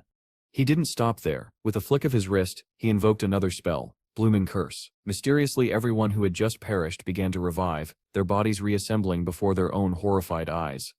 Weiming clenched his fists in anger. That bastard Dark Shadow. What does not eating beef have to do with us? One of his subordinates, trembling, checked his stats. Boss, our tradable lifespan, it sits 0. Weiming Sit's expression darkened. Damn it. This must be that Dark Shadow Sit's skill. Someone in the back yelled, Guild leader, let Sits gather everyone and kill him again. Weiming snapped, kill him again? Are you tired of living? Fall back, we still go rebuild and regain the lifespan we lost. Among the survivors, Xiao Ya stood trembling, tears streaming down her cheeks. Dark Shadow, why did you target me? My lifespan there's barely any left. A system message rang out. Blooming Curse absorbed 4 days of tradable lifespan and 1 year of untradable lifespan from player Xiao Ye. Hearing this, Qin Feng Sip's eyes narrowed. A smirk tugged at his lips. So, Qin Xiao Yu was among them, and I only got this much. It seems she Sip's already near her end. Joining the Holy Temple Knight Guild as a black slave, pathetic. You reap what you sow. But before his words faded, a metallic shriek sliced through the air. The Steel Maiden lunged at him, its massive blade cutting through the dust. Blow after blow crashed down, shaking the ground. Qin Feng, unflustered, cast Phantom Image, dodging effortlessly. This boss isn't difficult in the early stages, he said casually. The Steel Maiden halted, scanning the smoke-filled space. It sensed something unseen pressing in on it. Sand and dust swirled violently as if the air itself had turned against it. The creature roared in frustration, unable to resist the invisible assault. Qin Feng smirked. It only knows how to swing that blade. Predictable. He dashed forward, activating graceful liberation, a precise physical strike, followed by a deadly finisher. The final hit, throat cut, landed cleanly. Damage numbers flashed in rapid succession. 53, Borv, 53, 36. The Steel Maiden's neck split open as its head rolled aside, metallic blood spraying across the battlefield. Its dying scream echoed through the ruins. Qin Feng observed coldly. It steps strong, No wonder it was chosen as a protector, but once its health drops to half, the demon sealed inside will awaken. Then all damage taken will be reflected back to the attacker. He paused, recalling an old rumor. They say there sips a portal inside the demon sep's stomach. Anyone it devours gets teleported to an unknown place, supposedly the bottom of a volcano, but no one ever proved it true. Maybe just another fantasy from a different game. High above, the spectators watching the battle murmured among themselves. This dark shadow, he seps ruthless. He pushed a platinum-level boss into its second phase with just one skill. Another voice disagreed. Are you sure it was Dark Shadow? This is a platinum boss. You think one player could do that? The first voice insisted. I saw everything from the start. That boss was summoned by the Holy Temple Knight Guild. And thus, amidst chaos and disbelief, Qin Feng's legend as Dark Shadow grew darker still. Before long, Dark Shadow appeared again, swift, silent, and merciless. Within moments, he annihilated the entire group and unleashed a devastating skill. The boss's health bar plummeted by half in an instant. From the nearby building, players continued their endless chatter, trying to make sense of what they had just witnessed. Hidden among the shadows, Qin Feng observed carefully. His mind was calm but calculating. The Steel Maiden's second stage. It has a weakness, he thought. When it attacks, its counter-attack effect becomes temporarily invalid. That means if I strike precisely during its movement, I can bypass the counter damage. But then, a frown creased his face. However, instant shadow slash, throat cut, plague blade, poison dart, they all deal damage over time. If I use those, the reflection will still trigger. With my current HP, I die instantly from my own skills. He looked around, eyes narrowing. The players up there, they had been watching everything from the start. Maybe, he thought, I can use them a little. Suddenly, a commanding voice echoed through the crowd. Move aside, let me see what sip's happening. The crowd parted instantly. Brother Anwan, you're here, someone called out excitedly. Of course, he's number one, another replied. Reports came in rapidly. Brother Anwan, we've been watching this boss for a while. It only uses a few fixed skills. We've documented them all, one subordinate said. Another added nervously, but after losing half its health, it suddenly stopped moving. Its body began to change. It might be preparing a new attack. Anwan listened carefully, analyzing every word. So, Dark Shadow soloed this boss earlier, he asked. That sep's right, his subordinate confirmed. After the boss entered its second stage, Dark Shadow vanished completely. Anwan thought for a moment, then ordered, Xiao, activate Red Eye mode, see if Dark Shadow is still nearby. Understood, Xiao replied. Moments later, a small creature, a rabbit with glowing red eyes, hopped down from the upper floor. It circled the Steel Maiden, scanning every inch. After a few seconds, Xiao reported, I can find Dark Shadow Sip's position. He must have already left. Anduin nodded. Even your level 3 anti-stealth can detect him. That confirms it. I don't believe anyone has a level 4 stealth skill. Then, without hesitation, Anduin leapt off the building. His long coat fluttered behind him as he landed gracefully on the ground below. Yeah, he commanded calmly, keep observing. If Dark Shadow returns, report immediately. Wait, brother, Jiatu called out, but quickly complied. Understood, brother Anwan. The spectators gasped. Hecep's insane. Hecep's actually going to solo a platinum-level boss? But another voice chimed in. No, I've seen that guy before. Back in the starting town, he killed a gold-level boss without taking a single hit. Wait, are you saying that Sep's god Anwan? Yes, the number 1 player. His class is Soul Dancer. When he rolls, he gets 100% evasion rate. He used to be a top global streamer in Soul-type games. His reaction speed is unmatched. The Steel Maiden's eyes glowed red as it spotted Anwan. With a roar, it swung its massive blade toward him. The attack came fast, but Anwan was faster. He rolled to the side, narrowly escaping the strike. Ah yeah, he shouted, grinning as he dodged another slash. The Steel Maiden's arm lunged out again, trying to grab him, but Anwan somersaulted backward. Dahoo, he yelled in exhilaration, moving like a dancer under the moonlight. From above, his subordinates cheered. God Anwan is unstoppable. His rolls are flawless. He hasn't even attacked yet, just pure movement. So cool. The number 1 really lives up to his name. But soon, someone noticed something strange. Wait a second. Why does the boss Sep's HP drop every time he dodges?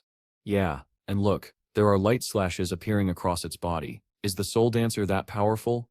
Xiao smirked proudly. Perfect evasion? That Sip's just basic for him. His real strength lies in his counterattacks. Once he dodges successfully, his next strike ignores 50% of the enemy Sip's defense. Watch, she said confidently. This next move will be devastating. On the battlefield, Anwen straightened his blade. Block this if you can, he said coldly. The spectators gasped. Wow, that animation, that sips easily a 4-digit damage hit. Anwen smirked, his movements fluid and elegant, his blade danced, each strike blending with the next. Dance under the moon. Blade slide through the cracks. One move, Waba Shadow, rush like a shooting star. His swordsmanship was breathtaking, each motion faster than the last. And then, his final attack. One strike, certain kill. Look, Shatu cried from above, the boss sep's HP it stets down to 1/3. Anwen twirled his sword, sheathing it with a satisfied smile. This gap of the moon shadow is my swordplay, he said proudly. But before his victory could sink in, the Steel Maiden's body convulsed violently. A series of system alerts flashed across the screen. Counter damage, 1199. Counter damage, 1299. Counter damage, 1299. Anwen's face froze. His HP dropped to 0 in an instant. He collapsed to the ground, lifeless. Brother Anwen, his subordinates cried out in horror. What happened? He dodged everything. Yeah, his skills landed. Why did he still die? Then the realization dawned. The boss's HP had dropped, but not because of Anwen. The damage that finished it wasn't from his blade, it was something else entirely. And somewhere, hidden in the darkness beyond their sight, Dark Shadow smiled. Qin Feng, who had remained hidden in stealth, had been silently watching everything unfold from the very beginning. His eyes were calm, yet filled with calculation.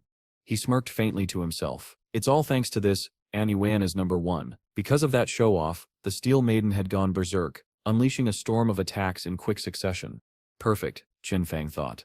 During that chaos, I managed to slip in a few secret strikes of my own. In the end, I'm the one who reduced its HP to 1/3.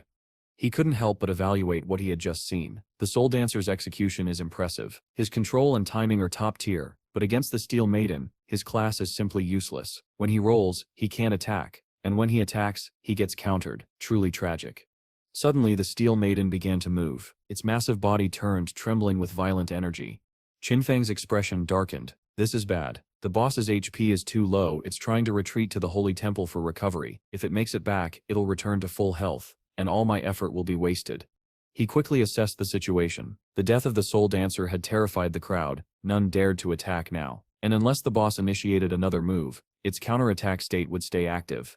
Qin Feng made his decision. Fine. I'll go all in. He broke out of stealth. I can't let it return to the sanctuary, he muttered coldly. The spectators gasped in shock as his figure appeared. Look, it's Set's Dark Shadow. Wait, so those slashes on the boss earlier were all from him? That Sip's insane.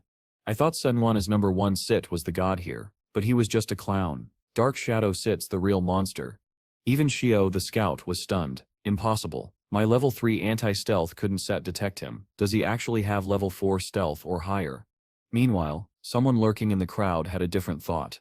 Hey, that Soul Dancer dropped equipment when he died. If I sip quick, maybe I can snatch it before anyone notices. But before he could take a single step, Qin Feng's blade flashed. A single strike to the head, clean and lethal. You want to steal my loot? Not happening. The system chimed immediately.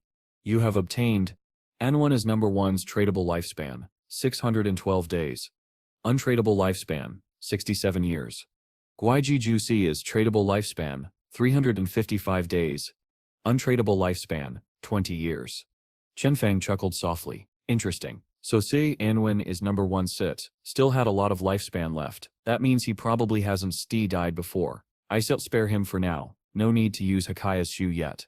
From behind a chilling metallic cry echoed, the Steel Maiden was still alive, dragging its blade and advancing slowly. Qin Feng's expression hardened. I'll have to rely on Blacklight Shield and Instant Shadow Slash to drain its health bit by bit. It's slow but safe. He raised his hand. Blacklight Shield. 10 layers. A dark barrier enveloped him. The Steel Maiden's purple glowing blade came crashing down. Each strike shattered one layer after another. Qin Feng seized his moment. Now. He dashed forward, performing his deadly combo, Instant Shadow Slash. 9 consecutive strikes ripped through the air. By the end of it, his shield was down to just 7 layers. He analyzed the rhythm. The last 3 hits landed after its attack cycle ended. Without Blacklight Shield, I'd have died instantly from the counter. The Steel Maiden roared, unleashing another series of furious blows. Purple energy waves exploded around him, engulfing the battlefield. This boss's attack frequency is insane. Qin Feng thought as he gritted his teeth. Even with over 80% evasion, all 7 layers of my shield vanished in seconds. If I'd been half a second slower, I'd be done for. Behind him, that same greedy looter tried once more to sneak toward the fallen loot, but before his fingers even brushed the ground, Qin Feng's dagger flashed again. System notification. Critical hit. Headshot. As silence fell, the notifications began to chime one after another. You have killed Platinum level boss, Steel Maiden. Rewards. 48,000 experience points. 120 evolution points. Church Holy Temple access. The spectators erupted in disbelief. He really soloed the boss. Check the rankings. Dark Shadow Sips at the top. Qin Feng calmly stretched out his hand and whispered, Mythic Greedy Hand. The system window appeared again, revealing the spoils. Black Flame Ceremony. Assassin-type bone leather armor, emerald grade. Physical defense plus 95. Elemental resistance plus 120. Damage reduction plus 77. Constitution plus 77. Required level 13. Effect. Black Flame Ceremony. When attacking or being attacked, inflicts the Black Flame status on the target. Stacks up to 5 times. Each layer reduces target's defense and elemental resistance by 7%. Effect reduced on emerald level bosses and above. Qin Feng Sip's eyes lit up. One single emerald equipment, and its stats already surpass an entire full set of others. Plus, it carries Black Flame Ceremony, reducing both defense and resistance. It steps even stronger than the one the Soul Purifier dropped. He tightened his grip around the armor, a faint grin crossing his face. The true king of this battlefield isn't Set the one who shines in the spotlight. It's Sep's the one who kills from the shadows. The system continued to chime, its voice calm and precise. Emerald Assassin Intuition. You can partially perceive the shadows of cloaked units. Includes +2 levels of anti-stealth. Level requirement applied. Qin Feng's eyes narrowed. So it's an anti-stealth skill. Perfect. I can upgrade it directly to legendary. The system continued. You have consumed 1 + 2 + 30 evolution points, leaving 97 points. Assassin Intuition. Emerald Diamond Epit Legendary. You can now observe the approximate shape of cloaked units. Anti-stealth levels increased 2, 3, 4, 5. New legendary effect. Discover target's set weaknesses more clearly. Weakness damage plus 50%. Qin Feng's mind raced. 5 levels of anti-stealth, plus Graceful Liberation's passive. That's a total of 350% weakness damage. I could strike a target's weak point blindfolded if I wanted. Quickly, he made his decision. With 97 evolution points left, he would upgrade Phantom Image first. The system rang out again. You have consumed 80 evolution points, leaving 17. Phantom Image upgraded from Epit Legendary. Base Evasion, 75%, 85%. Successful evasion negates all damage. Level 5 achieved. From afar, Anu appeared, waving energetically. Big boss, did anything good drop? Qin Feng looked at her, amused. This girl, is she some sort of hunting dog? Yusef leveled up to 13 overnight, he asked casually. That sit's ridiculous.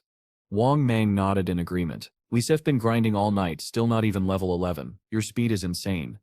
Anu patted his head lightly. Don Set talk nonsense. It's Set's not about speed, it's Set's skill. Tell me, big boss, am I right? Qin Feng smiled briefly. I Set priced the drops. Take 'em if you want. She beamed. All right, how much? 45,000 days. Full package deal. Immediately, the system chimed. Transaction completed. Qin Feng continued, noting one more point of interest. Do you know about stealth bases? Anu Sip's eyes lit up. Stealth bases, of course. They Sips are zones without safe areas in the Jianghai ruins. Player groups can occupy them as bases, store supplies, and activate magic barriers in emergencies. Qin Feng nodded. Your knowledge is limited to small bases dropped by gold-level bosses, but the real value is in medium or large stealth bases. The Church Holy Temple base key dropped from the boss just now. This base spans 800 acres. You can discuss its price internally. I will consider your offer. Anu and Wang Ming gasped. 800 acres? That Sip's massive. Enough space for private rooms for all government members of Jianghai. She hesitated slightly. Big boss, their stits one more favor. Several gold-level bosses have gathered in Dark Moon Town. Many people have already died. We stare willing to pay 10 years of lifespan if you eliminate them. Qin Feng's mind calculated instantly. 7 gold-level bosses, even with government forces, can be eliminated easily. But if they revive together and get stronger, that's a different story. He nodded. You've come to ask me, which means there are other unsolvable problems, right? Anu smiled, impressed. As expected, God, you saw through it immediately. We tried killing one separately, it revived, and then all 7 increased their stats, wiping out our team instantly. Qin Feng's interest peaked. Puppets created by the Curse Tablet and the Ancient God Tablet. If so, I cannot miss this. The system rang once more. Transaction completed. You have received 10 years of lifespan. Anu waved happily. Big boss. Good luck. Qin Feng replied succinctly, send me the coordinates privately. I'll head there immediately. As he mounted his pet and soared into the sky, scanning the landscape, he noticed a troubling scene below. A group of children quarreled violently. 3 girls were ganging up on a weaker peer. One, with bangs covering her eyes, slapped Xiao harshly, cursing. You piece of trash. You just joined the guild and already want to seduce the guild leader, she yelled. Qin Feng Sip's sharp eyes observed silently, taking note of every detail. The battlefield was never only about bosses. Sometimes, even the smallest conflicts told a story. Zhao Eustace's face reddened as she cried out in pain. I didn't do anything. Another girl, her braided horns swaying angrily, snapped at the others. Do you think I stepped blind? Stay away from the guild leader, or I will tear your face apart. The 3 of them cornered Xiao Yu, small and defenseless, punishing her without any real evidence. From afar, Qin Feng watched quietly, piecing together the situation. So this is what happened after Qin Xiaoyu joined the Holy Temple Night Guild. Palace intrigue even in a game, he mused. These petty power struggles were rampant in my previous life too, but I used to handle them for Xiaoyu. Now, she'll have to learn for herself. The 3 continued their beating, and Chindu sobbed, hoo, don't hit me anymore. It hurts too much. I am going to die. Their tormentors only grew more excited. Eat that little goblin to death. Who knows how many men she seduced. Qin Feng, unmoved, silently entered his own world. His mind drifted to the massive sculpture at the center of the Shanghai city ruins. Beneath it, a hidden room existed, one that could teleport him back to the starting town. Few people knew of it. He stood before the star-shaped teleportation circle, contemplating. Teleportation isn't free. 500 days for the first time, 1,000 for the second, 2,000 for the third, each time the cost doubles. He understood why. The initial small town would gradually evolve over time. Monsters would become bosses, hidden treasures would appear, and opportunities like the Ancient God Tablet were not to be missed. The system prompted him. Do you want to teleport back to the place abandoned by the gods? Dark Moon Town. Qin Feng's interest peaked. Dark Moon Town, a small town that only appears later. I never encountered it in my previous life. He agreed, and the system deducted 500 days of his lifespan. Teleportation completed. Arriving, he found the town surprisingly lively. Most residents were elderly, yet the young ones were attentive, helping and protecting them. Finally a safe area, Qin Feng thought. One old woman spoke to a group of young people. Grandma, we have led you to level up 3 levels as agreed, they explained. We were assigned 72 days of lifespan during the process. You only need to trade that back to us. The old woman Sip's eyes widened in disbelief. What? You still want money? Are in situ a charity organization? The young man explained patiently. Grandma, we didn't take your money. During the monster battles, lifespan dropped. This portion is just returning to us. Wang Meng chimed in. Yes, unless we party up, you wouldn't get lifespan or experience. We agreed on this at the start. But the old woman became furious. I don't know any agreement. You young people are shameless, asking me for money after helping me for free. Before she could finish, someone grabbed her and dragged her off. The commotion drew attention and suddenly, Qin Feng appeared out of stealth. He intervened decisively, confronting the old woman. After swiftly defeating her, he said calmly, her lifespan is on the ground. Take it yourselves. Wang Meng grinned and shouted, 666. The young man asked shyly, excuse me, which senior helped us? Just a convenience, Qin Feng replied vaguely, 72 days, no more, no less. Then he vanished into stealth again, muttering, it's really inconvenient that I can't take action freely in the small town. The 2 young men bowed in gratitude. Thank you, big boss. Watching them, Qin Feng pieced together the origins of the Dream Sand River Guild. Originally dedicated to charity, helping the elderly for free, they had gradually grown into a recognized and well-supported guild in Dark Moon Town. Surviving in the land abandoned by the gods, gaining government recognition, strong support, in terms of numbers alone, Dream Sand River is likely the largest guild in China. The 2 young men celebrated quietly, their joy a rare light in the chaotic apocalypse. Meanwhile, under the quiet cover of night, somewhere in the forest, a monster wreaked havoc. Chu Yin and her mother were already engaged, fighting to protect their home. Chu Yin Sep's eyes narrowed as she scanned the area. Now Sep's the time, Mom. Use your skill quickly. Zhao Yu didn't hesitate. Okay, lightning, strike down. The air crackled as energy surged, and a man joined Chu Yin in attacking the monster. His sword sliced cleanly through the creature, ending the threat.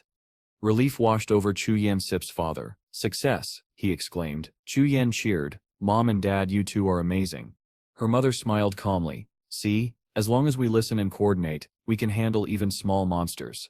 Her father Sip's curiosity broke the brief calm. Yan Yan, your friend Xiao Yu joined the Holy Temple Night Guild, right? I hear they charge their members high taxes. Chu Yan nodded. Yes. I told her to join the Dream Sand River Guild with us instead. It's a charity guild where people help each other, but she refused. She explained how Xiao Yu preferred the Holy Temple Night Guild, which had already helped her reach level 10.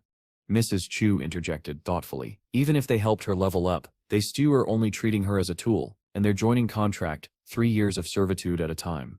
Mr. Chu agreed. Yes. If you lack the ability, just handle small monsters at your own pace. Accumulate lifespan and experience gradually. That's steps enough. Chu Yan felt a pang of sadness for her friend, but she knew Xiao Yu had a hidden class, making her stronger. She resolved to keep an eye on her. Suddenly, arrows rained from nowhere. The family was caught off guard as the system registered the damage 429 points each strike. The first to fall was Chu Yan's father. Panic set in.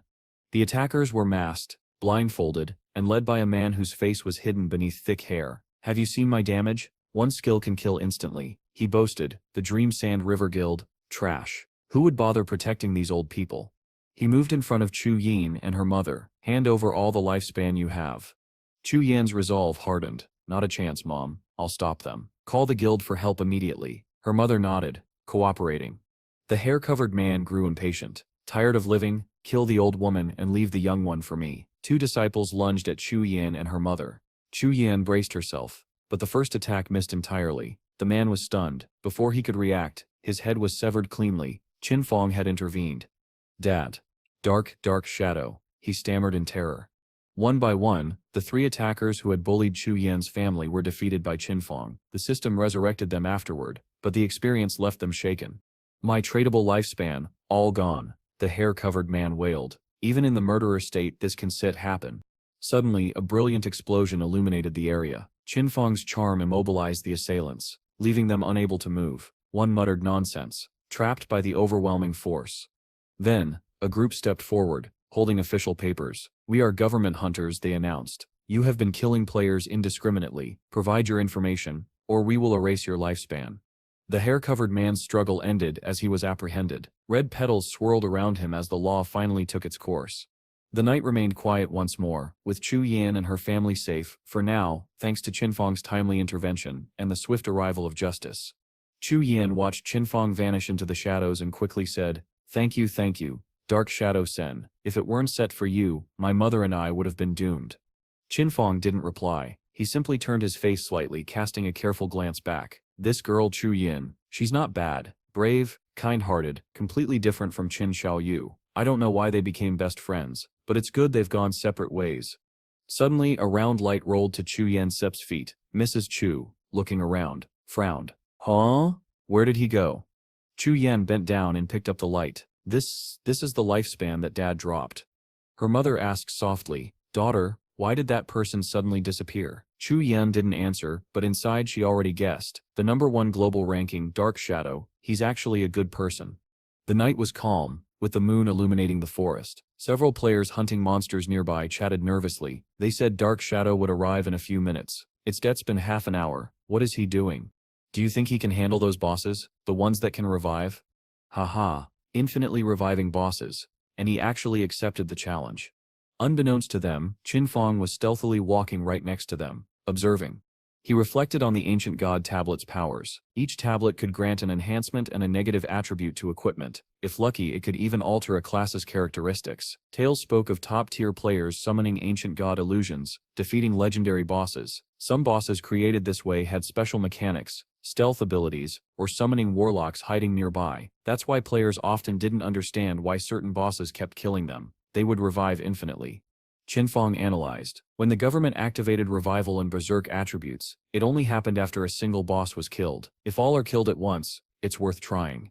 He switched to his believer necklace and summoned the pious believer. Its jade green aura struck the defeated bosses, reducing their points 229, 233, 267, 29, 233, 266, 249. The bosses staggered, dizzy from the attack. Even the believer took damage, but Qin Feng's sharp eyes noted, they're all level 10, about twice as strong as normal gold bosses. I don't need to take damage myself.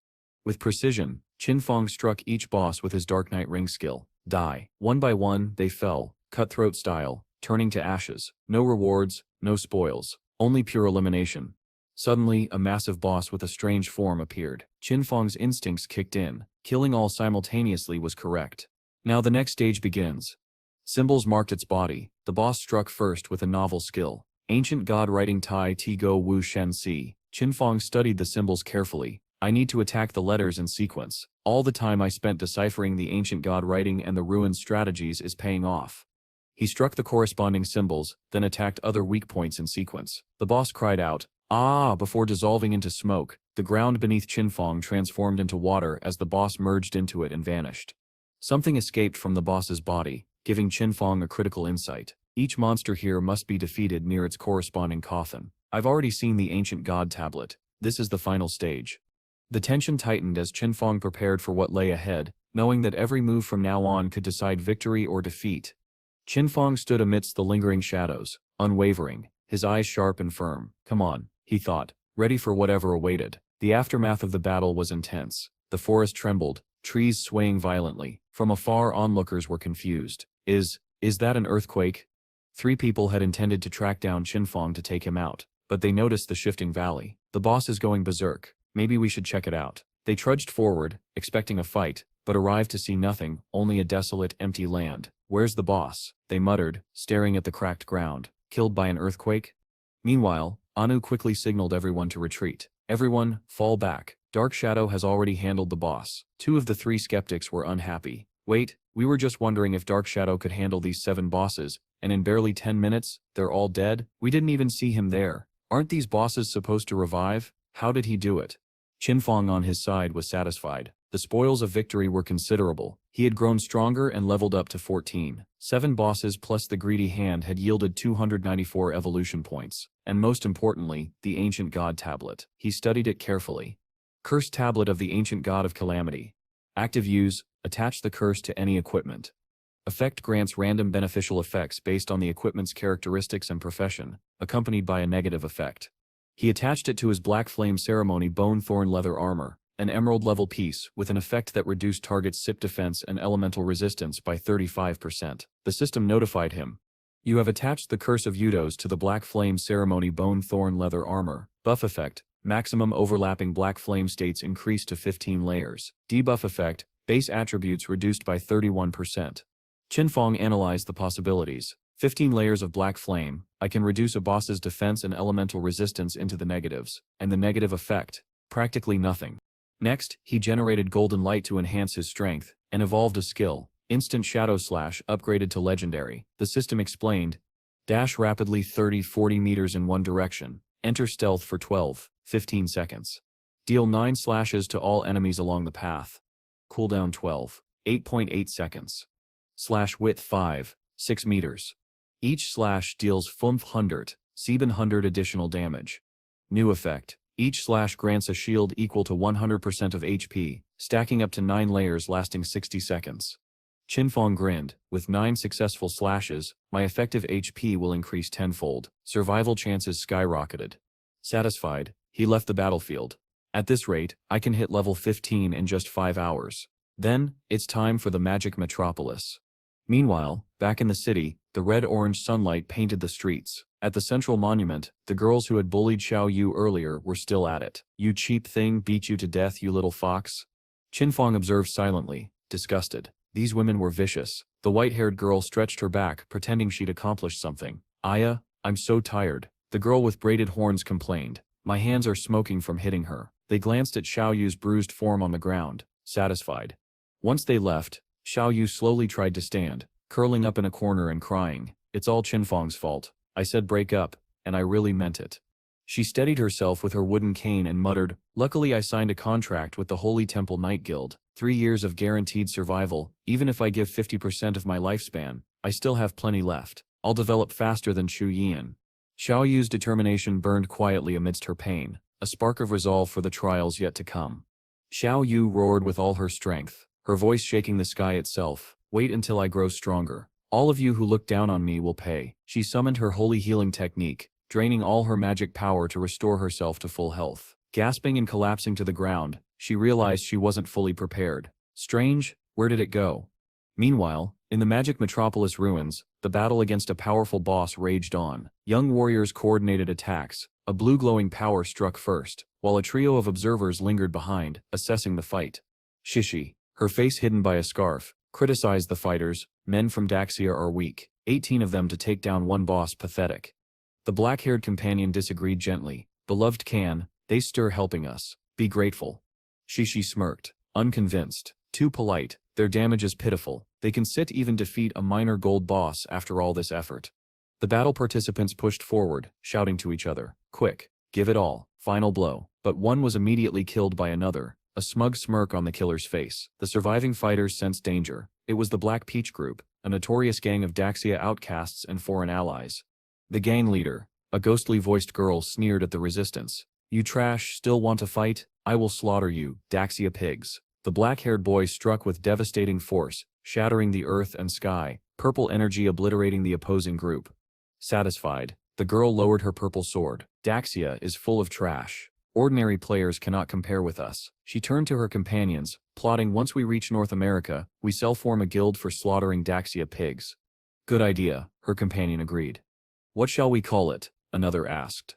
Alice, she replied calmly. With a snap of her fingers, the guild Alice was born, ready to dominate. Back in town, Anu excitedly reported to Qin Feng, God, the superiors have quoted a price for the hideout. Let's discuss. Qin Feng raised an eyebrow. How much?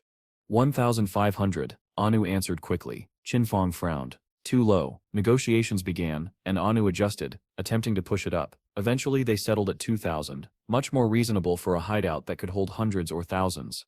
As the sun set, Qin Feng and his escort army marched, fully armed. Anu teased, Dawn set mine dark shadow. He carries too much lifespan, so the superiors sent an escort. Qin Feng's mind raced. The government still underestimates me. Just a few moves and this escort is nothing. A mechanical voice announced, transaction successful. You have lost the hideout key in the church holy hall. Receive 2,000 years of tradable lifespan. Qin Feng left satisfied, silently muttering at the escort's protests. Charging 2,000 years for this place? Few would be as generous as me. He proceeded with further transactions, arming himself fully. Consumed 71.25 tradable lifespans, leveled up to 15. 161.75 extracted graceful liberation mythic. 71.12 extracted assassin intuition legendary. 36.35 extracted shadow knight blade epic. 23.71 extracted quiet stealth epic. 34.65 extracted darkest moment epic. 113.89 extracted Mount Bell item. Qin Feng had now fully prepared, armed and ready for the upcoming journey to the magic metropolis, his strength and resources unmatched. After a while, he nodded in satisfaction. Except for the unextracted equipment, the skills and levels had all been completely synchronized. His strength in the real world was now almost equal to what it had been in the game. Suddenly the system alarm rang sharply. Notification. Your feeling of hunger has reached 90%. Qin Feng sighed and rose. He had not eaten for a long time. It was time to go offline and solve the hunger. In a temporary building hidden deep in the neighborhood, Chunfin was locked inside a special cage, his whole body radiating murderous intent. Two thugs entered. A red-haired man lit a cigarette and announced, Boss, this guy is awake. He approached, swinging a baseball bat in his hand. Hey kid, hand over all the lifespan on your body, or you will suffer the same fate as the people in that hotel. The boss smiled evilly and added, Hey, the apocalypse is wonderful. It lets me kill as much as I want. The red-haired man, seeing Qin Feng staring back, barked, What are you looking at? Quickly hand over the lifespan. Why are you standing there like an idiot, boss? I really want to kill him. When Qin Feng did not respond, the man grew irritable and cursed. Damn it, this guy is scared stupid. Just kill him. Qin Feng laughed loudly. A fiery red current of air swirled around him. He moved with speed and precision and released his finishing technique. Shadow Knight Blade. The old building collapsed. Dust billowed everywhere. When the dust settled, Qin Feng stepped out calmly and set about eating a bowl of noodles to regain his strength. The more power he carried from the game into reality, the greater his body's energy demands. Ordinary food no longer satisfied him the way it used to. While he ate, Qin Feng thought with quiet determination, after killing Tian Shishi and her Alice Guild. I must find a way to obtain the Divine Tree book. He slurped and stood. Then he climbed onto the back of the spectral wolf and left, moving away with a composed pride. Tian Shishi, however, was cunning, harder to find than Song Fi. She had even issued a mission before, kill Qin Feng. He could use that as bait to draw her out. Still, he could not worry about that now. First he would go to the magic metropolis and find something to eat along the way. The scene shifted to the magic metropolis. Neon lights pulsed, and crowds hummed. Tian Shishi flattered her followers in a syrupy voice. "Baby, you are so good." She clutched two subordinates and trembled with feigned delight. "After fighting fiercely with you, I sweetly fall asleep and enter the game. This feeling is wonderful. I cannot stay composed." One of her men said, "Beloved Khan, your skills are unparalleled." She laughed and basked in the praise. Suddenly a message reached her. Dark Shadow reported that Qin Feng was dead, and that he would meet her in reality in the magic metropolis, promising to deliver Qin Feng's head for the remainder of the reward. Tian Shishi flushed with excitement and fear at once. Meeting Dark Shadow in reality sounded dangerous, so she replied cautiously, "No need to meet. Just send a picture." The other party hesitated and answered, "He said he does not use a phone. He fears being tracked by the government." Joy flared in her chest. So Dark Shadow was also an enemy of the government. The government had been hunting them more fiercely of late. If she could pull Dark Shadow into the Alice Guild, those Daxia agents would become less of a threat. She lowered her voice and responded, "Coordinate 67228-331. Tell Dark Shadow I want to meet him in the game first." In her mind, a plan had already formed. Stage a play to test him and see whose side Dark Shadow truly occupied. Above them, unseen, Qin Feng and his spectral wolf watched silently. He had entered a permanent stealth state, and listened as he observed. "Tian Shishi is indeed cunning," he murmured to the spectral wolf. Those coordinates corresponded to the Evil Spirit Academy, not far from his current position. He decided to re-enter the game and see what tricks she might attempt. Within moments, Qin Feng and the spectral wolf slipped back into the game world and hovered above the ruins of the magic metropolis, overlooking the Evil Spirit Academy. There, government forces announced through a public address, "Black Peach A, we the government have locked onto your targets. We advise you to give up resisting and surrender immediately, otherwise we will use force." Tian Shishi responded with a smug defiance. "Tell Heavenly Walker to go back and tell all the Daxia agents, remember this, we are no longer the Black Peach Corps, we are now the Alice Guild." Then, in a deliberate provocation, she removed her top, flaunting her body and taunting the government soldiers. "Our Alice Guild specializes in eliminating Daxia men like you." The Daxia agents, mortified, cried out in outrage, promising punishment under the law. Tian Shishi, intoxicated with the moment, bit her lip and teased, "You Daxia pigs, if you are brave, come on up." In her mind she promised rewards to anyone who played the part she desired. The performance would let her test loyalties, and tonight she intended to be merciless. Qin Feng watched Hanan with a hard surprised stare. It was him, Hanan, known as Heavenly Walker. The name carried weight, a notorious traitor who had sold intelligence to the Alice Guild, and had only been exposed and killed back in the 7th year of the Divine Artifact's descent. Hanan snorted coldly under his breath. "Hump, Black Peach, you are stubborn. You will not walk away today. We must capture you." Qin Feng's lips twitched into a quiet sneer. The scene before him suddenly made sense. Tian Shishi and Hanan had been playing a long game. The whole confrontation was a setup. They had staged the drama to test Qin Feng's loyalties. If he helped Shishi, he would be branded an enemy of the government. If he refused, Shishi risked never meeting Dark Shadow in the flesh again. The plan was elegant, petty, and transparent.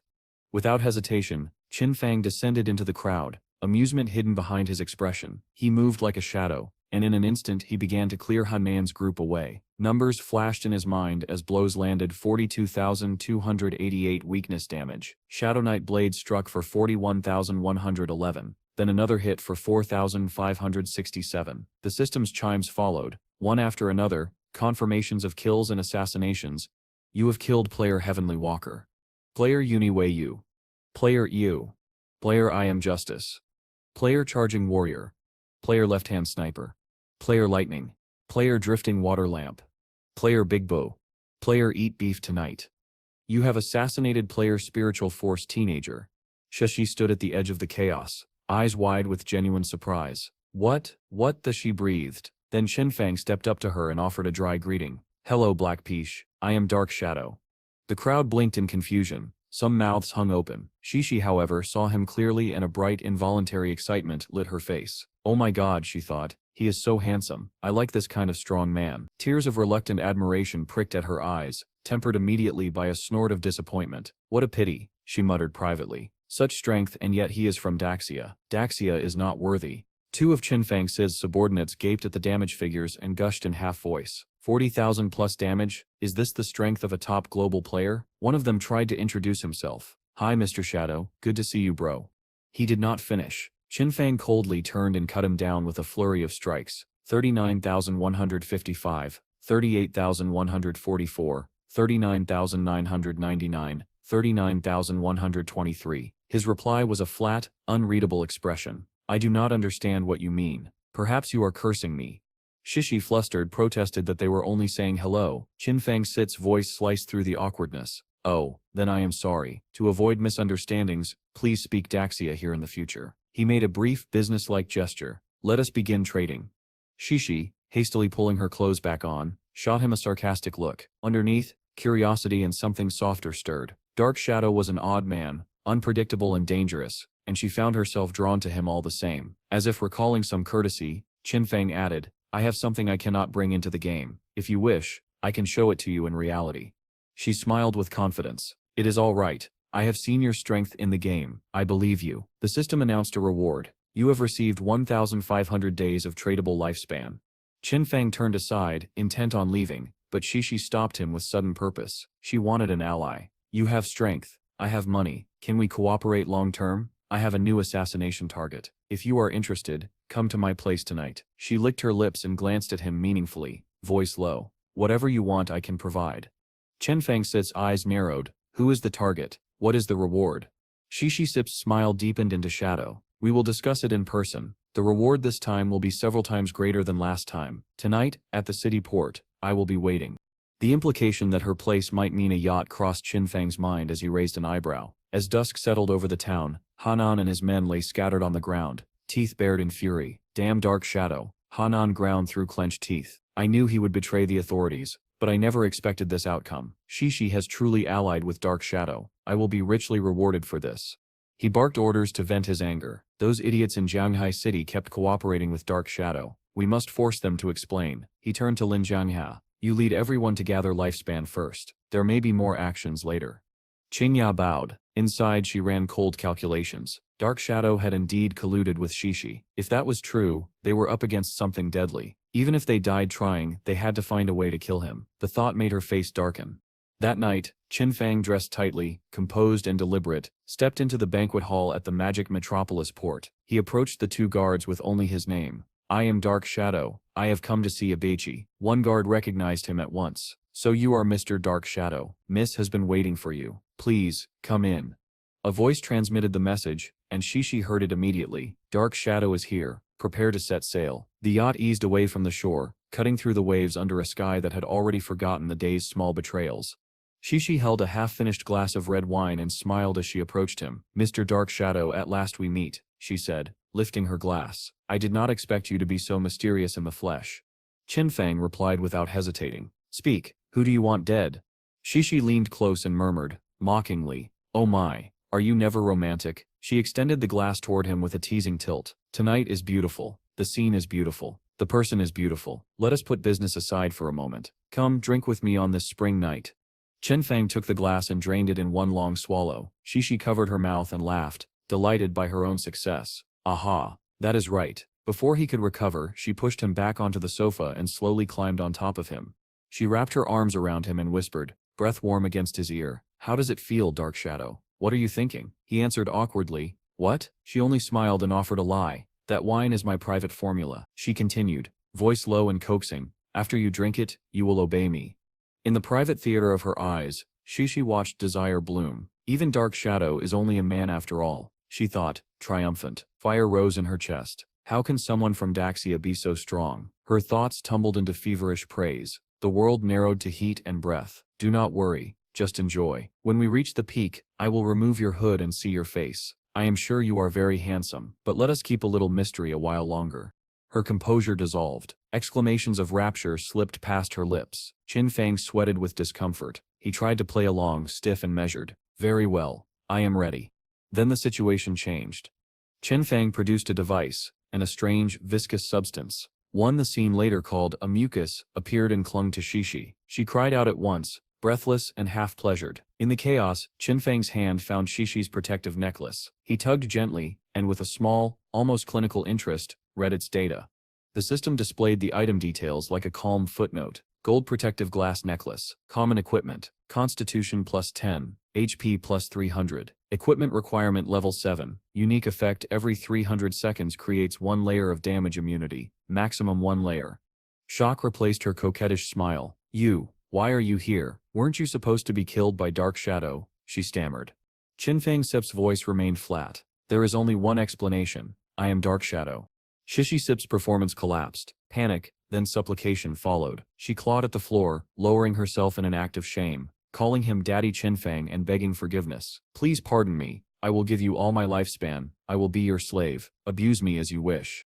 Qin Feng did not soften. He demanded cold and precise. Where are the 5 foreigners who came with you?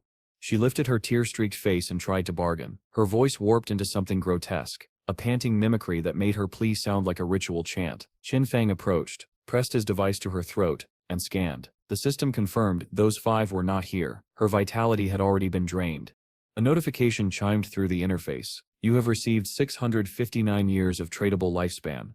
Qin Feng paused, briefly disappointed. He had hoped to catch them all at once. For now, he would use Shishi's phone to contact the bureau. Outside, the night on the sea was dark and quiet. A small boat slid across the waves while a distant voice announced that investigation forces had received a report of a massacre on a yacht. One of the victims was the daughter of the chairman of the Qian She group.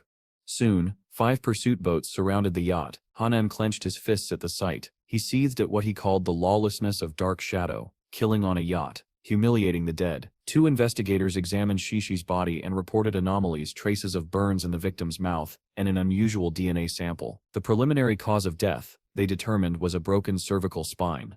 Touching the corpse triggered another system message. Victim's last words. After touching the corpse, the killer's location can be determined for 5 minutes. Hanan's mouth hardened into a vow. Aiku Hanan, Heavenly Walker, will bring you to justice. In that instant his eyes widened, something urgent and terrible tightened his expression. The hunt, he realized, would begin at once. He pulled out his pistol and scanned the scene with brutal vigilance. Be careful, Dark Shadow is right here, at 6 o'clock. He barked orders, full power. Without hesitation, Hanan leveled his gun and fired. A single bullet flashed, another struck him squarely in the head. Hanan crumpled to the deck. Panic erupted. Captain Shu, someone cried. Guns answered the alarm and volleys cracked through the night, as voices shouted, Dark Shadow, you have killed an investigator. Are you starting a war with the government? Qin Feng Sit's voice cut through the chaos, amplified and calm. Do not panic. I killed Chu Hanan because he sold internal information to Chuan Shishi for profit. He was an internal spy. The evidence is on his phone. Investigate it at your leisure. Someone on the team seized Hanan's phone and scrolled. Team leader Lin, they announced. There are contact messages between Captain Chu and Chuan Shishi. Faces went pale. Wait a minute. Chuan Shishi is Disuk in the game. Lin demanded the phone be passed to her. Another teammate hesitated, but Lin snatched the device away. On the screen, compromising photos and a recorded voice of intimacy played. Lin's cheeks flushed as she stared in stunned silence. The pattern snapped into place for everyone who understood. Dark Shadow's staged murder in the game had been a lure for Chuan Shishi. In reality, he had bound her trust, finished her in the flesh, and then called the authorities. By drawing Chu Han out, he had removed a double threat to the government in a single night. A teammate, still dazed, broke the silence. This man is terrifying, she said, brow creased. Relief followed. Luckily, he is not against the government. If he were, the consequences would be catastrophic. She turned to Qin Feng. Dark Shadow, thank you for your help. Then, contrite and shaken, she raised her gun and fired a shot into her own calf as an extreme apology for having shot at him earlier. Others rushed to assist, but she waved them off, tears in her eyes. Dark Shadow, I am returning this debt to you. Please continue to cooperate with the authorities. From his vantage point above, Qin Feng watched every gesture and thought, Wei Wu Lin Qing Yu. She even shot herself to avoid confronting me, as expected of someone destined to be a key figure in the magic metropolis. Elsewhere, the battlefield still burned. Monsters swarmed, and a guild skirmish turned into chaos. A warrior cried, Xiao Yu, heal me. She grasped her magic wand and tried to answer, but her spell missed and struck a friend instead. The headless boss pressed forward. A sudden beam of light washed over the scene. The system resurrected the downed player and the man wailed, Ah, I died again. I did not see anyone nearby. It must be Dark Shadow. Why does he keep targeting me? Is he aware of my plans for revenge? A guildmate snapped back in exasperation. You idiot. Dark Shadow was not targeting you. The platinum-level boss, the headless assassin, wiped out our whole team. Didn't you see the system notification? It was activated because your healing was misplaced. If the guild leader drags you into the team again, I will jump off the nearest cliff. Xiao Yu clutched her head and whimpered, "It hurts." In their panic, a monstrous foot thundered down and the headless boss loomed above them. One by one, team members fled, abandoning those they could not save. Far from the water, in a luxurious suite, a red-haired noble slammed a plate of fruit to the floor in fury. "You fools," she snarled into the phone. This was a golden chance to catch Dark Shadow. "You are giving up too easily." She spat accusations at the government, blaming their restraint for the massacre of her Dongfang clan. "The blood of the Dongfang clan will not be shed in vain. At any cost, we will capture Dark Shadow and demand retribution."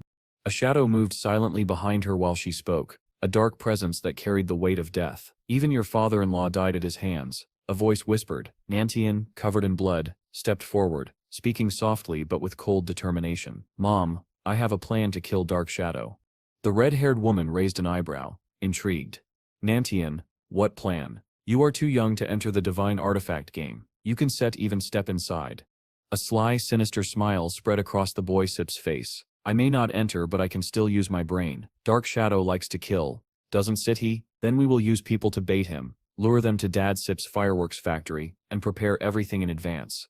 From the corner, a girl bound and gagged lifted her head, listening intently. Nantian continued, "When he kills them, we detonate the factory. Thousands of fireworks will become his tomb. The world will witness his death. Even if it fails, he will never know we tried." The woman laughed, impressed. "It seems our teaching was not wasted. Did you hear that, mister? Even your son is more capable than you." On the other end of the line, a cautious voice instructed, "This must remain a secret. Higher-ups still hope to recruit Dark Shadow. My elder and second brothers will never support this." "I know," she replied calmly. "I will handle it myself." Then she turned to Nantine. "Why did you not hand over her lifespan?" The boy lowered his head. "Sorry, Mom. I lost control and accidentally killed her."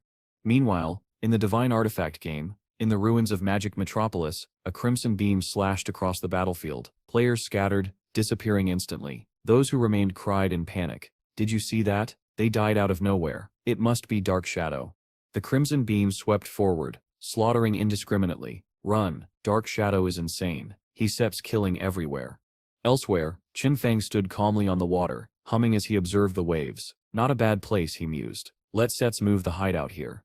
The system alerted him. "Is it consuming 1,315.2 years of lifespan to bring the Soul Purifier hideout base into the real world?"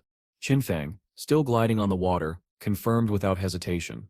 A circular mark appeared on the surface. Slowly, a magnificent castle rose from the waves, its walls gleaming under the moonlight. Moving the base is complete. Expressionless, Qin Feng entered the castle. Wang Mang immediately reported, "Big boss, someone accused you of indiscriminately killing players." Qin Feng frowned. "Huh?" Wang Mang continued, "I checked. You were offline. It wasn't set you." Further investigation revealed a platinum-level boss attacking players named Headless Assassin. Its stealth is so advanced, no one can detect it. Can you take action? At a distance, countless players were being annihilated. Behind a rock, Anawan watched anxiously. "What kind of boss is this? I used level 3 anti-stealth and still can see it." A blue-haired girl whispered, "Keep quiet. Don't alert the boss." She stepped cautiously from behind the rock, climbing higher for a better view. Anwen followed but slipped on a discarded banana peel, narrowly avoiding the crimson beam that struck two teammates instead. Enraged, he hurled an energy ball at the headless monster. "Come here, I'm not afraid of you." He rolled and dodged expertly, but the crimson beam hovered directly above him. He rolled again, then again, confusion and dizziness mounting. The monster didn't strike, slowly dissolving before him. Relieved but disoriented, Anwan barely registered the next strike, a stealth attack from above. The headless monster returned with a powerful slash, catching him completely off guard. In a flash, he vanished. The true form of the mysterious black figure revealed itself. Qin Feng. He struck with precision, delivering a leg break stealth attack. Frowning, voice low and sharp, "Are you Hala?" The battlefield froze for a heartbeat, the players realizing the terrifying power of the man known as Dark Shadow. A few minutes before Qin Feng's arrival, the scene had already begun to fray. A group of players pointed at Xiao Yu and accused her of activating the headless boss. She stammered through an explanation, tears in her voice. "I did not do it on purpose," she insisted. Shen Muming stepped between the arguing parties as tensions rose. A brown-shirted man muttered, We do not dare take responsibility. We do not even know why we died. Another teammate added, voice tight, guild leader, my team will not take players like that. Wu Ming hushed them. Keep your voices down. Do not lead the boss here, he warned, folding his arms. Then, with a practical but blunt decision, he addressed Xiao Yu directly. It seems you are not suited for combat. From now on, you will be responsible for scouting hideouts. Find a gold-level hideout, and I will reward you with 3 years of lifespan. Find a platinum-level hideout, and I will reward you with 10 years. Inside, he felt a quiet disappointment. He had hoped her hidden class would reveal some treasure. Still, he announced a daily allowance as a makeshift solution. I will give you 1 day of lifespan every day, he said. Otherwise you will keep dying, and it will be a waste. Xiao Yu glanced at the system display and read aloud. You have received 2 days of tradable lifespan, currently remaining 2 days, 13 hours, 22 minutes. Thank you, guild leader, she whispered. A girl nearby ground her teeth in envy. Giving her lifespan every day just lets her meet the guild leader every day, she muttered. Another player snorted. This is her plan. Damn fox spirit. We should do the same. Wu Ming turned toward the voices and asked a name. Your name is Hala, right? For a moment the headless monster dissolved into nothingness, and a brittle calm returned. Then Qin Feng appeared, stepping out as if from the shadows. Wu Ming and his companion gaped. Before anyone could react, Qin Feng struck the head of the nearest player hard enough that everyone around flinched. Wu Ming, startled, pushed the offender aside. The crowd watched, frightened and fascinated. Xiao Yu, floating invulnerable, called out in relief, Dark Shadow, save me, brother. Qin Feng's gaze flickered, and he began to cast. In an instant countless beams of bluish light flashed across the ruins. The system chimed with crisp confirmations. You have killed the headless assassin, Hala. You have killed Xiao Yu, Yao. You have received 48,000 experience points. Congratulations, you have gained 20 evolution points. You have received 1,520 days of tradable lifespan. Qin Feng exhaled softly and muttered, "Pa, unlucky." He thrust his hand skyward and a titanic golden hand erupted in brilliant light. The greedy hand ability collected not only the default 15 to 20 days of lifespan, but also a cluster of lifespan orbs, untradable years siphoned from other players that the boss had not yet assimilated. The sight drew Anu and Wang Mong into the clearing. They raised hands eagerly. Hello, big boss. If you do not need them, sell them to us, they pleaded. Qin Feng scanned them with mild irritation. These people are everywhere, he thought, then addressed them aloud. You came at the right time. There is a place with good loot. If the price is reasonable, I will take you there. He singled out Wang Mang. Wang Mang, follow me. And you others, you are not allowed. The group chimed in agreement. Okay. One woman protested, suspicious and loud. Why are women not allowed? Qin Feng pointed ahead and explained plainly. Outside the northern gate ruins, there is a magic power tower. Passing through it yields good rewards, but the NPCs inside hate females. If there are women on the team, the difficulty increases tenfold. The woman pouted, offended and indignant. Gender discrimination. Garbage NPCs. Wait until I level up, and I will slash them. She then turned to a different objective, and called to her friend, Hey, let us explore that mountain over there. Kill a few monsters to relieve stress. Jin Li waved and said goodbye. Qin Feng moved forward, and the system displayed a notification. Dark Shadow has sent a team invitation. One of the men looked anxious. It was his first time teaming with the big boss. Wang Mang laughed off the nerves. What is there to be nervous about? This is an opportunity to learn high-level techniques. The small team fell in step behind Qin Feng, running to keep pace with a figure whose movements seemed to outrun them effortlessly. They wondered aloud what they might learn from a man whose agility and power exceeded their imagination, unaware, for the moment, of how often fortune and danger travel together in the wake of Dark Shadow.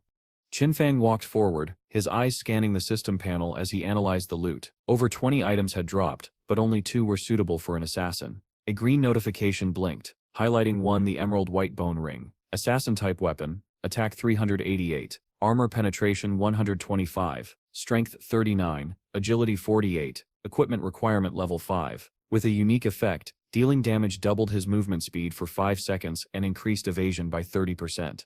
In his hand, Qin Feng wielded the fiery red sword. Its attack nearly 80% stronger than the Plague Blade's 216, with additional armor penetration, strength, and agility stats. He nodded appreciatively. Not bad. The system sent him a skill card simultaneously. Shadow Puppet, Platinum level. It allowed him to throw a shadow puppet condensed from dark elements, dealing single target damage within 20 meters with 600 dark elemental damage, and removing 1 random enhancement effect up to Platinum level. Cooldown 12 to 6.79 seconds. Requirement level 14. Qin Feng whispered to himself, analyzing its potential. Single target damage is low, but the debuff removal is very useful. Let's evolve it to legendary. The system processed the evolution, consuming 56 evolution points and leaving him with 219. The legendary form increased damage progressively, 600, 800, 1200, 1500, while removing buffs up to legendary level. Cooldown dropped to as low as 3.78 seconds, and hitting a weakness returned 3 seconds of cooldown. Dark energy radiated around Qin Feng as he smiled. If I hit a weakness, the skill's cooldown is effectively 0.78 seconds for me. Suddenly he turned, eyes sharp. Where did Wang Mang and the others go? About 2 kilometers behind him, the exhausted group struggled to keep pace. The brown-haired man leaned against a rock, panting. Dark Shadow is too fast. Who can keep up? Another shouted from the ground. Captain, I can't hold on anymore. Wang Mang encouraged him, dragging him forward. They stopped in front of a towering ancient building, its peak hidden by clouds. Someone instructed, go inside. NPCs will give us challenges. They are despicable. Stronger players force higher prices. Use only 1% of your strength. Defeating a gold boss is enough. Qin Feng observed the weary team and felt a pang of helplessness. The gentle wind fluttered his black cloak as he stopped at the entrance. Wang Mang, still catching his breath, reassured the group, rest assured, we still complete the mission. Qin Feng reminded them, passing the challenge grants good rewards. Report all conversations through the team channel. Do not let the NPC hear. Then he stepped inside. A smooth, mysterious voice welcomed them. Friends from Bluest Star, welcome. The descent of the divine artifact game must have been unnerving. This is the magic power tower. Pass the challenge, and you can trade with me. Tell me when you are ready. The team hesitated. What kind of boss is this? Are there NPCs in this game? They whispered. Qin Feng's calm voice cut through. Just follow my instructions. It's simple. A long-haired teammate bombarded him with questions. How long is the fight? How many stages? Boss skills? Mechanisms? Weakness? Movement? Instant kill? Targeting? Qin Feng ignored the flurry of questions. This is the stable old dog, he thought. He lost 2 teammates in a previous encounter. He's extremely careful. With quiet resolve, Qin Feng said, I am ready. Let's start. The long-haired person tried to interject, but Qin Feng ignored him. Suddenly a black whirlwind coalesced, forming the obsidian stone puppet, level 20, gold grade. The long-haired teammate panicked. Level 20. Our highest is level 11. Qin Feng remained composed. It's okay. Wang Mang, go up. Wang Mang obeyed, charging forward as his shield lit up. The obsidian puppet roared in pain, striking him back violently. The battle had begun. Seeing the battle unfold, Qin Feng's 2 underlings tensed, worried for him. Calmly, Qin Feng reassured them, don't worry about me. The archer took careful aim, precise and steady, while the brown-haired swordsman accepted the order without hesitation. Understood, he said, drawing his bow and releasing a straight deadly arrow at the monster. Immediately the long-haired swordsman brought his blade down with force, widening the gap between the monster's head, bending it into a strange, ominous shape. Dark energy surged from the creature, thick and oppressive. Qin Feng's eyes narrowed. The boss has gone berserk. I'll handle it. Everyone, avoid that black puddle of oil. Wang Ming's 2 underlings quickly sidestepped the danger. That was close, Qin Feng thought. Then he unleashed a skill, Shadow Receipt, and the monster staggered under the attack. Weakness hit for 4,500, successfully removing the berserk state. Observing the scene, Wang Ming remarked, Big brother, did you take off your equipment? That damage doesn't fit your identity at all. The long-haired swordsman nodded in agreement. You acted perfectly, big brother, keeping yourself at the weakest level the entire time. This NPC must think you're a noob. Haha. Curious. Another teammate asked. Big brother, the stronger the player, the higher the NPC prices. How did you know this information? Qin Feng explained calmly. The divine artifact game hides secrets in the ruins. If you explore carefully, your accumulated knowledge grows. That's how you learn. The group fell silent, absorbing the lesson. Suddenly, a fireball ignited at the center of the monster's head, glowing ominously. Qin Feng immediately warned, pay attention. The boss is about to spit fire clockwise. Dodge it. The black flaming head threatened death in 3 seconds. The underlings scattered, but Wang Ming noticed one running the wrong direction. Old dog, you're going the wrong way, he shouted. Qin Feng quickly assessed the situation. There's no time to dodge. Wang Mang, turn on invincibility to cover him. Wang Mang reacted instantly, raising his shield to protect the long-haired teammate. Qin Feng continued, commanding with precision. Good. When the fire ends, unleash your highest damage skills. Go all out.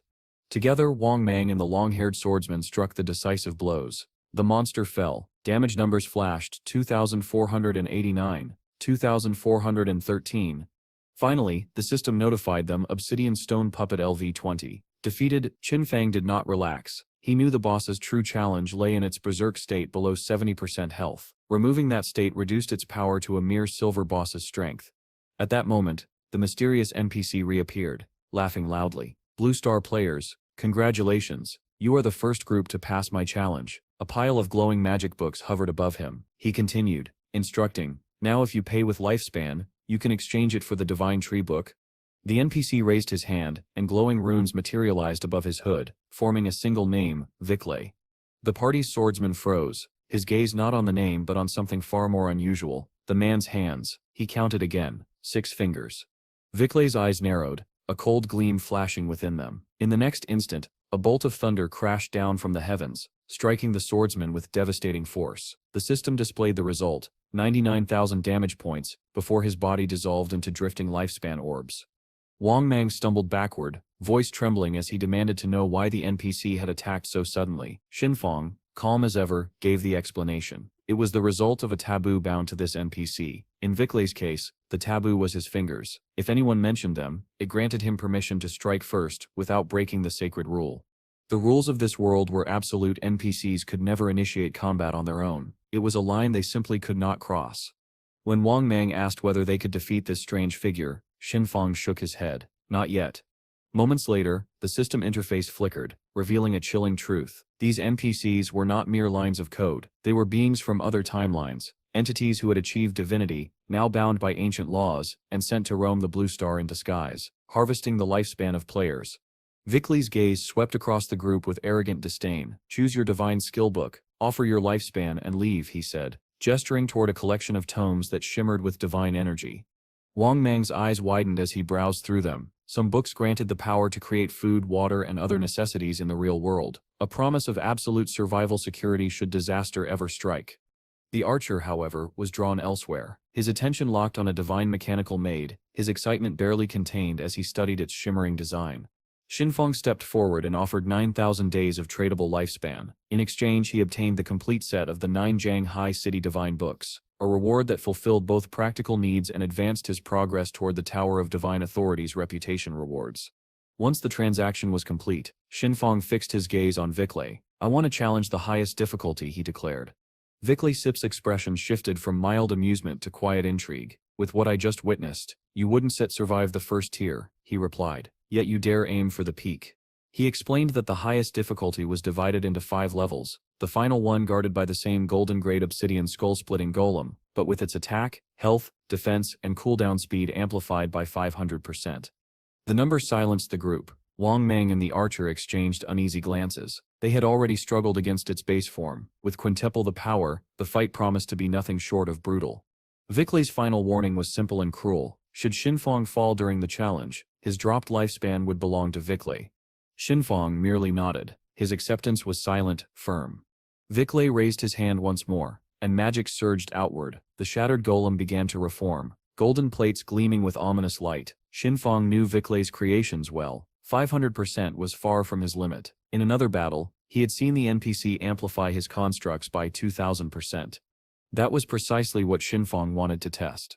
With a smooth motion, he loosed a poison dart. The black flame's gift effect ignited instantly, weakening the golem's defenses and elemental resistances by 7%. The emerald bone blade in his grip pulsed with life, flooding his body with a 100% speed boost for 5 seconds.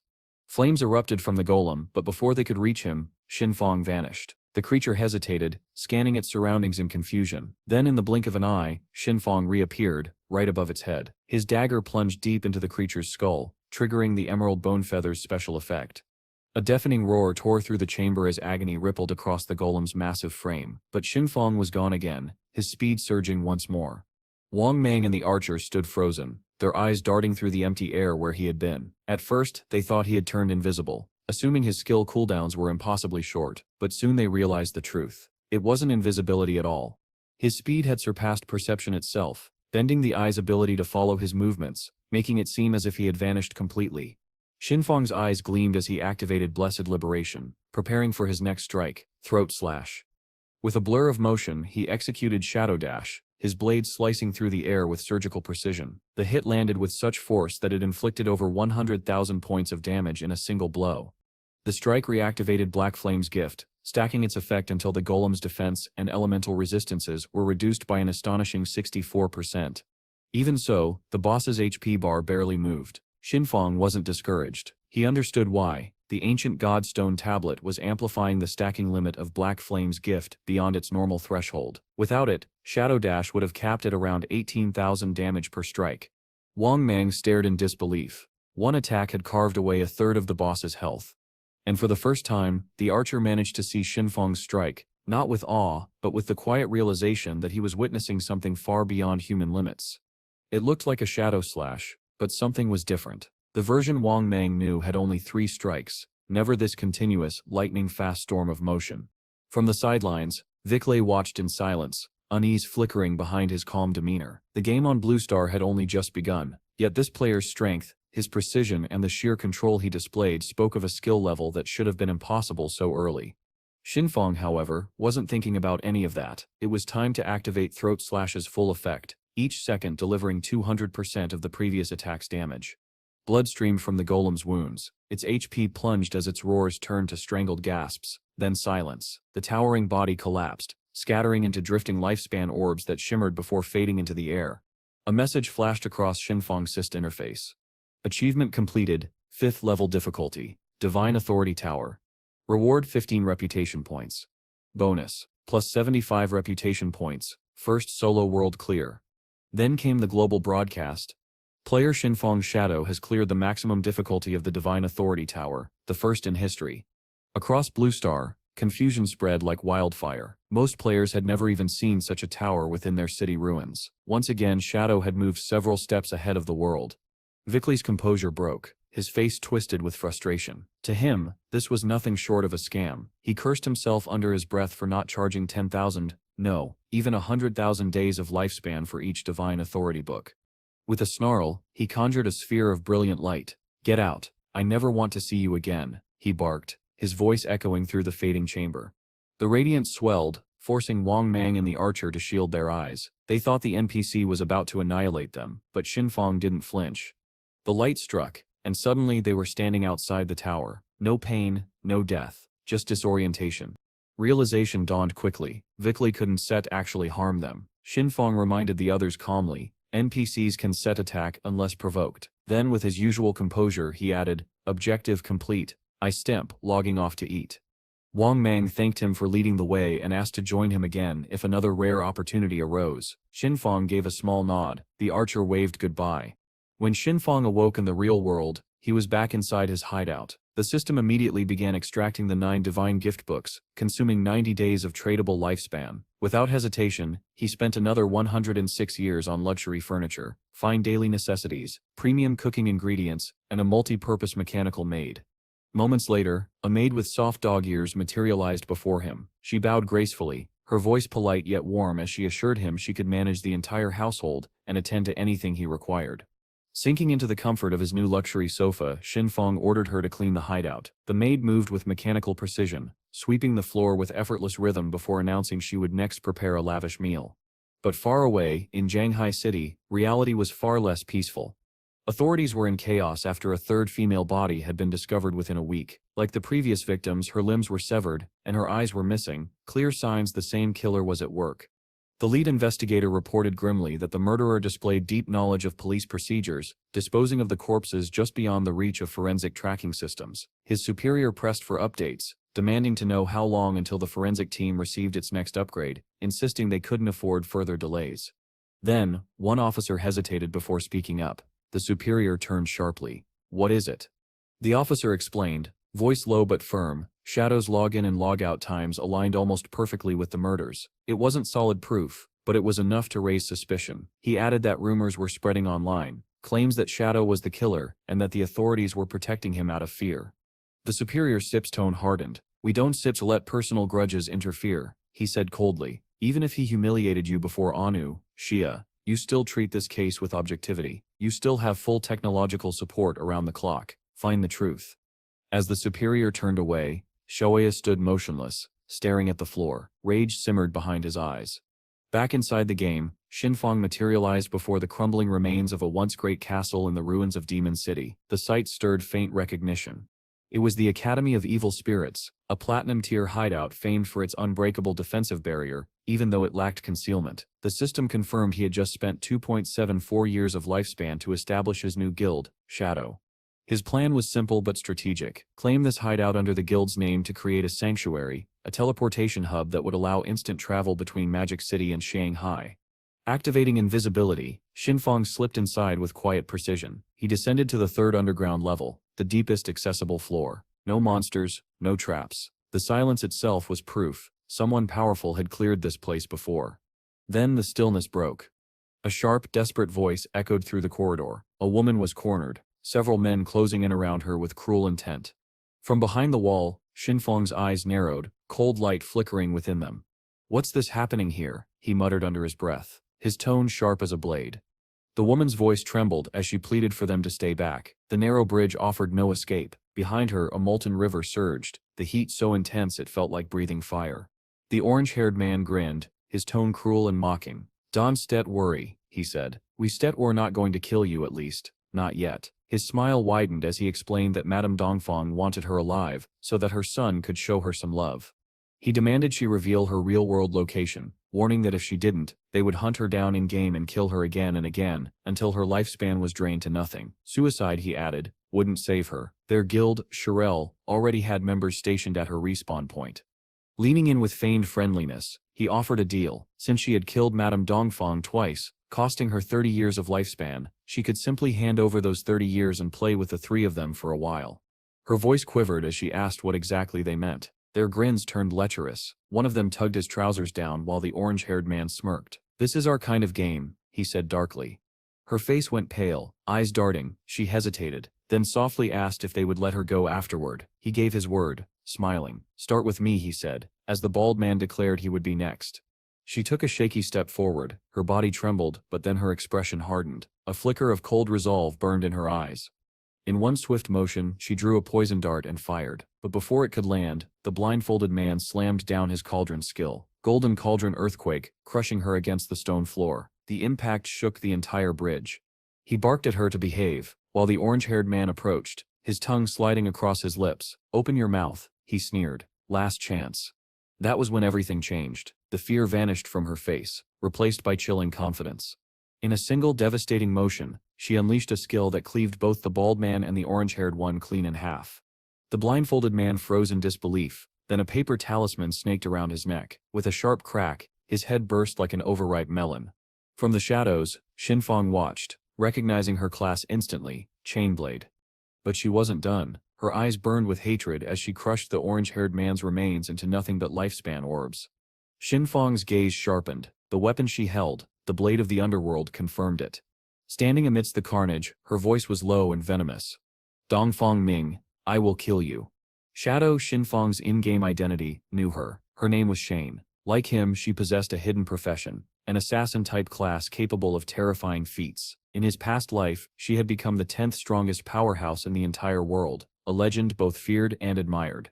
But her brilliance had ended in tragedy. Once her real identity was exposed, the present demon himself had hunted her down and killed her in reality, even as she was being hunted in-game. Her fall had devastated the Guild of Shadow, and even Qin Feng had struggled to accept her death.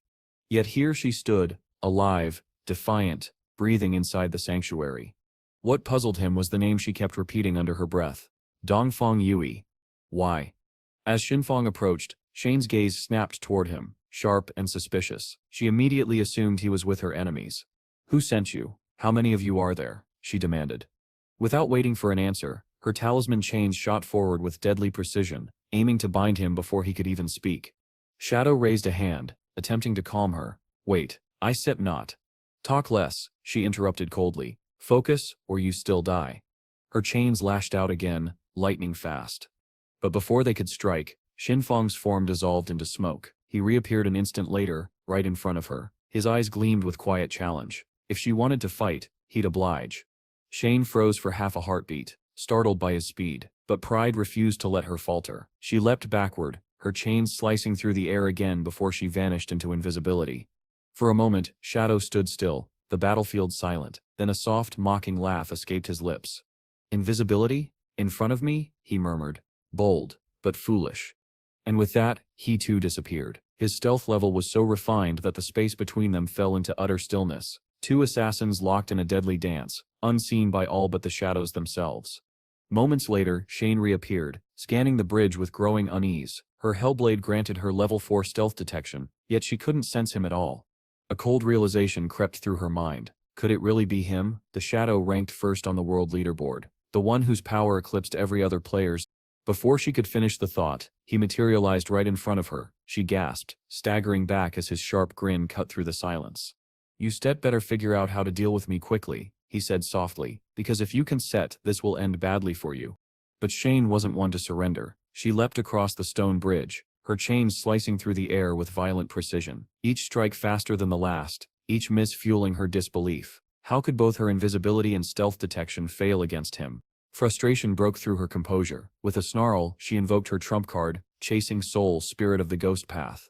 The talisman she wielded came alive. The chains hissed like serpents, moving with a will of their own, striking faster, harder, and more dangerously than ever. This skill could pursue even unseen targets. It ignored stealth entirely. For the first time, Shadow felt genuine caution. That ability was dangerous, even to him. He moved in a circle, deliberately baiting her. As she struck, convinced she had caught him, he vanished, only to reappear a split second later. The chains recoiled violently, snapping backward and coiling around Shane herself. They wound around her body like venomous snakes, pinning her arms, tightening against her clothing as she struggled in shock. Shadow walked toward her calmly, his steps slow and deliberate, his eyes gleaming with quiet amusement. "Now," he said, voice low and measured, "perhaps your ears are finally open." He introduced himself plainly. "I System Shadow, and I have nothing to do with any Dongfang Yui. If I wanted you dead, you already be lying here without a breath left." Shane flushed with fury and humiliation. "Let me go," she shouted, thrashing against her own chains. Shadow ignored her outburst. "Who is Dongfang Yui?" he asked instead. Her trembling voice faltered. From her repeated outbursts, he'd already guessed the name must belong to someone tied to the Dongfang family, the same one that dominated Shanghai City. After a long silence, Shane spoke. Her tone trembled between rage and grief. "Dongfang Yui, she married into the Chu family. That's the only reason she survived when the Dongfangs fell. If not for that marriage, she have died with them." She paused, her eyes darkening. "If you stir an enemy of the Dongfangs, then we share the same path." Shadow said nothing. He simply released her. The chains slackened and fell away. She stumbled to the ground, clutching her wrists. "We can speak of cooperation later," he said, evenly. "But first, tell me the truth. Why do you want her dead?" Shane hesitated, then clenched her talisman chain tightly. Her hands shook. When she spoke again, her voice cracked under the weight of memory. "Before all this," she whispered, "before this cursed world descended, Dongfang Yui was driving drunk. She caused the crash that killed my mother." Her words grew sharper, faster, fueled by pain. "We went to court. My father fought for justice. But the Chu family buried everything, with bribes, with power, with fear. They framed someone else. When my father found proof, real proof, they found him dead in the river. They called it suicide. They called it suicide." Her voice trembled into a shout. "It wasn't suicide. They murdered him. And when I demanded justice, the Chu guards beat me until I nearly died." Her knees buckled. "I lost everything. My family, my name, my life. I was going to end it. But then this game came. This damned realm descended, and my first mission, the very first carved into my quest log, was kill Dongfang Yui." Tears streamed down her face. "But death here isn't permanent. Unless your lifespan is gone, you come back. Even when I killed her once, she returned. She used her wealth to buy assassins to hunt me every day. I couldn't even breathe without fear." Her voice broke into sobs. "Please, Shadow, help me. Revenge is all I have left. It's the only reason I still alive." Shadow Sep's response came cold and final. "No." The word cut sharper than any blade. Shane stared at him, stunned. "This vengeance," he said, "is instead mine to take. If you want her dead, you still have to do it with your own hands." Desperation overtook her. "I still give you everything," she cried. "My equipment, my body, my lifespan. I still be your slave. Just help me." Shadow Sip's eyes didn't waver. "I don't heal for others," he said quietly, "but I help you grow strong enough to do it yourself. The rest will depend on your resolve." Her sobs quieted, her breathing steadied. Slowly she lifted her head. At that moment, the system interface flickered before her eyes. Invitation received. Guild Shadow. She blinked, stunned. The guild had only one member, him. Was this truly happening? Her hand trembled as she accepted. Her name appeared on the roster, Ghost. For the first time since she had lost everything, a faint spark of hope returned. Shadow accepted her friend request. His voice was calm but resolute. "There's steps, one more step," he said. "Career advancement. If you want my support, you still need to succeed. Only then will I stand behind your revenge. Fail, and you still bury it forever." Shane wiped her tears. Her body shook, but her eyes burned with new fire. Revenge would be hers. But first, she would prove herself worthy of Shadow's help. Shadow stood in silence within the secret sanctuary, his hand resting lightly on the hilt of his new weapon, the blade of the underworld. The steel pulsed faintly, alive with a dark radiance. He could feel its hunger, its boundless potential. Just like Shane, he thought, rough, unrefined, but capable of growing into something unstoppable. Her defiance, her fury, her will to live despite everything, they reminded him of himself long ago. She lacked polish, but her heart was unyielding. If she matured properly, if her rage turned into purpose, she could one day become more than an ally. She could become a warrior capable of standing beside him, even in the battles he knew he could not face alone. The vision around him shifted. Shadow's footsteps echoed down the dark corridors of the Evil Spirit Academy, leading him into its suffocating depths. Ahead stood an enormous door carved with symbols of blood and decay.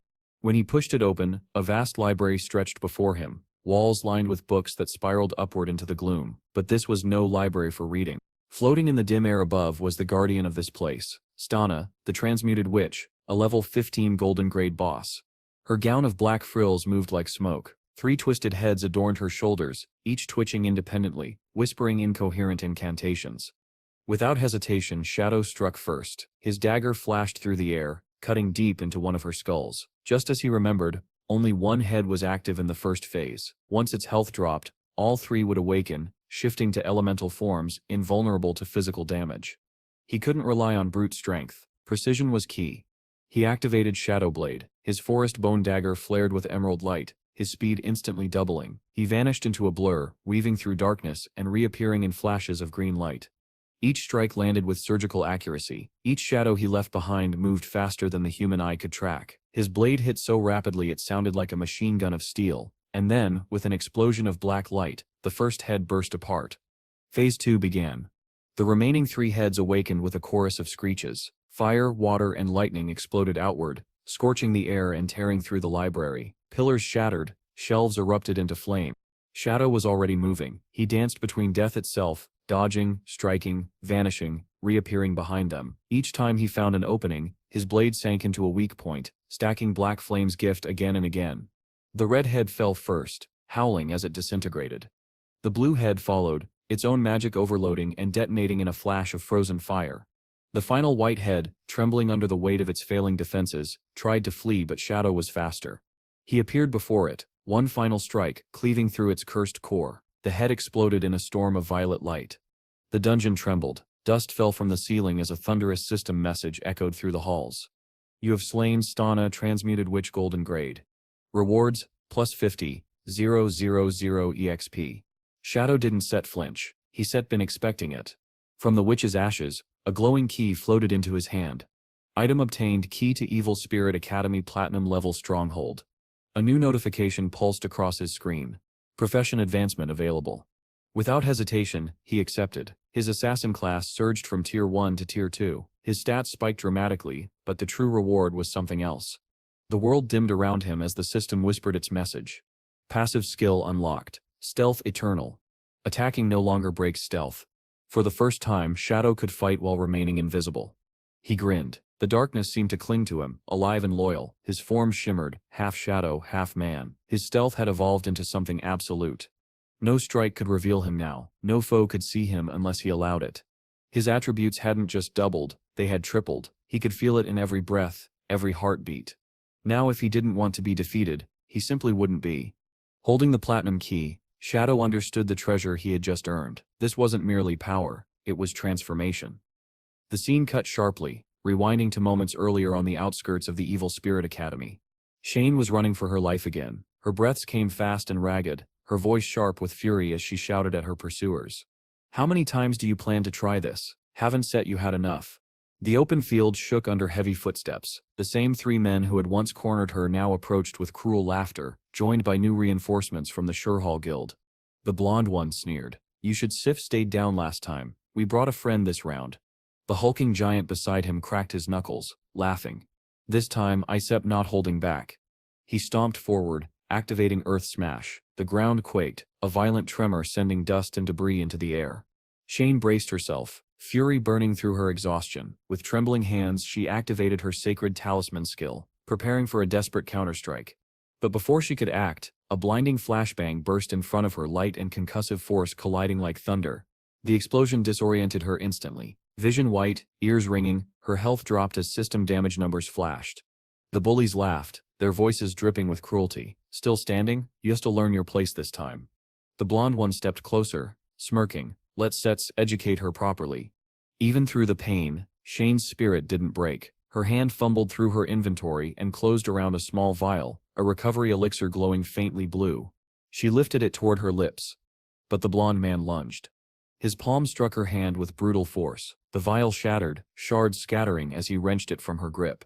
You won't need that where you're going, he said with a grin, lifting his weapon for the next strike. The molten horizon behind them shimmered. None of them noticed the faint shadow stretching across the ground, silent as a whisper, moving closer with lethal intent. Glancing at the shattered vial, Shadow's grin widened. The liquid glowed faintly green, its description flickering across his interface: poison. He had been ready to sacrifice years of her life rather than die by their hands. To her tormentors, that only made her defiance more enticing. The blonde man stepped closer, glee twisting across his face. Half your life for one more try, huh? Brave. But useless. Then it happened. A system notification appeared before Shane's tear-filled eyes, glowing bright in the air. System notification. Platinum level Sanctuary, Evil Spirit Academy, is now under the control of Guild Shadow. Intruder status detected. Cleansing protocol initiated. The words froze them all. Before any of the men could react, the sanctuary came alive. Bolts of lightning erupted from the air, divine arcs of judgment slicing through the chamber. Thunder roared as radiant energy tore through the intruders. They screamed, their bodies convulsed violently before disintegrating into ash. Lifespan orbs scattered like shattered glass across the ground. When the storm faded, the system's voice returned, calm and cold. Cleansing complete. Shane collapsed to her knees, breath shaking. Her mind reeled at the realization. The Evil Spirit Academy wasn't just a dungeon, it was a platinum-level sanctuary, and now it belonged to Shadow. Far below, deep in the sanctuary's core, Qin Feng stood examining his newly acquired loot. From the remains of Stana, the transmuted witch, he had secured a jade-tier item, a Rant Witch's Ring. Its stats shimmered in the air. Usable by all classes, level 14+. Plus 22 to all attributes. Plus 30% cooldown speed. Unique effect. Expands area of effect radius by 25% and amplifies AoE damage by 10%. A rare find, powerful, flexible, and efficient. But that wasn't all. He had also obtained a platinum-grade skill, Virulent Poison Trap. Designed for assassins and hunters, the trap could cloak itself with level 5 stealth and remain active for a full hour. It had a cooldown of just 4.65 seconds and could be deployed 3 times simultaneously. Qin Feng evaluated both with a sharp, calculating gaze, 2 assassin-compatible items in a single drop, rare beyond measure. The Errant Ring drew his attention most, its synergy with his instant Shadow Slash and Dark Knight Ring Blade, both wide-range techniques, promised a massive boost in his combat potential. His lips curved slightly. Perfect. He checked his status: 363 evolution points. Finally enough. He spent 340 without hesitation. Skill upgraded. Backstab Enhancement Legendary Tier. The transformation was immediate. Rear attack damage rose from 75% to a full 100%, but that wasn't the real breakthrough. The legendary passive rewrote the very rules of his combat. Legendary effect. While in stealth, every strike counts as a backstab. A chill of exhilaration coursed through him. His lethality had ascended to a realm few could comprehend. Every shadowed strike would now pierce with maximum efficiency. Every movement doubled as an execution. He could vanish, attack, and remain unseen, death incarnate. For the first time, even Qin Feng felt that faint, dangerous thrill. He was evolving beyond what even he had envisioned. Just then, Little Black's voice chimed through the guild channel. "Boss, you still want to see this? I found something, other ruins, not far from Shanghai City. It's Sep's strange. The stones here, they've got murals, just like the ones in the beginner Sep's village." Qin Feng frowned. "Why didn't Sep you go inside?" A pause. "We tried. Cleared every mob on the way, but a teleportation orb appeared at the end. When we touched it, it rejected us. Said only a sea-fated person Sit could pass. I think that means you." He thought for a moment, then nodded. Wait for me. Prepare your tradable lifespan. I still bring new equipment. The shrine teleportation network made travel instant now. One command and a shimmer of light enveloped him. At the outskirts of Zhanghai's ruins, Little Black sat perched on her white llama, watching the sunset reflect off the temple stones. The llama lazily chewed grass, unconcerned. Then, without a sound, Qin Feng appeared behind her.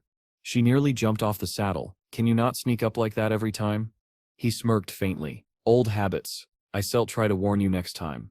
Try harder, she muttered, pointing down the cliffside. That sips the entrance.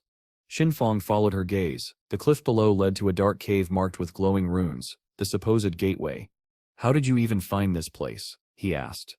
Little Black chuckled. Long story, I was trying to catch my llama. Well, I thought it was a sheep at first. While I was playing around with it, a silver boss appeared out of nowhere, scared me so badly I slipped, fell off the cliff and landed in a tree. When I looked up, there it was, the entrance. Qin Feng gave a quiet laugh. Of course, you still trip over a miracle before finding it. Hey, she protested. You still jealous of my luck?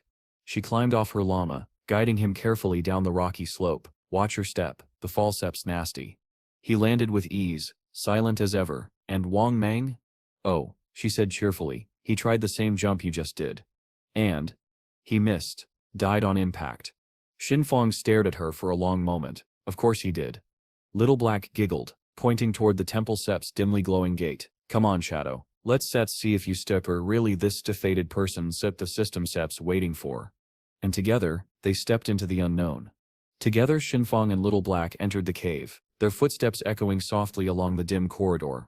The faint blue light of runes illuminated their path as she explained that they had already cleared the labyrinth of monsters ahead, but Qin Feng's expression remained stern.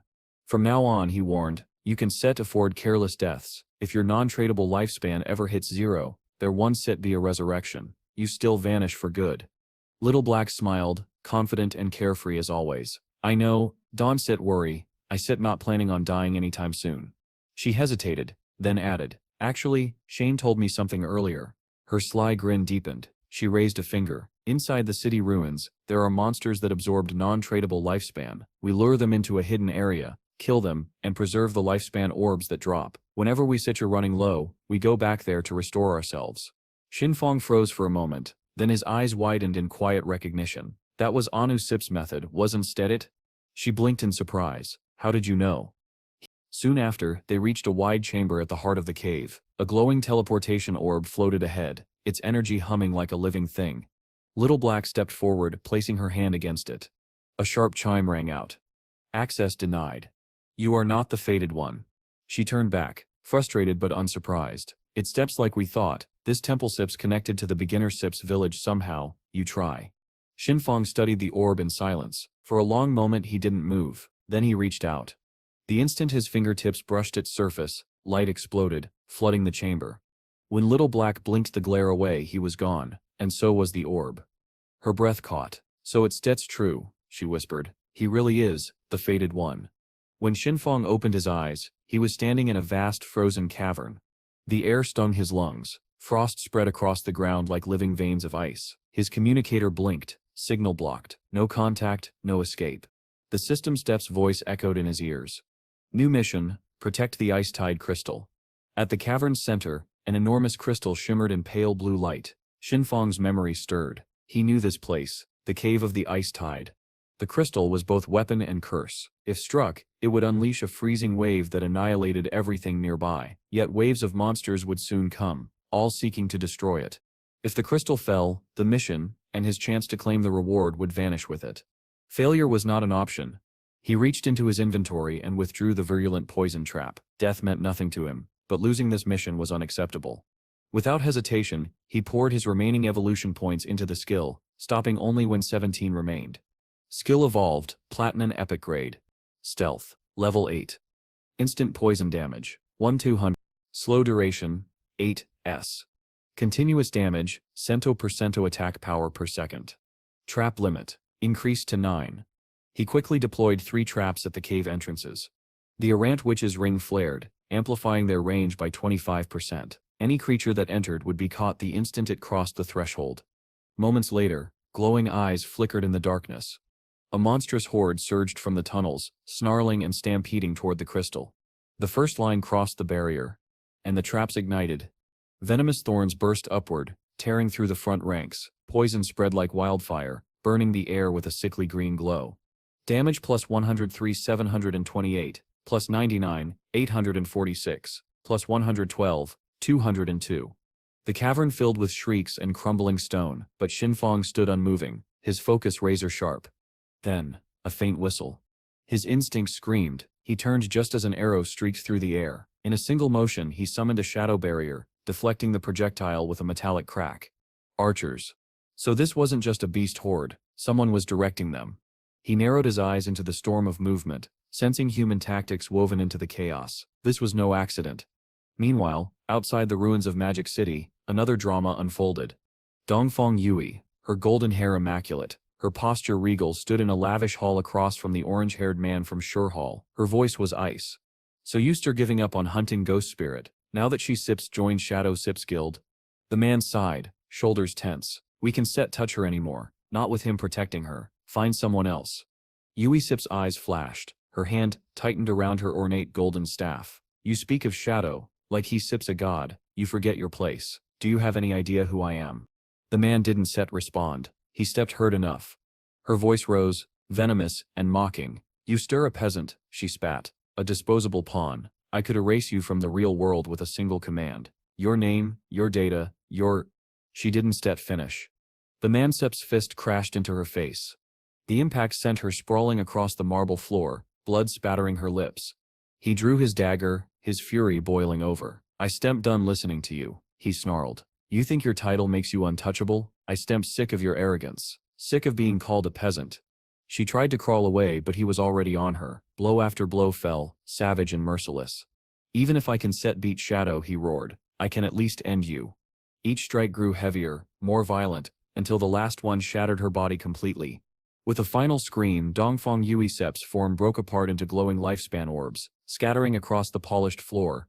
The last traces of her arrogance dissolving into light.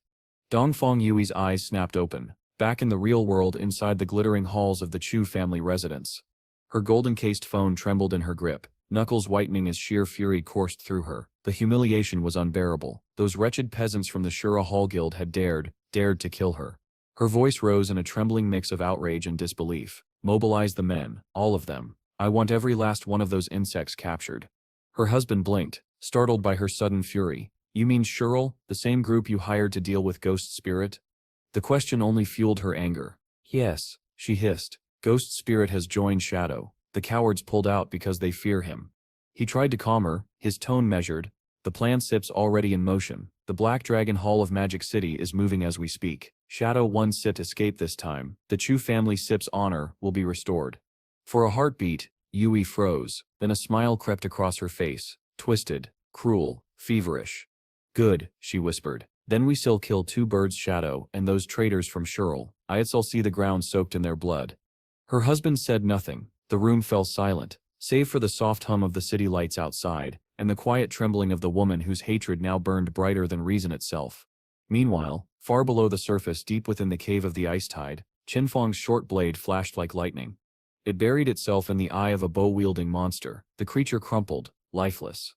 He moved with surgical rhythm. Each kill reset the cooldown of his shadow blade, letting him carve through the horde in one unbroken storm of motion. Yet even with his precision, the ice-tide crystal at the center of the cavern trembled, spider-webbed with cracks. Its hum grew frantic, threatening to shatter.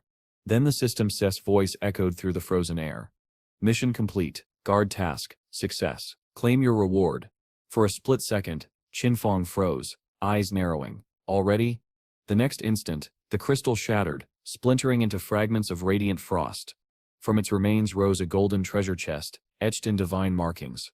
An epic chest. His pulse quickened. The last one he'd opened had granted him graceful release, a skill that reshaped his entire combat style. What would this one hold? He stepped forward, hand outstretched. The chest opened with a slow metallic groan. Golden light burst forth, flooding the cavern with divine brilliance. From that light, a woman emerged, her form graceful, her eyes closed, her hair flowing like molten gold. Qin Feng's breath caught. He remembered her, the same spectral figure who had appeared beside a chest before. When she spoke, her words were in an ancient tongue, the language of the old gods. Yet he understood every word. The eye of judgment embedded within him translated her meaning directly into thought. "You have passed the second trial," she said. "You are the chosen heir, the bearer of the mantle of judgment." Her body shimmered and began to transform. The light around her twisted and coalesced, reshaping her divine form. Qin Feng watched in silence as her third eye opened upon her forehead, glowing with celestial power. The pressure of her aura was immense, divine, suffocating, pure. "I am Asa thus," she declared, her voice reverberating like a sacred hymn. "From this day forward I shall follow you, Qin Feng, and witness your rise as the true god of judgment." She extended her hand toward him. In her palm materialized a bell, small, intricate, and forged from shimmering light. Item acquired, Asfa's summoning bell, divine relic. Forged by Asa thus herself, the bell radiated the power of order. "With this," she said, "you may call upon me at levels 25, 35, and 50. Each summoning shall open a ruin, a divine trial beyond mortal comprehension. Complete all three, and I shall reside in your sanctuary, granting you the ability to refine and ascend your skills." Qin Feng's grip tightened around the bell, feeling its weight, divine, heavy, real. A rare smile curved his lips. This was beyond fortune. The temple he had just conquered was level 15, far beyond anything a single player should have survived, and Little Black somehow had stumbled upon both the previous temple and this one. Her luck defied logic itself. Asa thus stepped closer, the divine glow softening as she met his eyes. "Before I depart, I grant you one gift," she said. "You may choose a skill to elevate freely, to match your current level." The air thickened with power. Qin Feng's focus sharpened. He understood the meaning instantly. A skill's true might came from two pillars: its quality and its level requirement. Quality could be raised infinitely, with enough lifespan, but the level defined everything else: its scaling, its stats, its destructive limit. He knew exactly what to choose. He raised his hand and pointed to his most prized ability. Graceful release. Asa thus smiled faintly. A wise choice. She reached out, pressing her lips lightly to the back of his hand. A brilliant light engulfed him. His body trembled as energy surged through every nerve, every cell. Skill upgraded. Graceful release. Level 10, level 16 mythic. Weak point attack correction. 300%, 410%. The power coursing through him was intoxicating, like wielding the wrath of the heavens. When the light faded, Asa thus's form began to dissolve, her golden aura unraveling into wisps of divine mist. Her voice lingered, soft yet commanding, echoing like the farewell of an ancient god. "I look forward to our next meeting, my heir of judgment." A blue portal opened before him, its light swirling like liquid frost. Without hesitation, Qin Feng stepped through, vanishing into the void, his heart burning with the knowledge that what awaited him next would reshape not just his path, but the destiny of the entire world. Qin Feng was about to step through the portal when he felt it, an unfamiliar pulse emanating from the treasure chest behind him. He hesitated, then turned back. The golden light had dimmed, but something still shimmered deep within. Reaching in, his fingers brushed against cold metal. When he pulled it free, his eyes lit with intrigue. It was a pair of assassin-class leg armor, the epic tier Baffich's equivalent exchange agreement. Level requirement, 15. But its description was what made it truly extraordinary. Unique effect, art of equivalent exchange. Sacrifice any epic grade item or skill book to instantly receive another of equal grade and type, tailored to your class. Cooldown, 1 hour. Qin Feng exhaled slowly. Equivalent exchange, he murmured. This wasn't just rare, it was priceless. The potential was limitless. With a single trade, he could convert useless loot into perfect synergy gear, over and over again. His grin was small but sharp. The haul from this trial was beyond imagination. As he stepped toward the portal, he reminded himself of one thing: he owed Little Black. Her accidental discovery of the ruins had brought him all of this. Outside the cavern, Little Black waited patiently at the cave entrance. Her white llama lazily chewed grass beside her, unfazed by time or tension. When the portal finally shimmered and Qin Feng emerged, she jumped to her feet, relief flashing across her face. "You stir safe," she blurted out. "You were gone forever. I thought maybe—" He cut her off with a faint smirk. "Still alive? You didn't set go level while waiting?" She shook her head. "I wanted to guard the exit. If someone tried to ambush you, I set stall them." Her voice carried no hesitation, no complaint. For a moment, Qin Feng studied her quietly. Loyalty like that was rare. "Then you deserve something in return." From his inventory he withdrew a skill book, one he'd picked up during the raid but hadn't used. He handed it to her. She looked down and froze. Skill book, Magic Shield Platinum, level 13. Her eyes went wide, mouth falling open. This is yours," Qin Feng said simply. Tears of gratitude welled up. She bowed deeply. "Thank you. I swear I shall make the most of it. She mounted her small llama, clutching the book to her chest. Boss, I owe you one. I still get stronger. He waved her off, amused. Then prove it. Grinning, she spurred the llama forward, galloping into the sunset, her laughter echoing faintly through the ruins. As her figure vanished, Qin Feng's body began to fade. He logged out, hunger gnawing at him, time to return to the real world. Far away in the ruins of Shanghai City, another story unfolded. Inside the Silver-Grade sanctuary of the Knights Templar Guild, banners fluttered proudly above the assembled members. Their guild leader, beaming with pride, stood before them on the dais. Today, he proclaimed, the Knights Templar Guild claims its first sanctuary. A cheer erupted through the hall, shouts of triumph echoing off the stone walls. He continued, it may not be grand, but it is ours. No longer will we fear being ambushed while resting or leveling. We have safety now, and we have someone to thank for it. He gestured toward a young woman near the front. Xiao, step forward. The guild burst into applause as Xiao approached the stage, her staff trembling slightly in her hands. Tears glimmered in her eyes. She began her speech softly but with conviction. I want to thank my master for guiding me, my friends for helping me, and even those who mocked me, because their words made me stronger. Her voice quivered, and to my parents, I wish you could see me now. I shall keep growing until I make you proud. The hall erupted with cheers. The guild leader smiled warmly, clapping her on the shoulder. Tell us, Xiao, how did you find this sanctuary? Xiao hesitated, cheeks flushing. Honestly, it was strange. I dreamed of a warrior, someone powerful, who led me here. It felt so real I decided to follow the dream, and well, here we are. Laughter rippled through the room. The leader tried to stay composed, but even he chuckled. A dream, huh? Well, I say your dreams serve you well. Did you dream again last night? Her eyes brightened. Yes, this time I dreamed of a sanctuary far larger than this one. I think it might be platinum grade. The hall burst into laughter again. Members joked and clapped, teasing her. Then let's all sleep early. Maybe we still dream of palaces next. Feigning seriousness, the leader nodded solemnly. Indeed, if her dreams find us sanctuaries, they sit priceless. The laughter softened into applause. As reward, he said, smiling, Yusef earned 1 year of tradable lifespan. He handed her the shimmering orb and wrapped an arm around her shoulders. Let Xiosip's devotion be our example. With faith and unity, the Knights Templar will thrive, no matter how dark this world becomes. The hall thundered with cheers once more. Xiao stood radiant, smiling through tears. I shall keep searching, she promised. I shall find another sanctuary for us. Several hours later, the laughter was gone. Xia moved alone through the Jianghai ruins, clutching her staff tightly. Her eyes darted across the ruined cityscape. The place from my dream, it should be here, she whispered. But nothing matched. No sanctuary, no glow, just silence. Unbeknownst to her, several of her guildmates had followed from afar. She really came all the way here, one muttered. If she sits telling the truth about that platinum sanctuary, then we'll claim it for ourselves, another finished. They watched as she entered a decrepit stone building, its walls draped in shadow. Inside, the tunnel sloped downward, the air growing colder, heavier. Her footsteps echoed like heartbeats in the dark. The deeper she went, the stronger her unease became. The dream's details matched too closely. The chill, the scent, even the flicker of distant blue light. And then, she felt it. Someone was following her. Her breath quickened. She stopped, closing her eyes to steady herself. I stemp a life priest, she whispered. Hidden class. I can heal. I can protect myself. She exhaled, opened her eyes, and froze. Before her stood a monstrous figure, grotesque and wrong. Its mouth gaped far too wide, flesh tearing at the edges.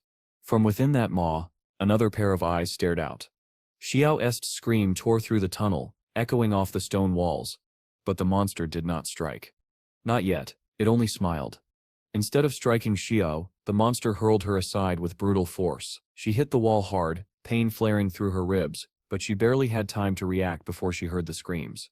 The creature had turned its hunger elsewhere, toward the women from her guild who had secretly followed her into the ruins. The moment they saw it, panic swept through them. The stench of decay filled the air, its monstrous form twisting in the dim light, eyes glistening wetly beneath its torn flesh. Kill it, one of them shrieked, her voice breaking with fear. Kill it before it gets close.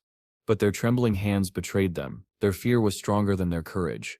Before they could form ranks, the monster lunged. Tentacles whipped out from its body, snaring one of the women by the throat. She screamed, struggling, but the creature's maw opened unnaturally wide, and a mass of black tendrils forced its way into her mouth. Her eyes rolled back, Her body went rigid as the monster drained her lifespan in seconds. When it was done, it dropped her lifeless corpse to the ground like discarded cloth. The others broke instantly. "Run!" someone screamed. And they did. Every shred of loyalty shattered under pure survival instinct. They turned and fled, stumbling over each other, their cries echoing through the tunnel. But the creature didn't stop. It moved with terrifying speed, dragging its pulsing limbs behind it, hunting with unrelenting precision. Xiao stirred at the sound of their screams. Her pulse quickened. Slowly she turned, and her heart nearly stopped. The monster was feeding, its tentacles piercing the bodies of her guildmates, draining their very essence. The faint shimmer of lifespan orbs drifted from their corpses, fading into the gloom. Her breath caught, her vision blurred. Quietly, she began to crawl away, every motion silent, desperate not to be seen. Her trembling feet carried her down a spiral staircase carved into the stone. The steps were slick with condensation. Halfway down, she tripped, her body tumbling forward. Her skull cracked against the floor, stars burst across her vision. But when she lifted her head, her pain vanished beneath a single thought. There in front of her stood the door, the same one from her dream. For a long moment, she couldn't breathe. It was real. The platinum-grade hideout she had spoken of actually existed. Her heart thundered as she reached for her communicator, sending a trembling message to her guildmaster. "Isep found it. The hideout is real." The leader's reply came almost instantly, disbelief coloring his tone. "Stay where you are. Isep bringing reinforcements." He ordered her to join his party to track her location. She accepted without hesitation, her nerves settling for the first time since she entered. But the relief didn't seem to last. From the depths of the darkness came a sound, a low, wet dragging noise. Her head turned slowly, and her blood ran cold. The monster was there, grinning, its warped face stretched into that same grotesque smile. Terror clawed at her chest, but she clenched her jaw. "No," she whispered to herself, "not again." She straightened, gripping her staff tightly. "I sipped him a life priest. I sipped him not helpless anymore." She raised her weapon. "Come on then." With a burst of green light, she activated her strongest spell, Venomous Vines. The vines lashed out, wrapping around the monster's body and sinking deep into its flesh. 502 GP. The creature screamed as the poison took hold. A flicker of hope sparked in Xiaosip's eyes. "It's Sep's working," she gasped. "It's Sep's working," she gasped. Wasting no time, she raised her staff again, corrupting poison mist. A dense green fog billowed outward, filling the chamber with deadly toxins. The monster staggered, hissing, its skin blistering under the venom. For the first time, victory seemed possible.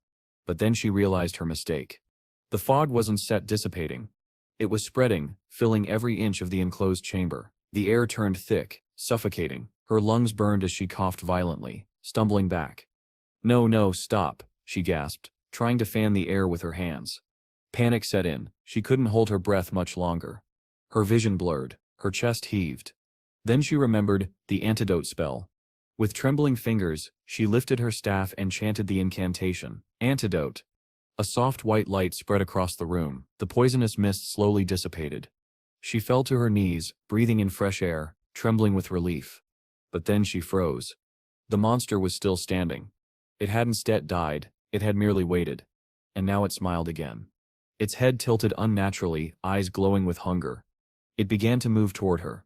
Her name echoed faintly from the system. Xiaoyu. Her hand shook, tears welled in her eyes. "No," she whispered. In her panic, she gasped for breath, and inhaled the last traces of her own poison. Her body convulsed, the system's cold voice followed. "Player Xiaoyu Ya has committed suicide." Her form shattered into orbs of light. Moments later, Xiao respawned in the guild's silver sanctuary, her body intact but her mind disoriented. The guild leader's voice came through the party chat. "Xiao, why are you back already? What happened?"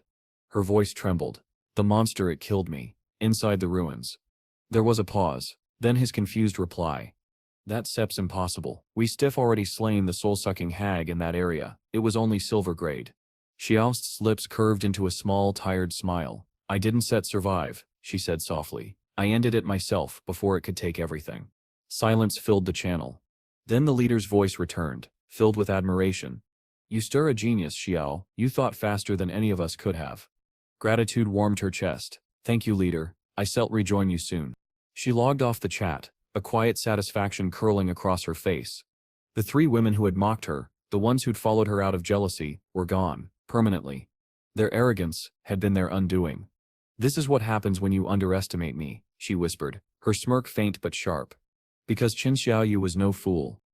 Moments later she arrived at the entrance of the hideout and pointed toward the massive stone door. She told the guildmaster that the platinum-grade hideout lay just beyond it. Pride gleamed in her voice. The guild leader smiled and patted her on the back before turning to his men. His tone shifted, becoming sharp and commanding. He ordered a squad to sweep the surrounding area and make sure no one interfered.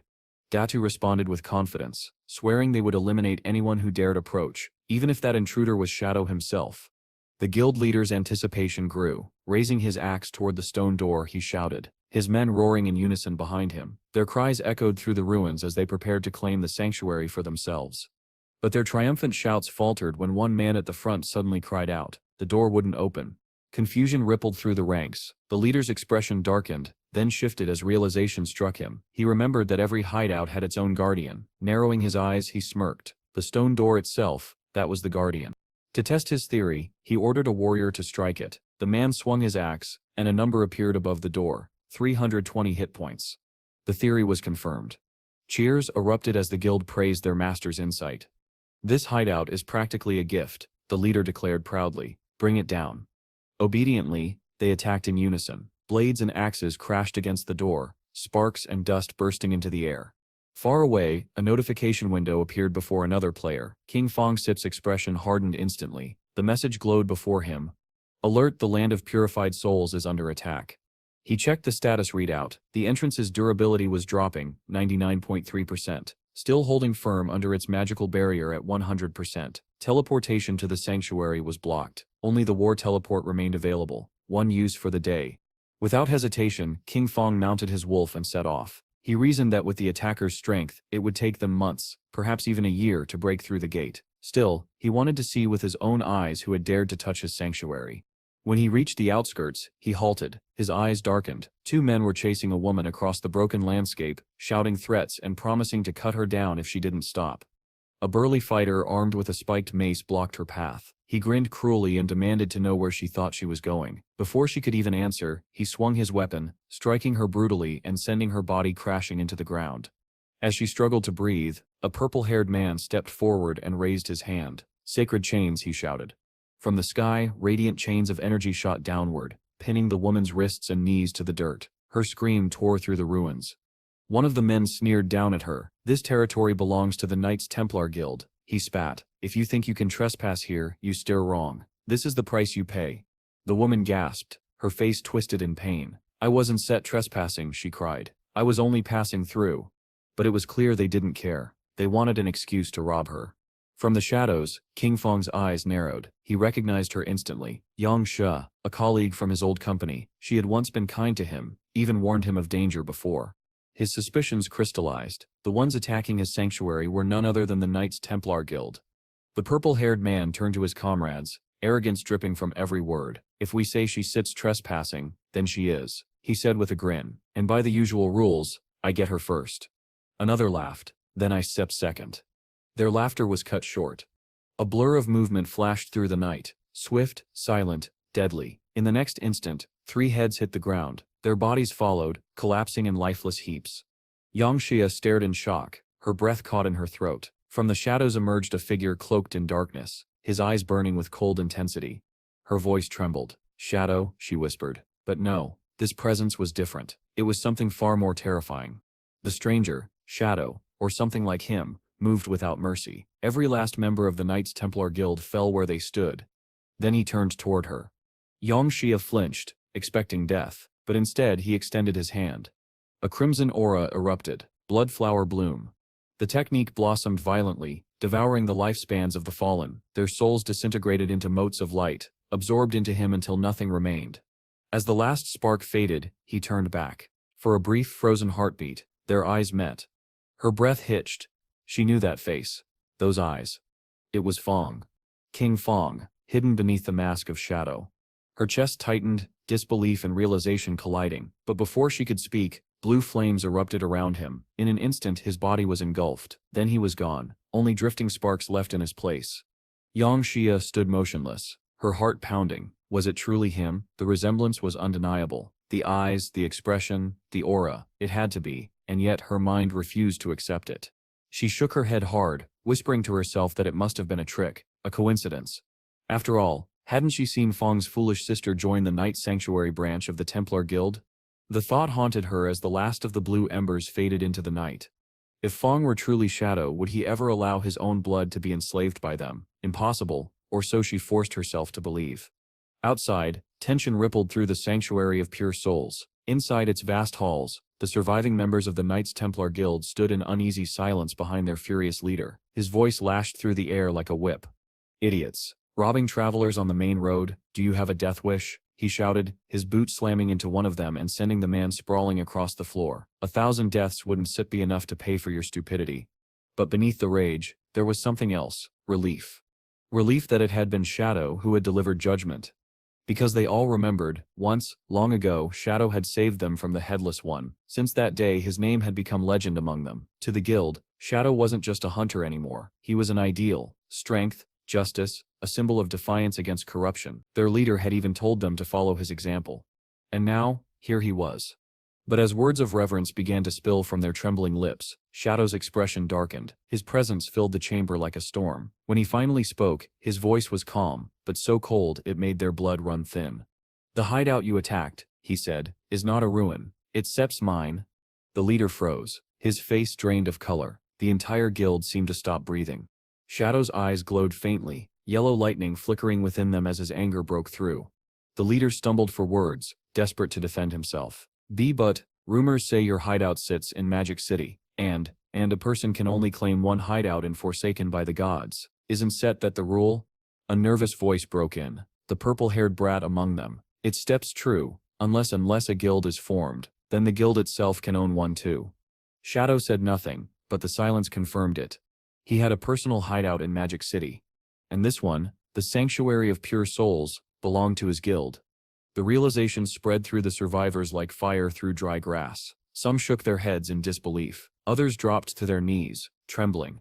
Among them, Feng's sister broke down completely. Her sobs echoed through the stone hall. To her, this was a nightmare. She had never once seen her brother appear within this place. How could it possibly belong to him? The guild leader's legs gave out. Drenched in sweat, he collapsed to his knees, bowing low until his forehead struck the floor. "We didn't know," he cried, his voice trembling. "Shadow, we swear we didn't know. Please forgive us. Tell us what we can do to make this right." Shadow didn't move. His face was calm, unreadable, terrifyingly still. He pulled up his status window, eyes glinting with cold calculation. "Steph already drained the durability of my hideout set store," he said quietly. "Repairing it will cost me a fortune." He closed the window, meeting the leader Sip's eyes. "If you want to settle this," Shadow said, "the price is 500 years of tradable lifespan." The words hit like a hammer. The air itself seemed to freeze. The leader's eyes rolled back. His body went limp and crumpled to the floor. "Leader," several members shouted, rushing to his side. They shook him, begging him to wake. "Please, Lord Shadow, show mercy. Sep's fainted already." He didn't mean it. But Shadow's gaze did not soften. His aura loomed over them like a blade suspended by a thread. Then his eyes shifted toward the purple-haired brat. His voice was low but deadly. "Do you even know how much it costs to repair that door?" The boy's mouth opened, but no sound came. The weight of that question pressed against his throat like a vice. "Shut your mouth," Shadow said, his tone cutting sharper than steel. The brat froze, pale and trembling. On the ground, the guild leader stirred weakly, half-conscious and drenched in cold sweat. His thoughts spun in chaos. Why me? Why does misfortune follow me everywhere? He wanted to curse the heavens, to scream. Instead, rage twisted his expression. In a sudden outburst, he lunged forward, seizing his younger sister by the neck. "This is your fault," he shouted, his voice breaking. "Your foolish dream dragged us here. Do you want to destroy the guild with your nonsense?" His grip tightened, trembling with fury and despair. But then, something in her changed. The timid, naive girl vanished. In her place stood someone else, calm, resolute. Her eyes hardened, and when she spoke her tone carried a quiet strength. "It steps true," she said softly. "I dragged everyone down. I'm the one to blame. If punishment is needed, let it fall on me alone."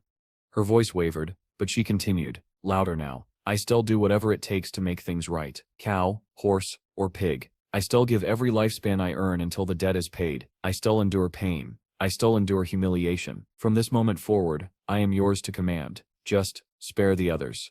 Her vow echoed through the silent chamber. For a moment, the guild members looked at her differently, some with pity, others with admiration. Perhaps for the first time they saw sincerity in her. But Shadow's expression didn't change, his cold gaze fixed not on her, but on the leader. When he spoke again, his words were calm, but they cut like a blade through the stillness. Chun. The man stiffened at the sound of his name. Yes? Shadowcep's eyes narrowed. Do you truly believe, he asked slowly, each word deliberate, that this girl is worth 500 years of lifespan? The question landed like a hammer blow. Chunsit's mind cleared instantly, stripped of all confusion by sheer intimidation. His lips twisted with bitter realization. Worth, he spat. She sits useless. She sits, Uzwe's been useless. Without hesitation, his hand lashed across her face. The sharp crack echoed through the hall, sending her sprawling to the floor. She gasped, clutching her cheek, her skin swelling beneath the blow. No one moved to defend her. You menace, Chun roared, pointing at her trembling form. It was you who dragged us into Shadowsit's hideout with your ridiculous dream, and now you dare to act like some kind of saint, pretending to sacrifice yourself? You just wanted to curry his favor. His rage only grew, his words spilling out like venom. Becoming Shadowsip's servant would be a chance any of us would kill for. But you're not even worthy of being considered. The girl lay there motionless, tears streaking down her face, her hope collapsing beneath the weight of his words. For a fleeting moment, she had believed her desperate plea might earn her even a flicker of recognition from Shadow, but she had gambled and lost. Again, she was nothing. Shadow didn't move. His gaze stayed fixed, his silence heavier than any roar. The pressure of his presence pressed down on everyone like judgment itself. Chun, still shaking from fear and humiliation, turned back to him. He pressed his forehead to the cold stone floor. Lord Shadow, please, he begged, voice quivering. Our guild is small, we can't possibly gather 500 years of lifespan. I beg you, show mercy. There must be a middle ground. For a long moment, Shadow said nothing. He stood half-veiled in the faint glow of the hideout system lights, his expression unreadable. When he finally spoke, his tone was calm. Not loud, not cruel, but each word carried the weight of finality. I am not as ruthless as the world whispers, Shadow said, his gaze locking on Chun. I will not demand more than necessary. The room went silent. Every eye turned toward him, waiting. Instead of 500, Shadow continued evenly. You will hand over 100 years of tradable lifespan immediately. As for the remaining 400... He paused, his gaze sharpened, lightning flickering faintly in his pupils. You will gather every member of your guild who bears the killer status. Each of their lives will count as 1 year. 400 of them sacrificed to settle the debt. Do this, and I will erase my own killer status in the process. The air thickened. The guild members gasped, their disbelief echoing around the chamber. The demand was monstrous, and yet beneath its brutality, it made perfect sense. Shadow wasn't just punishing them, he was using their sin to cleanse his own, turning their bloodstains into his absolution. Chun's shoulders sagged in relief. It was harsh, but not impossible. Yes, of course, he said quickly. Our guild has over 2,000 members. To lose 400 killers, it is heavy, but we can endure it. He looked up, nodding furiously. And the 100 years, I can pay that right now. Without hesitation, he opened his interface and transferred the lifespan. A faint glow shimmered between them, then vanished into Shadow's hand. Chun immediately barked orders, his voice trembling. Move! Gather every killer in the guild. Now Lord Shadow must not be kept waiting. The others scrambled into motion, their footsteps echoing down the stone halls. Shadow, meanwhile, turned his attention back to the system window hovering before him. His expression softened slightly as he navigated to the repair log. Repair cost, 7 days. That was all. A faint smile touched his lips. What others saw as an insurmountable debt was nothing more than 7 days of his own lifespan. With a flick of his finger, he confirmed the restoration. The system chimed softly. 7 days deducted, hideout fully restored. Outside, chaos reigned. Shadow moved like a storm through the wilderness, cutting down every corrupted adventurer who dared cross his path. Each kill scattered glowing orbs of lifespan across the ground, embers flickering in the darkness after a wildfire. A chilling notification appeared before him. 400 slayers have fallen. Waves of energy surged around him, experience, power, and stolen years of life, merging into his own. Another window flashed. Killer level reduced 4-3. To the guild SIP's leader, it was terrifying. To Shadow, it was liberation. As the records updated, a grim truth emerged. Every one of those slain had been hiding crimes of their own. Thieves, traitors, liars, assassins. A festering rot, cleansed in Shadow's merciless purge. For Chun, that realization brought only bitter relief. Better that Shadow's fury had burned them out, than let their corruption destroy the guild from within. But Shadow was not finished. He turned back toward the sanctuary of pure souls, his presence filling the air like thunder before a storm. From this moment forward, Shadow said, his voice calm but laced with steel, this sanctuary will be guarded by my guild. No one will breach it. Chun blinked, momentarily stunned. Shadow's eyes glowed faintly, yellow sparks flickering in the dark. Your rule breakers will learn discipline, he continued. They will guard the sanctuary in shifts. If it falls under attack again. He stepped closer, his voice dropped, quiet but heavy with promise. I will come for you personally, Chun. The words hit harder than any threat could. It wasn't a warning, it was a vow. Chun's breath hitched, his chest tightening. He bowed low, his forehead touching the ground once more. He understood completely. Shadow had bound them, not with chains of metal but with fear, duty, and debt.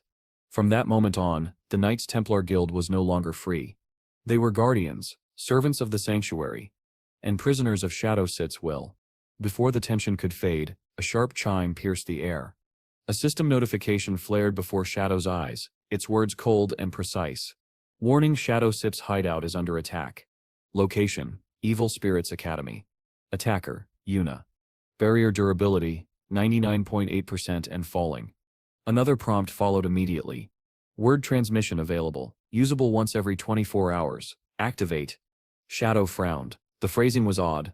Word transmission, it sounded limitless, but the meaning was clear. It was a teleport, a one-way jump. Without hesitation, he accepted. His body dissolved into streaks of blue flame, vanishing from the sanctuary in an instant. Behind him, silence lingered before the Knights Templar leader finally exhaled in shuddering relief. It didn't last. A heavy-set guild member turned to him, his voice trembling. We Setch are supposed to guard the sanctuary for Shadow, right? Reality came crashing down again. The leadership's jaw clenched. He turned toward the so-called dumb sister, his expression hard. This is what you dreamed of, isn't it? Then guard it. If anything happens, it sips on your head. Abandon your post, and you still lose your lifespan. Her eyes widened, but no protest left her lips. She had been trapped, just like the rest. Meanwhile, at the ruins of the Evil Spirits Academy, chaos reigned. The attackers, each marked with the insignia of a dragon carved into their foreheads, hammered relentlessly against the shimmering barrier that shielded the hideout. Its durability had already plummeted to 51%. Nearby adventurers stood at a distance, whispering among themselves. Are they insane? One murmured. Provoking Shadow of all people? Their voices trembled with disbelief, but the mercenaries didn't stop. The banner of Black Dragon Hall flew above them, their greed burning brighter than fear. Shadow appeared silently on the outskirts, his eyes narrowing as he surveyed the scene. Black Dragon Hall, he couldn't recall crossing paths with them. Why here? Why now? At the front, a burly warrior raised his arms, shouting over the roar of the assault. Pour it all into one strike. Dragon break. Dark miasma spiraled above their heads, gathering into a swirling mass of corrupted energy that pulsed like a living storm. With a thunderous roar, he unleashed it. The explosion shattered the air, the ground trembled violently as dust erupted skyward, turning daylight to dusk. When the shockwave settled, the barrier's durability had dropped again, 13%, but it still held. Keep pushing, someone yelled. Another mercenary laughed, greed thick in his tone. 100 years of lifespan for this job, easy money. Shadow's gaze hardened. So that's it, hired hands. They weren't fighting for vengeance or pride, just pay. The only one who'd harbor a grudge this deep was Dongfang Yui. Before Shadow could move, the air split with a thunderous roar. The ground quaked beneath heavy rhythmic footsteps. The mercenaries turned, weapons raised, as a massive silhouette lumbered into view. A dragon, but not one of majesty or terror. Its body was oddly shaped, its features almost comical, yet the pressure rolling off its scaled form silenced the battlefield. Even absurd creatures could kill. Shadow Sip's lips curved faintly. The dragon stomped, its movements exaggerated and bizarre, twirling and shaking as if mocking them with a grotesque dance. Each step sent tremors rippling through the ruins, toppling walls and unsteadying even seasoned warriors. Then, the sky itself darkened. A colossal shadow tore through the clouds. For a heartbeat, the mercenaries thought it was a massive skull falling from the heavens, but no, its jagged form revealed the truth. A meteorite. It screamed through the air, engulfed in fire. The impact hit like a warhead. The explosion shattered the ground, sending mercenaries flying like ragdolls. Buildings cracked, dust surged upward like a storm cloud, and the earth roared in agony. When the smoke finally thinned, the guild leader of Black Dragon Hall stumbled to his feet. His armor was scorched, his vision blurred, but he was alive. He blinked at his health bar in disbelief. Only 3,000 points of damage. With his massive HP pool, that was nothing. He smirked. Pathetic, he sneered. I can handle this. The sentence ended with a sound like a whisper of steel. His head separated cleanly from his neck before he even realized it. His body collapsed, bursting into shimmering orbs of lifespan that scattered across the ground like dying stars. A voice rang through the smoke, cold, precise, and female. The guild leader is dead. The mercenaries froze. Their blood ran cold. None had seen the strike. None even knew where it had come from. Then, a figure stepped forward through the haze. A woman, elegant, robed in deep violet mage's attire, a wide-brimmed hat shadowed her sharp eyes. Her expression was grim. Such precision, she murmured. It can only be Shadow. She advanced cautiously, scanning the broken battlefield, but there was nothing, no sound, no shape. Shadow stood directly before her, cloaked in perfect invisibility. The mercenaries began to understand the horror. His stealth wasn't bound by time or distance. He could stay unseen indefinitely, watching, waiting, hunting. Shadowsip's eyes narrowed. He recognized her. Saying, her in-game name, 10 miles of distant green mountains. A member of the Sky Vault Guild. Her profession, a rare and deadly one, soul painter. Unlike ordinary wizards who chanted spells, soul painters crafted magic through brush and ink. Their power was art, alive and ever-changing. The dragon and the meteorite had been her work. They were masters of defense, specialists in long drawn-out battles where they could reshape the very battlefield with their art. But Shadow knew their fatal flaw: solo encounters. Soul painters needed time to draw, and against an assassin like him, time was death. Still, Song didn't flinch. Her voice rang clear across the ruins. Shadow, she called. I know you steer here. Show yourself. I need to speak with you. Her companions froze, hearts pounding, weapons trembling. Then it came, a voice, calm and sharp as a blade, echoing from everywhere and nowhere at once. Shadow had answered. But his body remained unseen. Zhang wasted no time. My profession is soul painter, she began, her tone clear and composed. To advance, I need rare materials found only within the Evil Spirits Academy. I know this hideout belongs to you, and I stamp willing to compensate you. Name your price. Shadow's eyes narrowed slightly. So that's how it had happened. In his past life, the Evil Spirits Academy had ended up in the hands of the Sky Vault Guild, and this woman before him, Shang, must have been the one who discovered it during her profession advancement quest. But this time, he had intercepted her. He remembered her story well. Shang was the granddaughter of Old Yang, the guild master of Sky Vault, once a legendary hardcore gamer and later a famous streamer. Old Yang had returned to the gaming world even at 73 when God Forsaken descended. Under his command, Sky Vault had re-emerged as a powerhouse. He had built the guild around his beloved granddaughter, spoiling her after the loss of her father and shaping her into its heart. Under their combined leadership, Sky Vault captured the Evil Spirits Academy and rose to become one of the top 10 guilds of the Zit Empire. Shadow had admired them once. In his past life, he'd even watched Shang's streams, 10 miles of distant green mountains. The memory made his chest tighten faintly. But he pushed the thought away. Sentiment had no place here. With a flick of his hand, the ground trembled, the earth split open, and a massive stone door rose before Shang's party, revealing the hidden entrance to the Evil Spirits Academy. Gasps rippled through her team. The world shifted, the view flickering to the interior. Within the grand hall, Shadow sat upon his throne, the air thick with darkness, his crimson eyes locked onto the woman who had once been his favorite streamer. Why meet me directly, Shang? He asked coolly. The soul painter straightened her back, unflinching. Because I must. My profession depends on the materials inside this place. They are vital for my advancement. You once sold this hideout to the officials 2,000 days ago. I'm here to make a similar offer now. Sell it to me, and I'll pay whatever price you demand. Her words carried strength, bold, confident, and unwavering. Shadow's expression didn't shift. He studied her calmly. The offer was generous, but he knew very few guilds could raise the amount of lifespan required for such a purchase. Still, that audacity was exactly what he'd expect from Old Man Yang's bloodline. After a long silence, he shook his head. The Evil Spirits Academy isn't set for sale. Shang Isit's brow furrowed slightly, but Shadow continued, his tone softening. However, I still grant you guest access to the ground floor. That should be enough for your advancement. It was an unexpected kindness, and far more than most players would have ever received. But Shang was instead done. She shifted her stance, eyes gleaming with determination. Then let me rent it, she pressed. The first floor for 3 years. I still pay 500 years of tradable lifespan as rent. Shadowsep's gaze flickered with mild surprise. You step pay that much for something I already offered freely? That was when it clicked. This wasn't just about access. Skyvault wasn't after resources, they were after connection. This was politics in its purest MMO form. They were buying a bond, a direct tie to him, the player whose very name shook the world. Sip's expression didn't waver. To prove my sincerity, she added, I set wipe out the guild that attacked your hideout earlier. I set erase them completely. Shadow studied her closely. You move against another guild so openly, shouldn't you consult your grandfather first. Her lips curled into a faint smirk, surprised that he even knew of old Yang. Grandfather trusts my judgment, and besides, she said confidently, erasing a small guild one sit caused much of a stir. Her resolve was impressive, almost reckless. For someone so young, Shang carried herself like a true guild leader. At last, Shadow gave a small nod. Very well, he said. The deal was struck. Shang's face lit up with unrestrained joy. She almost bounced where she stood, her oversized mage hat tilting askew as she signed the contract. A bright system notification chimed. 500 years of tradable lifespan acquired. Shadow set clear conditions. Skyvault could use the ground floor freely, even damage it if necessary, but they were strictly forbidden from harming the hideout's core structure.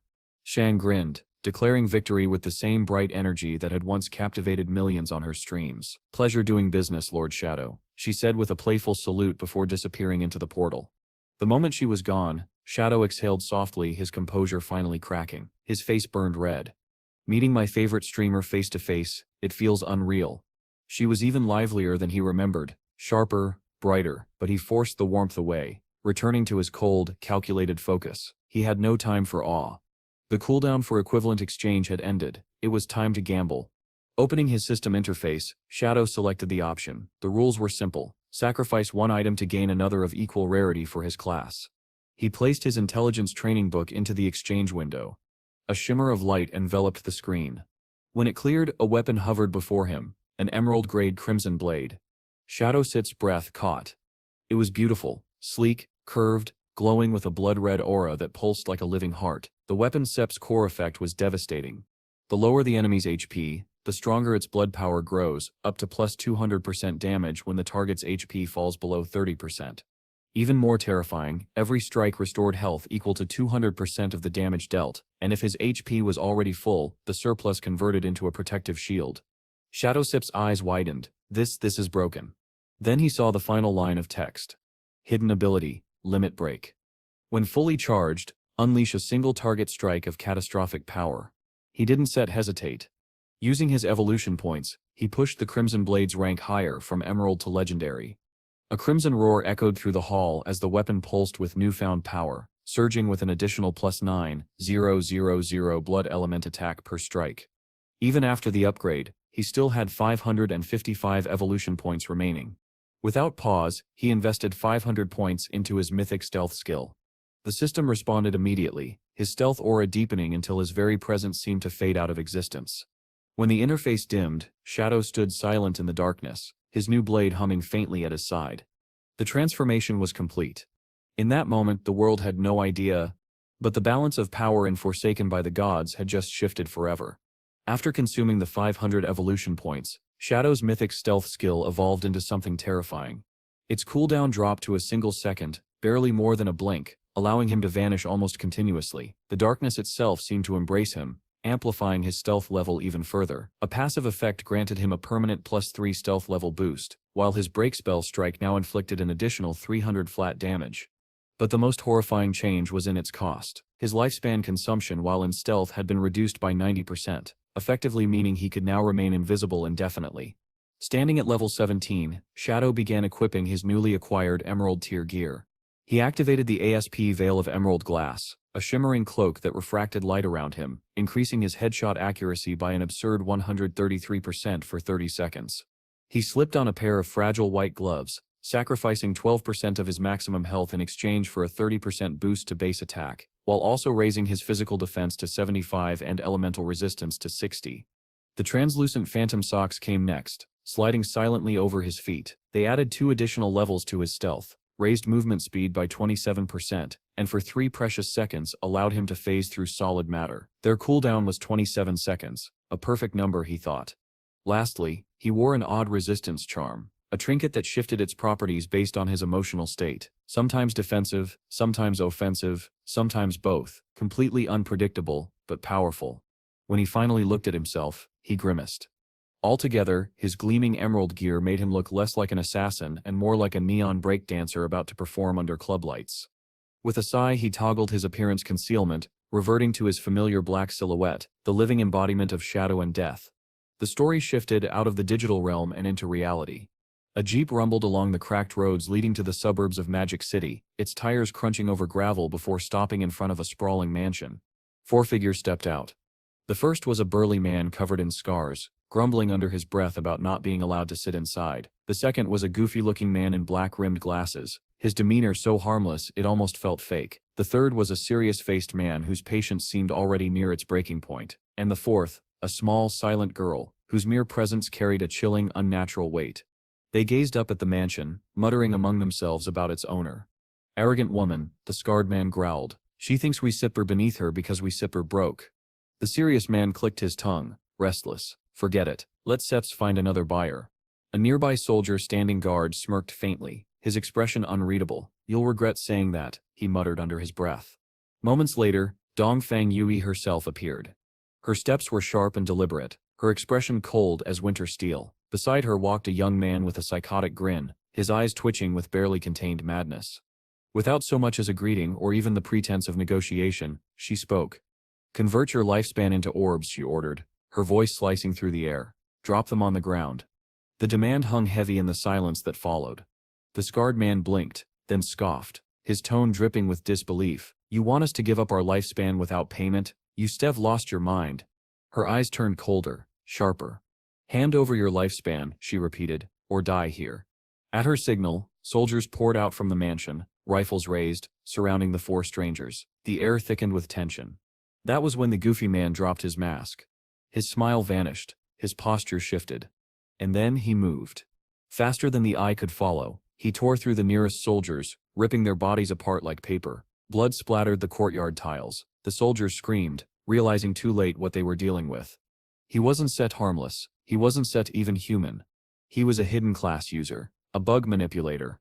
From the cracks in the pavement, from the shadows underfoot, a swarm of insects exploded outward. They were like living weapons, each one pulsing with strange energy, their chitin glinting as if they wore armor of their own. The swarm descended upon the soldiers. Screams filled the air as the bugs tore through armor and flesh, devouring men alive. The balance shifted in an instant. What had begun as a shakedown turned into a slaughter. The 4 strangers no longer looked like victims. They were predators. Their eyes burned with greed, fixed now on Dongfang Yui herself. Amid the chaos, the small quiet girl twitched violently, her body convulsed, her eyes rolling back as her expression twisted into something wrong, something broken. An aura of dark, chaotic energy bled into the air around her. The ground itself seemed to recoil from her presence. The mansion Sip's courtyard became a battlefield. The burly man, now grinning wildly, drunk on bloodlust, raised a massive platinum-grade shield, strapping it to his forearm. Bullets hammered against it like hail, but none could pierce its surface. The metallic thunder of impacts echoed across the yard like firecrackers on steel. With a roar, he charged. Soldiers tried to reload, fumbling with shaking hands. It was too late. The man swung his colossal shield in a brutal horizontal arc, sending soldiers flying like ragdolls. Bones cracked, bodies crumpled, blood spattered the stone in wide crimson arcs. They tried to stand. They couldn't set. Beside him, the bespectacled blond man moved with deadly flair, like a circus performer turned executioner. Each of his fingers crackled with light. He snapped his index finger, and a beam of searing energy shot out, cutting through helmets and skulls like butter. A middle finger flick released a bullet of compressed air that shattered rib cages. Each digit, each motion, fired a different caliber of destruction. The soldiers didn't even have time to scream properly. The blonde twirled his hands like pistols, laughing as the courtyard filled with corpses. His secret was revealed: another hidden class user, a finger gunner, each finger wired to a different form of weaponized mana. The Dongfang soldiers faltered, their morale collapsing. "Call for reinforcements," one shouted. "We need." His voice cut off with a sharp crack, as his skull burst open from a silent shot. The courtyard fell into chaos once more, a storm of screams, gunfire, and the scent of blood. And amid it all, the eerie, twitching girl at the back tilted her head slowly toward the mansion. A faint, broken smile crept across her lips. Something unholy was about to awaken. Before their desperate shouts for reinforcements could even echo across the courtyard, a ripple in the shadows silenced them. A black hooded girl appeared as if she had stepped out of the air itself, her movements silent, her killing intent colder than death. One by one, throats opened beneath her blade before screams could form. Blood misted the air in whisper-thin arcs. She was a phantom, her strikes perfect, her presence non-existent. The messenger fell last, his body crumpling before his hand even reached the radio. Now she turned her attention toward Dongfang Yui, the lady of the mansion. Her steps made no sound, her blade gleamed faintly beneath the moonlight, her invisible form closing the distance. Death hovered inches away. But before her strike could land, a boot the size of her head smashed into her face. The impact cracked bone and hurled her across the courtyard. She hit the ground hard, skidding through dirt and debris. Her invisibility flickered and broke, revealing a pale, furious face twisted in disbelief. Standing over her was a giant. A man wrapped in thick bandages from the neck down, his massive frame towering like a living fortress. His eyes were narrow, unflinching, and his presence radiated violence kept barely in check. Turning toward Dongfang Yui, his deep gravelly voice rumbled, "They sip stealth class. Don't sit underestimate them." Dongfang Yui's lips curled in disdain, her eyes glinted with cruelty. "Capture them alive," she ordered sharply. "I want their lifespan drained slowly. Every last drop goes to my son."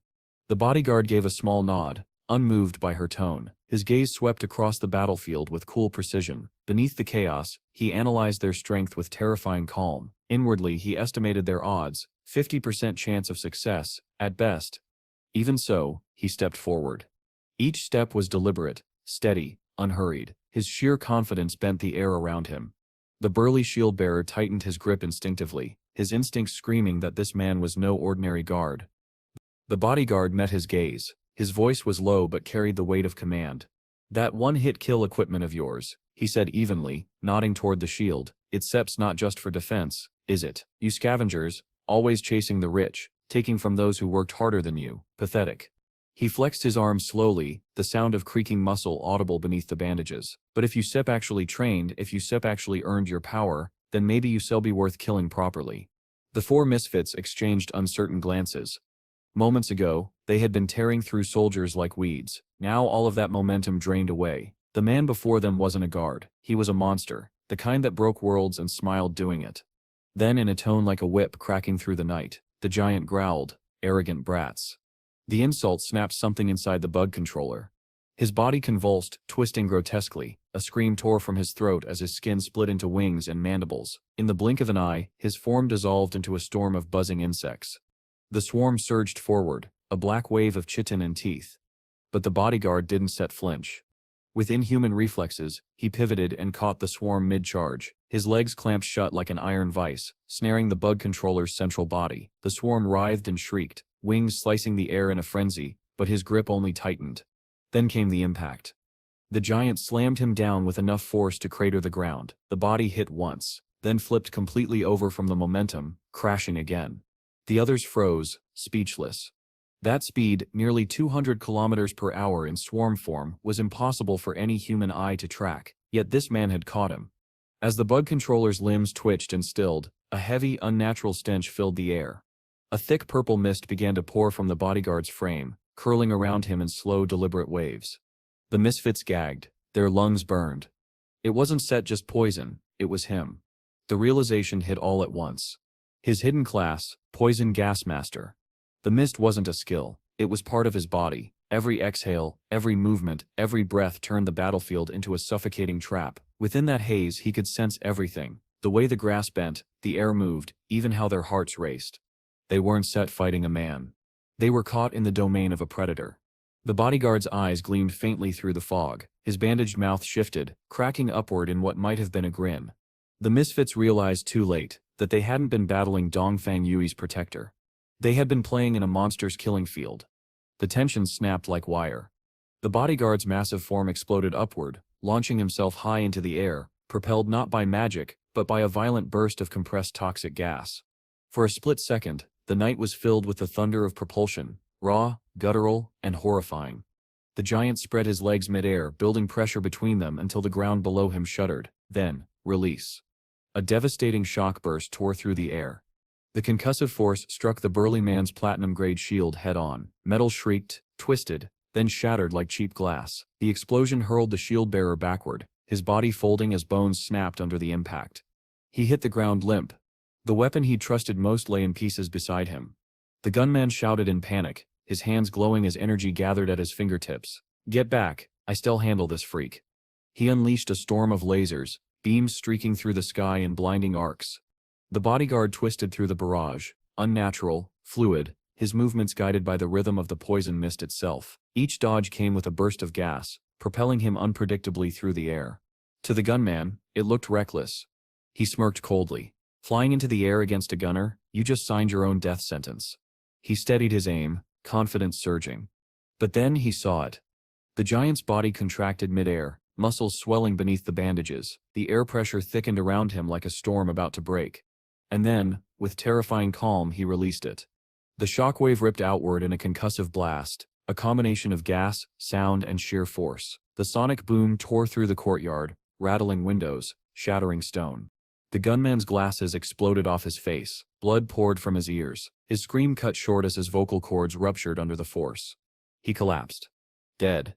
The bodyguard landed lightly on his feet, the ground beneath him cracking from the pressure. From behind the bandages, a low, muffled voice rumbled. "Pathetic. That was just a low-level release." His gaze swept across the surviving intruders, eyes gleaming behind the haze. "Humans," he muttered darkly, "so fragile." And with that, the monster began to walk forward again, slowly, steadily, each step promising that the massacre wasn't over yet. The battlefield had gone eerily silent, only the faint crackle of fire and the hiss of settling dust broke the stillness. Then the bodyguard's eyes shifted, sharp, predatory. He spotted him, the black-haired man with goggles, creeping toward the shattered gate, hoping to slip away unnoticed. Before the fugitive could even take another step, the giant was upon him. In a blur of movement, the bodyguard appeared directly in front of him, one massive hand snapping around his skull like a vice. He forced the trembling man to look up, their eyes locking, one filled with terror, the other with unshakable calm. The man stammered incoherently, words spilling out in pleas. Wait, please, Donset, kill me, Donset." The bandaged titan cut him off, his voice low and chillingly steady. "Relax," he said, "killing you isn't necessary today." The goggled man froze. The bodyguard tilted his head slightly, his tone almost conversational. "Two of your comrades are already dead. 2 of you are still alive. That fulfills her quota." His gaze flicked toward the mansion, 50% alive, as ordered. And the story shifted. Forsaken by the gods. At the ruins of Magic City, atop the leaning magic tower, the sky pulsed with an eerie violet glow. A massive purple magic circle spiraled above, its runes swirling and rearranging in patterns, too complex for mortal minds to grasp. And at the tower steps gate, Shadow stood silently. Invisible, waiting. His crimson eyes scanned the entrance. The guardian beast that was supposed to defend it, gone. The gate stood ajar. Someone sits already here. He stepped through the threshold soundlessly, and the tower unfolded before him, a labyrinthine expanse of twisting shelves and ancient stairways. The interior stretched upward like a cathedral built of tomes and shadows. Magical traps hummed faintly in the air, dormant but deadly. Shadow Sip's instincts sharpened. He remembered the legends. This was where the Princess of Despair had been sealed, once a human princess, twisted into an abomination by the curse of the White Dragon. The ransacked corridors told their own story, others had already broken through. Then, something flickered in the corner of his vision. A single book, pulsing with violet light. Shadow's eyes narrowed, his lips curved into a faint, knowing smile. The trigger. He reached out, pulling the book free from the shelf. The instant his fingers brushed its surface, the tower came alive, runes igniting across the walls. A teleportation circle erupted beneath him, engulfing him in blue light. When the glow faded, Shadow stood atop the tower Sip's peak. And chaos awaited. The battlefield was carnage. Dozens, no, hundreds of adventurers from a massive guild clashed against the Princess of Despair. The monster's shrill screams rattled the night, her corrupted beauty twisted into horror, tentacles lashed out, crushing players by the dozen. Shadow Sip's gaze swept across the scene. So many made it through the labyrinth, he thought grimly, and they're all dying. Bodies piled high, yet for every player who fell, 2 more surged forward. Death meant nothing here. They were respawning. Over and over again. A sharp, commanding voice cut through the storm. "Rearguard, push forward. Donset, hesitate. If you die, respawn and return through the portal." The authority in that voice was unmistakable. Shadow Sip's attention snapped toward its source. There she was. Huang, leader of heavy industries, the corporate titan turned guild commander. Even here, she carried the same aura of dominance she had wielded in the real world. Heavy industries had adapted faster than anyone when God-Forsaken had merged with reality. Using their vast lifespan reserves, they had converted their employees into a private military force, a guild built on money and manpower. The Heavy Industry Union. Shadow watched as Huang raised her staff. A shimmering blue portal opened behind her, linking the battlefield to a distant resurrection point. Seconds later, fallen players began sprinting through it, alive again, weapons drawn, screaming battle cries as they threw themselves back into the grinder. Her hidden class, Shadow realized. Illusionist. That portal wasn't ordinary teleportation. It was Gateway Mirage, one of the most dangerous support abilities in the game. By connecting the spawn zone to the boss chamber, she had turned death itself into a tactic. Unless that portal was destroyed, this guild would be endless. Shadowsip's eyes, however, weren't stead on her. They were locked on the monster. The Princess of Despair towered above the chaos, her twisted form a grotesque reflection of the woman she once was. Her tentacles whipped through the air, dragging players into the dark, siphoning their lifespans directly into her own writhing form. Every kill she made restored her vitality instantly, and unlike other monsters, her victims left nothing behind. No bodies. No loot. No hope. Shadowset's expression hardened. He remembered this fight. If allowed to gorge herself, the princess would evolve mid-battle, ascending to Emerald Tier, a catastrophe that would annihilate every player within reach, including Huang Sip's entire guild. His decision was instant. He stepped forward and leapt from the cliffside, landing with a shockwave that cracked the stone beneath his boots. His presence rippled through the field like thunder. Players froze. Even the princess hesitated, her crimson eyes darting toward the new arrival. A black silhouette walked through the dust, and the battlefield fell silent. Shadow's voice cut through the chaos, sharp and commanding. 1,000 years of tradable lifespan, up front. The guild members stared in disbelief as he continued coldly. In return, I still slay the princess, but every assassin class item she drops belongs to me, no exceptions. The entire guild froze. Huang herself faltered, her composure cracking for the first time, her lips parted, words dying in her throat as she looked at the figure before her. The Shadow. The name that had become a myth, the assassin who toppled guilds, who erased bosses others couldn't even wound, the one every player feared, and every strategist wanted to recruit. Shadow leaned closer, his voice dropping to a razor edge. Your current strategy will fail. She still evolve before dawn. When she does, she still devour your guild sip's lifespan in one breath.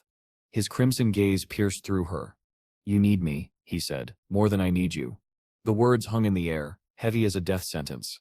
And Huang knew, he was right. Before Huang could answer, a voice broke through the chaos.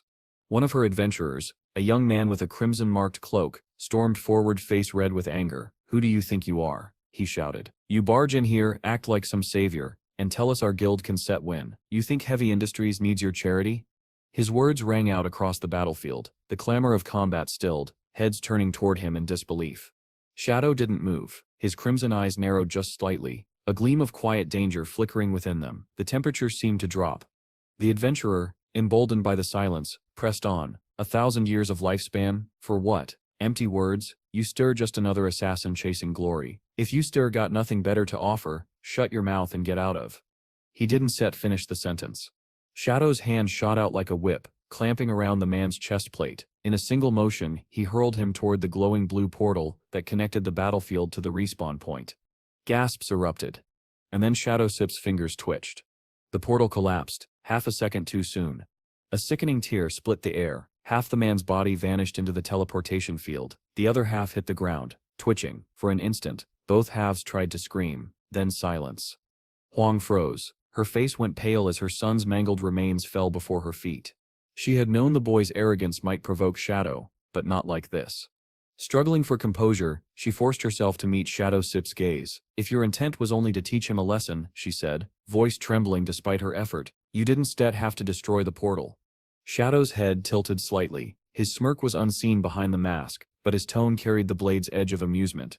You still understand soon enough, he said. That portal was a weakness. It had to go. He turned slightly, the wind stirring his cloak. My offer still stands. 1,000 years of tradable lifespan. I still kill the princess and end this. Every assassin class item she drops belongs to me. Before she could respond, his form shimmered and vanished. From the tower's shadowed heights, Shadow descended, his body flickering in and out of the visible spectrum as his thoughts sharpened. They're blind, he thought. They think this is just another boss, but the princess is already evolving. He landed lightly among the rubble, Summoning his wolf with a sharp whistle, the great beast emerged from the mist, its fur rippling like liquid shadow. Mounting it in one smooth motion, Shadow urged the wolf forward through the chaos. Then his eyes caught something, a faint pulsating light atop the leaning tower. A promotion signal. His instincts flared like lightning. She's absorbing too much lifespan, one more surge, and she'll ascend to Emerald Tier. Shadow Sip's gaze hardened. If that happened, he wouldn't return to save the guild, he would return to harvest it. The lifespan of a fallen Emerald Tier monster was worth more than any alliance. Before that thought could settle, a voice cut into his mind. Shadow, can you hear me? It was Ling. Her voice trembled through the psychic channel, carrying strain and exhaustion. I found her, the Dongfang lady. She sips hiding in a mansion in the mountains outside the city. I almost didn't make it out alive. Shadow Sip's expression sharpened. You engaged her bodyguard? Yes. Ling Sip's voice cracked. He Sip's a monster, fast, inhumanly strong. He fights with his back, and his whole body leaks poisonous gas. I couldn't get near him without my health plummeting. Shadow Sip's eyes narrowed. So the quiet girl from earlier was Ling in disguise. He dismounted, his cloak fluttering as he spoke, his tone cutting and precise. Calm yourself. Meet me at the bone graveyard. The bone graveyard stretched endlessly before them, the air thick with rot and fog. Pale bones jutted from the ground like the spines of dead gods. Ling stood beside an ancient monument, clutching her blade. Her face was pale, haunted. The man sits power, she whispered. He sits called the source of plague isn't sit he. His mist 10 meters wide. It senses movement, even heartbeat vibrations. My stealth was useless. Shadow nodded grimly. Yes, that Sip's the source of plague class. Its mist acts as both weapon and radar. It neutralizes invisibility and cloaking entirely. The more he fights, the stronger he gets. His regeneration is near infinite. Ling Sip's grip trembled. Then, he sits unbeatable. Shadow Sip's voice was steady, cold. No power is absolute. He stepped closer, his eyes reflecting the dim green glow of the graveyard fog. The plague strengthens the body, but it corrodes the mind. The longer he sustains it, the more unstable he becomes. That Sip's his flaw.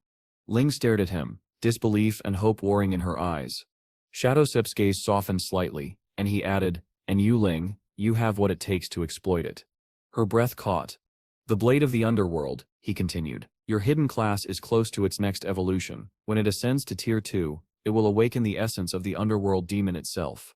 A pulse of energy rippled behind her. The faint silhouette of a green demon rose from her shadow, its fanged grin both menacing and proud. Ling gasped. So that Sip's your true potential, Shadow finished. He turned away, his tone dropping to that of a teacher instructing a disciple. If you want revenge, you need to reach Tier 2, fast. That Sip's your only path to counter his kind. Ling frowned, her voice trembling. How do you know my class? My evolution path? How could you possibly? Shadow didn't answer. Instead, he vaulted onto a cracked stone pillar, his silhouette framed against the sickly moonlight. His voice carried through the graveyard like a sermon to the damned. This world is vast, he said, and it doesn't forgive the weak. Grinding without thought is running in circles. Every level, every point, every strike, you plan it, you cultivate it, you earn it.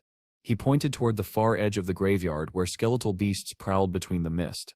This place is perfect for you. The monsters here are elites, triple the health, defense, and aggression of anything you faced. They still tear you apart if you fight carelessly. He looked back at her, his crimson eyes fierce. Good. That Sip's how you evolve. He drew his blade and vanished. A heartbeat later, lines of light carved the air around her, precise, deadly, elegant. Each strike seemed to teach something: control, precision, patience. When he reappeared, he stood behind her, one hand resting firmly on her shoulder. No holding back, he said quietly. If you want vengeance, fight like it Sip's all you have left. His eyes, dark and burning with an old, unhealed rage, met hers. For a heartbeat, Ling felt it. That same grief, that same consuming fury, buried beneath his calm exterior.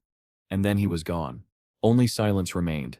Ling let out a shuddering breath, unsure whether the chill in her bones came from fear, or the shadow of the abyss that had forged him. Far across the ruins of Magic City, Little Black lounged beside her exhausted mount, chewing on a blade of grass. She squinted at a battered map, groaning. I strip-mined this entire zone and my stomach sits about to mutiny. Then her eyes caught it, something strange glinting under a pile of rubble. A red fruit, glossy and pulsing faintly like a living heart. She picked it up, curiosity overruling caution. One bite. Sweet, cool, addictive. The system chimed. Special item consumed. Black plum of vitality. Plus EXP gained. Her eyes widened. Wait? What? And in the distance something ancient stirred. Her eyes went wide. Food that gave experience. Little Black crouched, scanning the ground. A dotted trail of the same glossy red fruits stretched into the undergrowth, each one faintly pulsing with that same eerie addictive glow. Jackpot, she muttered, already following the trail. All traces of dignity vanished. She popped one plum after another into her mouth, chewing greedily as her EXP bar climbed in neat little increments. Each bite tasted like cool nectar and sin. By the fifth fruit, she was talking to them under her breath. "What are you?" she mumbled, as if the fruit might answer. Then her bracelet buzzed. Captain Anna Sepp's voice came through, sharp and urgent. "Little Black, get to the corrupted coast, now. Manhwa Sepp's been captured by a boss. Over 500 years of lifespan on him, he's Sepp's bait. If we don't set move fast, that thing will drain him dry." Little Black froze, glancing at her map. She was already within reach of the coastline. "Copy," she said. "I set'll hold position." "Stay put," Anna snapped. "We see her coming to you." "Sure thing," Little Black replied, and stuffed another plum into her mouth. If she had to wait, she might as well level, right? Between bites she grumbled, "Manel's a spectacular idiot. If his family didn't have connections, nobody would party with him." Then guilt pricked at her chest, only to be smothered by another mouthful of sweetness. The fruit was too good, the X-Ticks too tempting. The trail led her up a ridge and out toward the corrupted coast, where the air stank of rust, brine, and something faintly rotten. Then she saw it. A hulking shape crouched in the distance, an abomination of mouths stacked upon mouths, chattering and gnashing with wet, sticky clicks. She froze mid-chew, half a plum still dangling from her lips. "Main boss," she whispered, ducking behind a thicket of salt-twisted reeds. The creature twitched. Hundreds of teeth rippled across its skin like wind over tall grass. Beyond it, she saw Manel, limp, pale, motionless. A few soldiers lay scattered around him like broken dolls. The sweetness in her mouth turned to ash. The Soul Eater loomed in the murky depths of the coast, one grotesque hand clutching a half-eaten monster, while the other stirred something inside a colossal earthen cauldron. The sight made her stomach twist. A level 20 monster, devouring another monster. It was unnatural. The creature tore its prey apart and dropped the remains into the pot, where flesh and bone churned in a grotesque stew. Little Black Sit's breath caught. "What are you doing?" Then she saw it. The cauldron wasn't for feeding. It was crafting. The beast was molding the corpses into small, round monster spheres, its hands kneading flesh and bone like clay. The realization made her skin crawl. The Soul Eater wasn't eating, it was creating. Captain Anna and Mang appeared silently beside her, crouching low. Anna Sipsa's whisper was sharp, clipped. "Report. Why are you hiding here? Did you spot Manel, the boss?" Still chewing absently on another fruit, Little Black pointed with her free hand. "Yeah, boss is over there, kinda disgusting though. It's Seps, eating its own kind." Her captains froze. The color drained from their faces. That wasn't set possible, not unless... "It's emerald grade," Anna breathed. Her voice trembled with awe and horror. The three of them stared as the creature shifted. It heaved its grotesque bulk upright, then sat again, body trembling violently as if straining. A wet, horrible sound filled the air. Something small rolled out from beneath it, perfectly round, glowing faintly with a sinister purple light. Anna's expression twisted, caught between fascination and revulsion. "It's beautiful," she whispered, before her brain caught up to the moment. She turned to Little Black, who was still munching, and her eyes went wide with horror. "Wait, those fruits you've been eating." Little Black blinked. Then realization hit like lightning. The fruits. The sweetness. The purple sheen. They weren't Sit fruit at all. They were this monster Sip's droppings. The world tilted. Her face went pale, then green. Her hands shook violently as the plum fell from her mouth. "No, no, no, no."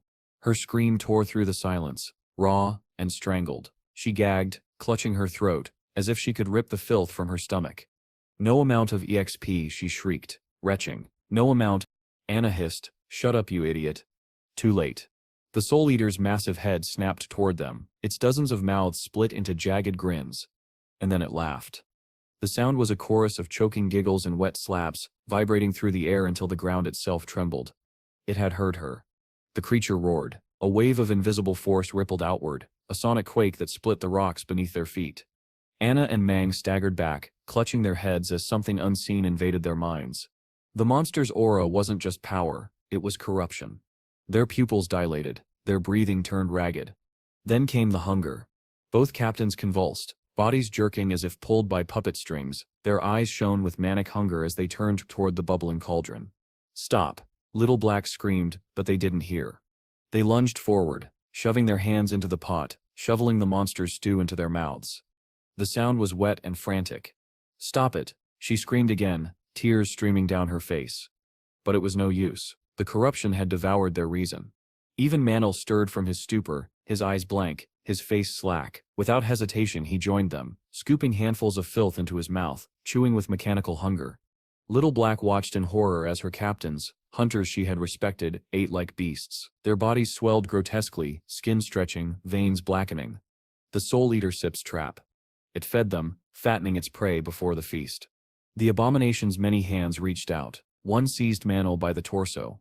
Dozens of mouths opened along its arm, their teeth writhing like maggots. Then it swallowed him whole. The sound of it broke something inside her. Her stomach churned violently, the ground tilted beneath her feet.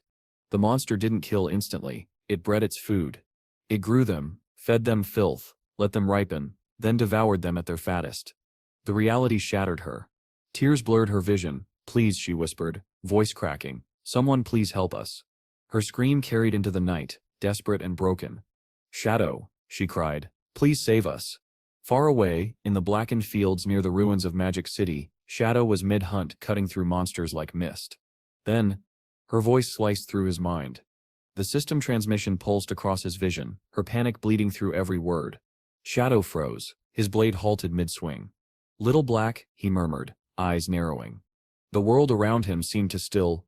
Then the system message flashed again, glowing crimson. "Emergency transmission detected. Corrupted coast level 20. Emerald threat confirmed." Shadow Sep's expression hardened. "Emerald grade," he whispered. "Already?" The wind stirred his cloak. He sheathed his blade slowly, his voice low and dangerous. "Hold on," he said softly, to the distant trembling echo of her voice. "I Sept am coming." And in the next instant, he was gone. Shadow listened in silence as Little Black relayed the details, her voice trembling over the transmission. They had run into an Emerald-level boss, a soul devourer, one of the corrupted servants of the ancient gluttony god. Both captains were already on the verge of being consumed. Shadow froze mid-step, his eyes narrowing to slits. A servant of gluttony. That wasn't just another monster, it was part of the ancient bloodline he had been hunting for months. A thunderclap echoed across the beach as Shadow appeared, his cloak billowing, his aura rolling like a storm front. Little Black gasped, "Ah, you stir already here." He didn't answer, his gaze swept across the battlefield, cold, calculating, predatory. The ground was slick with filth, corpses half melted into the sand, the stench was unbearable. And then he saw it. The Soul Devourer, a massive pulsating bulk of mouths and tendrils, sat at the heart of the devastation. Its body churned and split as it swallowed, its grotesque form slick with the remains of its own kind. Little Black pointed with a shaking hand. That Sepst it. The captains, they were eaten, and the Sep's getting ready to." Her voice faltered. The beast convulsed, its swollen gut rippled, and then with a wet, gut-wrenching sound, Manel was spat out onto the ground, half-digested, still faintly twitching. Even the Soul Devourer had rejected him. Shadow Sip's eyes narrowed. A servant of gluttony, yes, but not a god, a failed creation, a parasite feeding blindly on lifespans. It hypnotized its victims into endless hunger, forcing them to devour filth until their bodies ruptured from within. He stepped forward, voice low and cutting. "So this is Gluttony Sep's servant," he said coldly. "Perfect, I've been looking for you." Little Black stammered behind him, face bright red. I think I survived because I ate its some."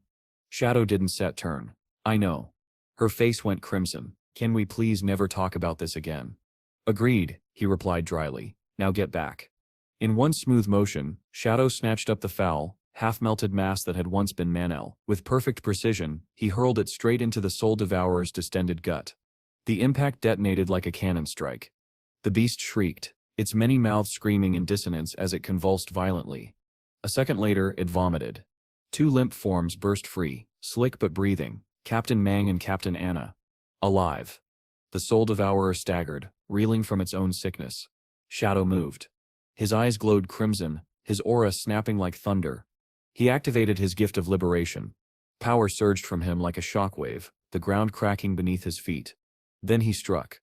Each slash of his dagger tore through the creature Sip's mass, carving chunks of its body away. Damage numbers flared in the air.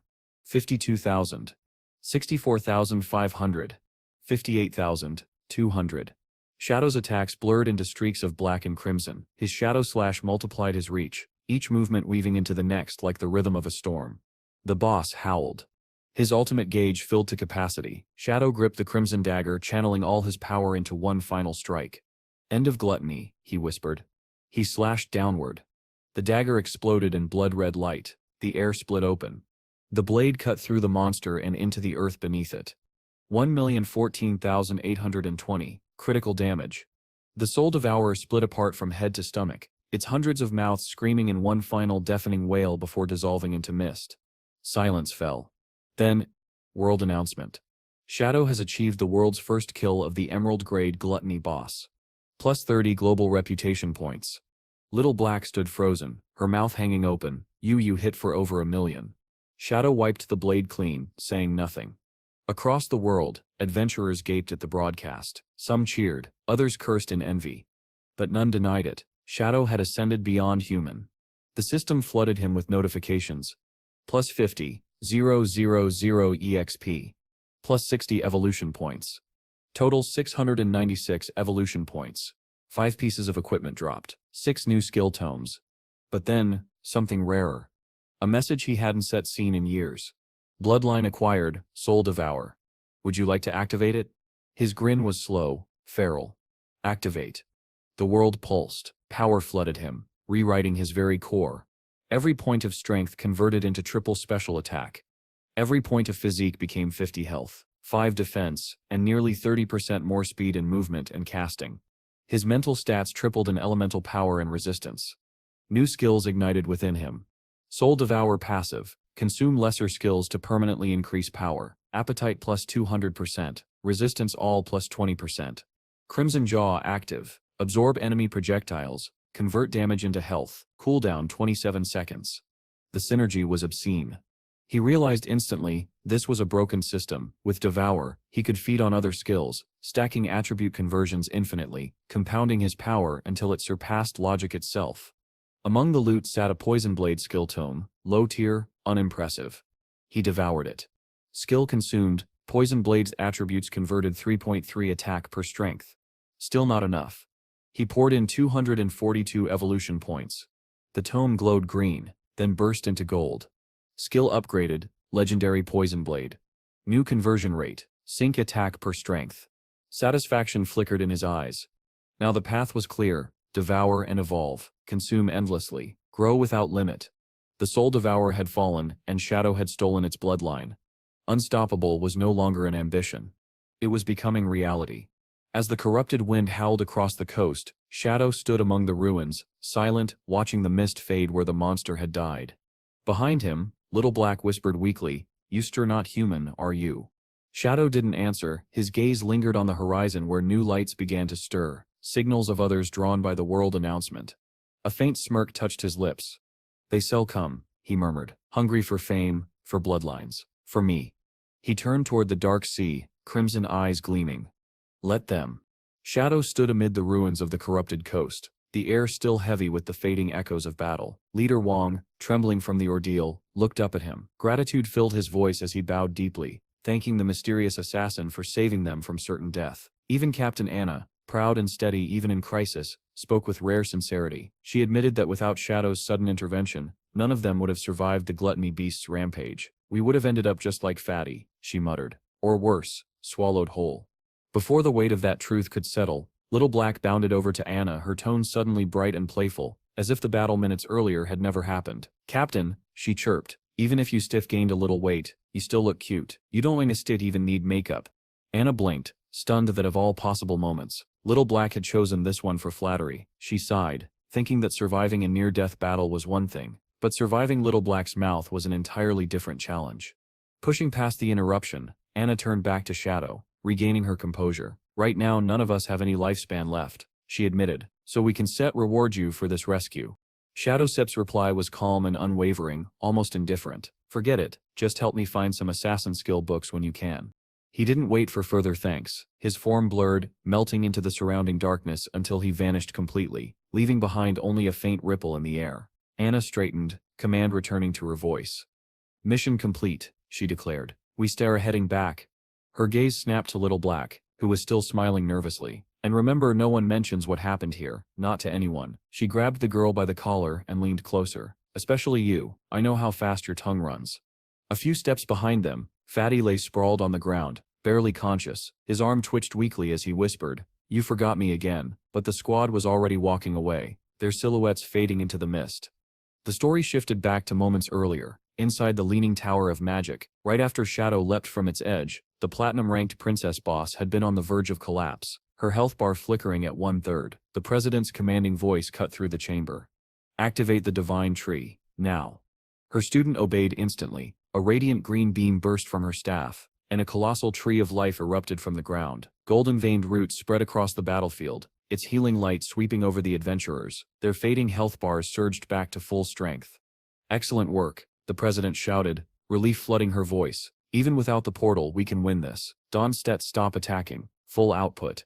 Her confidence spread like wildfire. The guild members rallied, emboldened by the sudden turn of fortune. Some grew reckless, charging ahead without caution, weapons raised as they closed in on the towering boss. The president turned to her student, her tone warm. "You did well. Your control over the divine tree was perfect. With that technique, we shall take this hideout for sure." The young woman smiled with pride, but the triumph lasted only seconds. A piercing scream tore through the chamber. One of the adventurers was snatched mid-stride by a thrashing tentacle and crushed instantly. The Despair Princess convulsed, her form writhing with a sinister glow. Blue light flared around her as deep scars cracked across her skin. Her once dark eyes shifted into a haunting orchid yellow, radiating unrestrained madness. "She's devolving," the president whispered, horror spreading across her face. Before anyone could react, a deafening explosion tore through the hall. The blast consumed everything, spells, weapons, warriors, erasing them in an instant. Silence followed, leaving only drifting fragments of light, the scattered remnants of their lifespans. From that shimmering ruin, something new began to form. A massive egg-like structure rose from the floor, wrapped in black, root-like tendrils. It pulsed slowly, feeding on the lifespans floating through the air. A cold system notification echoed. "Artifact discovered, Egg of Despair, level 30, HP 1000. The egg glowed brighter as it gathered every ounce of essence, reconstructing the monster's body. A faint shape took form inside, human-like, serene, almost beautiful, yet unmistakably unnatural. Meanwhile, the surviving members of the Heavy Industry Guild were forcibly teleported back to their base. Appearing in the courtyard of the facial recognition tree, spell remnants flickered weakly around them. The president's son staggered upright, dazed. "How did we all die in one strike? Did we at least defeat it?" "No," his mother answered, her voice heavy. "We didn't stet." She stared ahead, expression dark. "We pushed her to her last breath, then she healed completely. Before that, she released an area skill that erased everyone instantly." She paused. Complete health restoration only occurs during a boss evolution. The realization hit her like thunder. Shadow. He knew this would happen. A mixture of awe and regret colored her tone. "He warned us, and we ignored him." Her son swallowed hard. "Then the boss, she sips emerald now." The president nodded slowly. "Yes, a platinum boss evolving into emerald, that sips a power spike no normal guild can withstand." She clenched her fists. "The only person capable of handling it now is Shadow." Back at the top of the Leaning Tower, Shadow stood cloaked in invisibility, his gaze locked on the Egg of Despair below, its emerald glow pulsing softly like dying stars. The new threat was awakening, and he was the only one still standing between it and destruction. The energy radiating from the egg twisted the air, bending the ruins around it as a faint hum of magic vibrated through the stones. Shadow stood motionless, watching the light pulse in slow, unsettling rhythms. "So this is what you Steph become," he murmured, voice nearly drowned beneath the hum. "An emerald-level boss. The Despair Egg." A small smile tugged at the corner of his lips. Not fear, curiosity. The quiet thrill before a hunt. He tightened his grip on his dagger, its blade glowing faintly red beneath the shadows. "Let's see," he whispered, "whether despair can bleed." By the time the transformation should have stabilized, Shadow expected the evolution to finish, but instead, the egg continued to writhe, pulsing in an unnatural cadence that made the entire tower vibrate. It wasn't aggressive, it simply sat there, glowing softly as if waiting. Shadow narrowed his eyes. "Strange. By now you should have evolved fully," he muttered. "So what are you? A half-finished evolution, or a broken one?"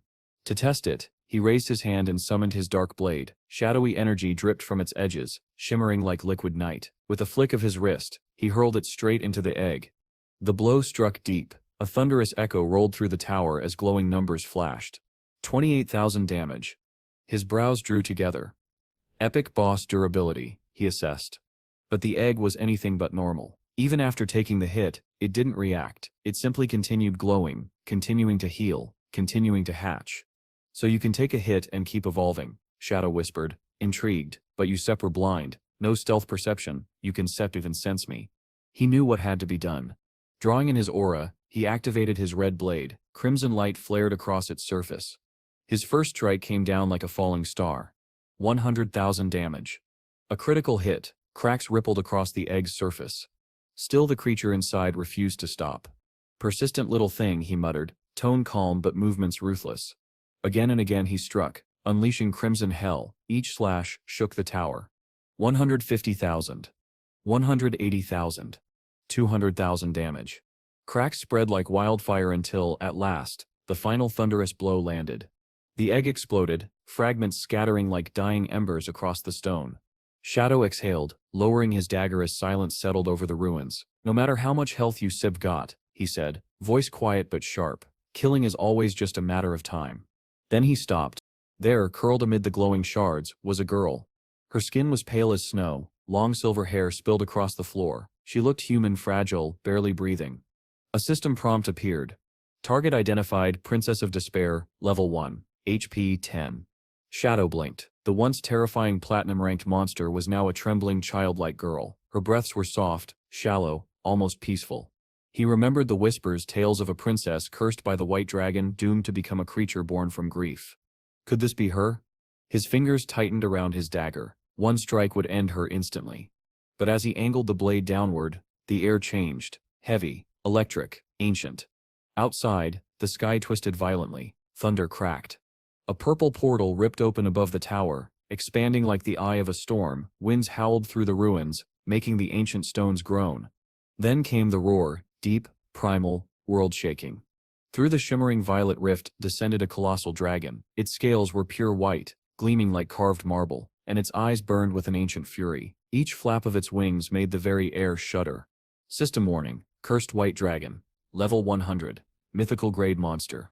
Shadow didn't move. His cloak whipped violently in the dragon's aura as the creature landed with a quake that split the ground. Its gaze shifted toward the small figure behind him. The scene twisted again as another rift tore open overhead. A skeletal dragon cloaked in pale blue fire descended, its roar rattling the tower down to its core. System identification, cursed white dragon, mythical grade boss. Shadow stepped back, momentarily stunned. A mythical boss, he breathed. He had not expected anything of this magnitude. But as the hollow roar echoed, realization struck him. This was the truth behind the legend, the curse that had created the Princess of Despair. Below, the girl stirred, her human form solidified, fragile and trembling. Her silver hair caught the light as she slowly rose. Before Shadow could move, she floated toward the monstrous dragon. He tensed, expecting an attack, but instead she reached out and gently embraced the beast's snout, tears streaming down her face. "You've suffered enough," she whispered, voice trembling as it echoed through the ruins. As she clung to the ancient creature, her body began to glow, bathing the tower in soft, mournful light.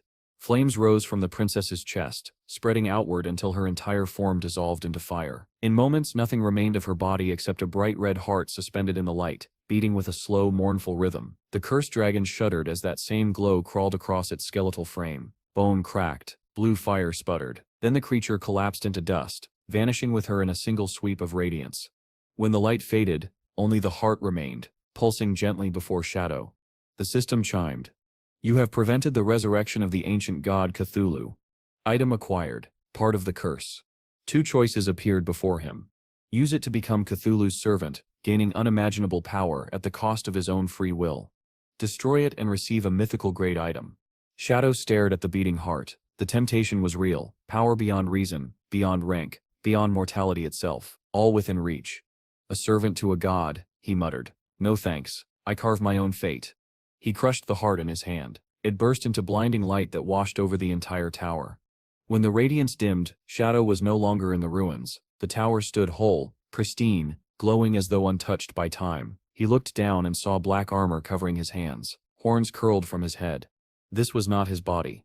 He had stepped into a memory. A soft, cheerful voice called out behind him. "Aesh!" Shadow turned. A young princess with flowing greenish hair ran toward him. her eyes bright with innocence. Nearby, a white-haired man with horns stood atop the castle wall, smiling warmly at her. "Aish, are you leaving again?" she asked, lower lip jutting forward.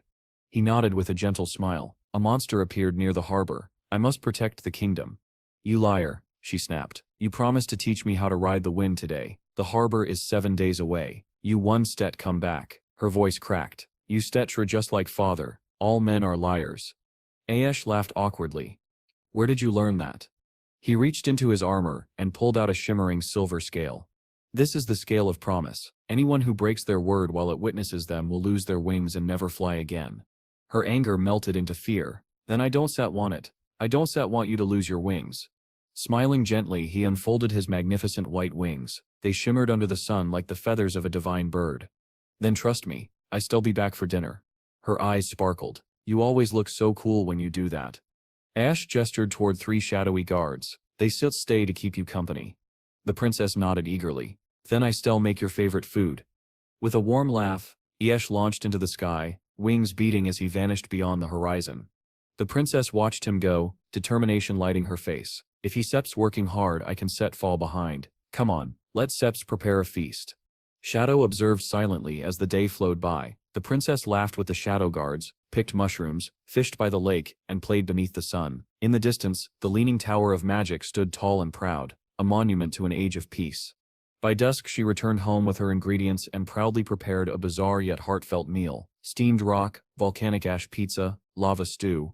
"These are Aesh's favorites," she said, beaming. She sat by the window waiting for his return. Shadow understood now. This was the memory sealed within the heart of the curse. A tragedy not born of hatred, but of love, faith, and a promise time never allowed her to keep. Night draped its silence over the castle. The grand dining hall glowed with candlelight, but the warmth had faded from the feast. The princess sat alone at the far end of a long table, her small hands resting near dishes that had grown cold.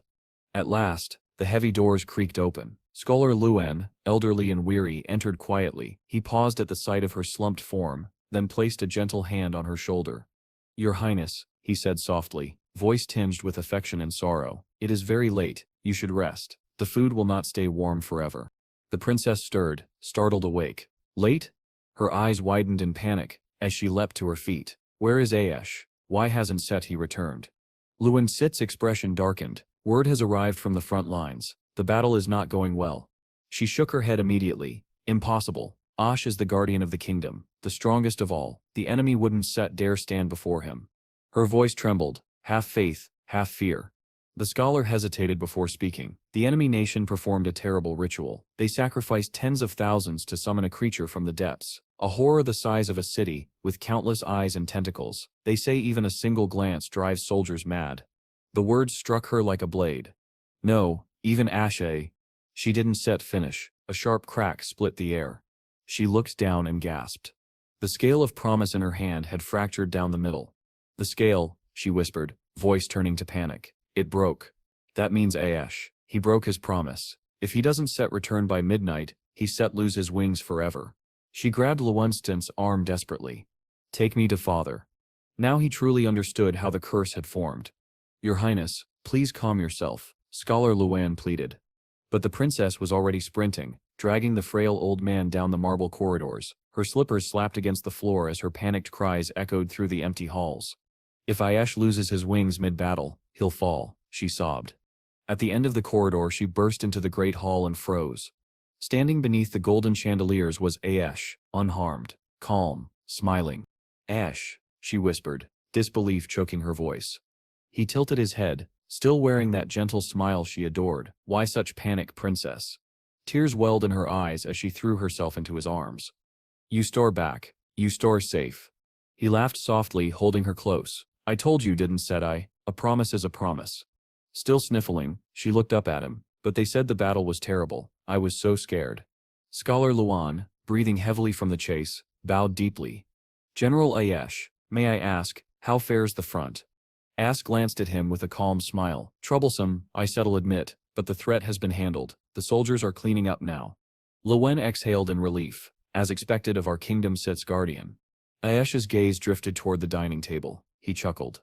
"Speaking of battles, I Sepsam starving. Did you make all this yourself?" The princess nodded shyly. I did, but it sits probably cold by now. Ayash sat down immediately, already reaching for a fork. Cold food, hot food, it doesn't spat matter. It steps perfect. She smiled softly. At least eat slowly, or you still choke. Luen watched in silence, the corners of his eyes warming at the sight. Later, atop the leaning tower of magic, Ayash spread his arms and gazed over the sleeping kingdom.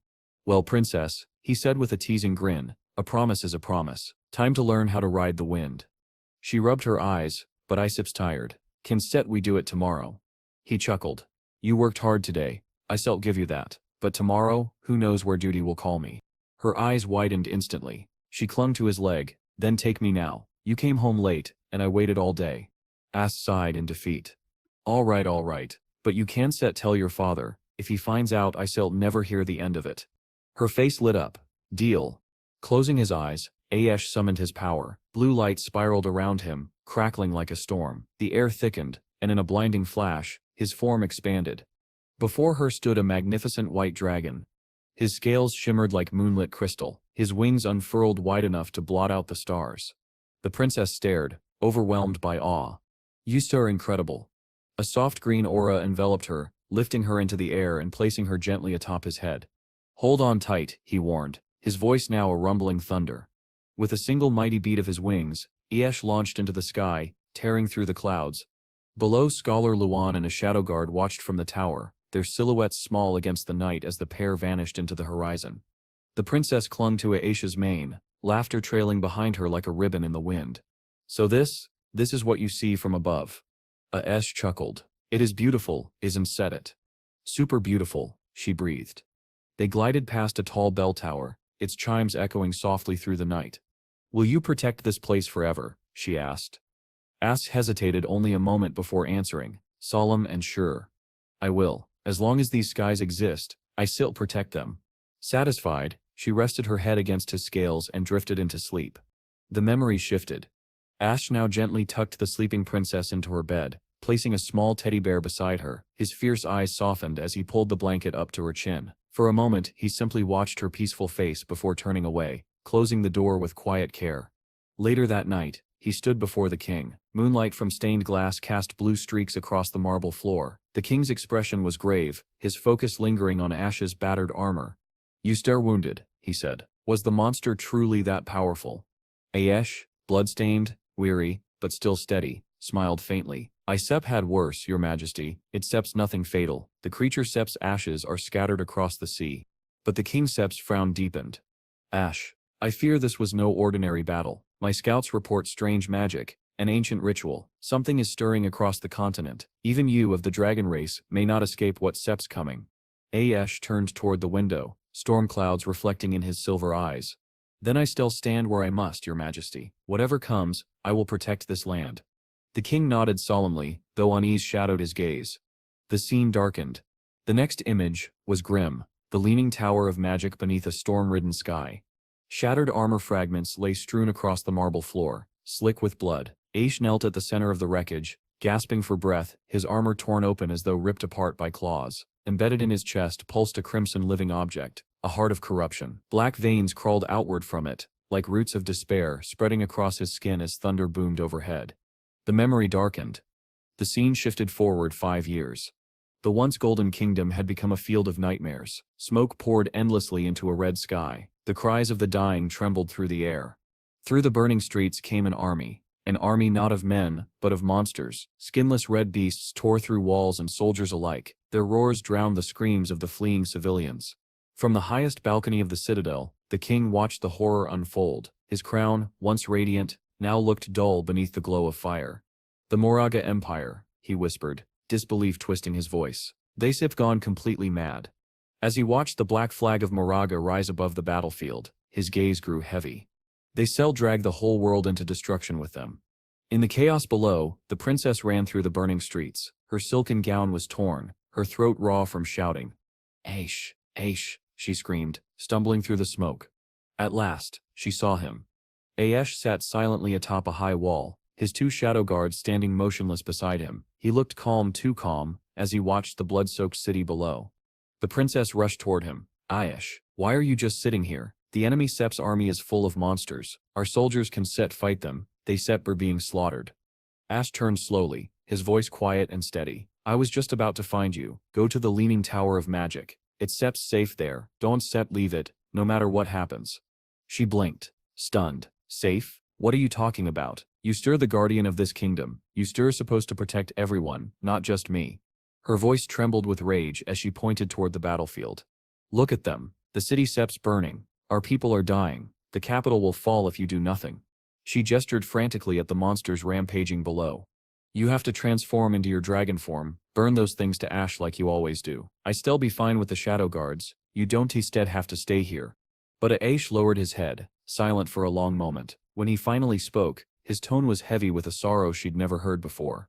You don't just understand, he said quietly. 5 years ago we discovered the truth about the Moraga Empire. He gazed out at the burning city.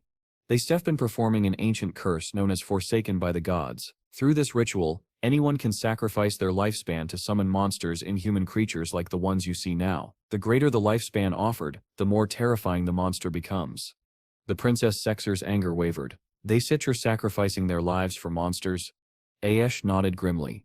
It sets an old and forbidden art. No sane person would ever use it, but the Moraga Empire was desperate. He lifted his hand, and a glowing map of the archipelago formed in the air. The Moraga Empire lies across the inland seas, a chain of islands once rich with a rare magical plant called the blood flower. It was the source of their strength. Their people lived for 700 years or more. The flowers glowed crimson in the dark and gave life where death should have reigned. His voice grew distant. Thousands of years ago, when wars spread across the continent, the Moraga Empire sought to end the chaos. They sent envoys, people like me, to serve in other kingdoms under sacred contracts. We were placed on the weaker side of every war to maintain balance and keep peace. The princess listened in shock as Ash's tone hardened. But the kings and lords of other nations grew jealous. They feared the long-lived people of Moraga. They realized that as long as our kind existed, we would always be a threat. His eyes darkened. So they made a pact, one purpose, one mission, to destroy the Moraga Empire completely. He continued, voice laced with bitterness. They brought curses, spread plagues, and turned our own envoys against us. They stripped our lands bare, stealing every treasure, every secret, until even the blood flowers withered and died. He paused, breath trembling. Without them, our lifespans shortened, our power faded, and once that happened, we lost everything. Silence hung in the air before he spoke again. When the last petal of the blood flower fell, disaster struck. Armies from every kingdom invaded. Moraga was drowned in fire and blood. We were betrayed, slaughtered by the very nations we once protected, all because they could not bear to see us hold a gift they did not possess. He clenched his fists, voice thickening with grief. In the end, our people turned to the only thing they had left, the ritual forsaken by the gods. In chambers of bone surrounded by purple flames and the stench of death, they offered their remaining lives to the darkness, and the ritual began. His voice broke. It wasn't Set's salvation. It was a curse. He looked at the princess, his eyes filled with sorrow deeper than she could fathom. Every man, woman, and child of Moraga was branded, their lifespans drained, their bodies warped until monsters grew inside them and tore their way out. He pointed toward the creatures ravaging the burning streets. Those monsters, those horrors destroying our city, were once my people. Their only purpose now is vengeance. They exist to destroy humanity itself. He turned back to her, voice soft but unbearably heavy. And that is the consequence of this curse, the price of despair. The air between them grew unbearably heavy, as Aish raised his hand to his face. The princess froze. His once proud features, those she had admired since childhood, were now twisted. Grotesque crimson growths covered his skin, pulsating faintly as though alive, as though hungry. I can no longer transform into a dragon, he said quietly. From now on, whenever I try, I settle only become a monster. The princess stepped back, her eyes wide with disbelief. Aish, why? What happened to you? Aish drew a long, strained breath. His voice carried years of truth he had buried in silence. There is something you were never told, he said. Very few know what the Moraga people truly are. He looked at her with eyes too old, too weary. We are not human at all. The world once called us the dragon race. The realization struck her like lightning. The envoys, the guardians of the kingdom. Yes, Aish said bitterly. They were none other than us, dragons who took human form to keep balance across your lands. His voice softened, not proud, but mournful. But now, that legacy means nothing. The tide of darkness has already swept across the continent. Humanity's Sep's end is here. Then he looked at her, standing tall against the burning horizon. That is why, he said softly, my only desire now is to protect you. The princess could not speak. Every truth unraveled everything she thought she knew. Below them, the invasion roared on. Monsters poured through the streets, red skinless horrors tearing through soldiers and civilians alike. The kingdom was drowning in an endless tide of abominations. High above, Scholar Luan stood beside the king on the castle balcony. His robes were tattered, his hands trembling around his staff. Your Majesty, he shouted above the screams. The monsters keep rising in number, we can hold them. The capital has fallen. You must retreat while we still can. But the King Sep's eyes never left the burning city. There is nowhere left to retreat, he said grimly. The Leaning Tower of Magic is the heart of our arcane defense. If it falls, our mages will lose their power, and the kingdom will collapse completely. Determination hardened his face. I'll join the battle myself. Your Majesty. But Luensti's protest came too late. The king leapt from the balcony. His sword blazed with radiant light as it cut down a charging red monster in a single searing strike. He landed hard on the scorched ground, gripping his sword as explosions thundered across the ruins. For a brief moment, in the midst of smoke and flames, his thoughts drifted back through the decades. How quickly the years have passed.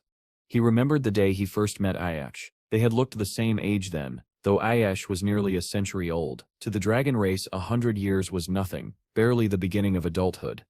A monster lunged. The king cut it down reflexively, his mind still caught in memory. He remembered the years they had fought together, laughed together, shared victories, defeats, and wine under the starlit sky. For a time they had been brothers. Then another blast of purple magic struck him, sending him staggering back. He realized how much had changed. He had grown old. His strength had faded. Aesh, untouched by time, could never understand that, and he could never understand Aesh. That eternal youth, he muttered. It drove a rift between us. He stood alone amidst the ruins of the world he had built, flames painting the night with violent color. His thoughts drifted to the one thing that had ever given him peace. His daughter. He remembered the night she was born, how Aesh had held her gently in his arms, awe softening his fierce eyes. That moment had given the king hope for peace, for unity. But hope was long dead. A low rumble shook the earth. From the smoke emerged a colossal monster, its eyes glowing in unnatural purple. It raised its claws, gathering a sphere of crackling blue energy. The king squared his stance, tightening his grip on his sword. So this is it, he whispered. The creature roared and unleashed its attack. Blinding light swallowed him whole. For an instant, the world fell silent. Then came the explosion, an eruption so powerful it tore through the entire castle and sent shockwaves across the burning city. From the Leaning Tower of Magic, the princess screamed as the blast illuminated the night. Father, she cried, tears streaming down her face. Beside her, Aesh stood motionless. His eyes were cold, unreadable, almost hollow. The capital has fallen, he said softly. They still come for us next. Even as Aesh spoke, the sky darkened. A swarm of black-winged creatures descended like a living storm. One of the shadow guards shouted, "Monsters incoming." A massive beast slammed into the tower's blue barrier with thunderous force. The ground shook, the shield rippled like disturbed water, but held firm. "Do not fear, princess," said Nis, one of the guards. "This barrier is among the strongest in existence. It once set fall easily." But a weak voice echoed from above. "Princess." She turned sharply. "Scholar Luen." The old man stumbled along the tower wall, his staff trembling, blood soaking through his torn robes. He bowed his head with effort. "General Aesh," he rasped, "I come by His Majesty Sep's final command, to escort the princess to safety." The princess rushed to him. "You said her injured, terribly. You shouldn't be here." Seb stepped forward, his expression firm. "Then we follow the plan. I still use my wind magic to send you both to the designated location. Are the preparations complete?" Luen nodded faintly. "Everything is ready." But before the spell began, the princess interrupted, her voice cracking. "Wait, why do we have to leave? What are you talking about?" Luen hesitated, his lips trembled. "Princess, your father, the king, has fallen." Her world shattered. "No," she whispered, "that can be true." Luenstu's eyes glistened. "Before he died, His Majesty ordered your escape to a neighboring kingdom. It was his final command to keep you alive." She turned desperately toward Aesh. "Then you still come with us. You have to." Aesh met her gaze with a faint, sorrowful smile. "Where could I go?" he asked quietly. "The monsters below, they are my people, the Moraga. To humans, I am your enemy now. No matter where I run, they will hunt me." He stepped to the edge of the wall. "The Night Sep's final resting place," he murmured. is the Dragon Sep's tomb. This is where I belong. I will remain here until my lifespan fades away. His unshakable conviction froze her heart. But then, something within her changed. Her grief hardened into resolve. Wind swirled around her feet as she took in a deep, steady breath. In the next heartbeat, she broke free from Luan's grasp and leapt toward Ash in a streak of light. If you staying, she declared, voice unwavering, then I will stay too. I still become your dragon knight. She stood tall before him, chin lifted proudly, despite the chaos below. This is my home. I still protect it by your side. My wind riding skills are perfected. So tell me, how do we form the contract? Ash blinked. For the first time in years, his composure fractured. Her loyalty struck him like a blade to the heart. Slowly he extended his armored hand and took hers. His touch was cold but gentle. A faint smile, half sorrow, half pride, touched his lips. Very well, he said softly. Then our contract will be sealed, just like in the old days. He reached into his armor and withdrew the silver scale of promise. Its surface shimmered softly beneath the moonlight. This, he said, shall be our bond. Her eyes lit up, bright with hope. That Sep's all? Then let Sep seal it right now. From this day onward, we till... But A.S. gently interrupted, his voice breaking like a windstorm before rain. Our promise, he whispered, is to never see each other again. The princess froze. The meaning struck her like an arrow through the heart. What? She breathed. Before she could move, protest, or even cry, Ash lifted his hand. The wind howled violently. A blinding surge of gale force erupted around him, engulfing the princess and Scholar Luan in a spiraling torrent of air. Go, he shouted, his voice cracking with anguish. Esh, she screamed as the storm ripped her off the tower. Her voice was raw with shock and betrayal. As she and the scholar were carried into the sky, Ayesha's gaze softened. Protect her, he whispered to the wind. Keep her safe, far from this tomb. But the horror came swiftly. Mid-flight. The magic carrying them flickered. Scholar Luan Set's expression twisted. His pupils turned crimson, glowing like molten fire. Before she could react, he reached toward her with unnatural calm. You have a place where you belong, he murmured chillingly. His hand plunged into her chest. The princess gasped, a strangled cry of agony, as he tore out her still-beating heart. Blood glimmered in the air like falling rubies. Her scream ripped through the storm. Below, Ashest's eyes widened in absolute shock. Luan, he roared, the wind trembling around him. The scholar convulsed violently, his face contorted as he choked out his final words. Be careful, he rasped. The Moraga were not the only ones cursed.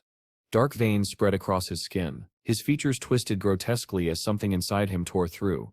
A hideous red growth burst from his chest. His body collapsed, and from it erupted a monstrous tentacled creature, writhing with madness. It seized the Princess Sep's heart. What a rich lifespan, it hissed. Its voice slithered like poison. Tell me, Ash, does killing the one you love taste like revenge? Its eyes gleamed with mocking joy. After all, were Netsu the one who burned me with your dragon flames back then? The night fell into a nightmare of silence. Ash stood frozen, mind blank, soul hollow, while the creature held the princess's limp body aloft. Her hair flowed like silver silk in the wind. In one clawed hand, the monster gripped her bleeding heart, pulsing faintly between its fingers. It sneered. Tell me, Ash, does this satisfy your wrath? Is this enough to repay the pain your flames once gave me? Then, with a horrifying grin, the creature clenched its fist. The princess's heart burst, crimson scattering into the wind like shattered rubies. Ashest's world collapsed. Rage consumed him. His vision burned red as energy spiraled violently around him, unraveling into chaos. In a flash, his two shadow guards appeared at his sides, their eyes glowing with shared fury and grief. The one known as the Shadow of Sorrow threw back his head and unleashed a cry that reverberated across the ruined tower. His body dissolved into swirling dark energy as he dove toward the falling princess. He caught her in midair, wrapping her in a cocoon of radiant blue light. The second guard charged directly at the monster, slashing with ferocity born of despair. His blades tore through its writhing limbs, cutting its tentacles apart. But the creature simply laughed. Its severed limbs reformed instantly, knitting together with sickening ease. Useless, it hissed, its voice echoing hollowly, so fragile, just like your hearts. Below, the Shadow of Sorrow knelt with the princess in his arms. His blue aura dimmed as he held her close, cradling her as though she might still wake. A single tear slipped from beneath his dark helmet, landing gently on her cheek. The princess stirred faintly, her voice was a whisper of life struggling to remain. Ash. Then the light in her eyes faded, and her body went still. Her final breath slipped into silence. Even then, the monster continued its cruel taunt. It spread its limbs wide, its twisted smile stretching unnaturally. "Do you understand now, dragon?" It mocked. "The lifespans your kin sacrificed, pitiful offerings, and yet they summoned only a fragment of me." Its voice deepened, layering into countless whispering tones.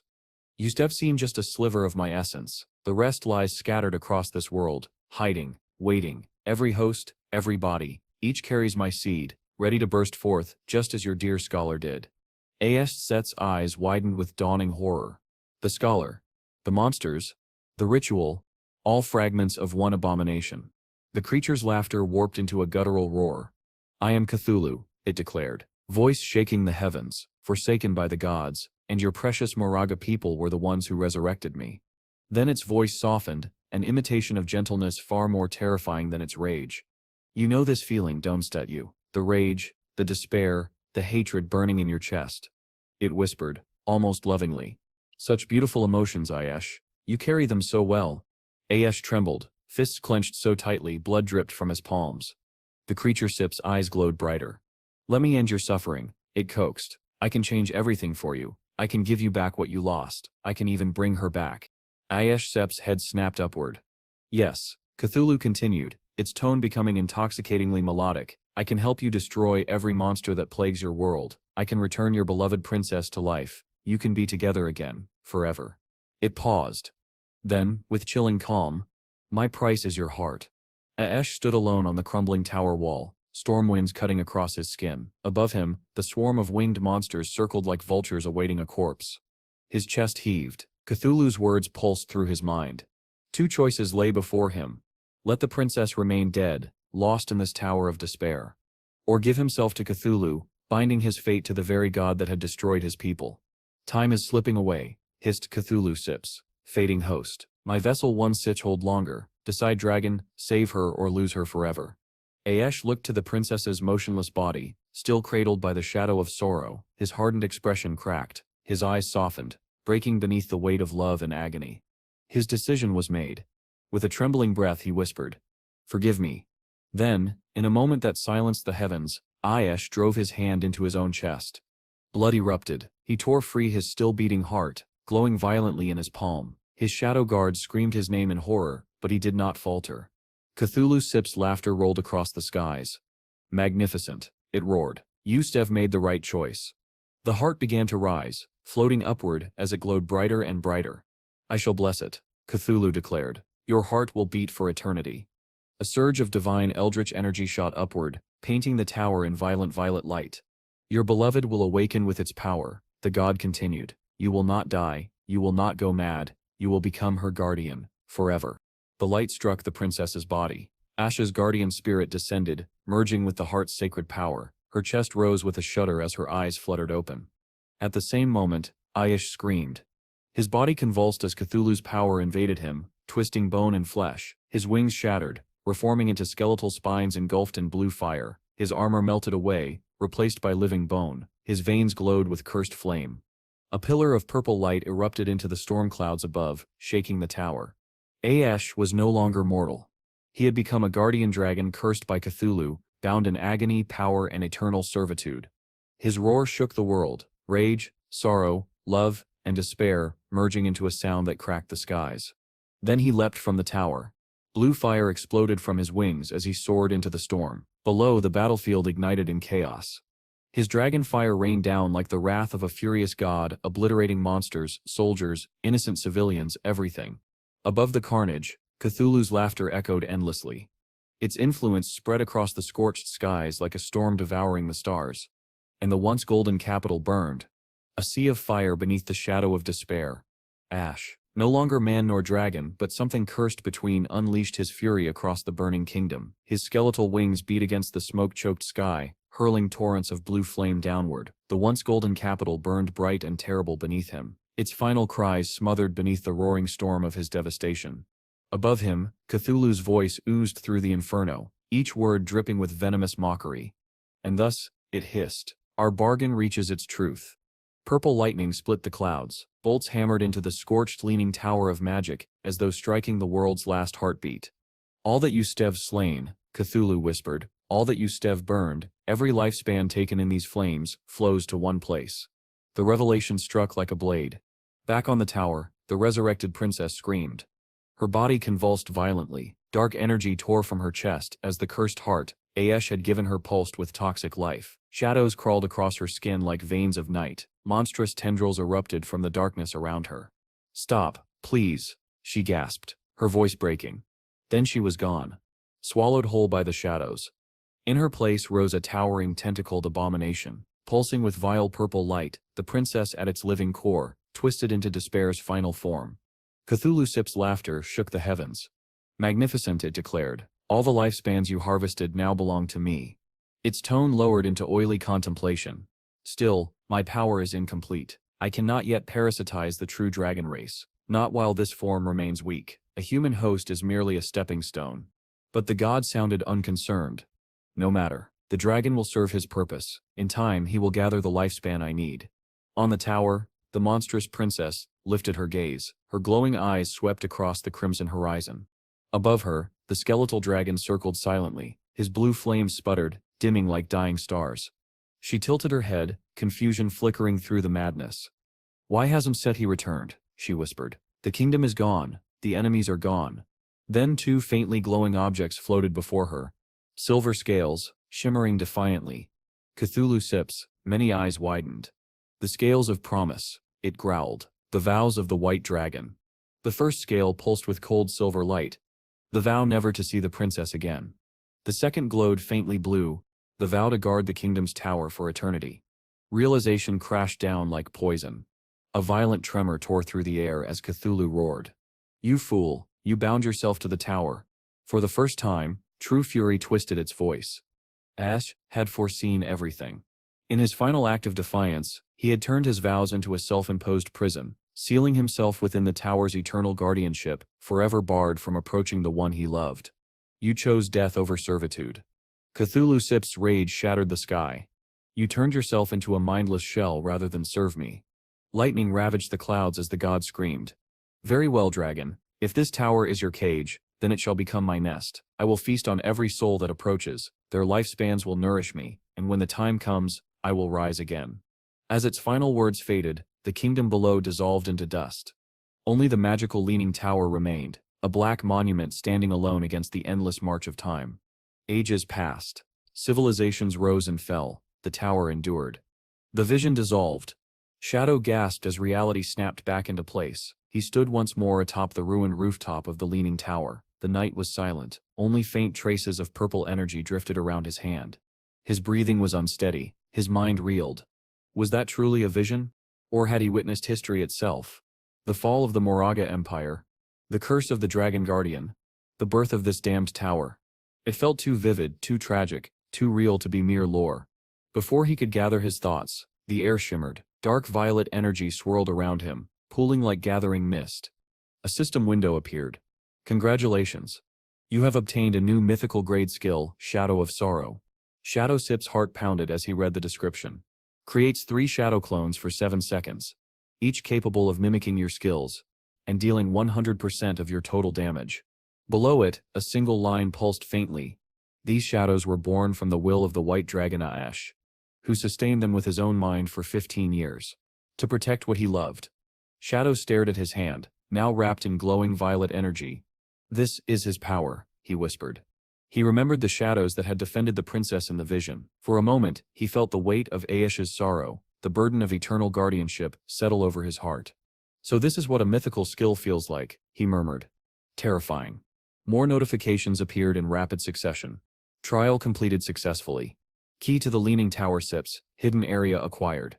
Level up, level 19 reached. Plus 400 evolution points. New items obtained. Equipment, skill books, gate key, map fragment. He opened the ancient map. A vast inland sea. At its center, Withered Bone City. Shadow narrowed his eyes. "The Withered Bone Ruins," he muttered, "part of the Moraga Empire." As the purple light faded from the tower, he stood still, feeling the ancient hum beneath his feet. The tower was meant for level 20 players. He was still level 19. But the thought of entering its hidden area filled him with fierce anticipation. "Soon," he said quietly. "I still go soon." Before that, however, He turned his attention to the item in his hand. An ornate golden key. The key to the magic Leaning Tower's hidden domain. The ornate golden key shimmered faintly in the dim light. This should fetch a good price, Shadow murmured, deciding it was better sold than kept. The scene shifted. Inside the Fika Heavy Industry Guild hideout, frustration and exhaustion hung thick in the air. Huang Huan and her guild members sat in heavy silence, nursing wounds both physical and prideful. The sting of their recent defeat lingered like a fresh bruise. Finally, one guild member broke the tension.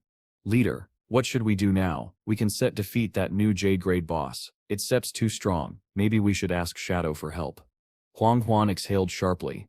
The burden of failure pressed against her ribs. Perhaps you steer right, she admitted. I shall contact our allies in Shanghai City. They have ties with Shadow. Maybe they can act as intermediaries. But before she could finish, a quiet voice spoke from behind her. There's no need for that. Everyone froze. Turning in alarm, they saw a silhouette standing behind Huang Huan, silent, oppressive, as if he had materialized from the air. Shadow. Hanging nearly dropped his weapon. Shadow. When did you get here? Ziking Sep's face twisted with anger. You sneaky bastard, what do you want this time? Shadow didn't flinch. He walked forward with calm, unhurried steps, hands in his pockets. Relax, he said in a level tone. If I meant harm, you sipped all be corpses already. Silence fell like a hammer. Even the bravest faces went pale. Shadow continued, glancing around the room. Your barrier isn't set invincible. It can be opened from the inside. That's how I entered. Uneasy glances spread through the guild. Finally, Huang Huan steadied herself. What do you mean by a trade? Shadow stopped and turned. In his hand, the ornate golden key glinted beneath the torchlight. I stepping here to sell this, he said. The key to the magic Leaning Tower Sip's hideout. Interested? A stunned silence followed. Are you serious? Someone stammered. The magic Leaning Tower Sip's key? That Sip's impossible. You have to defeat the Jade-grade boss to get that. Their disbelief was palpable. Such a feat was beyond their imagination, yet the key in Shadow's hand said otherwise. Huang Huan's expression sharpened instantly. Exhaustion melted away into focus. Name your price, she said. Whatever it is, we still consider it. Shadow Sep's reply was immediate. The same as before, 1,000 years of lifespan. While Huang Han nodded, ready to agree, Ziking exploded. 1,000 years, he shouted, veins bulging. You shameless vulture, you planned this from the start. He jabbed a finger at Shadow. First you ambush me and destroy our portal, cutting off reinforcements. Then you let our whole team die while you reap the rewards. And now you walk in here playing hero, selling us the key for some insane price. Ziking. Huang snapped, but he ignored her. You think we still just roll over and let you profit from our loss? That key should have been ours. Shadow Sip's calm didn't crack. Then what do you suggest? He asked politely. Too politely. A smug grin twisted across Ziking Sep's face. Simple. You return the key and compensate the guild for our losses. Say, 800 or 1,000 years of lifespan. Fair trade, right? Shadow tilted his head slightly, then glanced at Huang Huan. You have quite a son, he said dryly. Ziking puffed his chest, misreading the moment. That Sep's right. Now hand it. Shadow interrupted. Very well, he said. I shall do as he says. The guild froze. Shadow continued in a darker tone. But the price changes. He turned toward Ziking, eyes cold as steel. 1,800 years, not a single day less. Ziking blinked, confused, then laughed. Ha, now that Sep's how you scare snakes like him, right mother? Mother? His grin faltered. Wait, what did you just say? Shadow clasped his hands behind his back, calm as ever. I came here in good faith to do business. I tolerated your insults because I respect your leader, but your attitude changed that. His voice grew sharper. The discount is gone. The new price stands. Take it, or leave it. A tense silence filled the room. Then, crack.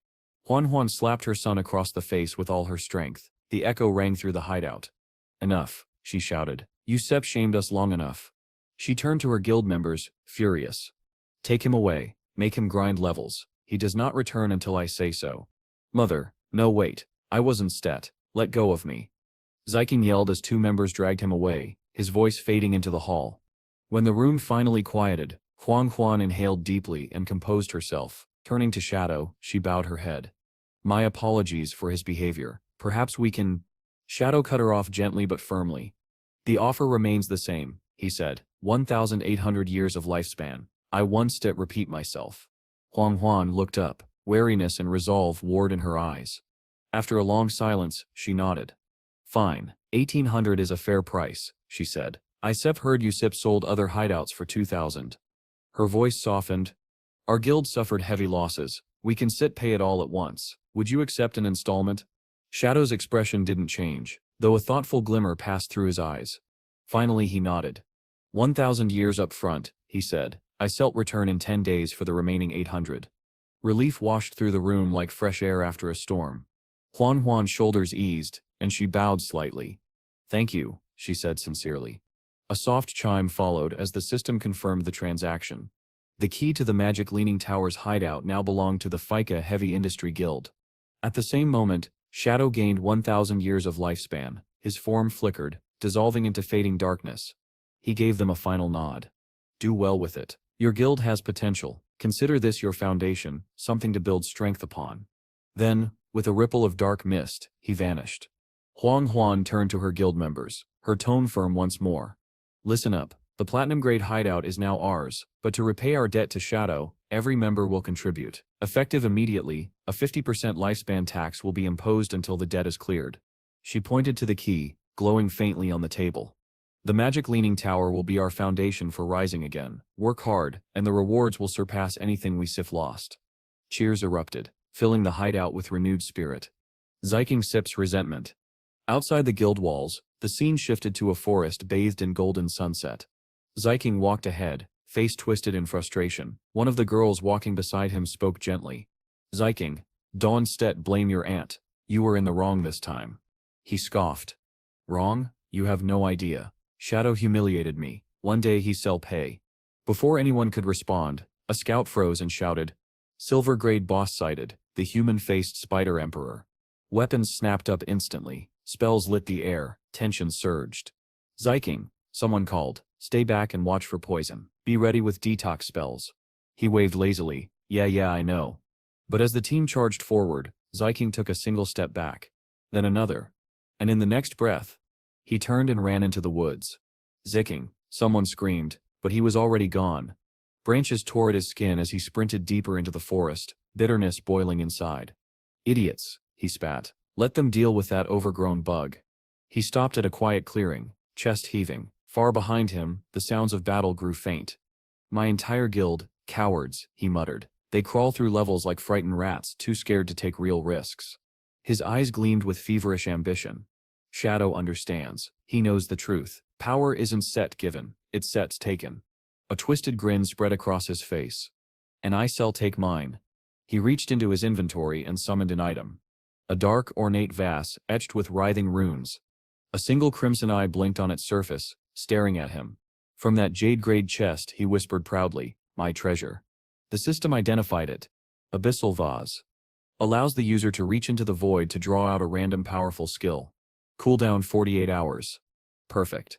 Holding his breath, he plunged his hand into the swirling darkness within. A wave of cold shot up his arm.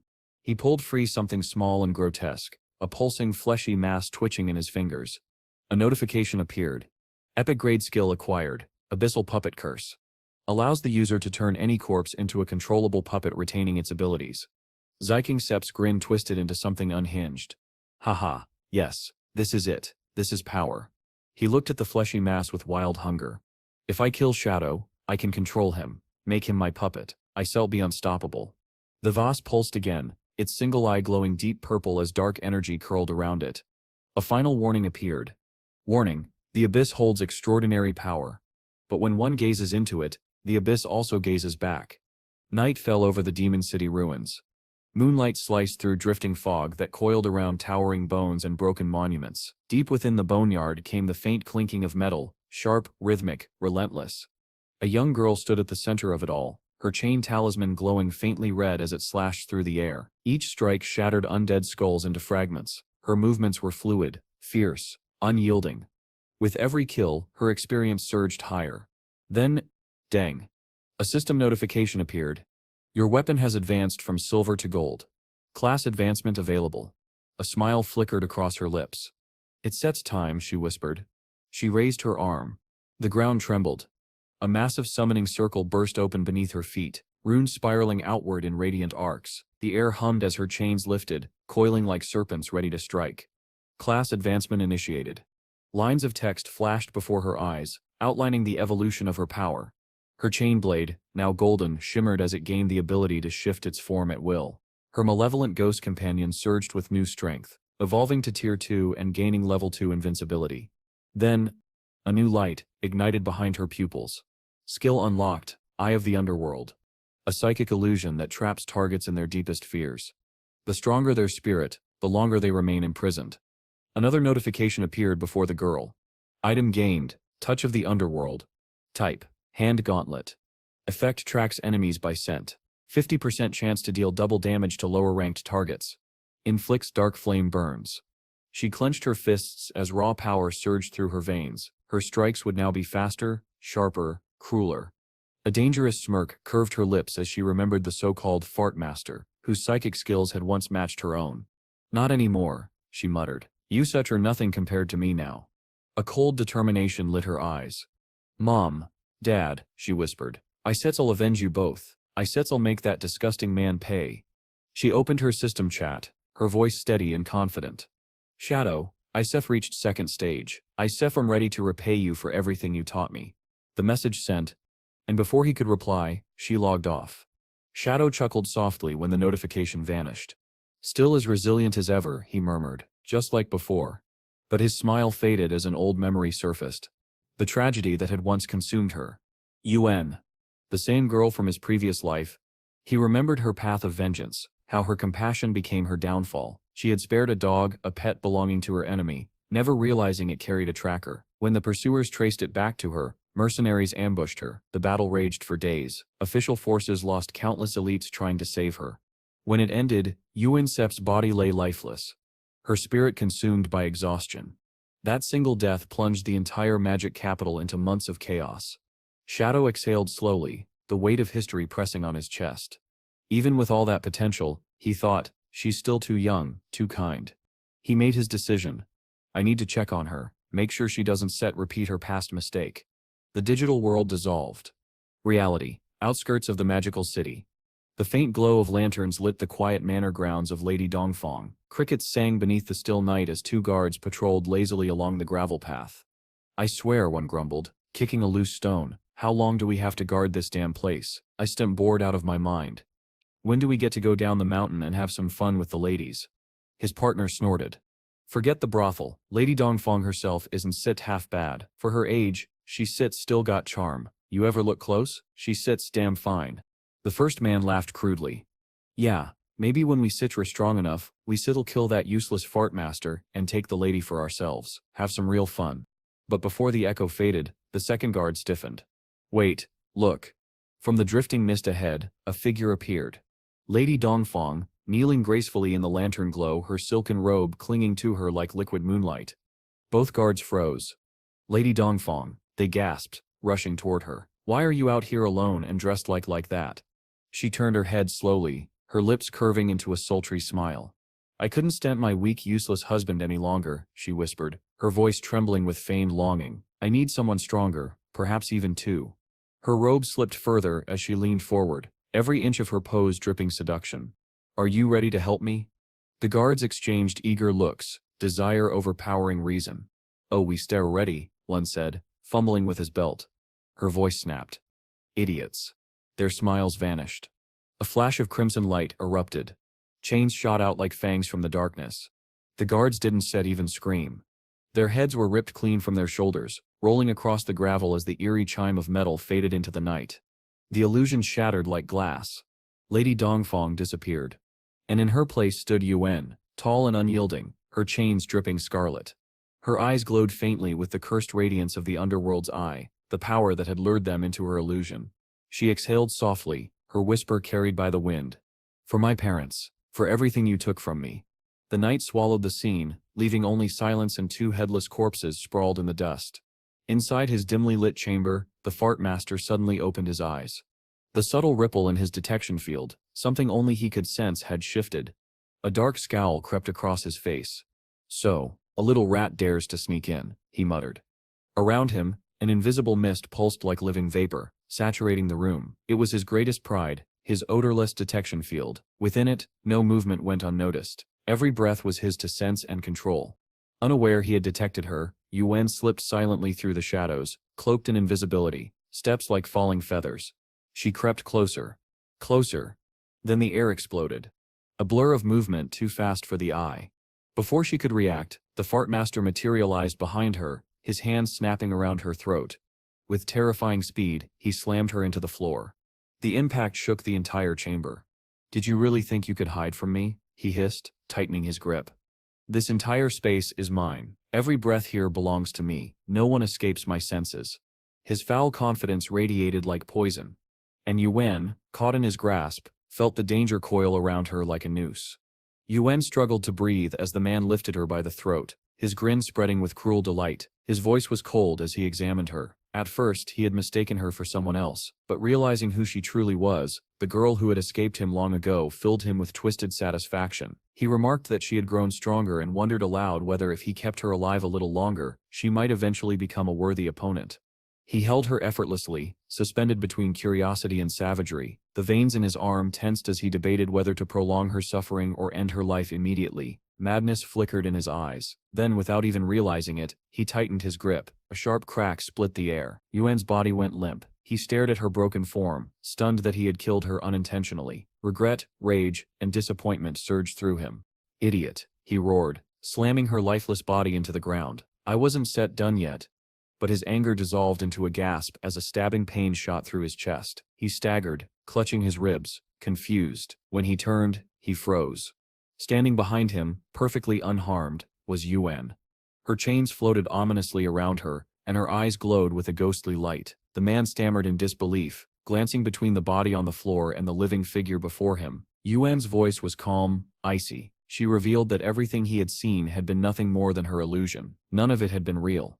His expression twisted as the truth sank in. She told him that from the moment he met her gaze, he had been the one trapped. His hands trembled as the world around him warped. He had never even touched her. A manic grin crept across his face as he acknowledged her strength. But his amusement ended abruptly when Yuan raised her hand, her eyes burning with silent fury. With a cold declaration that it was time for him to die, her chains tightened around him. His laughter twisted into a strangled gasp. His body convulsed and then fell still, the last echo of his arrogance fading into the night.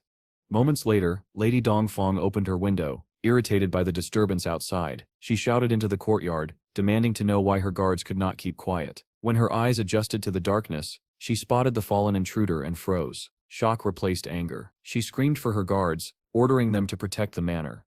Chaos erupted instantly. Guards scrambled out of their stations, rushing across corridors and walls, preparing for a full-scale search. Amid the clamor, a door opened upstairs. Tan, Lady Dongfang's son, stepped out, still half asleep, asking what was happening. She urged him to stay in his room and promised to call his father, but Tan insisted he was old enough and strong enough to protect her. Her irritation softened into a brief smile as she embraced him, telling him he had grown into a brave young man. She lamented that his father had never shown such courage, but her words were cut short by the sound of shattering glass. The chamber door exploded inward as several guards were hurled lifeless onto the floor. Lady Dongfang's eyes widened in terror.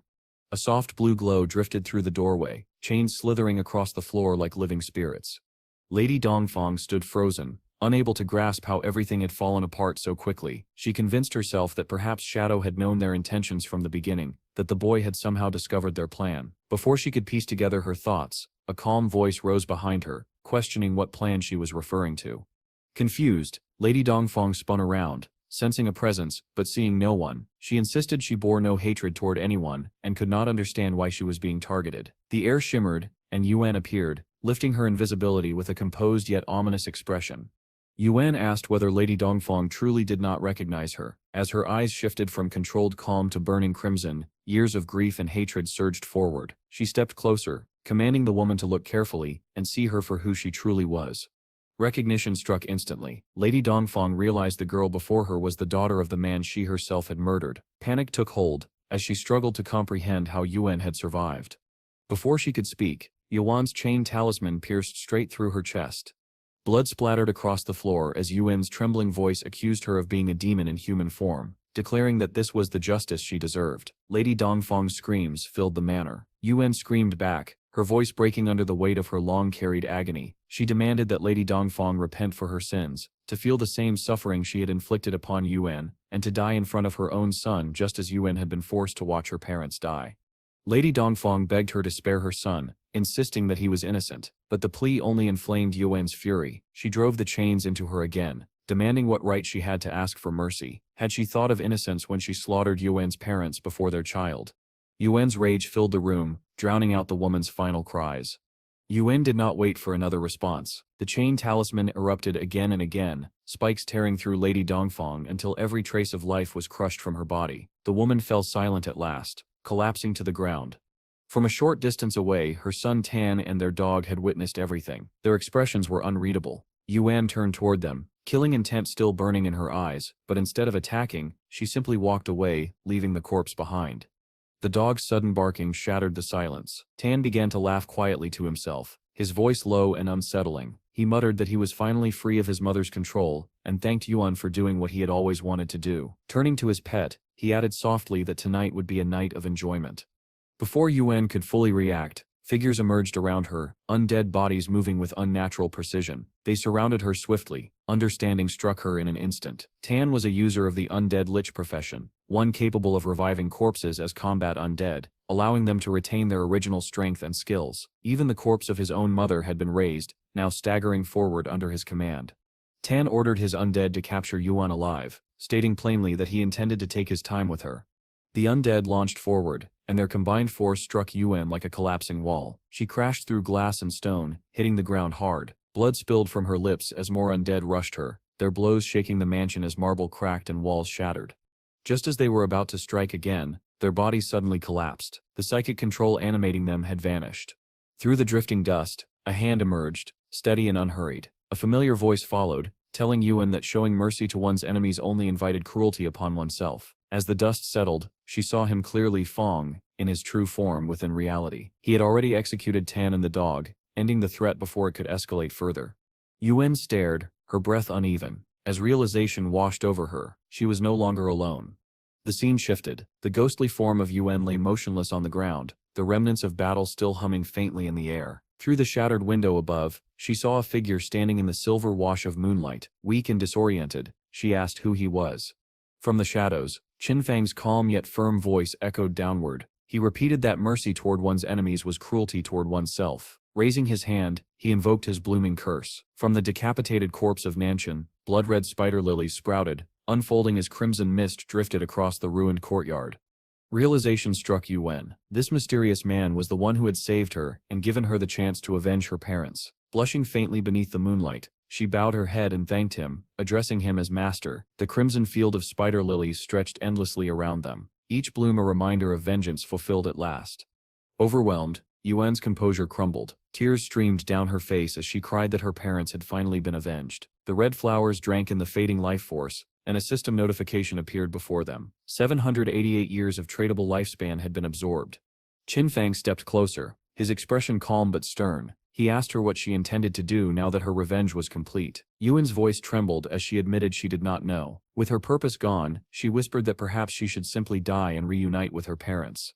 Qin Feng's tone hardened. He told her that vengeance always left behind only emptiness, and that if she had not prepared herself for that void, then she had never truly understood revenge. If she chose to sink into despair, he warned, he had nothing more to say to her. Then he raised his hand, and a vision formed before her, a vast panorama of the world known as the God-forsaken game. He explained that the world overflowed with mysteries and hidden truths, and that somewhere within it might even exist a way to resurrect the dead. As long as one continued forward, infinite possibilities would unfold. But if she believed her life ended with revenge, then nothing he said mattered. Turning away, Qin Feng walked through the field of crimson lilies. His voice echoed steadily, telling her the choice was hers. If she wished to move forward, she could follow, but only by her own will. For a long moment, Yuan stood still, her tears drying in the night air. Then, as if something deep within her had rekindled, she rose and ran after him beneath the moonlight. Her footsteps whispered through the sea of red blossoms. The scene shifted to the real world, to Qin Feng's hideout in Magic City, known as the Soul Cleansing Land. The two appeared within a vast tranquil space shimmering like liquid light. Awe-struck, Yuan looked around and asked where they were. Qin Feng replied that this place was his personal hideout in reality. He guided Yuan toward an opulent mansion that shimmered beneath floating lanterns. Its golden doors opened silently as they approached. Inside, a graceful maid bowed deeply, welcoming her master home. Yuan stared in disbelief, struggling to accept that he even had a maid. Qin Feng instructed the maid to prepare dinner for two, then explained that she was no ordinary servant. She had been created through the Divine Authority Book, an artifact capable of manifesting anything its user required. Soon, he added, he would take Yuan to challenge the Tower of Divine Authority in Magic City so she could earn a book of her own. Filled with gratitude, Yuan thanked her master once again, her voice soft but sincere. The story then shifted to the Chu family manor in Magic City. Chu Kunxin, Dong Fangyu's husband and a senior military officer, burst through the gates, shouting orders and demanding that no harm come to his wife. The desperate call he had received from her moments earlier echoed in his mind, and fear tightened around his chest. For a moment, he suspected Shadow, fearing their secret fireworks factory scheme had been exposed, though he quickly dismissed the thought. Inside, soldiers swept through the manor. The rooms showed clear signs of battle, broken walls, shattered glass, splatters of blood, but not a single body. When an officer reported that no one had been found, Chu Kunxin's anger dissolved into dread. He demanded to know where his wife, his son and every servant had gone. The officer hesitated, then replied that the manor was empty. Every life within had vanished without a trace. Staring into the ruins of his home, Chu Kunxin understood at last. What had consumed the Dongfang family had now consumed his own. His world collapsed as the realization struck him. Both his wife and son were gone. He staggered back, releasing a broken scream. Grief twisted into fury. He shouted that Shadow had murdered his family and demanded a warrant for the hunter's immediate capture. Lin Qingyu, who had been observing quietly, stepped forward. She asked how he could be so certain that Shadow was responsible. Kongqin snapped, face contorted with rage, claiming Shadow must be the culprit because his wife's family had also been killed by him. Unmoved, Lin Qingyu pointed out that there was no evidence linking Shadow to the Dongfang massacre. His accusations, she said, seemed grounded in personal bias rather than fact. Her eyes narrowed as she pressed him further, questioning whether he perhaps had inside knowledge of these events, knowledge that only someone involved would know. Her words shook him. He warned her to watch her tongue, reminding her of his position as a military staff officer. But Lin Qingyu remained unfazed. His title meant nothing to her. Then she delivered the truth. The Sky Dome Guild had recently captured several members of the Magic City Black Dragon Hall and turned them over to authorities. During interrogation, the men had confessed to one damning fact: Chu Kunxin had ordered the attack on Shadow's hideout. They also revealed a plan to lure Shadow to a fireworks factory and detonate it, killing him in a massive explosion. Authorities had originally intended to arrest everyone involved, but with Dongfang Yu now missing, she was officially suspected of fleeing justice. Lin Qingyu's voice was steady as she accused Chu Kunxin of abusing his authority and conspiring to commit a terrorist act. She signaled her officers. 2 guards seized Kunxin by the arms as he struggled violently, demanding to know what they were doing. He screamed that Lin Qingyu was a traitor, accusing her of colluding with lowly guilds to frame an official. She replied coldly that she stood for justice, nothing else. Still thrashing, Kunxin shouted for them to release him. Lin Qingyu's tone remained icy. She told him to cooperate, assuring him that if he were innocent, he would have the chance to clear his name. Then she delivered the final blow. He would be taken to Magic City Prison for interrogation, a place where lifespan drained at 100 times the normal rate. Her warning lingered in the air. Be prepared. The armored truck doors slammed shut as Chu Kunxin continued screaming, vowing they could not do this to him and that he would have them all punished. The convoy rumbled down a dark forest road, headlights carving through the mist. From the branches of a nearby tree, 2 figures watched, hidden in the shadows. One, a tall man with a slick pompadour, confirmed the prisoner was indeed their target. Chu Kunxin, military staff officer. Beside him, a girl with short blue hair grinned, purple energy flickering around her. They exchanged a confident glance, fists bumping as their power surged. Moments later, deep in the forest, the convoy pushed forward. Inside the lead truck, Chu Kunxin raged helplessly at Lin Qingyu, demanding answers. A guard informed him the order had come from above. He froze. This was beyond her authority. Then a blinding surge of violet energy slashed across the night sky. The blast struck the armored vehicle, ripping it off the road with a thunderous crash. Metal twisted, glass shattered, and the truck rolled violently before collapsing into a mangled heap on the forest floor. Lin Qingyu, dazed and pinned beneath the wreckage, struggled for breath. When she turned her head, she saw the guard beside her, dead, his face twisted in frozen terror. The metal roof above her groaned, then tore open as a powerful hand ripped it aside. A moment later, Chu Kunshin's unconscious body was seized by the collar and lifted effortlessly out of the overturned truck. Above the wreck, two figures stood silhouetted against the moonlight, the man with the pompadour holding Kunshin aloft, grinning, while the blue-haired girl watched with cold amusement. "Mission accomplished," he said, their eyes gleaming with malicious satisfaction. The night erupted into chaos once more. From the southern road, another armored vehicle barreled toward the crash site, reinforcements. The officers leapt out, weapons raised, aiming directly at the pair standing on the wreck. "Release the prisoner and surrender," one of them shouted. The attackers merely exchanged mocking laughter, unshaken under the dim glow of the moon. Before the officers could fire, one of them looked up, eyes widening. The tree branches above split open as a massive figure dropped from the canopy, a hulking brute with glowing red eyes, wielding a colossal flaming hammer. With a roar that shook the forest, he swung downward. The hammer struck the reinforcements' vehicle, triggering a blinding explosion. Fire and shrapnel blasted across the clearing as screams tore through the night. The armored truck was engulfed in flames. Amid the burning wreckage, the pompadoured man and his bald companion watched in satisfaction. The pompadoured man laughed, noting that the hammer's terrifying impact proved Mr. Theodore had not exaggerated its power. The hammer-wielding brute landed amid the flames, roaring with glee as faint blue orbs of lifespan drifted from the dying officers. Raising his shimmering card, he boasted that Theodore's artifact had multiplied his stats fivefold, granting him the strength of a level 50 player, despite still being only level 10. He grumbled, however, that the soldiers had dropped disappointingly little lifespan. His companion waved him off, reminding him that their true reward would come later, 1,000 years of lifespan, granted personally by Mr. Theodore. Nearby, pinned beneath the overturned truck, Lin Xingyu trembled. Her battered body screamed with pain and her thoughts raced. She understood now, Theodore's influence was spreading, and they would soon pursue Shadow as well, seeking vengeance for Chilean Chi-Chi. As the attackers turned to leave, the blue-haired girl suddenly paused. A sinister smile curved across her lips. She announced that she could sense a little mouse still hiding inside the wreck. Lin's heart froze. Her passive danger sense flared violently. Without hesitation, the girl hurled a massive fireball at the crushed vehicle. The second explosion tore through the night, even more devastating than the first. Flames devoured everything in their path. The blue-haired girl smirked, declaring that no official dogs would escape alive. As they walked away from the inferno, she teased her companions, asking if they still missed Chi-Chi. Was she not beautiful enough for them? The pompadoured man chuckled, replying that while she was cute, their fallen comrade had been special, and guild law demanded they avenge her. The three figures disappeared into the dark forest, their laughter fading with the wind. Behind a scorched tree trunk, a naked and battered Lin Qingyu dragged herself from the wreckage, coughing up smoke. Through sheer willpower, she activated her killing intent perception. The faint red silhouettes that lingered confirmed her suspicions. The attackers were remnants of the Alice Guild, operating under Theodore's command to capture Chu Kunshin. Her entire squad was gone, annihilated. Shaking violently, she looked up at the burning sky. She had only one option left: survive long enough to report what had happened.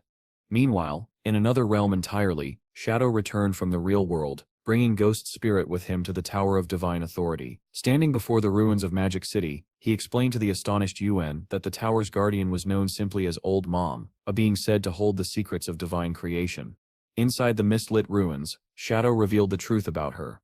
Her real name was Queen Ver, of the Waning Moon. Once a monarch of unmatched grace, she had lost her son and daughter in a brutal tragedy. Their deaths shattered her mind. Ever since, she had lived within a fragile delusion, believing her children were still alive and would one day return to her.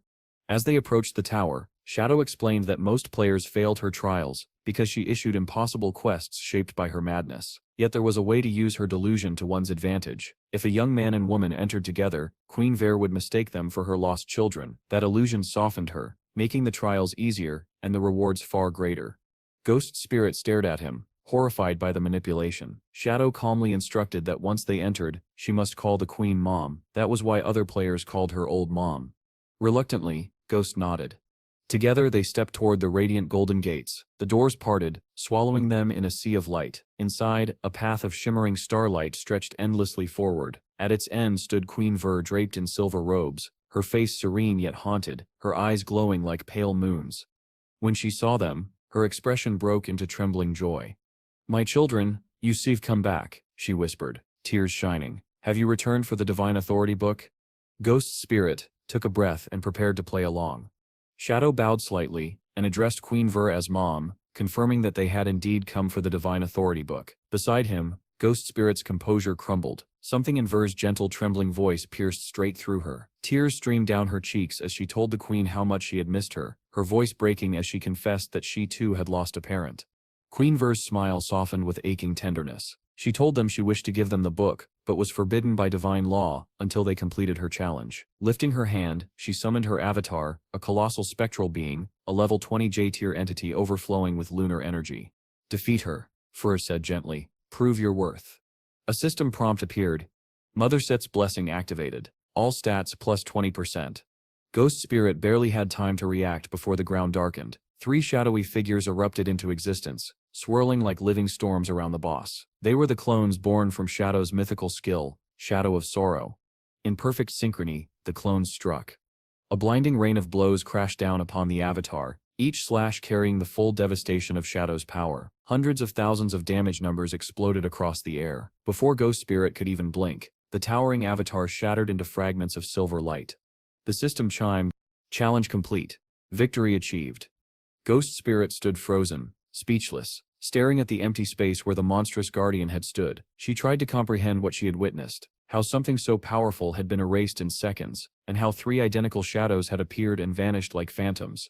Then Shadow moved. She stared at the fading fragments, her mind racing. What kind of skill held such terrifying precision? What kind of person could wield it so effortlessly? Before she could ask, a soft glow filled the chamber. Queen Ver descended gently from above, radiant with motherly warmth. Her eyes glimmered as she greeted them with trembling joy. Alan, Anna, you've grown so strong, she whispered. Her gaze settled on Ghost Spirit. Especially you, my little Anna. You've become such a beautiful young lady. With the tenderness of a mother giving blessings, Ver summoned 9 radiant tomes. They floated like sacred relics before drifting into Ghost Spirit's arms as Ver instructed her to cherish them and use them to shape her future. The gesture broke Ghost Spirit completely. The affection, so pure and unconditional, reminded her painfully of her real mother. She collapsed into Ver's arms, sobbing, while the queen, lost in her grief-born delusion, stroked her hair lovingly and whispered that she had always been proud of her. Shadow watched in silence. There was no mockery in his eyes, only understanding. He knew well how deeply players cherished Ver. She had once sacrificed her entire remaining lifespan to forge the Book of Divine Revelation, dying with not a single day left. When Ghost Spirit finally regained her composure, Ver turned to Shadow next. And you, my son, she said softly, what is it you desire? Shadow answered calmly, requesting a divine tome in exchange for his communication bracelet. Ver examined the bracelet with sorrowful eyes. I do not have such a tome right now, she confessed, but I can create one for you. To Ghost Spirit's shock, Ver began burning her own remaining lifespan. Ethereal flames curled around her as a new divine tome formed between her hands. But midway through the process, she suddenly stopped. Her lifespan counter flickered, then rose by 150 days. Shadow accepted the newly crafted God-granted communication tome, telling Ver in a low voice that she should treat those restored days as his gratitude. Then he turned to leave. As they reached the door, Ver called out to them, her smile bittersweet. Take care of each other, my children. And Anna, if danger finds you, your big brother Alan will protect you. Never stray from his side. The world beyond is full of unseen threats. Ghost Spirit blinked in surprise. Big brother? Her cheeks warmed as she followed after Shadow, quietly debating whether she should start calling him that. When they exited the glowing chamber, she finally asked, half shy, half curious, whether she should call him Master or Big Brother, admitting that the latter sounded rather nice. Shadow's reaction was immediate and cold. His expression tightened, irritation flickering beneath the surface. Call me whatever you want, he said curtly, but not brother, not Big Brother. The sharpness in his voice froze her. She could feel the weight behind it, bitterness rooted far deeper than simple annoyance. But before she could ask more, his comm link buzzed. Chief Anna's voice came through, urgent yet laced with teasing. Shadow, are you logged in? I need to review your friend list. And no, I shall not being a jealous girlfriend. This is serious. Her tone shifted, darkening. We've got a problem. A serial killer is on the loose. 7 victims so far, and online chatter is blaming you. Shadow groaned aloud. Why is it always murder cases with me? He muttered. Anna continued, explaining that the timing was the issue. The victims' deaths matched perfectly with his login and logout timestamps. Whoever the killer was, they understood patrol schedules, left no trace, and was feeding suspicion straight toward him. Only those with access to his activity logs, his friends list, could know when he entered or exited the game. Shadow immediately named everyone with that level of access. His police team. The Knights Temple Guild leader. Milky Snow. The Savage player. The Skydome Guild master in Demon City and her granddaughter. And now, his newest companion, Ghost Spirit. Anna confirmed they would begin investigating immediately. Shadow asked only one question. Where were the bodies found? Her reply was grim. Scattered across the entire city. And Shadow, are you planning to examine them yourself? He answered without hesitation. Anna's response was instant, an excited burst of confidence. As if the moment he stepped into the investigation, the killer's days were numbered. She forwarded every file, report, and timestamp available. With the situation escalating, Shadow logged out. Back in the real-world hideout, he gave Ghost Spirit precise instructions. She assured him she was ready. In the quiet room, he handed her the communication bracelet, the rare device linking the game and physical world, and even entrusted her with his Ghost Wolf mount. She stared at him, stunned. His mount was more than rare. It was practically an extension of him, yet he gave it to her without hesitation. Shadow explained that someone was intentionally aligning murders with his login times, crafting the perfect narrative to frame him piece by piece. After reviewing his friend list, he was certain none of them were responsible. That meant the leak came from inside the official's organization. Someone with silent access to his records. And that was where her abilities mattered most. With touch of the underworld, she could trace scents, auras, and lingering energies more precisely than anyone he had ever encountered. He told her she had followed him long enough, endured enough, and now was ready for a mission that truly mattered. She vowed she would not fail, that she would find the real murderer and clear his name. The scene shifted. In a dim, shadow-soaked hotel in the demon capital, the purple-haired man, who had earlier shouted for Mr. Theodore, dragged Chu Yan forward like a captured trophy. A cold-eyed woman observed him with detached precision, evaluating him as though he were a specimen. Theodore, lounging comfortably, welcomed them with calm amusement. He addressed the purple-haired man as Tony, and praised him for completing the task. But the sound of Theodore's voice made Chu Yan stiffen. Recognition struck him with brutal force. He had met this man at the embassy gathering. The bald man in the room turned with a lit cigar and confirmed it with a dark smile. They had enjoyed a pleasant conversation, he said, and witnessing Chu Yan's unfair treatment today had motivated them to retrieve him. Chu Yan-sip's face drained of color. Everyone here, Tony, the blue-haired girl, the bald man, were infamous fugitives tied to the Chun Shirshir case. Whether Theodore intended to move against Shadow, against the authorities, or both, Chu Yan could not tell. But one truth was clear. Theodore had not rescued him out of kindness. Theodore smiled, brushing aside Chu Yan's internal panic. To him there was little difference between the government and Shadow. The two, he said casually, were practically working hand in hand. The words shattered Chu Yan's fragile composure. He erupted, shouting that his wife and child had been murdered, that officials refused to issue a warrant for Shadow, and that he was the one they chose to imprison. And knowing Theodore's nature, he understood perfectly that this rescue came with strings attached. The bald man silenced the chaos with a single question. What is your profession? Chu Yan burst into hysterical laughter, tinged with bitter pride. Of course, this was why they wanted him. He was the only hidden class Fue in the game. His first skill, Yin-Yang Harmony, distorted enemy emotions and amplified his damage against spirits and monsters. Combined with his geomantic senses, he could locate treasures, read land structures, and detect powerful figures by the flow of aura. Primarily a support class, yes. But in the right hands, he was irreplaceable. To demonstrate, Chu Yan activated Yin-Yang Harmony. Tony and the muscular brute beside him immediately turned on each other. The moment Yin-Yang Harmony activated, snarling insults, they lunged with murderous intensity, fists and flames flying wildly across the room.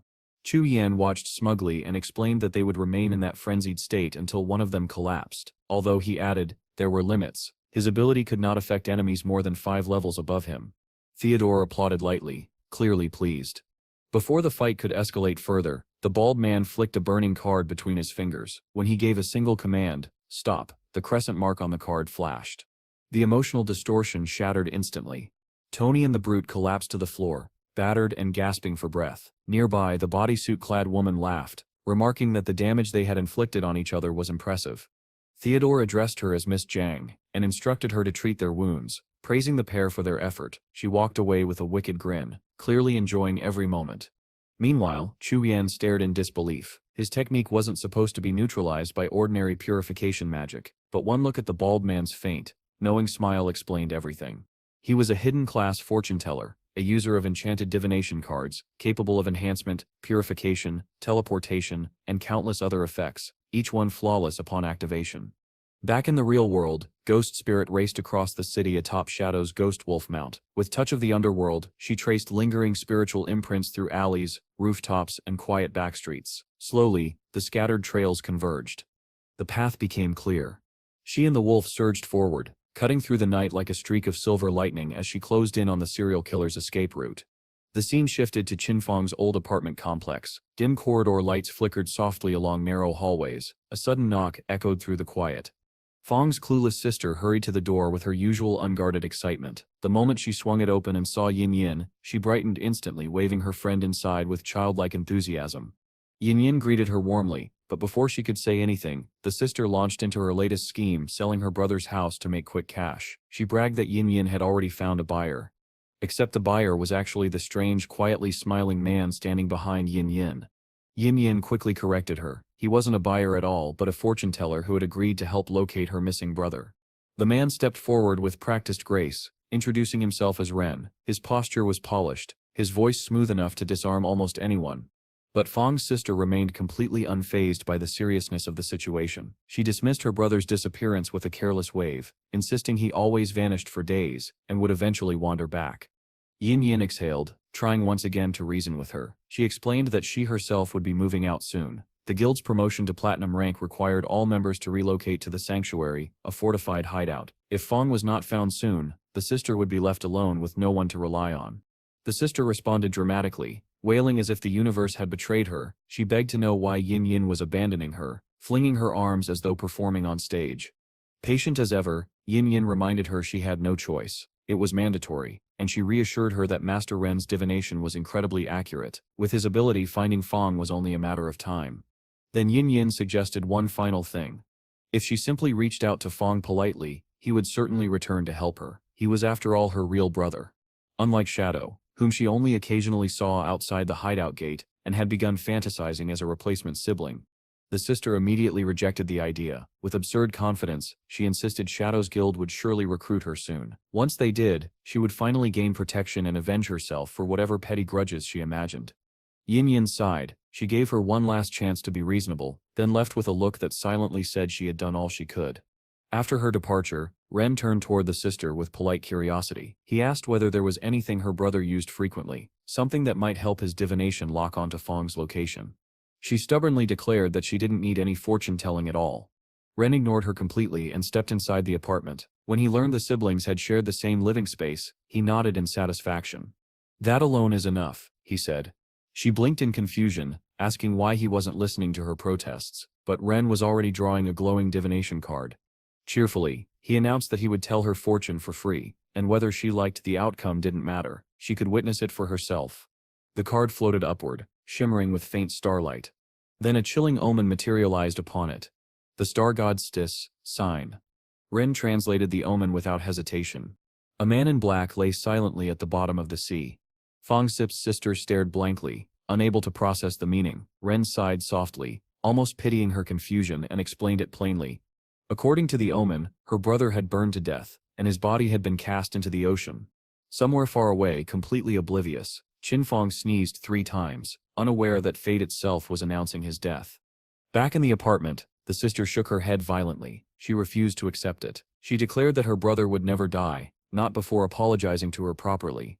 Ren kept his expression gentle, the way one might soothe a frightened child. Then he offered an alternative. Since she had been in contact with Shadow, she surely knew the location of his hideout. If she agreed, he could use a teleportation card to take them there immediately.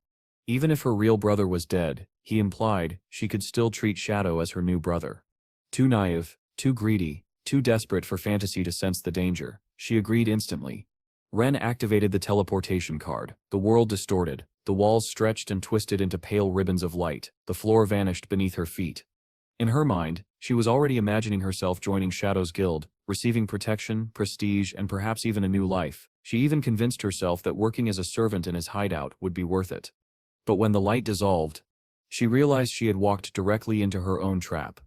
Instead of standing at Shadow's majestic guild gate, she found herself in a deserted, unfamiliar wasteland. No life, no structures, no Shadow. Only then did she finally feel fear. Confused and trembling, she looked around the abandoned space, whispering in panic why Shadow wasn't here and why the teleport had misfired. Renstick's expression shifted. His polite smile tightened, then sharpened into something cold and predatory. The pleasant facade melted off him like candle wax, revealing a devilish hunger beneath. Before she could step back, Ren lunged. His fist slammed into her stomach with brutal force. The impact knocked the air from her lungs and forced blood up her throat. She collapsed, choking, clutching at the ground. Ren watched her fold helplessly. "I believe in perfect equality," he said, in a chillingly casual tone. "Pain for everyone. No exceptions." Moments later, she was hanging upside down like prey hooked for slaughter. Ren hovered before her, a grin stretched far too wide for the circumstances. Dangling and terrified, she sobbed as he demanded every detail she knew about Shadow, his hideout, his movements, his habits. Between gasps and tears, she insisted she knew nothing, that she was never involved in anything important. Her ignorance enraged him. He struck her again and again, furious that someone this clueless had stood outside Shadow's hideout as if she mattered at all. A final blow made her eyes roll back. Her consciousness slipped away. Her body hung limp. Only then did Ren realize the truth. She was completely useless. No skills, no abilities, no information. A fool pretending to be connected to a world far beyond her reach. Ren clicked his tongue in disgust and pulled out his communication device. He informed the person on the other end that the prey had been captured and casually asked when the next killing would begin. It had been 2 days since the last body dropped, and his tone suggested that violence had become an addiction he could barely restrain. Dragging the unconscious girl across the dark floor, he tossed her onto a cold concrete slab. The voice on the line warned him sharply. He could play as much as he wanted, but he was not permitted to kill her until explicit orders were given. Ren grumbled but agreed. He unsheathed a gleaming knife, its edge reflecting the dim light, and murmured that there was still plenty of time to enjoy the process before the final command. Elsewhere in the city, a police officer stared at his phone in shock. It had been 2 days since Shadow last logged out. Anyone who extracted stats into reality required enormous calorie intake. Staying logged in that long was nearly impossible, unless the timestamps were being manipulated to frame him. The realization struck the officer hard. Anna must have sensed it too.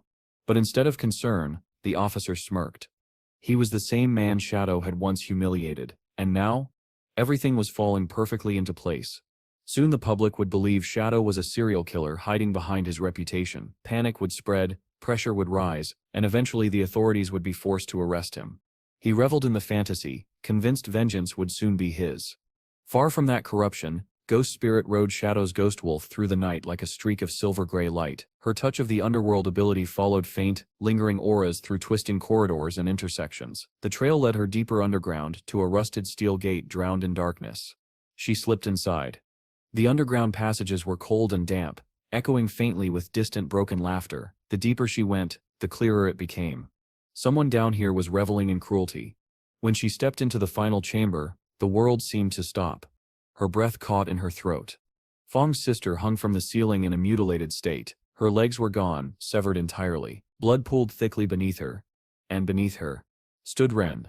Drenched in crimson like some nightmarish butcher, shoulders trembling with manic delight, as he indulged in torture for no purpose but pleasure. What happens next? As the scene shifted, Qin Feng's sister was already breaking down, her tears streaming so heavily that it felt as though her entire world was collapsing. On her screen, countless attempts to enter the game flashed one after another, each one ending with the same cold message: entry blocked due to active combat. The truth struck her like ice. She was the one trapped in combat. She was the one trying to log in and failing, hanging helplessly in that nightmarish room. Her eyes lifted to the deranged butcher looming over her, and disbelief flooded her mind as she wondered how her life had spiraled into this nightmare when all she had wanted was to sell a house for quick cash. Terror swelled in her chest as she realized no one was coming. She whispered for help, but only silence replied. For a fragile second she imagined that if her brother Feng were still alive, he would have torn the world apart to save her, but she believed he was dead now. And with that thought, the last thread of hope inside her snapped. Just then, a mysterious green aurora flared around her body, warm and gentle, like a miracle descending from the heavens. She gasped, thinking a savior had finally arrived. But the psycho's jagged laughter ripped through the moment. It was his spell. He stepped closer, his face twisting with sick pleasure as he proudly introduced himself as the Man Butcher, a priest by profession. He explained that his class allowed him to restore any injury as long as the victim had not yet died. To a twisted soul like his,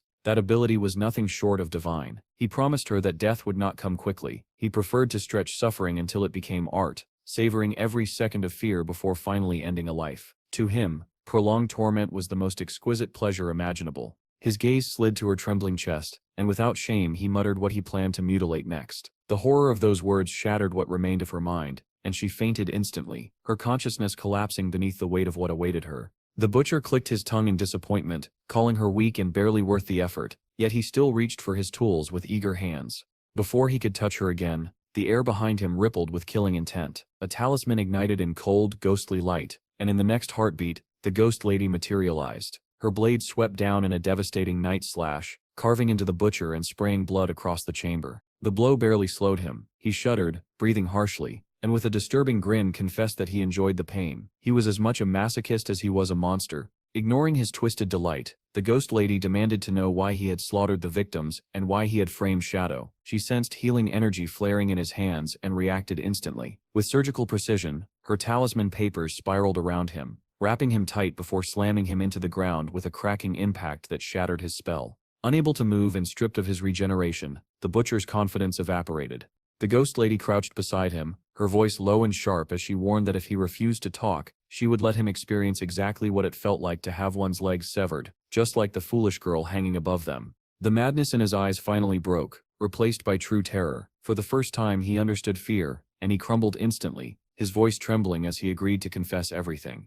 The scene shifted to the ruined city, a god-forsaken realm of rubble and smoke, where Captain Anna stood with her team. She explained that ever since they had stopped reporting Shadow's login and logout times, the serial killer had gone completely silent. No new victims, no new crimes, nothing at all. Captain Mang pointed out that Shadow himself was still logging in and out normally, which only reinforced the truth. Someone inside the authorities was deliberately constructing a frame job. Little Black spoke firmly, insisting Shadow would never commit such murders. He added that no real expert would dump bodies like trash. A true professional would burn them to ash and leave no trace behind.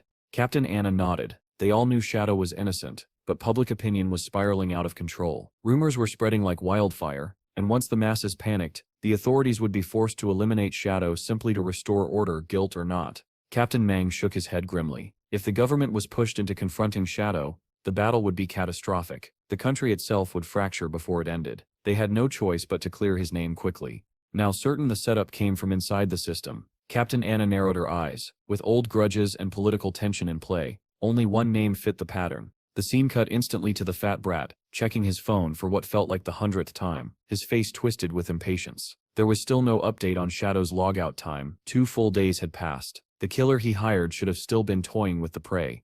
Yet the silence made his stomach churn. He feared Anna might have pieced everything together. Secretly, the brat harbored a warped crush on her. Though he knew he was far beneath her league, obsession had twisted his feelings into madness. He believed the only way to win her heart was to eliminate Shadow no matter the cost, even if it meant standing against the entire country. Just then his phone buzzed. He lunged for it, expecting news that Shadow had finally gone offline. Instead, the message darkened his face. It stated that the prey had escaped, and that the killer required 3 years of lifespan to extract her tracking skill. An address followed, ordering him to appear immediately.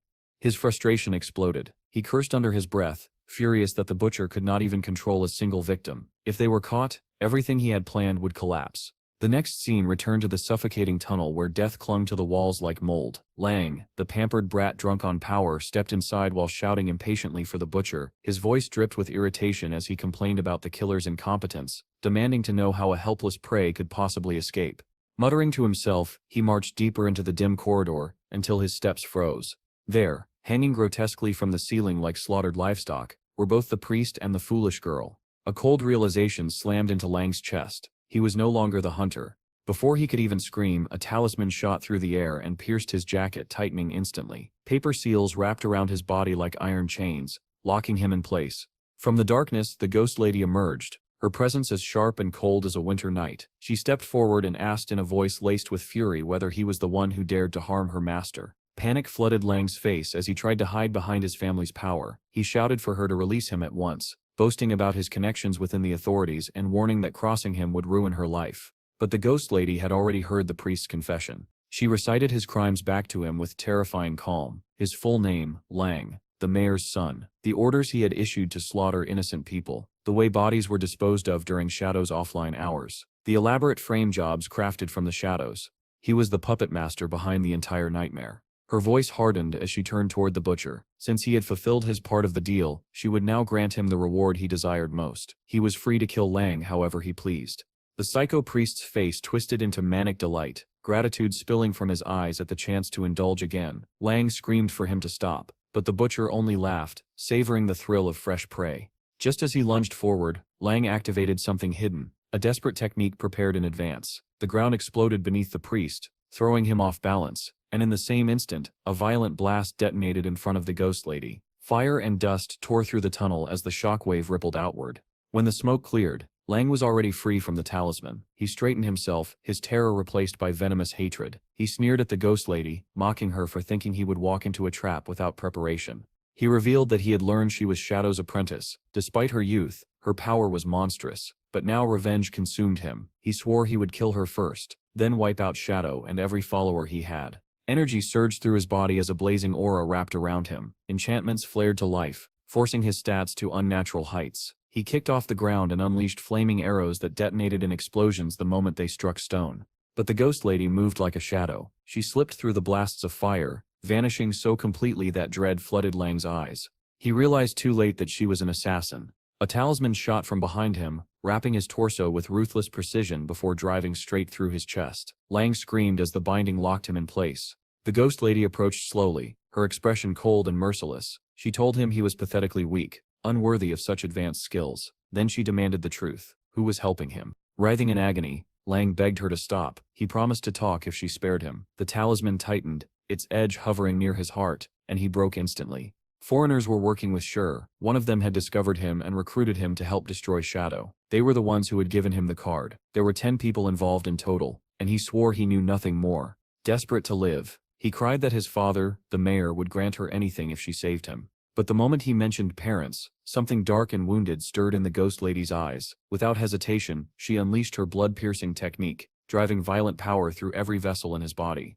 Lang convulsed as she ordered him to be silent. Her master had once taught her that sparing an enemy meant inviting cruelty in return, and today she would not leave her work unfinished. She could already sense an armed squad closing in, along with the faint aura of the mutilated girl nearby. The authorities were moments away. Whether the survivor lived or died would be decided by fate, not her. Soon after, officers stormed into the tunnel following an anonymous tip. They discovered the psycho butcher, Lang, and the injured girl. After surveying the carnage, the inspector concluded that both the butcher and Lang were dead. The girl was unconscious but stable enough to survive. A subordinate reported writing on the wall. The message stated that the serial killings had been carried out by 2 individuals who had attempted to frame Shadow. It said evidence could be found on their phones, and that the girl was a witness who had quietly performed good deeds. The officers verified the records and confirmed everything. They also uncovered that someone inside the authorities had been leaking Shadow's login information directly to Lang.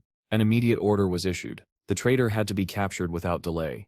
The scene shifted back to the real world, where Qin Feng, finally free from the chaos of the game, was devouring meat and protein like a man restoring every exhausted cell in his body. His peace didn't last long. Captain Anna's call flashed across his screen, and he answered while still chewing. Her voice carried both urgency and relief. They had finally made a breakthrough in the serial killer case. Before she even finished, Qin Feng already knew. The ghost lady had succeeded. Anna confirmed it. The killers were Lang, the mayor's son, and Run, the deranged psycho priest. Qin Feng calmly asked what had happened to them. She explained both were dead, and their phones contained irrefutable evidence. The victim girl had been rescued, though she had lost both legs and endured unbearable torture. She was alive in the hospital, barely holding on. Once she recovered enough to speak, the case would be officially closed. Qin Feng nodded to himself in quiet satisfaction. Everything had unfolded exactly as he expected. Anna apologized for the trouble the investigation had caused, and offered crucial information as compensation. A strange anomaly had appeared in the city. 5 flying monsters endlessly circling the sky, attacking anyone who approached. No matter how many times players killed them, their number always returned to 5. It reminded her of the 7 bosses of Dark Moon Town, whose presence had once signaled a massive hidden treasure. With her instincts as a captain, she was certain something enormous was concealed there. Qin Feng's eyes sharpened instantly. Another ancient god tablet had appeared. He was sure of it. He thanked her for the tip. From her description, the tablet floated extremely high in the air, unreachable without a flying mount. Even he couldn't reach it normally. His thoughts returned to the Leaning Tower of Magic, where he had claimed the Skull Castle key. If he explored it thoroughly this time, perhaps he could obtain a flying dragon mount. There was only one problem. Entry required level 20. He checked his status. Level 19. Just one level short. Without wasting another second, he logged back into the game to grind experience as efficiently as possible. The scene shifted to the outer beach of Skull City. Shadow moved like a phantom, completely invisible, as he slaughtered monsters at lightning speed. The salty wind carried echoes of battle. Nearby, a group of adventurers struggled against a massive lobster-like monster. One girl panicked, asking what was happening, while a towering man reassured her. His voice grew steady as he activated his professional spirit. His body transformed into a shimmering soul form, like a guardian manifestation. He explained that he couldn't deal damage, but he could tank any attack as long as he managed his defensive skills properly. He told the others to strike from behind while he absorbed every blow. Watching their teamwork sparked a sharp memory in Qin Feng's mind. In his past life, the Theodore Guild and the Zuma Guild had colluded in this very region. They staged coordinated ambushes and lured city officials into devastating traps. The officials suffered catastrophic losses and completely lost control of order. What followed was 3 months of real-world chaos in Skull City. Businesses collapsed. Police forces were stretched past their limits. Panic swallowed the streets. More than 100,000 people died indirectly because of that breakdown. Qin Feng clenched his fist. He remembered it all too clearly. Chaos born from greed, incompetence, and the hunger for power. Now, with the ancient god tablet looming somewhere above the skies, he pushed forward relentlessly, determined to level up before another disaster could unfold. The battle against the enormous skeletal lobster reached its breaking point. Its hollow roar shook the shoreline as Lynching's expression tightened at the sight of its health bar plunging. She shouted that the monster was entering its second phase. The warning came barely a heartbeat before the beast swelled with eerie blue light. A storm of shimmering bubbles erupted from its shell, each bursting open into swarms of smaller lobster abominations that scuttled across the sand in a frenzy. The battlefield instantly collapsed into chaos. Their shield-bearer staggered backward beneath the tide of chittering creatures, shouting that there were far too many to hold back. Lynching Yu screamed through the noise for Zuma, the Soul Walker, to activate his soul conversion ability before they were wiped out. But Zuma turned away. His expression was chillingly blank. He didn't even acknowledge her. Lynching's heart dropped as betrayal crashed through her chest. The smaller lobsters surged past the shattered front line and lunged straight for her. Their formation broke in seconds. She fired both guns wildly, already knowing it was hopeless. She shouted Zuma's name again, demanding answers, but it was far too late. The colossal boss reared back, skeletal claws raised high. Its minions closed in as she tripped and fell, staring up in pure terror as the monster descended to devour her. Then a blur of blue energy ripped across the battlefield. A streak of light shredded the massive creature mid-strike, slicing through joints and armor as if tearing paper. Before Lynching could even process what happened, Shadow was already there. He moved faster than sight. His blade swept through the swarm of smaller lobsters in a graceful yet merciless arc. Landing firmly before her, he unleashed a roaring vortex of dark energy that swallowed the remaining monsters whole. A system window materialized. The Jade-grade lobster boss was dead. A flood of experience, evolution points, and more than 9 years of raw lifespan poured into his inventory. As Shadow stood calmly amid the falling loot, Zuma stared in horror, finally realizing the man before him was the infamous Shadow. The confrontation ended in a single breath. Shadow appeared directly in front of Zuma as if teleporting. His killing intent crushed the air. Before anyone could move, his blade flashed once. Zumasip's head separated cleanly from his shoulders. His body collapsed as the system announced his death, dissolving into shimmering light. Lynching stood frozen, breath trapped in her chest. She finally forced out a thank you for saving her, then asked shakily why he had killed their teammate. Shadow's glowing eyes swept toward her with icy calm. He asked why a Magic City official team was employing a foreigner at all. She admitted Zuma had been hired as outside support because his unique class was essential for the boss fight, though she never expected him to abandon them at the critical moment. Shadow scoffed softly. It hadn't been distraction, it had been deliberate. He quoted an old saying, that those who do not belong to the same faction will always have different hearts, making it clear that Zuma had betrayed them on purpose. Lynching paled, sweat forming on her brow as she asked why. What could Zuma possibly gain from killing them? Shadow offered no comfort. He turned away, his cape sweeping across the sand like a dark tide, and told her bluntly that uncovering motives was the official's responsibility, not his. Before leaving, he paused and made a proposition. If Magic City officials encountered bosses beyond their ability, they could contact him directly. His terms were simple. He would take all lifespan drops and any assassin-class equipment. Everything else belonged to them. It was the same arrangement he had with Shanghai's officials. The survivors stared at him, like he had descended from heaven. Several broke into relieved shouts, hardly believing their luck. Shadow added one condition. The deal only applied to platinum-grade bosses or higher, and he demanded full looting rights over his share. Lynching Yu immediately accepted, understanding the immense value of such an alliance, and began sending messages to their scattered teams. Moments later, an urgent announcement spread across the dangerous zones, calling for all squads to report coordinates of high-level bosses.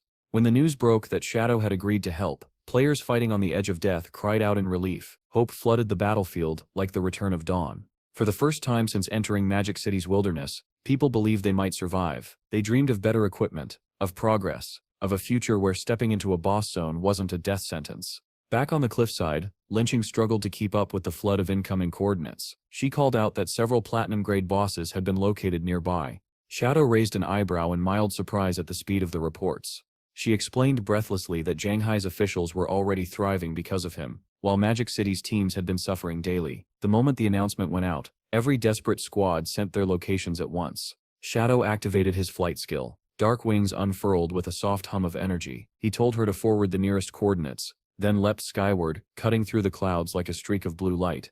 The officials below watched in awe as he vanished toward his next target. The scene shifted to a narrow rocky canyon where a hulking platinum-grade monster, the long-haired gray miner, lurked behind jagged boulders. A small party of players hid nearby, trembling. A red-haired girl whispered shyly that she heard Shadow was coming, and wondered, cheeks burning, if he was handsome. Her teammates were less convinced. One man muttered that killing a platinum boss wasn't that simple. Its stats were too high, its defenses too thick, and only a fool believed Shadow could erase it in an instant. His sentence never finished. From the heavens, a massive vertical beam of blue energy slammed down like divine judgment. The miner didn't even scream before being split in half. Over 300,000 damage burst across its body. As the canyon shook, the system confirmed the kill, rewarding Shadow with experience, evolution points, over 5 years of lifespan, and a platinum-grade assassin skill, Smoke Bomb. Shadow glanced at the remains with clinical indifference, then turned toward the east, already locking onto his next target. By the time the hidden party regained their senses, he was gone. The skeptical man dropped to his knees, shaking, screaming that Shadow had killed the boss in a single second before they even saw his face. The red-haired girl pouted in disappointment for missing him, but joy quickly replaced shock when they noticed the floating lifespan orbs. Shadow had kept his promise. He had taken only the lifespan, leaving all other loot untouched. The world shifted again. Without warning, massive white spikes erupted from the ground, hurling a squad of players into the air. From the shattered stone rose a terrifying jade-gray boss. It was the noble family's eldest son, the traitor Lulu, encased in molten black armor and wielding a colossal flaming sword. A player screamed in horror that they had underestimated the monster's detection range. The Jade Knight lifted its burning blade high, swinging it down toward a frozen player who could only stare in helpless terror. But death never reached him. A streak of purple light tore through the air, slicing the boss's arm clean from its shoulder. The severed limb and flaming sword spiraled across the battlefield as Shadow descended in a blur, landing with predatory precision. His Shadow of Sorrow skill erupted. 4 shadow clones materialized around the Jade Knight, surrounding it in perfect formation. They moved in flawless synchronization, slashing in a storm of dark strikes that shook the canyon itself. The boss didn't survive a single breath. It collapsed beneath the overwhelming assault. The system announced the kill, rewarding Shadow with experience, evolution points, over 10 years of lifespan, and a Jade-grade assassin skill, Merge into Darkness. The rescued players stood in stunned silence. Each clone had dealt more than 300,000 damage. Whispers spread through the group as they trembled, wondering if they were even playing the same game as him. One player, face burning with awe, said the gap between them and Shadow was no different from the gap between humans and gods. Others nodded, torn between fear and reverence. As the final boss fell, a system message lit up Shadow's interface. Level 20 achieved. Dark energy coiled around him like swirling smoke as he remarked calmly that grinding bosses was still the fastest way to level up. Another chime rang out instantly. The natural disaster ancient god curse slate had reached full charge. Shadow's eyes flashed with brilliant yellow light as anticipation surged through him. With the slate fully awakened, it was finally time to draw a new AICS, one powerful enough to reshape everything ahead. He poured his evolution points into his newly acquired skills, watching system windows flash rapidly. More than 300 points vanished as Merge into Darkness climbed from Platinum all the way to Mythical grade. Standing in the Howling Westland, Shadow studied the skill and realized it was a superior replacement for standard stealth. Its effect elevated his stealth level to 21. Even most diamond-grade bosses would no longer be able to detect him. Next, he turned to the Smoke Bomb skill card resting in his inventory. He dumped his remaining points into it until it reached legendary grade. The glowing card formed in his hand, radiating its legendary aura. Shadow frowned in disgust, calling it a trash skill unworthy of his arsenal. Instead of learning it, he activated his Spirit Devourer bloodline and consumed the card whole. System notifications exploded across his interface as the card dissolved into raw energy. His elemental attack surged upward, and his elemental resistance strengthened sharply. The numbers confirmed a massive stat increase from devouring the legendary skill. Satisfied, Shadow shifted his gaze toward the ocean. In the distance, a foreboding structure dominated the horizon. The Withered Bone City ruins sat on a remote island, its dark castle silhouette carved against the stormy sky. His strength was sufficient to enter the ruins, but one problem remained. There was no way across the water. No boats, no teleport points, nothing. The black waves crashed violently, and Shadow knew the sea was crawling with monsters. Swimming across or fighting underwater without specialized skills or mounts would be suicide. Unwilling to let terrain block his progress, he opened his map interface. His eyes scanned the coast until a strange symbol caught his attention. A locked door icon sat directly on the shoreline. Curiosity flared. Shadow transformed into a streak of darkness and shot across the land. He stopped before a cave entrance sealed by a massive ornate stone gate carved with intricate patterns. The moment he approached, glowing chains formed across the door and a system message appeared. The gate was sealed. Use the Withered Bone City key. Surprise rippled through him. The golden key he had obtained earlier was exactly what this place required. He pulled it from his inventory. The heavy doors groaned open with a deep rumble, and Shadow stepped forward, wondering aloud how a gate on this side of the coast could possibly lead to ruins across the sea. Beyond the entrance, the path plunged sharply downward. He realized he was heading deep underground. As he moved through the dark stone corridor, understanding dawned. This was a physical tunnel carved beneath the ocean floor, directly connecting the mainland to the island. After a long descent, light appeared ahead. Shadow emerged from the cave on the opposite shore, and instantly understood why this place had been abandoned to ruin and monsters. The land was a storm-soaked hellscape of decay. A ruined castle loomed atop a high cliff, its broken towers illuminated by jagged lightning tearing through the sky. A system notification welcomed him to the Mora Empire Withered Bone City ruins, and immediately followed with a warning so severe it felt like a death sentence. This was a berserk area. Here, lifespan didn't drain normally. It burned away at 100 times the usual rate. Every second inside aged a player catastrophically. Looking back at the sea he had bypassed, Shadow couldn't help admiring the brilliance of the hidden tunnel system. A memory surfaced from his past life. He remembered a so-called madman who once ranted about a secret passage beneath the ocean. Everyone had mocked him, claiming he was hallucinating or mixing up games. But standing here now, Shadow realized the man had been right all along. He stepped forward into the desolate terrain. A forest of withered trees stretched ahead, their skeletal branches clawing toward the sky. Bones littered the ground like discarded debris. The air itself felt heavy with dread, as if the land had given up on life centuries ago. Without any warning, the ground beneath Shadow's feet began to tremble violently, as if the earth itself were tearing apart. A massive skeletal dragon skull that had rested on the ground like some macabre decoration started to rattle and crack, deep fissures spreading across its ancient bone surface. Then, in a single explosive moment, something colossal burst from within the skull's hollow core, detonating the structure into fragments that scattered across the wasteland. Shadow didn't retreat. He stood firm as dust clouds rolled outward and bone shards rained from the air. When the creature finally revealed itself, it was grotesque beyond reason. A giant skeletal centipede formed its base, its segmented body bristling with blade-like limbs. Rising from that nightmare was a stitched female torso, crowned by a single glowing red eye pulsing with malevolent intelligence. The system interface flickered to life. This was the Withered Bone Ruins Guardian. Thousand-blade centipede Moore, a diamond-grade boss. Shadow analyzed her with cold precision. Her upper body still resembled a human woman, but her lower half had abandoned all humanity, mutated into pure monster flesh that flowed with unnatural fluidity. His gaze traced the festering wounds carved across her body, and recognition struck like lightning. Those scars were identical to the ones he had seen on the White Dragon before. The creature suddenly lunged forward with shocking speed, her massive form moving far faster than her size suggested. In that instant, Shadow understood the horrifying truth. This was not a random boss spawn. She had once been a citizen of the Mora Empire, a living human transformed into a ruin guardian by Cthulhu's curse. Shadow twisted aside as the centipede body swept past like a living battering ram. During that heartbeat of movement, he studied the scars across her torso more closely. These were not marks from honorable combat. She had been tortured while still alive.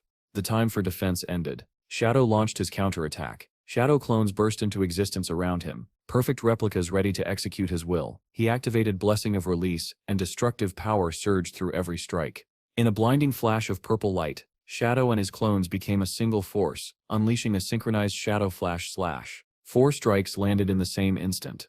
Dark energy ripped across the monster's neck, carving deep glowing wounds. A system notification flared. His cooldowns had reset. Shadow attacked again without hesitation.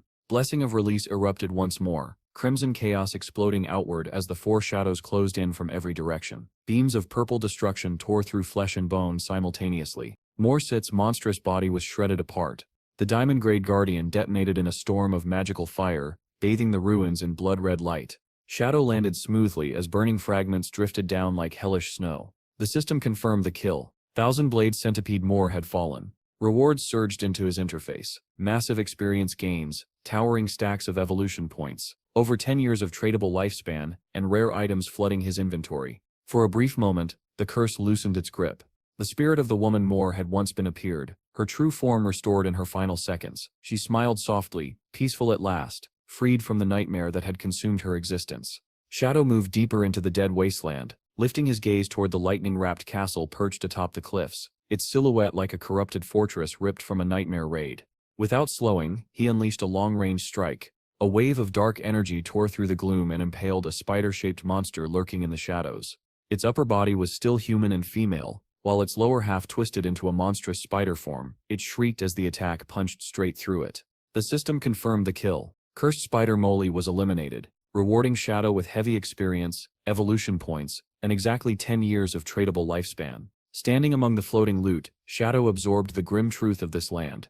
Every monster bore a human torso fused grotesquely with some corrupted beast, as if incompatible worlds had been forced together and never separated. Even their names remained unchanged, echoes of who they once were. His steps slowed when he spotted a giant dragon skull embedded in the dirt. Its bone structure was warped beyond recognition, riddled with mismatched eye sockets and twisted horns like a blueprint of biological corruption.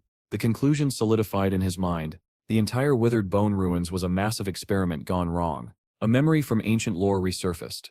In desperation to win a war, the people of Mora had summoned Cthulhu, an ancient sea god whose curse devoured the city. The calamity twisted every living human into monstrous forms, transforming the entire population. As Shadow advanced, the curse thickened, the atmosphere growing heavier, as though the world itself was raising the difficulty the closer he moved to the city's heart. Then the sky split open. A colossal object plummeted downward and slammed into the earth, the impact shaking the ground violently, like a game vibration set to its limit. A stone-skinned titan rose from the crash site, its massive body threaded with magma-like veins that glowed beneath hardened rock. The system instantly identified it. Royal City Guard Commander Man, Level 25, Platinum-grade boss. Shadow looked up at the towering golem, unimpressed. In a land this corrupted, a so-called royal commander being nothing more than a low-tier platinum monster felt almost laughable. The titan lifted its enormous stone arm, red energy pulsing along its surface like overheated circuitry. It slammed its fist into the ground, shattering the earth in a violent explosion of force. Shadow slipped aside effortlessly as the ground split where he had stood. The battle began. He unleashed a shadow blade, carving a powerful slash across the giant's rocky torso, but the damage numbers had barely appeared when a strange recoil snapped back at him. Pain ripped through his body as the exact damage he had dealt reflected straight into himself. Shadow landed and instantly understood. Full damage reflection. The golem's burning red eyes locked onto him as he calculated the danger. This boss carried nearly 10 times the health of a normal platinum monster and reflected 100% of all damage. Without his black light shield active, that first strike would have killed him outright. This cursed land punished careless attacks. Shadow shot into the sky, his silhouette slicing across the moon like a scene from a legendary action game. He activated every defensive layer at once, summoning 10 stacked black light shields around his body. From above, he unleashed a barrage of 10 shadow blades, each strike carefully controlled, low damage hits. Charge the ultimate. Let the shields absorb the reflected recoil. When his energy reached full capacity, Shadow descended like falling judgment. Blessing of Release fused with the crimson blade. A massive vertical beam of crimson energy tore downward, slicing clean through the golem and blasting out 450,000 damage. The reflected force roared back toward him, but a golden barrier flared into existence, swallowing the impact entirely. Shadow stood untouched. The flaw was revealed. The crimson blade granted 600% lifesteal. The healing overflowed beyond his full health, forming a shield worth over 2.7 million points. Against that, the reflected damage was meaningless. The Royal City Guard commander collapsed. The system confirmed the kill, flooding Shadow with experience, evolution points, and more than 14 years of lifespan. Then a warning followed.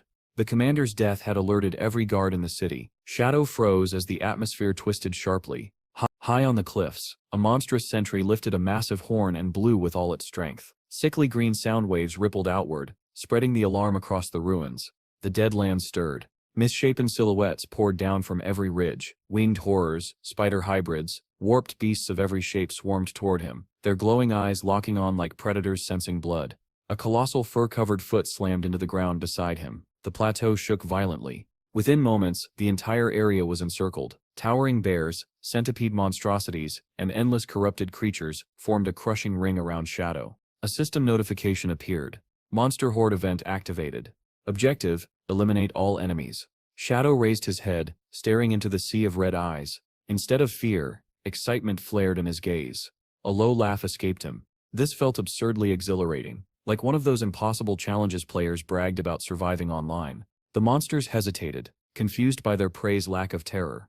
That hesitation was fatal. Shadow moved like a storm breaking loose. The Dark Knight ring blade swept outward, and the first strike erased 32 monsters in a single arc. He activated Shadow of Slaughter. Dark clones erupted from the ground beside him, radiating identical killing intent. Together they unleashed Shadow Flash ×4. A burst of purple devastation ripped through the horde, shredding lion men, shark hybrids, and twisted abominations alike. The kill count leapt past 165 instantly. Shadow surged forward. Dark Knight Ringblade ×4 tore across the battlefield again and again, each swing cutting through rows of enemies like a reaper's scythe. The counter climbed past 500, then 600, then thousands. System prompts flooded his vision as the massacre became absolute. Within seconds the count blasted past 8,000, and the ruined land glowed with countless shimmering lifespan orbs rising like ghostly fireflies. At last, silence fell. Shadow stood at the center of devastation, purple light blazing in his eyes. Final tally. Zen, null act is X monsters slain. The system confirmed total extermination, and announced that the route to the Withered Bone Ruins core was now unlocked. Shadow surveyed the sea of glowing particles scattered like fallen stars. Lifespan orbs drifted gently through the air. Yet disappointment crossed his face. There was far less reward than expected for slaughtering over 10,000 creatures.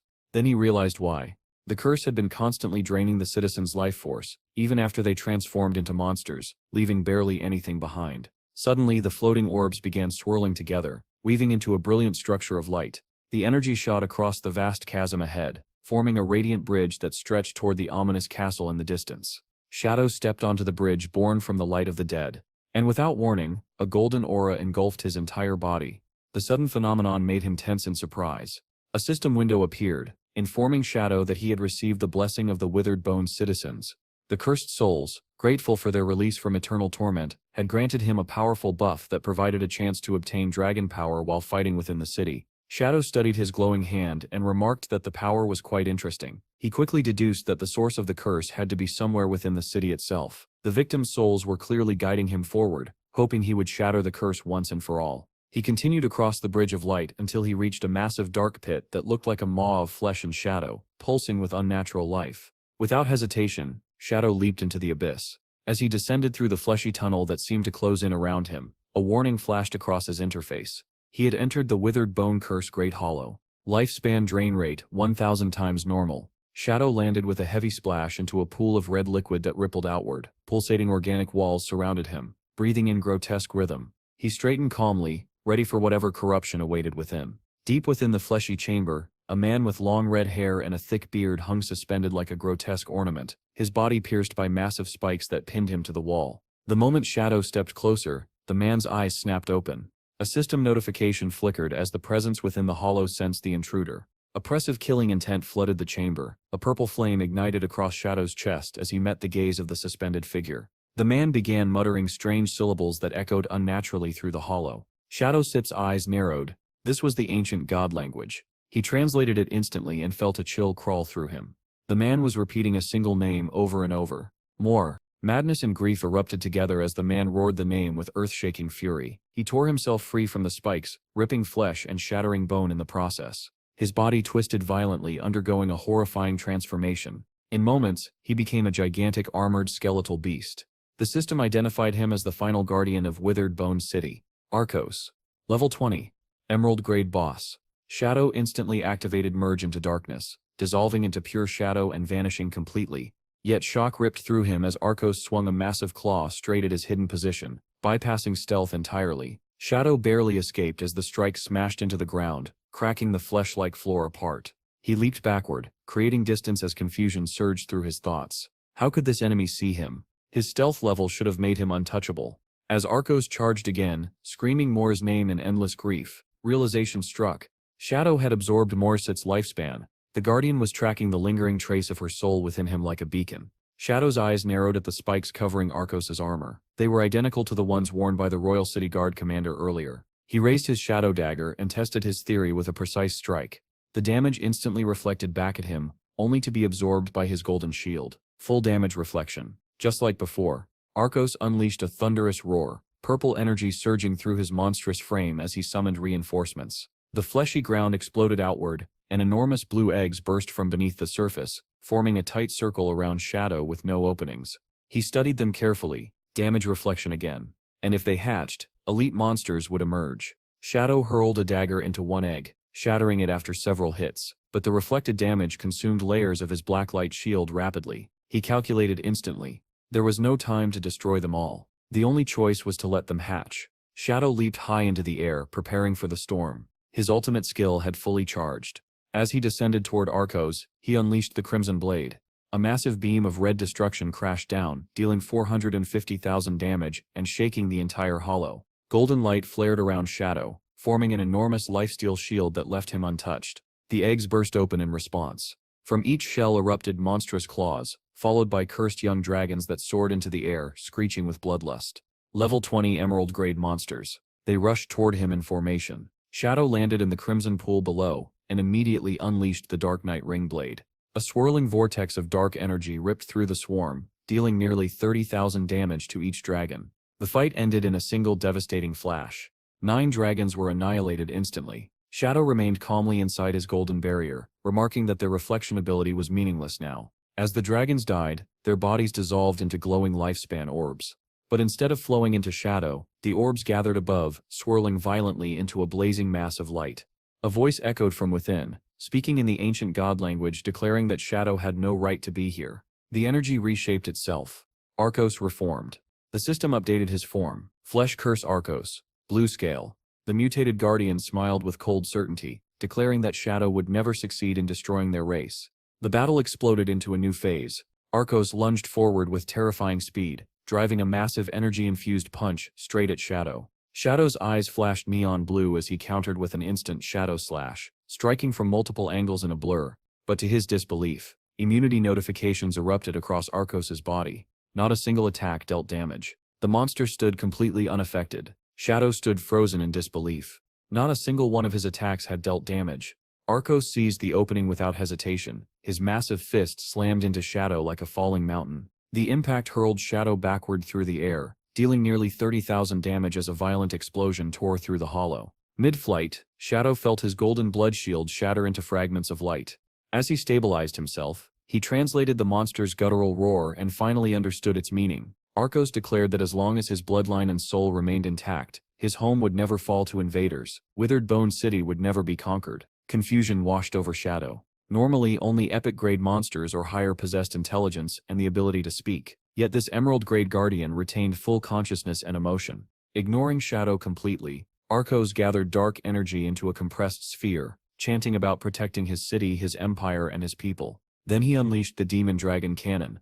A vertical beam of annihilating energy ripped through the hollow. Shadow leaped high into the air, narrowly evading the blast, and countered instantly with a Shadow Blade. It did nothing. Arcos walked straight through the attack, completely immune. Shadow cursed softly. The invulnerability shield had to be broken or this fight was unwinnable. Before he could act, a horrifying technique activated. A grotesque ribcage made of pulsating flesh formed around Shadow, sealing him inside like a living prison. The system identified it as Flesh Prison. A countdown appeared. His lifespan was draining year by year in real time. Cold sweat soaked Shadow's body as panic threatened to rise. Arcos was siphoning his life force directly, and Shadow recognized the ability instantly. This was the power of the evil god Cthulhu. The prison ignored all defenses. There was no resistance, no shield, no escape.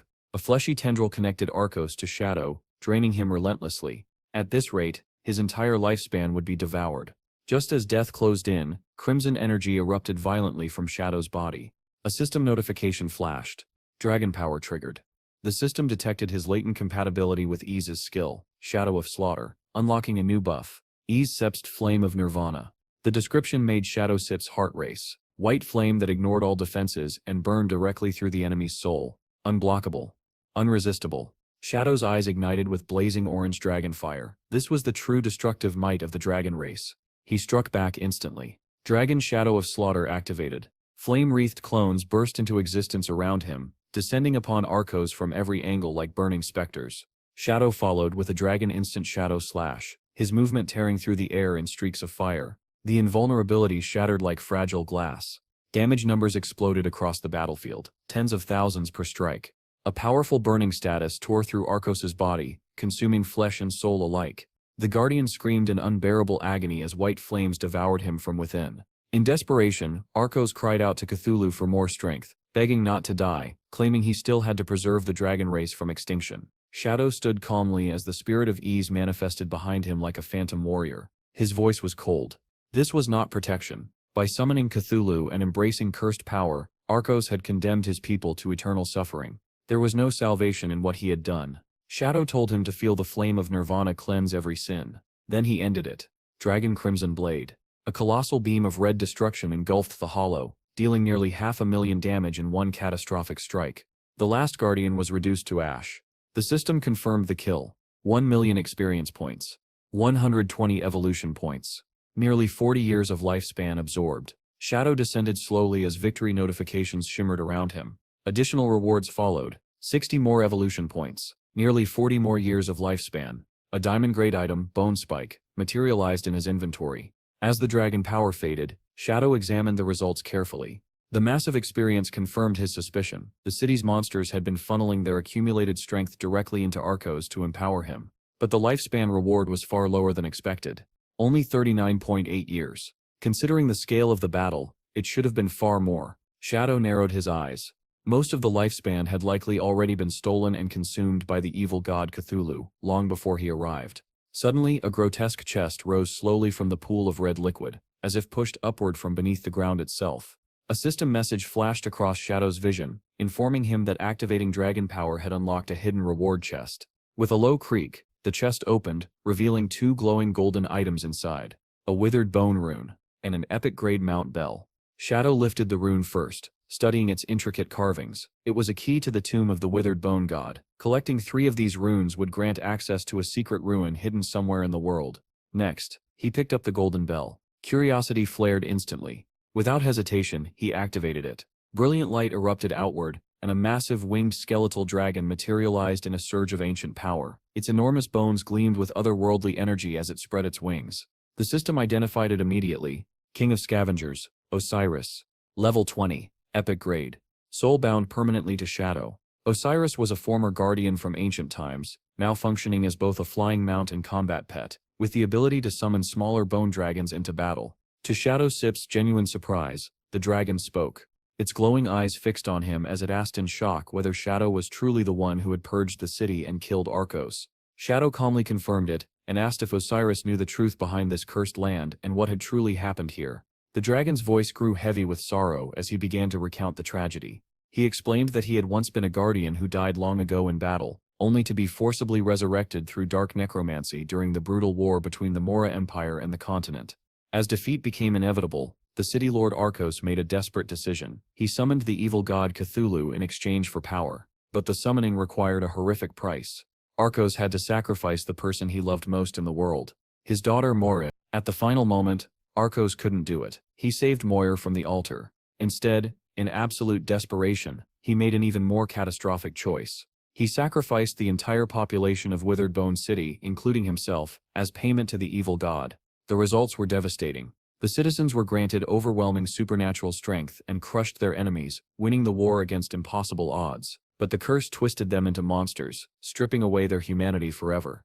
Osiris revealed with trembling sorrow that Mor, the only human left alive, suffered the cruelest fate of all. The cursed citizens, once her neighbors and protectors, came to hate her, blaming her existence for their transformation. They tortured her endlessly until the corruption finally consumed her too, turning her into a monster and completing the city's fall. With the tale finished, Osiris bowed deeply, thanking Shadow for freeing the tortured souls and ending the tragedy at last. Sensing the extraordinary aura around Shadow, the skeletal dragon lowered its massive head in submission and pledged eternal loyalty, respectfully asking for his master's name. Shadow looked up calmly and replied, "Shadow." Osiris spread his wings and bowed fully, declaring Shadow his master from that moment onward. As Shadow inspected his new mount, something felt off. For an epic-grade creature, its stats were strangely low. A level 20 epic boss should normally possess at least 10 million health points. Yet Osiris had barely over 100,000. Shadow quickly deduced the reason. Osiris had died long ago, his true power had faded with time, and this resurrected skeletal form retained only a fraction of his former strength. Reviewing the dragon's combat skills, such as bone shields and bone spike attacks, Shadow found them mediocre at best. However, one ability caught his attention immediately. Osiris could summon 12 Jade Greatwing Dragons, perfect for aerial scouting and reconnaissance across massive distances. Then Shadow examined the mobility stats. Because Osiris's body was constructed entirely from lightweight ancient bone rather than flesh, its flight speed was extraordinary. 360% movement speed, roughly 450 meters per second, faster than sound. Shadowsip's eyes gleamed with satisfaction. Even if its combat power was lacking, the supersonic speed alone made the mount an incredible acquisition. Just then, a system window appeared unexpectedly before him. He had met all the conditions for class advancement. Surprise flickered across Shadow's face as realization struck. The massive experience gained from clearing the withered bone ruins, more than 1 million points earned through endless battles, was enough to trigger a class advancement immediately. Without hesitation he activated it. A violent vortex of dark energy erupted around his body. Ancient runes manifested in the air, spinning wildly as power condensed toward his core. Shadows twisted and surged as a crimson ring of pure energy formed and rotated around him. The system confirmed the transformation. His Shadow class advanced from Tier 2 to Tier 3. Power flooded his body in an explosive surge. Strength doubled from 27 to 54. Constitution doubled to 54. Spirit soared to 90. Agility leapt to an astonishing 144. Along with the stat increase, a new class passive appeared, Shadow Arc. The description made his eyes widen. Any damage, negative status effect or forced stealth removal received while invisible would be delayed by exactly 1 second. During that 1 second window, Shadow could act freely to negate the damage or cancel the effect entirely. Shadow stared at his glowing hand and laughed quietly. As long as his reaction speed was fast enough, this skill made him nearly untouchable in stealth. He was certain no Shadow class player in his past life had ever reached the 3rd tier. If they had, the existence of Shadow Arc would have shaken the entire game world. To average players, 1 second was nothing. To veterans trained through countless battles, it was an eternity. Satisfied, Shadow summoned another reward. A diamond-grade weapon manifested in his palm, glowing with crimson energy. Spike of the Skeleton. A dagger that boosted physical and elemental damage while ignoring a portion of enemy defense and resistance. He equipped it immediately, feeling his combat power surge yet again. With his class advancement and new gear combined, Shadow's strength had skyrocketed in a single session. It was finally time to leave the cursed ruins behind. He turned toward Osiris. The skeletal dragon crouched, and Shadow landed smoothly atop its massive skull. Curious, he activated Merge into Darkness while mounted. To his shock, the dragon's stealth level was 21, even higher than his own. Impressed, Shadow ordered Osiris to take off. The dragon launched upward in an explosive burst, shockwaves ripping through the air as they ascended like a streak of purple lightning. They burst from the underground ruins into the open sky. The speed was overwhelming. Wind screamed past Shadow's ears as they shattered the sound barrier. His eyes gleamed with genuine admiration. Osiris was far faster than he had imagined.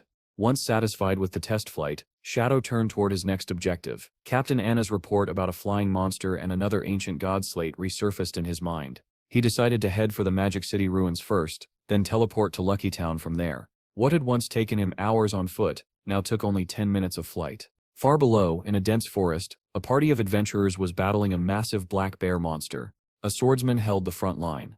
A mage charged a blazing spell. A healer shouted support from behind. Suddenly a terrifying shockwave tore through the treetops as Osiris blasted overhead at supersonic speed.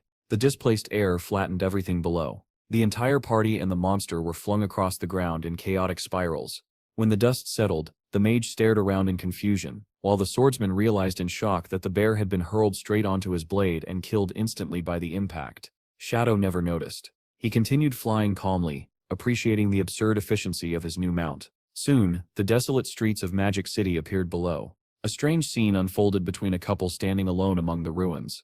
The man clutched the woman's hands, begging forgiveness, confessing that he had cheated only once and swearing he had thought of her the entire time. Tearfully, she demanded he cut all ties with the other person forever. After he promised, they kissed passionately, declaring their love. Then crushing pressure slammed down from the sky. The man was smashed face first into the pavement. The woman was flattened beside him. Shadow stepped casually off Osiris, his boot landing near the flattened couple. The massive skeletal dragon loomed behind him like a nightmare. Shadow touched his mask thoughtfully and wondered aloud if he had hit something while landing. Activating invisibility, he vanished from sight. A system notification flashed. Teleport to Lucky Town, consumed 5.4 years of lifespan. Shadow clicked his tongue in irritation, complaining that teleport costs doubled with each consecutive use. Even with over 2,000 years stored, he hated wasting lifespan. Still invisible, Shadow walked straight through Lucky Town's gates. 2 guards stiffened, sensing a disturbance in the air, but saw nothing. Shadow observed their uniforms and quickly deduced they were official government forces sent to assist players. Looking over the town's defensive layout, Shadow quickly realized that officials had already stationed guards to protect new players and prevent monster attacks. What surprised him was the timing. This had happened several months earlier than it had in his past life. As he walked invisibly through the peaceful streets, Shadow concluded that his recent cooperation with the government had likely accelerated their progress dramatically. Even elderly players were surviving comfortably in this protected zone. He passed a touching scene of an old man and woman sitting closely on a wooden bench, holding hands like young lovers despite their age. Then the calm shattered. A desperate scream echoed from the town gate. A massive black insect monster had grabbed a player in its claws. The 2 official guards Shadow had just passed reacted instantly. The female guard raised her glowing spellbook and summoned a holy shield around the trapped player, blocking the monster's strike. The male guard charged forward, cursing furiously, and unleashed a powerful leap slash that dealt over 1,600 damage. The female guard followed with a blazing holy fireball, but the insect monster dodged with shocking agility and retreated into the sky. The male guard clenched his fists in frustration as it escaped once again. Above them, the creature rejoined a group of 5 identical flying monsters circling endlessly. The female guard muttered in despair that killing one was pointless. Another always replaced it immediately. Shadow understood the issue at once.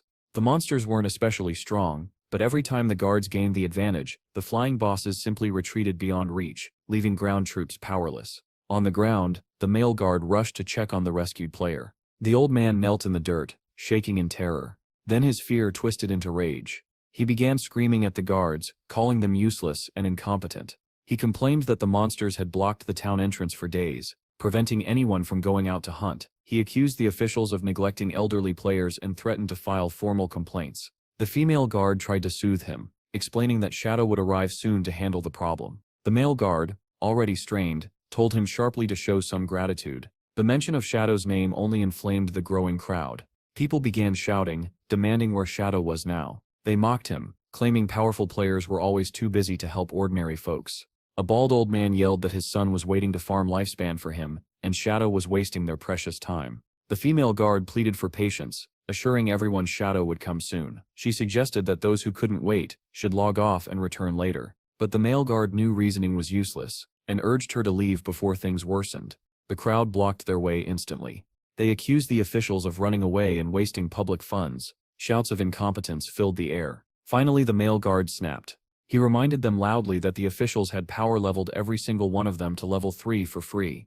The crowd scoffed, saying level 3 was worthless and pathetic. Some elderly players weaponized their age, accusing the guards of bullying old people. As the male guard tried to push through, the same ungrateful old man deliberately slammed into him. The old man immediately threw himself onto the ground, screaming that the officials were beating elderly citizens. He clutched his chest theatrically, claiming his heart was failing. The male guard panicked, insisting he hadn't touched him. The mob surrounded them, daring the guards to beat them all to death if they had the courage. They accused the government of oppression and abuse.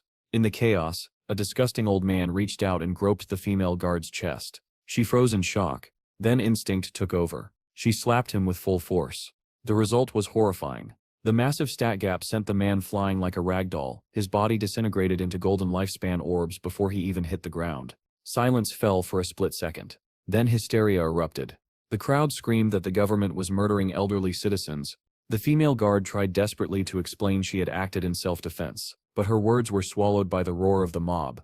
Realizing things had spiraled out of control, the male guard instantly deployed a golden protective barrier around them both. He muttered grimly that these people had gone insane and decided to let them exhaust themselves against the shield. The harassment grew worse. A glob of spit struck the female guardship's face. It was the same old man from earlier, laughing wildly. Encouraged, the mob began throwing garbage, stones, shoes, even filthy rags and waste at the barrier. The guards huddled inside in disgust as debris rained down. Then a terrifying presence descended from the sky. Shadow appeared astride the massive skeletal dragon Osiris directly behind the rioting crowd. A crushing silence fell. The enormous dragon loomed over them, empty eye sockets glowing with deathly light. Shadow's aura flooded the area like a suffocating storm. No one dared move. Without a word, Osiris spread its wings. A colossal gust of wind exploded outward. The mob was blown away like dry leaves in a hurricane. Their bodies slammed violently into nearby trees with bone-crushing force, echoes of impact ringing through the forest. Silence fell over the forest once more.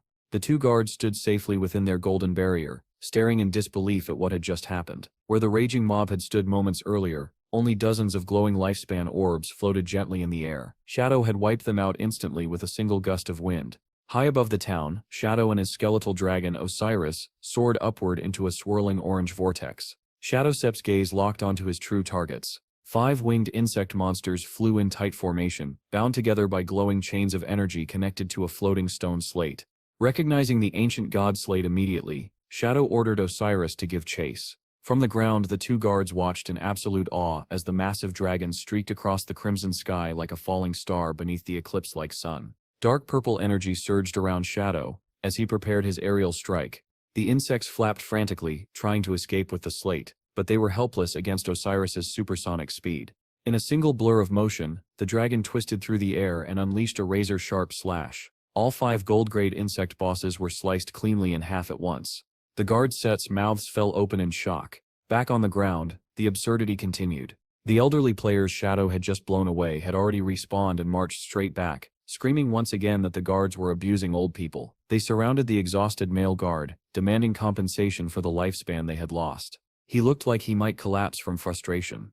Then a massive shadow swept across the ground. The corpses of the 5 insect bosses came crashing down from the sky. Before anyone could react, the enormous bodies slammed into the mob with bone-crushing force.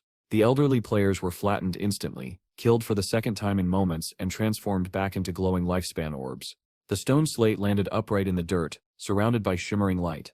Osiris descended gracefully beside the loot. Shadow dismounted, looking around in confusion. He muttered that it was strange for so much loot to drop when he had only killed 5 bosses, completely unaware that he had accidentally farmed the mob twice. The ungrateful old man somehow crawled from the wreckage, still alive. Instead of being thankful, he pointed at Shadow and screamed about falling objects being dangerous and demanded to know if law and order still existed. Shadow ignored him and crouched to pick up the slate. The old man stepped in his path and grabbed the other end of it, shouting for respect. Shadow responded instantly. A dagger flashed. It pierced straight through the old man's neck, dealing over 13,000 critical damage and sending him flying backward as he dissolved into light for the 3rd time. Shadow calmly caught the slate mid-air. With the nuisance gone, he turned to the scattered loot and ordered Osiris to summon the small bone dragons. A swarm of skeletal dragons descended like a dark cloud, collecting the countless lifespan orbs with swift efficiency. The 2 guards stared upward in total confusion as the creatures worked. Meanwhile, back at the town gate, the old man had respawned again. He immediately began shouting that the officials were conspiring with Shadow to murder innocent players and steal their property. Clutching his head dramatically, he claimed Shadow had robbed him of 1,000 years of lifespan. The female guard exploded in fury, calling out his obvious lies. The old man accused her of protecting Shadow for a share of the loot and turned to incite the crowd. He promised to share 1 year of lifespan with anyone who helped demand his imaginary fortune back. Greed ignited instantly. The mob began chanting for Shadow to return their lifespan. The male guard clenched his teeth in helpless rage, knowing they were hiding within the safe zone where he couldn't touch them. Then the small bone dragon swooped down. Sharp claws grabbed the screaming elderly players and lifted them high into the air. The dragons carried them beyond the town's protective barrier and released them all at once. Bodies plummeted toward the ground as the old man screamed in terror that he hadn't meant to be dropped. Shadow walked calmly out of the town gate as the thuds echoed behind him. The female guard turned bright red. Shadow explained coolly that while the safe zone prevented direct attacks, it didn't suspend gravity. Then he stated that his bone dragons would remain stationed there permanently to throw out unruly troublemakers. He added that the flying bosses had been completely cleared and prepared to leave. The male guard quickly pointed out the scattered loot. As Shadow's body began dissolving in teleportation light, he told them to keep it all as a gift. The guard stood stunned by his generosity, staring at the glowing orbs carpeting the ground. He turned to his partner and affectionately called her Electric Fox, asking her to help collect it. She stood frozen with a dreamy expression, murmuring that her heart had gone with Shadow. The male guard tossed a lifespan orb at her forehead, snapping her out of it. He scolded her, saying a big shot like Shadow would never look twice at someone like her, calling her a toad dreaming of swan meat. She snapped back that he was the toad, not her. He laughed and said if he was a male toad, then she must be a female one, meaning they were a perfect pair. Her face flushed crimson. Above them, skeletal dragons continued dropping screaming troublemakers from the sky while the two guards argued and laughed amid the chaos. Shadow landed silently on the ground, completely unharmed despite the chaos surrounding him. A massive golden barrier enveloped his body, created by his lifesteal ability, protecting him from every danger nearby. The moment he touched the ground, the eggs reacted instantly. Cracks spread across their shells, and monstrous claws violently burst through them. One after another, cursed young dragons emerged and soared into the sky. The system identified them all as level 20 emerald-grade monsters. Their eyes glowed with bloodlust as they screeched fiercely and prepared to attack in formation. Meanwhile, Shadow landed inside the pool of crimson liquid below and immediately lowered himself into a combat stance. He did not hesitate for even a moment. Activating his Dark Knight ring blade, he unleashed a swirling vortex of dark energy. The attack was devastating. The spinning blades tore through the newborn dragons as if they were made of paper, inflicting nearly 30,000 damage to each one. In a single flash of overwhelming power, the battle ended. Shadow stood calmly within his golden barrier as a notification appeared before his eyes. He had slain 9 dragons with a single attack. A satisfied smile appeared on his face. Thanks to his blood shield, the dragon's damage reflection ability was no longer a threat. However, something strange happened next. As the dragons died, their bodies dissolved into glowing orbs of lifespan. Normally, these orbs would automatically flow into Shadow and strengthen him. But this time they stopped midway and gathered together high in the air. The energy began swirling violently. Suddenly, an ancient voice echoed from within the light. Speaking in the language of gods, it declared that Shadow was an outsider who had no right to be there. The gathered lifespan erupted. Right before Shadow's eyes, the boss monster was reborn. Its body twisted and mutated into a far more terrifying form. The system quickly displayed its new identity, Flesh Curse Arcros Blue Scale. The transformed guardian smiled menacingly as he stared at Shadow. "You will never destroy my race." The moment he finished speaking, Arcros exploded forward. His speed was terrifying. A massive fist charged with dark energy shot directly toward Shadow. In response, Shadow's eyes flashed neon blue. Instant shadow slash, his body vanished like a blur. Multiple slashes struck Arcos from every direction in a split second. Yet, to Shadow's complete disbelief, countless notifications appeared around the monster. Immune, immune, immune. Every single attack was nullified. Shadow froze. He could not understand it. His attacks were landing perfectly, yet they dealt absolutely no damage. Arcros did not give him time to think. The Guardian seized the opening and slammed his fist into Shadow with brutal force. Boom! The impact sent Shadow flying through the air as a violent explosion shook the battlefield. Nearly 30,000 damage appeared above his head. At the same time, his golden blood shield shattered into countless fragments. While regaining his balance mid-air, Shadow quickly translated the monster's ancient speech. Arcros was declaring his unwavering determination. "As long as my bloodline and soul remain, my homeland will never fall." Standing proudly amidst swirling purple energy, he roared that Withered Bones City would never be conquered. Shadow frowned. Normally, only epic-grade monsters or higher possessed intelligence, emotions, and the ability to speak. Yet this was merely an emerald-grade boss. How had it retained its consciousness? Before Shadow could figure it out, Arcos ignored him completely and began gathering dark energy into a condensed sphere. "I will protect my city. I will protect my empire. I will protect my people." The Guardian raised both arms.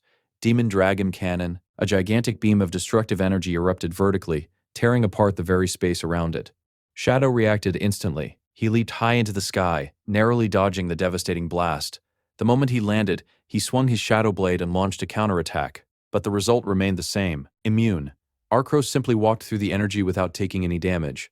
Shadow clicked his tongue in frustration. He had to find a way to break through that invulnerability. But before he could think further, Arcros unleashed another horrifying technique. A grotesque ribcage made entirely of pulsating flesh suddenly materialized around Shadow, trapping him inside. The system immediately displayed its name, Flesh Prison. At the same moment, a countdown timer appeared. Shadow's lifespan was decreasing year by year. Cold sweat instantly ran down his face. He realized what was happening. Arcros was directly siphoning his life force. Even worse, this ability originated from the evil god Cthulhu himself. The situation had become incredibly dangerous. The flesh prison was an unavoidable skill that ignored all forms of defense. A fleshy tendril extended from Archros's body and pierced into Shadow, continuously draining his lifespan. If this continued, he would die. For the first time in a long while, Shadow felt genuine fear. Just as despair began creeping into his heart, crimson energy suddenly erupted from his body. A system notification appeared. Dragon power has been activated. Another notification followed. The system detected the skill Shadow of Slaughter, inherited from Ease. A new buff was immediately granted. Ease's Flame of Nirvana. Shadow quickly read the description and his eyes widened. The white flames ignored all defenses and directly burned the opponent's soul, causing massive unavoidable damage. At that moment, orange dragon flames ignited within Shadow's eyes. He finally understood. This was the true power of the dragon race. Without hesitation, he launched his counterattack. Dragon Shadow of Slaughter. Numerous clones appeared around him, each wrapped in holy white flames. They rushed toward Archros simultaneously. Then, Shadow activated Dragon Instant Shadow Slash. His body flashed through the battlefield at blinding speed, leaving trails of white fire behind him. Crack! Arcos' immunity shattered like fragile glass. For the first time, the attacks connected. Tens of thousands of damage exploded from the monster's body as white flames spread rapidly across his flesh. Ah! Arcros screamed in unbearable agony.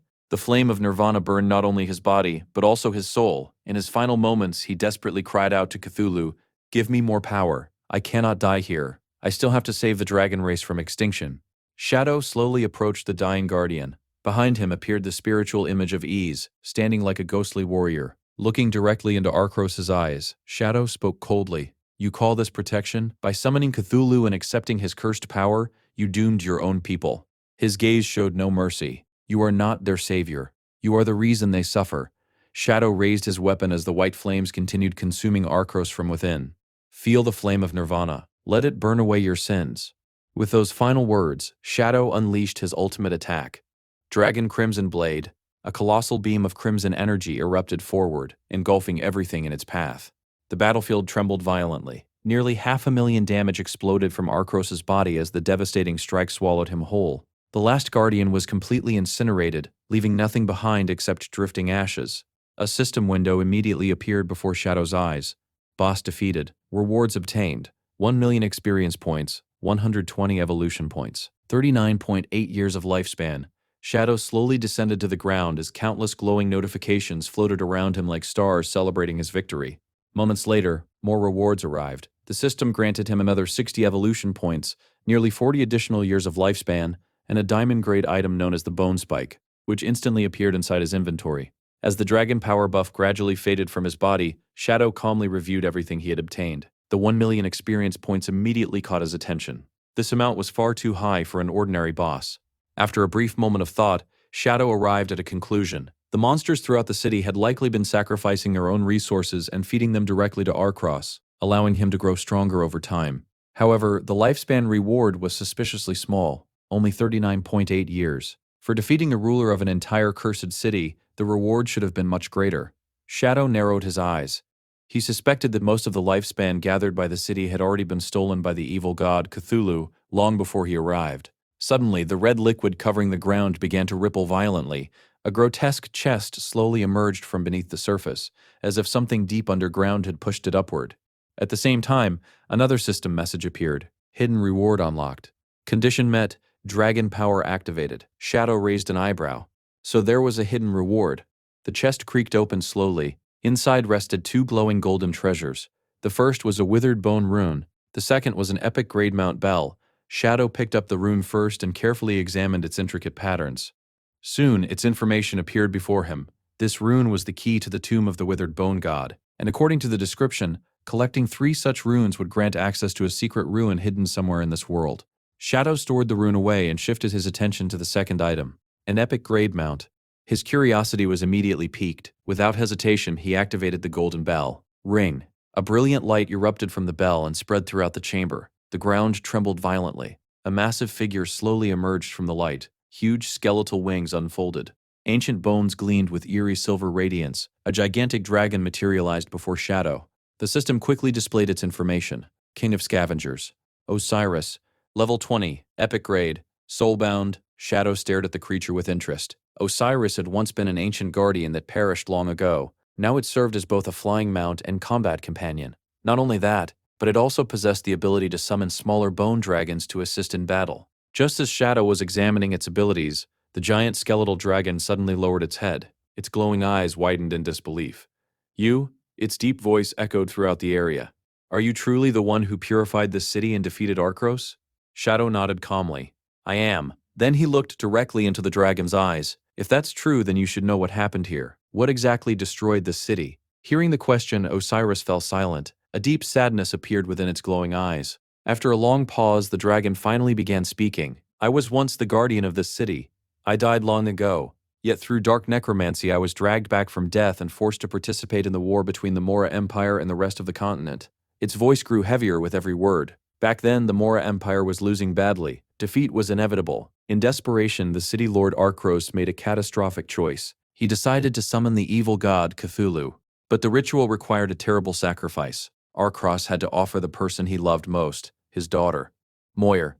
Shadow's eyes narrowed slightly. Osiris continued. "When the time came, Arcros couldn't do it. He couldn't kill his own daughter. So he rescued Moyer from the altar." For a brief moment, Shadow thought Arcros had made the right choice. But Osiris's next words changed everything. Instead, he sacrificed the entire city. Shadow's expression darkened. The dragon slowly lowered its head. Everyone, the citizens, the soldiers, the elderly, the children, and finally, himself.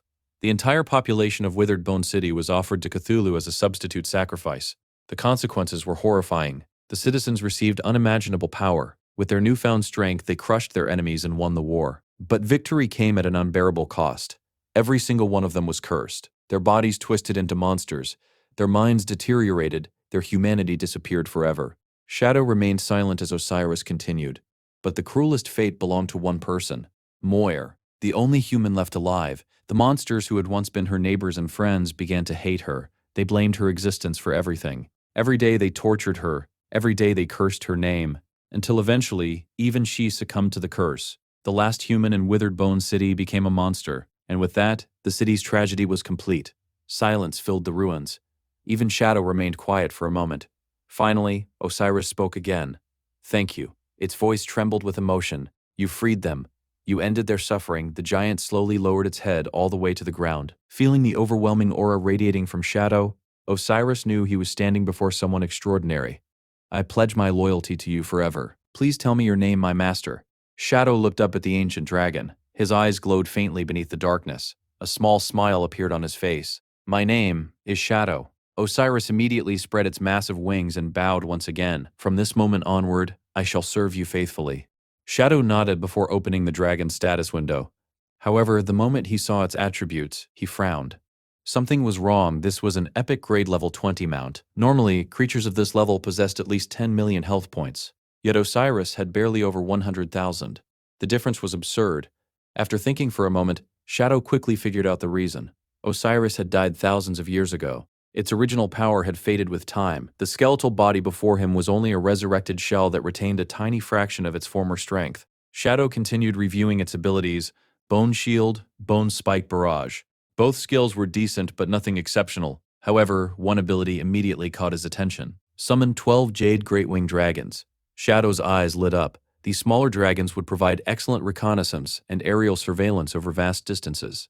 That alone made them incredibly useful. But the real surprise came when he checked Osiris's mobility. Because its body consisted entirely of lightweight ancient bones instead of flesh and muscles, its flight speed was unbelievably high, 360% movement speed bonus, equivalent to approximately 450 meters per second.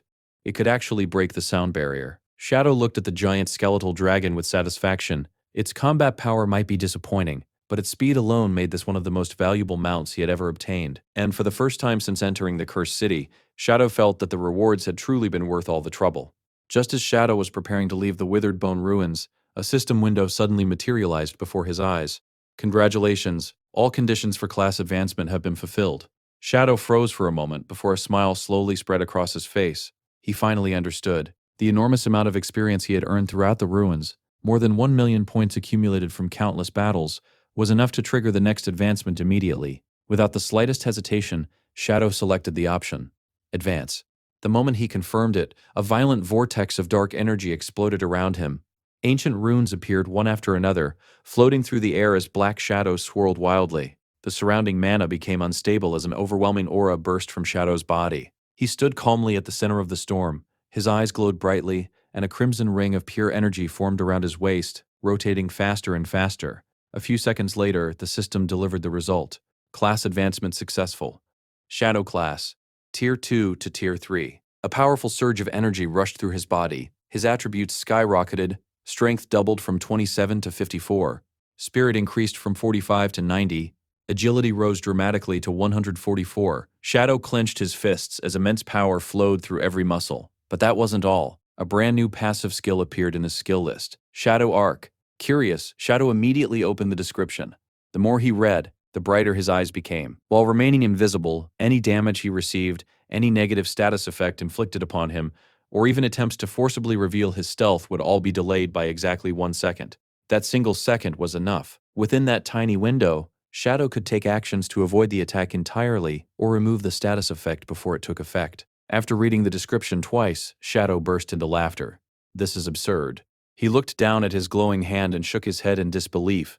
As long as his reaction speed remained fast enough, Shadow Arc would allow him to ignore almost every surprise attack while hidden. It was practically cheating. The more he thought about it, the more unbelievable it seemed. Shadow was certain that in his previous life, no player who chose the Shadow class had ever reached Tier 3. Otherwise, this skill would have become legendary throughout the entire game. A 1-second delay sounded insignificant to ordinary players, but to top-tier veterans, 1 second was an eternity. It was enough time to activate defensive skills, reposition, counterattack, or completely reverse the flow of battle. Shadow could already imagine how terrifying he would become. Feeling extremely satisfied, he turned his attention to his remaining rewards. A crimson glow appeared in his hand. Soon, a dagger materialized. The system displayed its information. Diamond-grade weapon, spike of the skeleton. Shadow carefully examined the weapon. It possessed extremely high physical and elemental attack bonuses. More importantly, it carried a unique passive effect. Ignore defense. Ignore resistance. The dagger could partially bypass an enemy's defensive stats and inflict devastating damage directly. Shadow smiled and equipped it immediately. Between his Tier 3 advancement and this new weapon, his combat power had increased tremendously. He was now stronger than ever. Satisfied with his gains, Shadow turned toward his mount. Osiris, the giant skeletal dragon, instantly lowered its head. Shadow jumped gracefully onto its massive skull. Then an idea crossed his mind. What happens if I use stealth while mounted? Without waiting, he activated Merge into Darkness. Dark energy spread across both of them. The next moment, Shadow was stunned. A new notification appeared. Stealth level 21. Shadow blinked. His own stealth level was lower than that. In other words, Osiris possessed even greater stealth capabilities than he did. Interesting. A grin appeared beneath his mask. Let's see how fast you really are. Osiris let out a deep roar. Then, boom, the dragon launched into the sky with explosive force. Shockwaves exploded outward. The ground shattered beneath them. Shadow felt the scenery around him blur instantly. They shot upward through the underground cavern like a streak of purple light.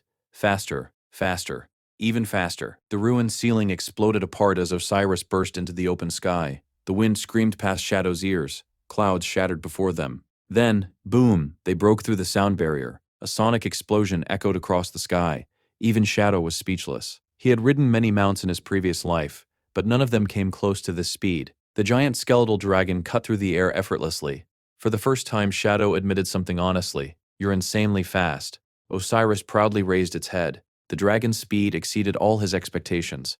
As they flew above the endless ocean, Shadow began considering his next destination. Captain Anu had once mentioned a mysterious location. A flying monster had appeared there. Alongside it, another ancient godslate had reportedly been discovered. Shadow immediately became interested. His plan formed quickly. First, he would head to the Magic City ruins. Then he would use the teleportation gate there to travel to Lucky Town. Thinking back, Shadow couldn't help but laugh. When he first traveled from Magic City to Withered Bone City, the journey had taken him several exhausting hours on foot. Now, it would only take minutes. Meanwhile, far below them, a group of adventurers was fighting desperately inside a dense forest. A swordsman stood at the front, desperately holding back a gigantic black bear monster. Behind him, a female mage condensed a blazing holy fireball. A healer frantically cast support spells while another teammate shouted, "Hurry up! Kill it before it enrages." Just then, boom, an enormous shockwave swept across the forest. Osiris had flown overhead at supersonic speed. The displaced air alone was enough to create a hurricane. Trees bent violently, leaves exploded into the air. The adventurers screamed as they were blown away. Even the giant black bear was hurled backward helplessly. Everyone rolled across the ground in complete chaos. The female mage slowly sat up, her hair a complete mess. What just happened? The swordsman was equally confused. Then he looked down. The black bear was dead. Its massive body had been launched directly onto his sword by the violent wind pressure. The boss monster had literally impaled itself. The entire party stared in disbelief. Meanwhile, high above the clouds, Shadow remained completely unaware, or perhaps he simply didn't care. He sat comfortably atop Osiris as they crossed the remaining distance. 10 minutes later, the Magic City ruins appeared on the horizon. Shadow couldn't help but nod in satisfaction. A journey that once took hours had been reduced to mere minutes. This mount was worth every bit of effort. However, the moment he arrived, he witnessed something completely unexpected. In the middle of the ruined streets stood a couple. The man held the woman's hands tightly. Tears streamed down his face as he begged desperately. "Please forgive me. I only cheated once. And even then I was thinking about you the whole time." Shadow nearly lost his balance. The woman sniffled. "You promise? You'll never see him again." The man nodded frantically. "I swear." The two embraced passionately. Shadow stared blankly. What kind of nonsense did I just walk into? Unfortunately for the couple, their reunion didn't last long. Boom. Osiris descended from the sky. The terrifying pressure crushed downward instantly. The man was slammed face first into the pavement. The woman was flattened beside him. Cracks spread across the streets. Shadow casually stepped off the dragon. His boots landed beside the couple. Looking at their miserable state, he tilted his head. "Did I hit something?" The man nearly coughed blood. The woman looked like she wanted to cry. Meanwhile, Osiris stood proudly behind his master like an innocent bystander. Ignoring the unfortunate lovers completely, Shadow activated Merge into Darkness. His body disappeared. A moment later, a system notification appeared. Teleportation successful. Consumed lifespan, 5.4 years. Shadow immediately frowned. The cost increased again. Apparently, teleporting back to a novice town became more expensive with every consecutive use. Even though he currently possessed over 2,000 years of lifespan, Shadow still felt a sharp pain in his chest. 5 whole years, he shook his head bitterly. To others, it was a tiny amount. To Shadow, it was an outrageous expense, and he had no intention of wasting even a single year if he could avoid it. Still hidden beneath his invisibility skill, Shadow walked calmly through the gates of Lucky Town without slowing down. 2 guards stationed at the entrance suddenly frowned. They felt a strange disturbance pass beside them, as if someone invisible had brushed past their senses. Yet no matter how hard they looked, they couldn't find anything unusual. Shadow glanced at their uniforms as he passed. Unlike ordinary players, these guards wore official insignias issued by the government, so they've already started deploying personnel here. A hint of surprise flashed in Shadow's eyes. In his previous life, the government had taken several more months to establish proper security around novice towns.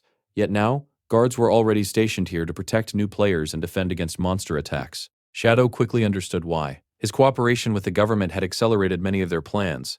Looking around the town, he couldn't help but nod in approval. The streets were peaceful. Barricades had been built at strategic locations. Patrol teams moved in organized formations. Even elderly players, who were usually among the first casualties during the early stages of the game, seemed to be living safely here. Everything was progressing much faster than it had in his previous life. As Shadow continued strolling invisibly through the town, he noticed an elderly couple sitting together on a wooden bench. The old man gently held the woman's hand. The woman leaned against his shoulder with a warm smile. Even at their age, they looked deeply in love. He had no interest in disturbing such a peaceful scene. But suddenly, help! A desperate scream shattered the atmosphere. Everyone turned toward the town entrance. A massive black insect monster had appeared out of nowhere and grabbed a player with its sharp claws. The guards reacted instantly. The female guard opened her glowing magic book and chanted a spell. A shining holy shield materialized around the endangered player just in time. Boom! The monster's attack slammed against the barrier and was blocked completely. At the same moment, the male guard charged forward. "You damn bug." He leaped high into the air and swung his sword with all his strength. Slash! The attack landed perfectly. More than 1,600 damage appeared above the monster's head. The female guard immediately followed up. A blazing holy fireball shot toward the creature. However, the giant insect was surprisingly agile. It twisted its body midair and dodged the spell effortlessly. Then it flapped its wings and retreated into the sky. Damn it! The male guard gritted his teeth in frustration. The 2 guards looked upward. 5 giant insect monsters circled above the town. Their sharp cries echoed through the air. The female guard sighed helplessly. "It's useless. Even if we kill one, another arrives immediately." Shadow observed quietly from the shadows. After watching for a few moments, he immediately understood the problem. The monsters themselves weren't particularly strong. Each one was only gold grade, but they possessed one massive advantage: flight. Whenever they were losing, they simply flew high into the sky where the guards couldn't reach them. The guards were powerful on the ground, but against flying enemies, they were completely helpless. Meanwhile, the male guard walked toward the player who had just been rescued. It was an elderly man. He was kneeling on the ground, trembling and crying. The guards thought he was traumatized. Instead, the old man suddenly exploded in anger. "What the hell are you people doing?" His furious roar stunned everyone. "You call yourselves guards? You couldn't even kill a few bugs." The female guard blinked in confusion. The male guard frowned. The old man pointed toward the sky.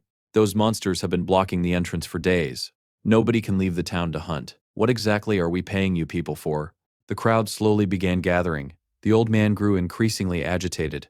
"You don't care about old people at all. I'm going to file a complaint," the female guard hurriedly explained. "Please calm down. Shadow is on his way. He'll deal with the monsters soon." However, mentioning Shadow only made things worse. The crowd immediately erupted. "Where is Shadow then? Why isn't he here already? I thought he was some big hero. He can't even deal with a few bugs?" People began shouting over one another. "If he's so strong, why are we waiting? What could possibly be more important than protecting us?" A bald old man pushed his way to the front. "My son needs to go hunting. He's farming lifespan for me. Shadow is wasting our precious time." The female guard looked exhausted. She raised both hands. "Please calm down. Shadow will definitely arrive. If you don't want to wait, you can simply log out and return later." The moment she said that, the crowd exploded again. "Log out? Why should we? We pay taxes. We deserve protection." The male guard's face darkened. He knew exactly what kind of people these were. Reasoning with them was pointless. He quietly whispered to his partner, "Let's go." But the moment they tried to leave, the crowd blocked their path. "Running away now? How shameless. Kill the monsters first. Why are our taxes paying useless people like you?" The accusations came one after another. The male guard clenched his fists tightly. His patience was running out.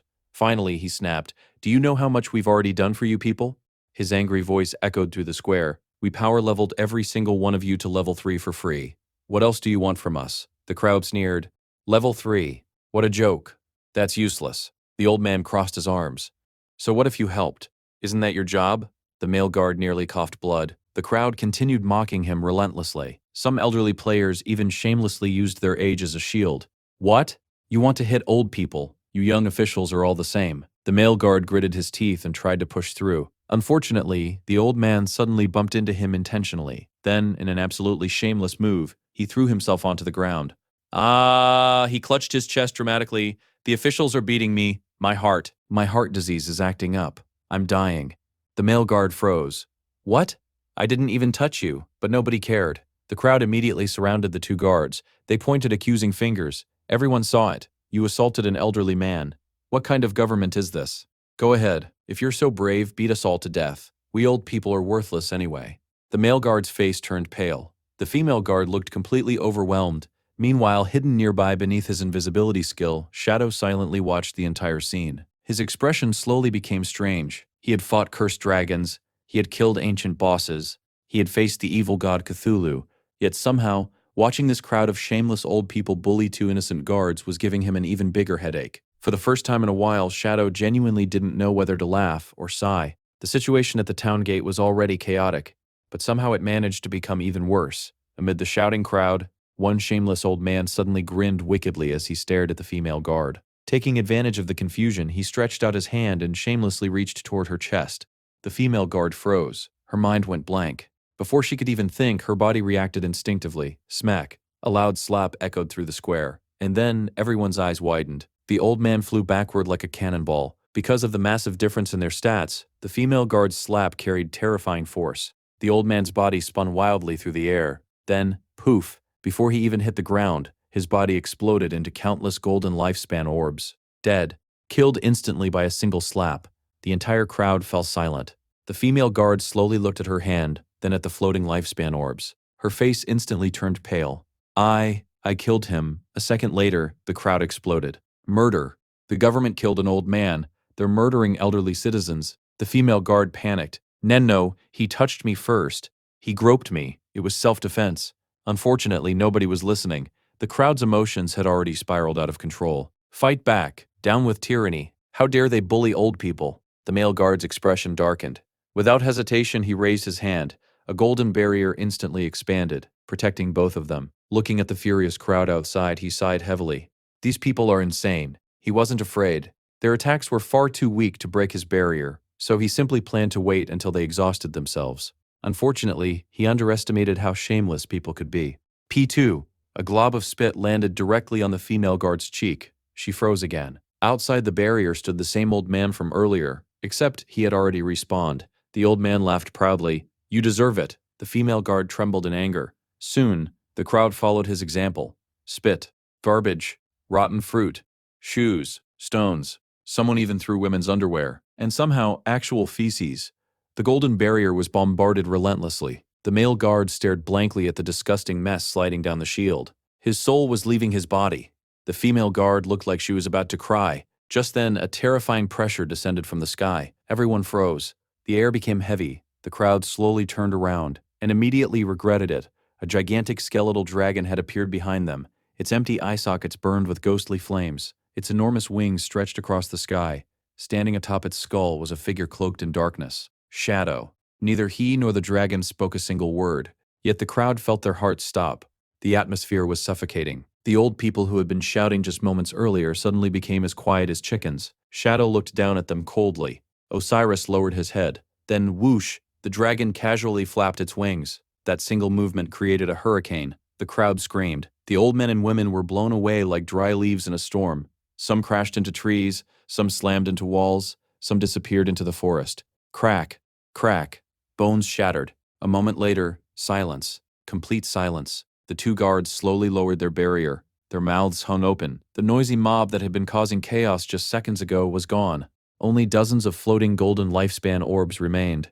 Shadow had wiped them out accidentally, with a single flap of Osiris's wings. Meanwhile, Shadow had already lost interest. His eyes focused on the sky. There, 5 giant insect monsters flew in formation. Chains of glowing energy linked them together, and suspended between them, a stone slate floated quietly. Shadow's eyes narrowed. A god slate. He recognized it immediately. Osiris. The skeletal dragon roared. Without another word, it shot into the sky. Boom, the ground cracked beneath them. The two guards looked up in amazement. Against the backdrop of the blood-red sun, the massive skeletal dragon pursued the fleeing monsters. The insects flapped their wings desperately. They tried to escape, but against Osiris, it was hopeless. Shadow stood on the dragon's skull as dark purple energy swirled around him. His glowing eyes locked onto the insects. Found you. The distance closed instantly. Osiris spun through the air. Slash. A brilliant arc of energy cut across the sky. The attack was unbelievably precise. The 5 gold-grade insect bosses froze. A thin line appeared across their bodies. Then, they split cleanly in half. All 5 died instantly. The guards below rubbed their eyes. That's it? They're dead already? The battle had ended before they even understood what happened. Meanwhile, back on the ground, the elderly mob had respawned. And unbelievably, they came right back. The male guard nearly fainted. The old people surrounded him again. You owe us compensation because of you. You assaulted senior citizens. The male guard stared at them in disbelief. He suddenly understood something. Monsters weren't the scariest creatures in this world. Old people were. He looked toward the sky helplessly. Please, somebody save me. As if answering his prayer, a massive shadow suddenly covered everyone. The crowd looked up, and their souls nearly left their bodies. The 5 gigantic insect corpses were falling straight toward them. The old people screamed, "Run!" But it was too late. Boom! Boom! Boom! The giant carcasses crashed into the ground. The earth trembled violently. When the dust settled, the crowd was gone again. Golden lifespan orbs floated everywhere. The male guard stared blankly. The female guard slowly covered her mouth. The old people had just been wiped out. For the second time. Meanwhile, the stone slate landed upright in the dirt. Osiris descended gracefully beside it. Shadow jumped down from the dragon and looked around. His expression was filled with confusion. Huh? He scratched his chin. I only killed 5 bosses. Why is there so much loot lying around? The male guard almost coughed blood. The female guard quickly turned away. Neither of them had the courage to explain. At that moment, a weak voice came from nearby. Shadow looked down. The shameless old man from earlier was somehow still alive. Half of his body was buried in the ground. Yet instead of being grateful for surviving, he pointed at Shadow angrily. You! Shadow blinked. The old man shouted, Do you know how dangerous falling objects are? What kind of lawless world is this? Is there no justice anymore? Shadow stared at him silently. Then he slowly looked at the gigantic insect corpse crushing half the old man's body. Then back at the old man. For the first time in a long while, Shadow was genuinely speechless. Even Osiris lowered its head and looked at the old man as if wondering, how was this guy still alive? And more importantly, how could someone be this shameless? Shadow didn't spare the old man even a glance. Ignoring the endless complaints, he calmly crouched down and reached for the stone slate lying in the dirt. However, the old man refused to let things go. He hurried over and blocked Shadow's path. "Hey, I'm talking to you." The old man pointed angrily at Shadow. "Young people these days have no manners at all. Don't you know how to respect your elders?" Shadow remained silent. He simply stretched out his hand toward the slate. The old man immediately grabbed the other end. "Are you deaf?" "I'm speaking to you," the crowd gasped. Everyone stared nervously at Shadow. For a moment, everything became silent. Then, whoosh, a dagger flashed through the air. The old man's eyes widened. Thud, the blade pierced straight through his neck. Critical hit, 13,000 plus damage. The old man was launched backward like a broken kite. His body dissolved into countless particles of light before he even hit the ground. Dead. Again. And just like that, the third life of the shameless old man came to an end. Shadow casually caught the falling slate with one hand. Not a single word escaped his mouth. The surrounding crowd instantly shut up. Nobody dared to complain anymore. Shadow inspected the slate briefly before putting it away. Then he looked at the countless lifespan orbs scattered across the ground. There were simply too many. He raised his head. Osiris, the skeletal dragon, lowered its enormous head. Summon the bone dragons. At his command, Osiris let out a low roar. Dark clouds suddenly gathered overhead. The crowd looked up. Tiny black skeletal dragons began descending from the sky. Dozens of them, no, hundreds. They swirled overhead like a flock of ravens. The two guards stared blankly. What is he planning now? The small bone dragons swooped down and began gathering the lifespan orbs one by one. They moved with surprising efficiency. Within moments, they had collected more loot than an entire guild could gather in hours. Meanwhile, back at the town gate, the shameless old man had respawned. Again. The moment he returned, he pointed dramatically toward Shadow. His face was filled with righteous anger. "I finally figured it out." The crowd immediately gathered around him. The old man puffed out his chest. "The government and Shadow are working together. They're murdering innocent citizens and stealing their property." The female guard nearly exploded. "What nonsense are you talking about?" The old man ignored her. He grabbed his chest dramatically. "I had 1,000 years of lifespan. 1,000 years. And Shadow stole it all." The female guard's eyes literally crackled with electricity. "You're lying. Who would believe something so ridiculous?" The old man snorted. "My son gave it to me." Then he pointed at the female guard. "And you're defending him because you want to share too." The female guard almost fainted from anger. Meanwhile, the old man turned back toward the crowd. His voice grew louder. "If everyone helps me demand justice, I'll share 1 year of lifespan with each of you." The crowd's eyes instantly lit up. "Really? 1 year?" The old man nodded confidently. "I swear it." Greed blinded them immediately. The crowd began shouting, "Give back the lifespan. Shadow robbed us. Return our property." The male guard covered his face. His sanity was rapidly slipping away. He genuinely wanted to arrest every single one of them. Unfortunately, they were inside the safe zone, and guards were prohibited from attacking players within town limits. The old people became increasingly excited. They raised their fists. Justice, compensation, down with bullies. Just then, whoosh, several bone dragons suddenly swooped down from above. Before anyone could react, snatch, snatch, snatch. Their claws grabbed the rioters one by one. The old people screamed, "What? Help, put me down." The bone dragons ignored them. They carried the entire crowd into the sky, higher and higher. The old man looked down. His face instantly turned pale. Bring me back." The dragons flew directly beyond the town walls, past the protective barrier. Outside the safe zone, the old man panicked. "I didn't mean it. Please, put me down carefully." The bone dragons obediently released their claws, at once. "Ah!" The crowd plummeted toward the ground. The old man's eyes nearly popped out of his head. "I didn't mean right now." Boom, boom, boom. Bodies smashed into the earth one after another. The sound echoed throughout the valley. Meanwhile, Shadow calmly walked out of the town gate. The female guard stared at him with wide eyes. Shadow spoke casually. "The safe zone prevents players from attacking each other." He glanced at the sky. "But it doesn't stop gravity." The male guard froze. The female guard blinked twice. That actually made perfect sense. Shadow continued walking. "My bone dragons will remain here. If anyone causes trouble," he looked toward the craters outside the walls. "They'll be removed." The two guards shivered. What a polite way to say it. Removed. Forever. Shadow then added casually, "The insect bosses are dead. There's nothing left to worry about." As his body slowly began dissolving into teleportation particles, The male guard suddenly remembered something. Wait, you forgot your loot. He pointed frantically at the huge pile of lifespan orbs scattered everywhere. Shadow glanced back, then shrugged. Keep it. The male guard froze. What? Shadow disappeared, leaving behind only those two words. Keep it? Silence. The male guard stared blankly at the mountain of treasure. The female guard was equally stunned. That amount of lifespan was enough to make ordinary players fight to the death. Yet Shadow abandoned it without hesitation. The male guard shook his head in disbelief. That's why he's Shadow. Then he grinned. Come on, Electric Fox. Let's collect everything. However, the female guard didn't move. She stood motionless, her hands clasped together. A dreamy smile appeared on her face.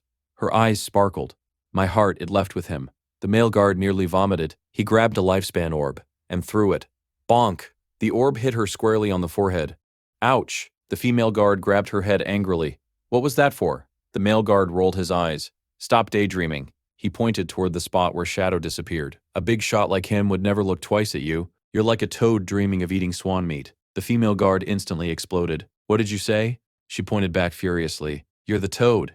The male guard laughed. No, you are. You are. Soon, the two guards were bickering loudly in front of the town gate. Meanwhile, somewhere far away, Shadow sneezed. He rubbed his nose and frowned. Strange? Why do I suddenly feel like someone is talking nonsense about me again? The male guard burst out laughing. Fine, fine. If I'm a male toad. He pointed at the female guard with a mischievous grin. Then you're definitely a female toad. The female guard froze. Her cheeks instantly turned bright red. What nonsense are you saying? The male guard shrugged innocently. I mean, if I'm a toad and you're a toad, doesn't that mean we're a perfect match? The female guard's face became even redder. You idiot! She quickly looked away, pretending to focus on the glowing lifespan orbs in her hands, but the corners of her lips curled upward ever so slightly. The male guard noticed immediately and laughed even harder. Meanwhile, the bone dragons continued carrying out Shadow's orders faithfully. One after another, troublesome elderly players were lifted into the air.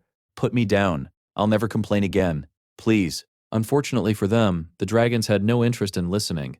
They simply flew outside the safe zone and released their claws. Ah! Boom. Another player crashed into the ground. The guards glanced over and silently pretended not to see anything. The female guard shook her head helplessly. Shadow really is terrifying. The male guard nodded. Yeah. Then he grinned. But I still think he's not as scary as you when you're angry. The female guard immediately swung her fist at him. Shut up. The male guard dodged and laughed as he ran away. Their playful arguing echoed through the town while the bone dragons continued patrolling the skies. And somewhere far away, Shadow was already heading toward his next destination, completely unaware that his casual actions had once again left behind another unforgettable legend. But with a mysterious god slate now in his possession and countless secrets still hidden throughout this world, one thing was certain. Shadow's journey was far from over. What do you think will happen next? This is the latest chapter of God Level Assassin. I'm the Shadow Man. Thank you all for your incredible support of the channel. If you enjoyed today's story, don't forget to subscribe. Your support motivates us to keep bringing you more exciting adventures and thrilling battles. We'll be back soon with another amazing chapter. Until then, stay safe, stay awesome, and see you in the next one.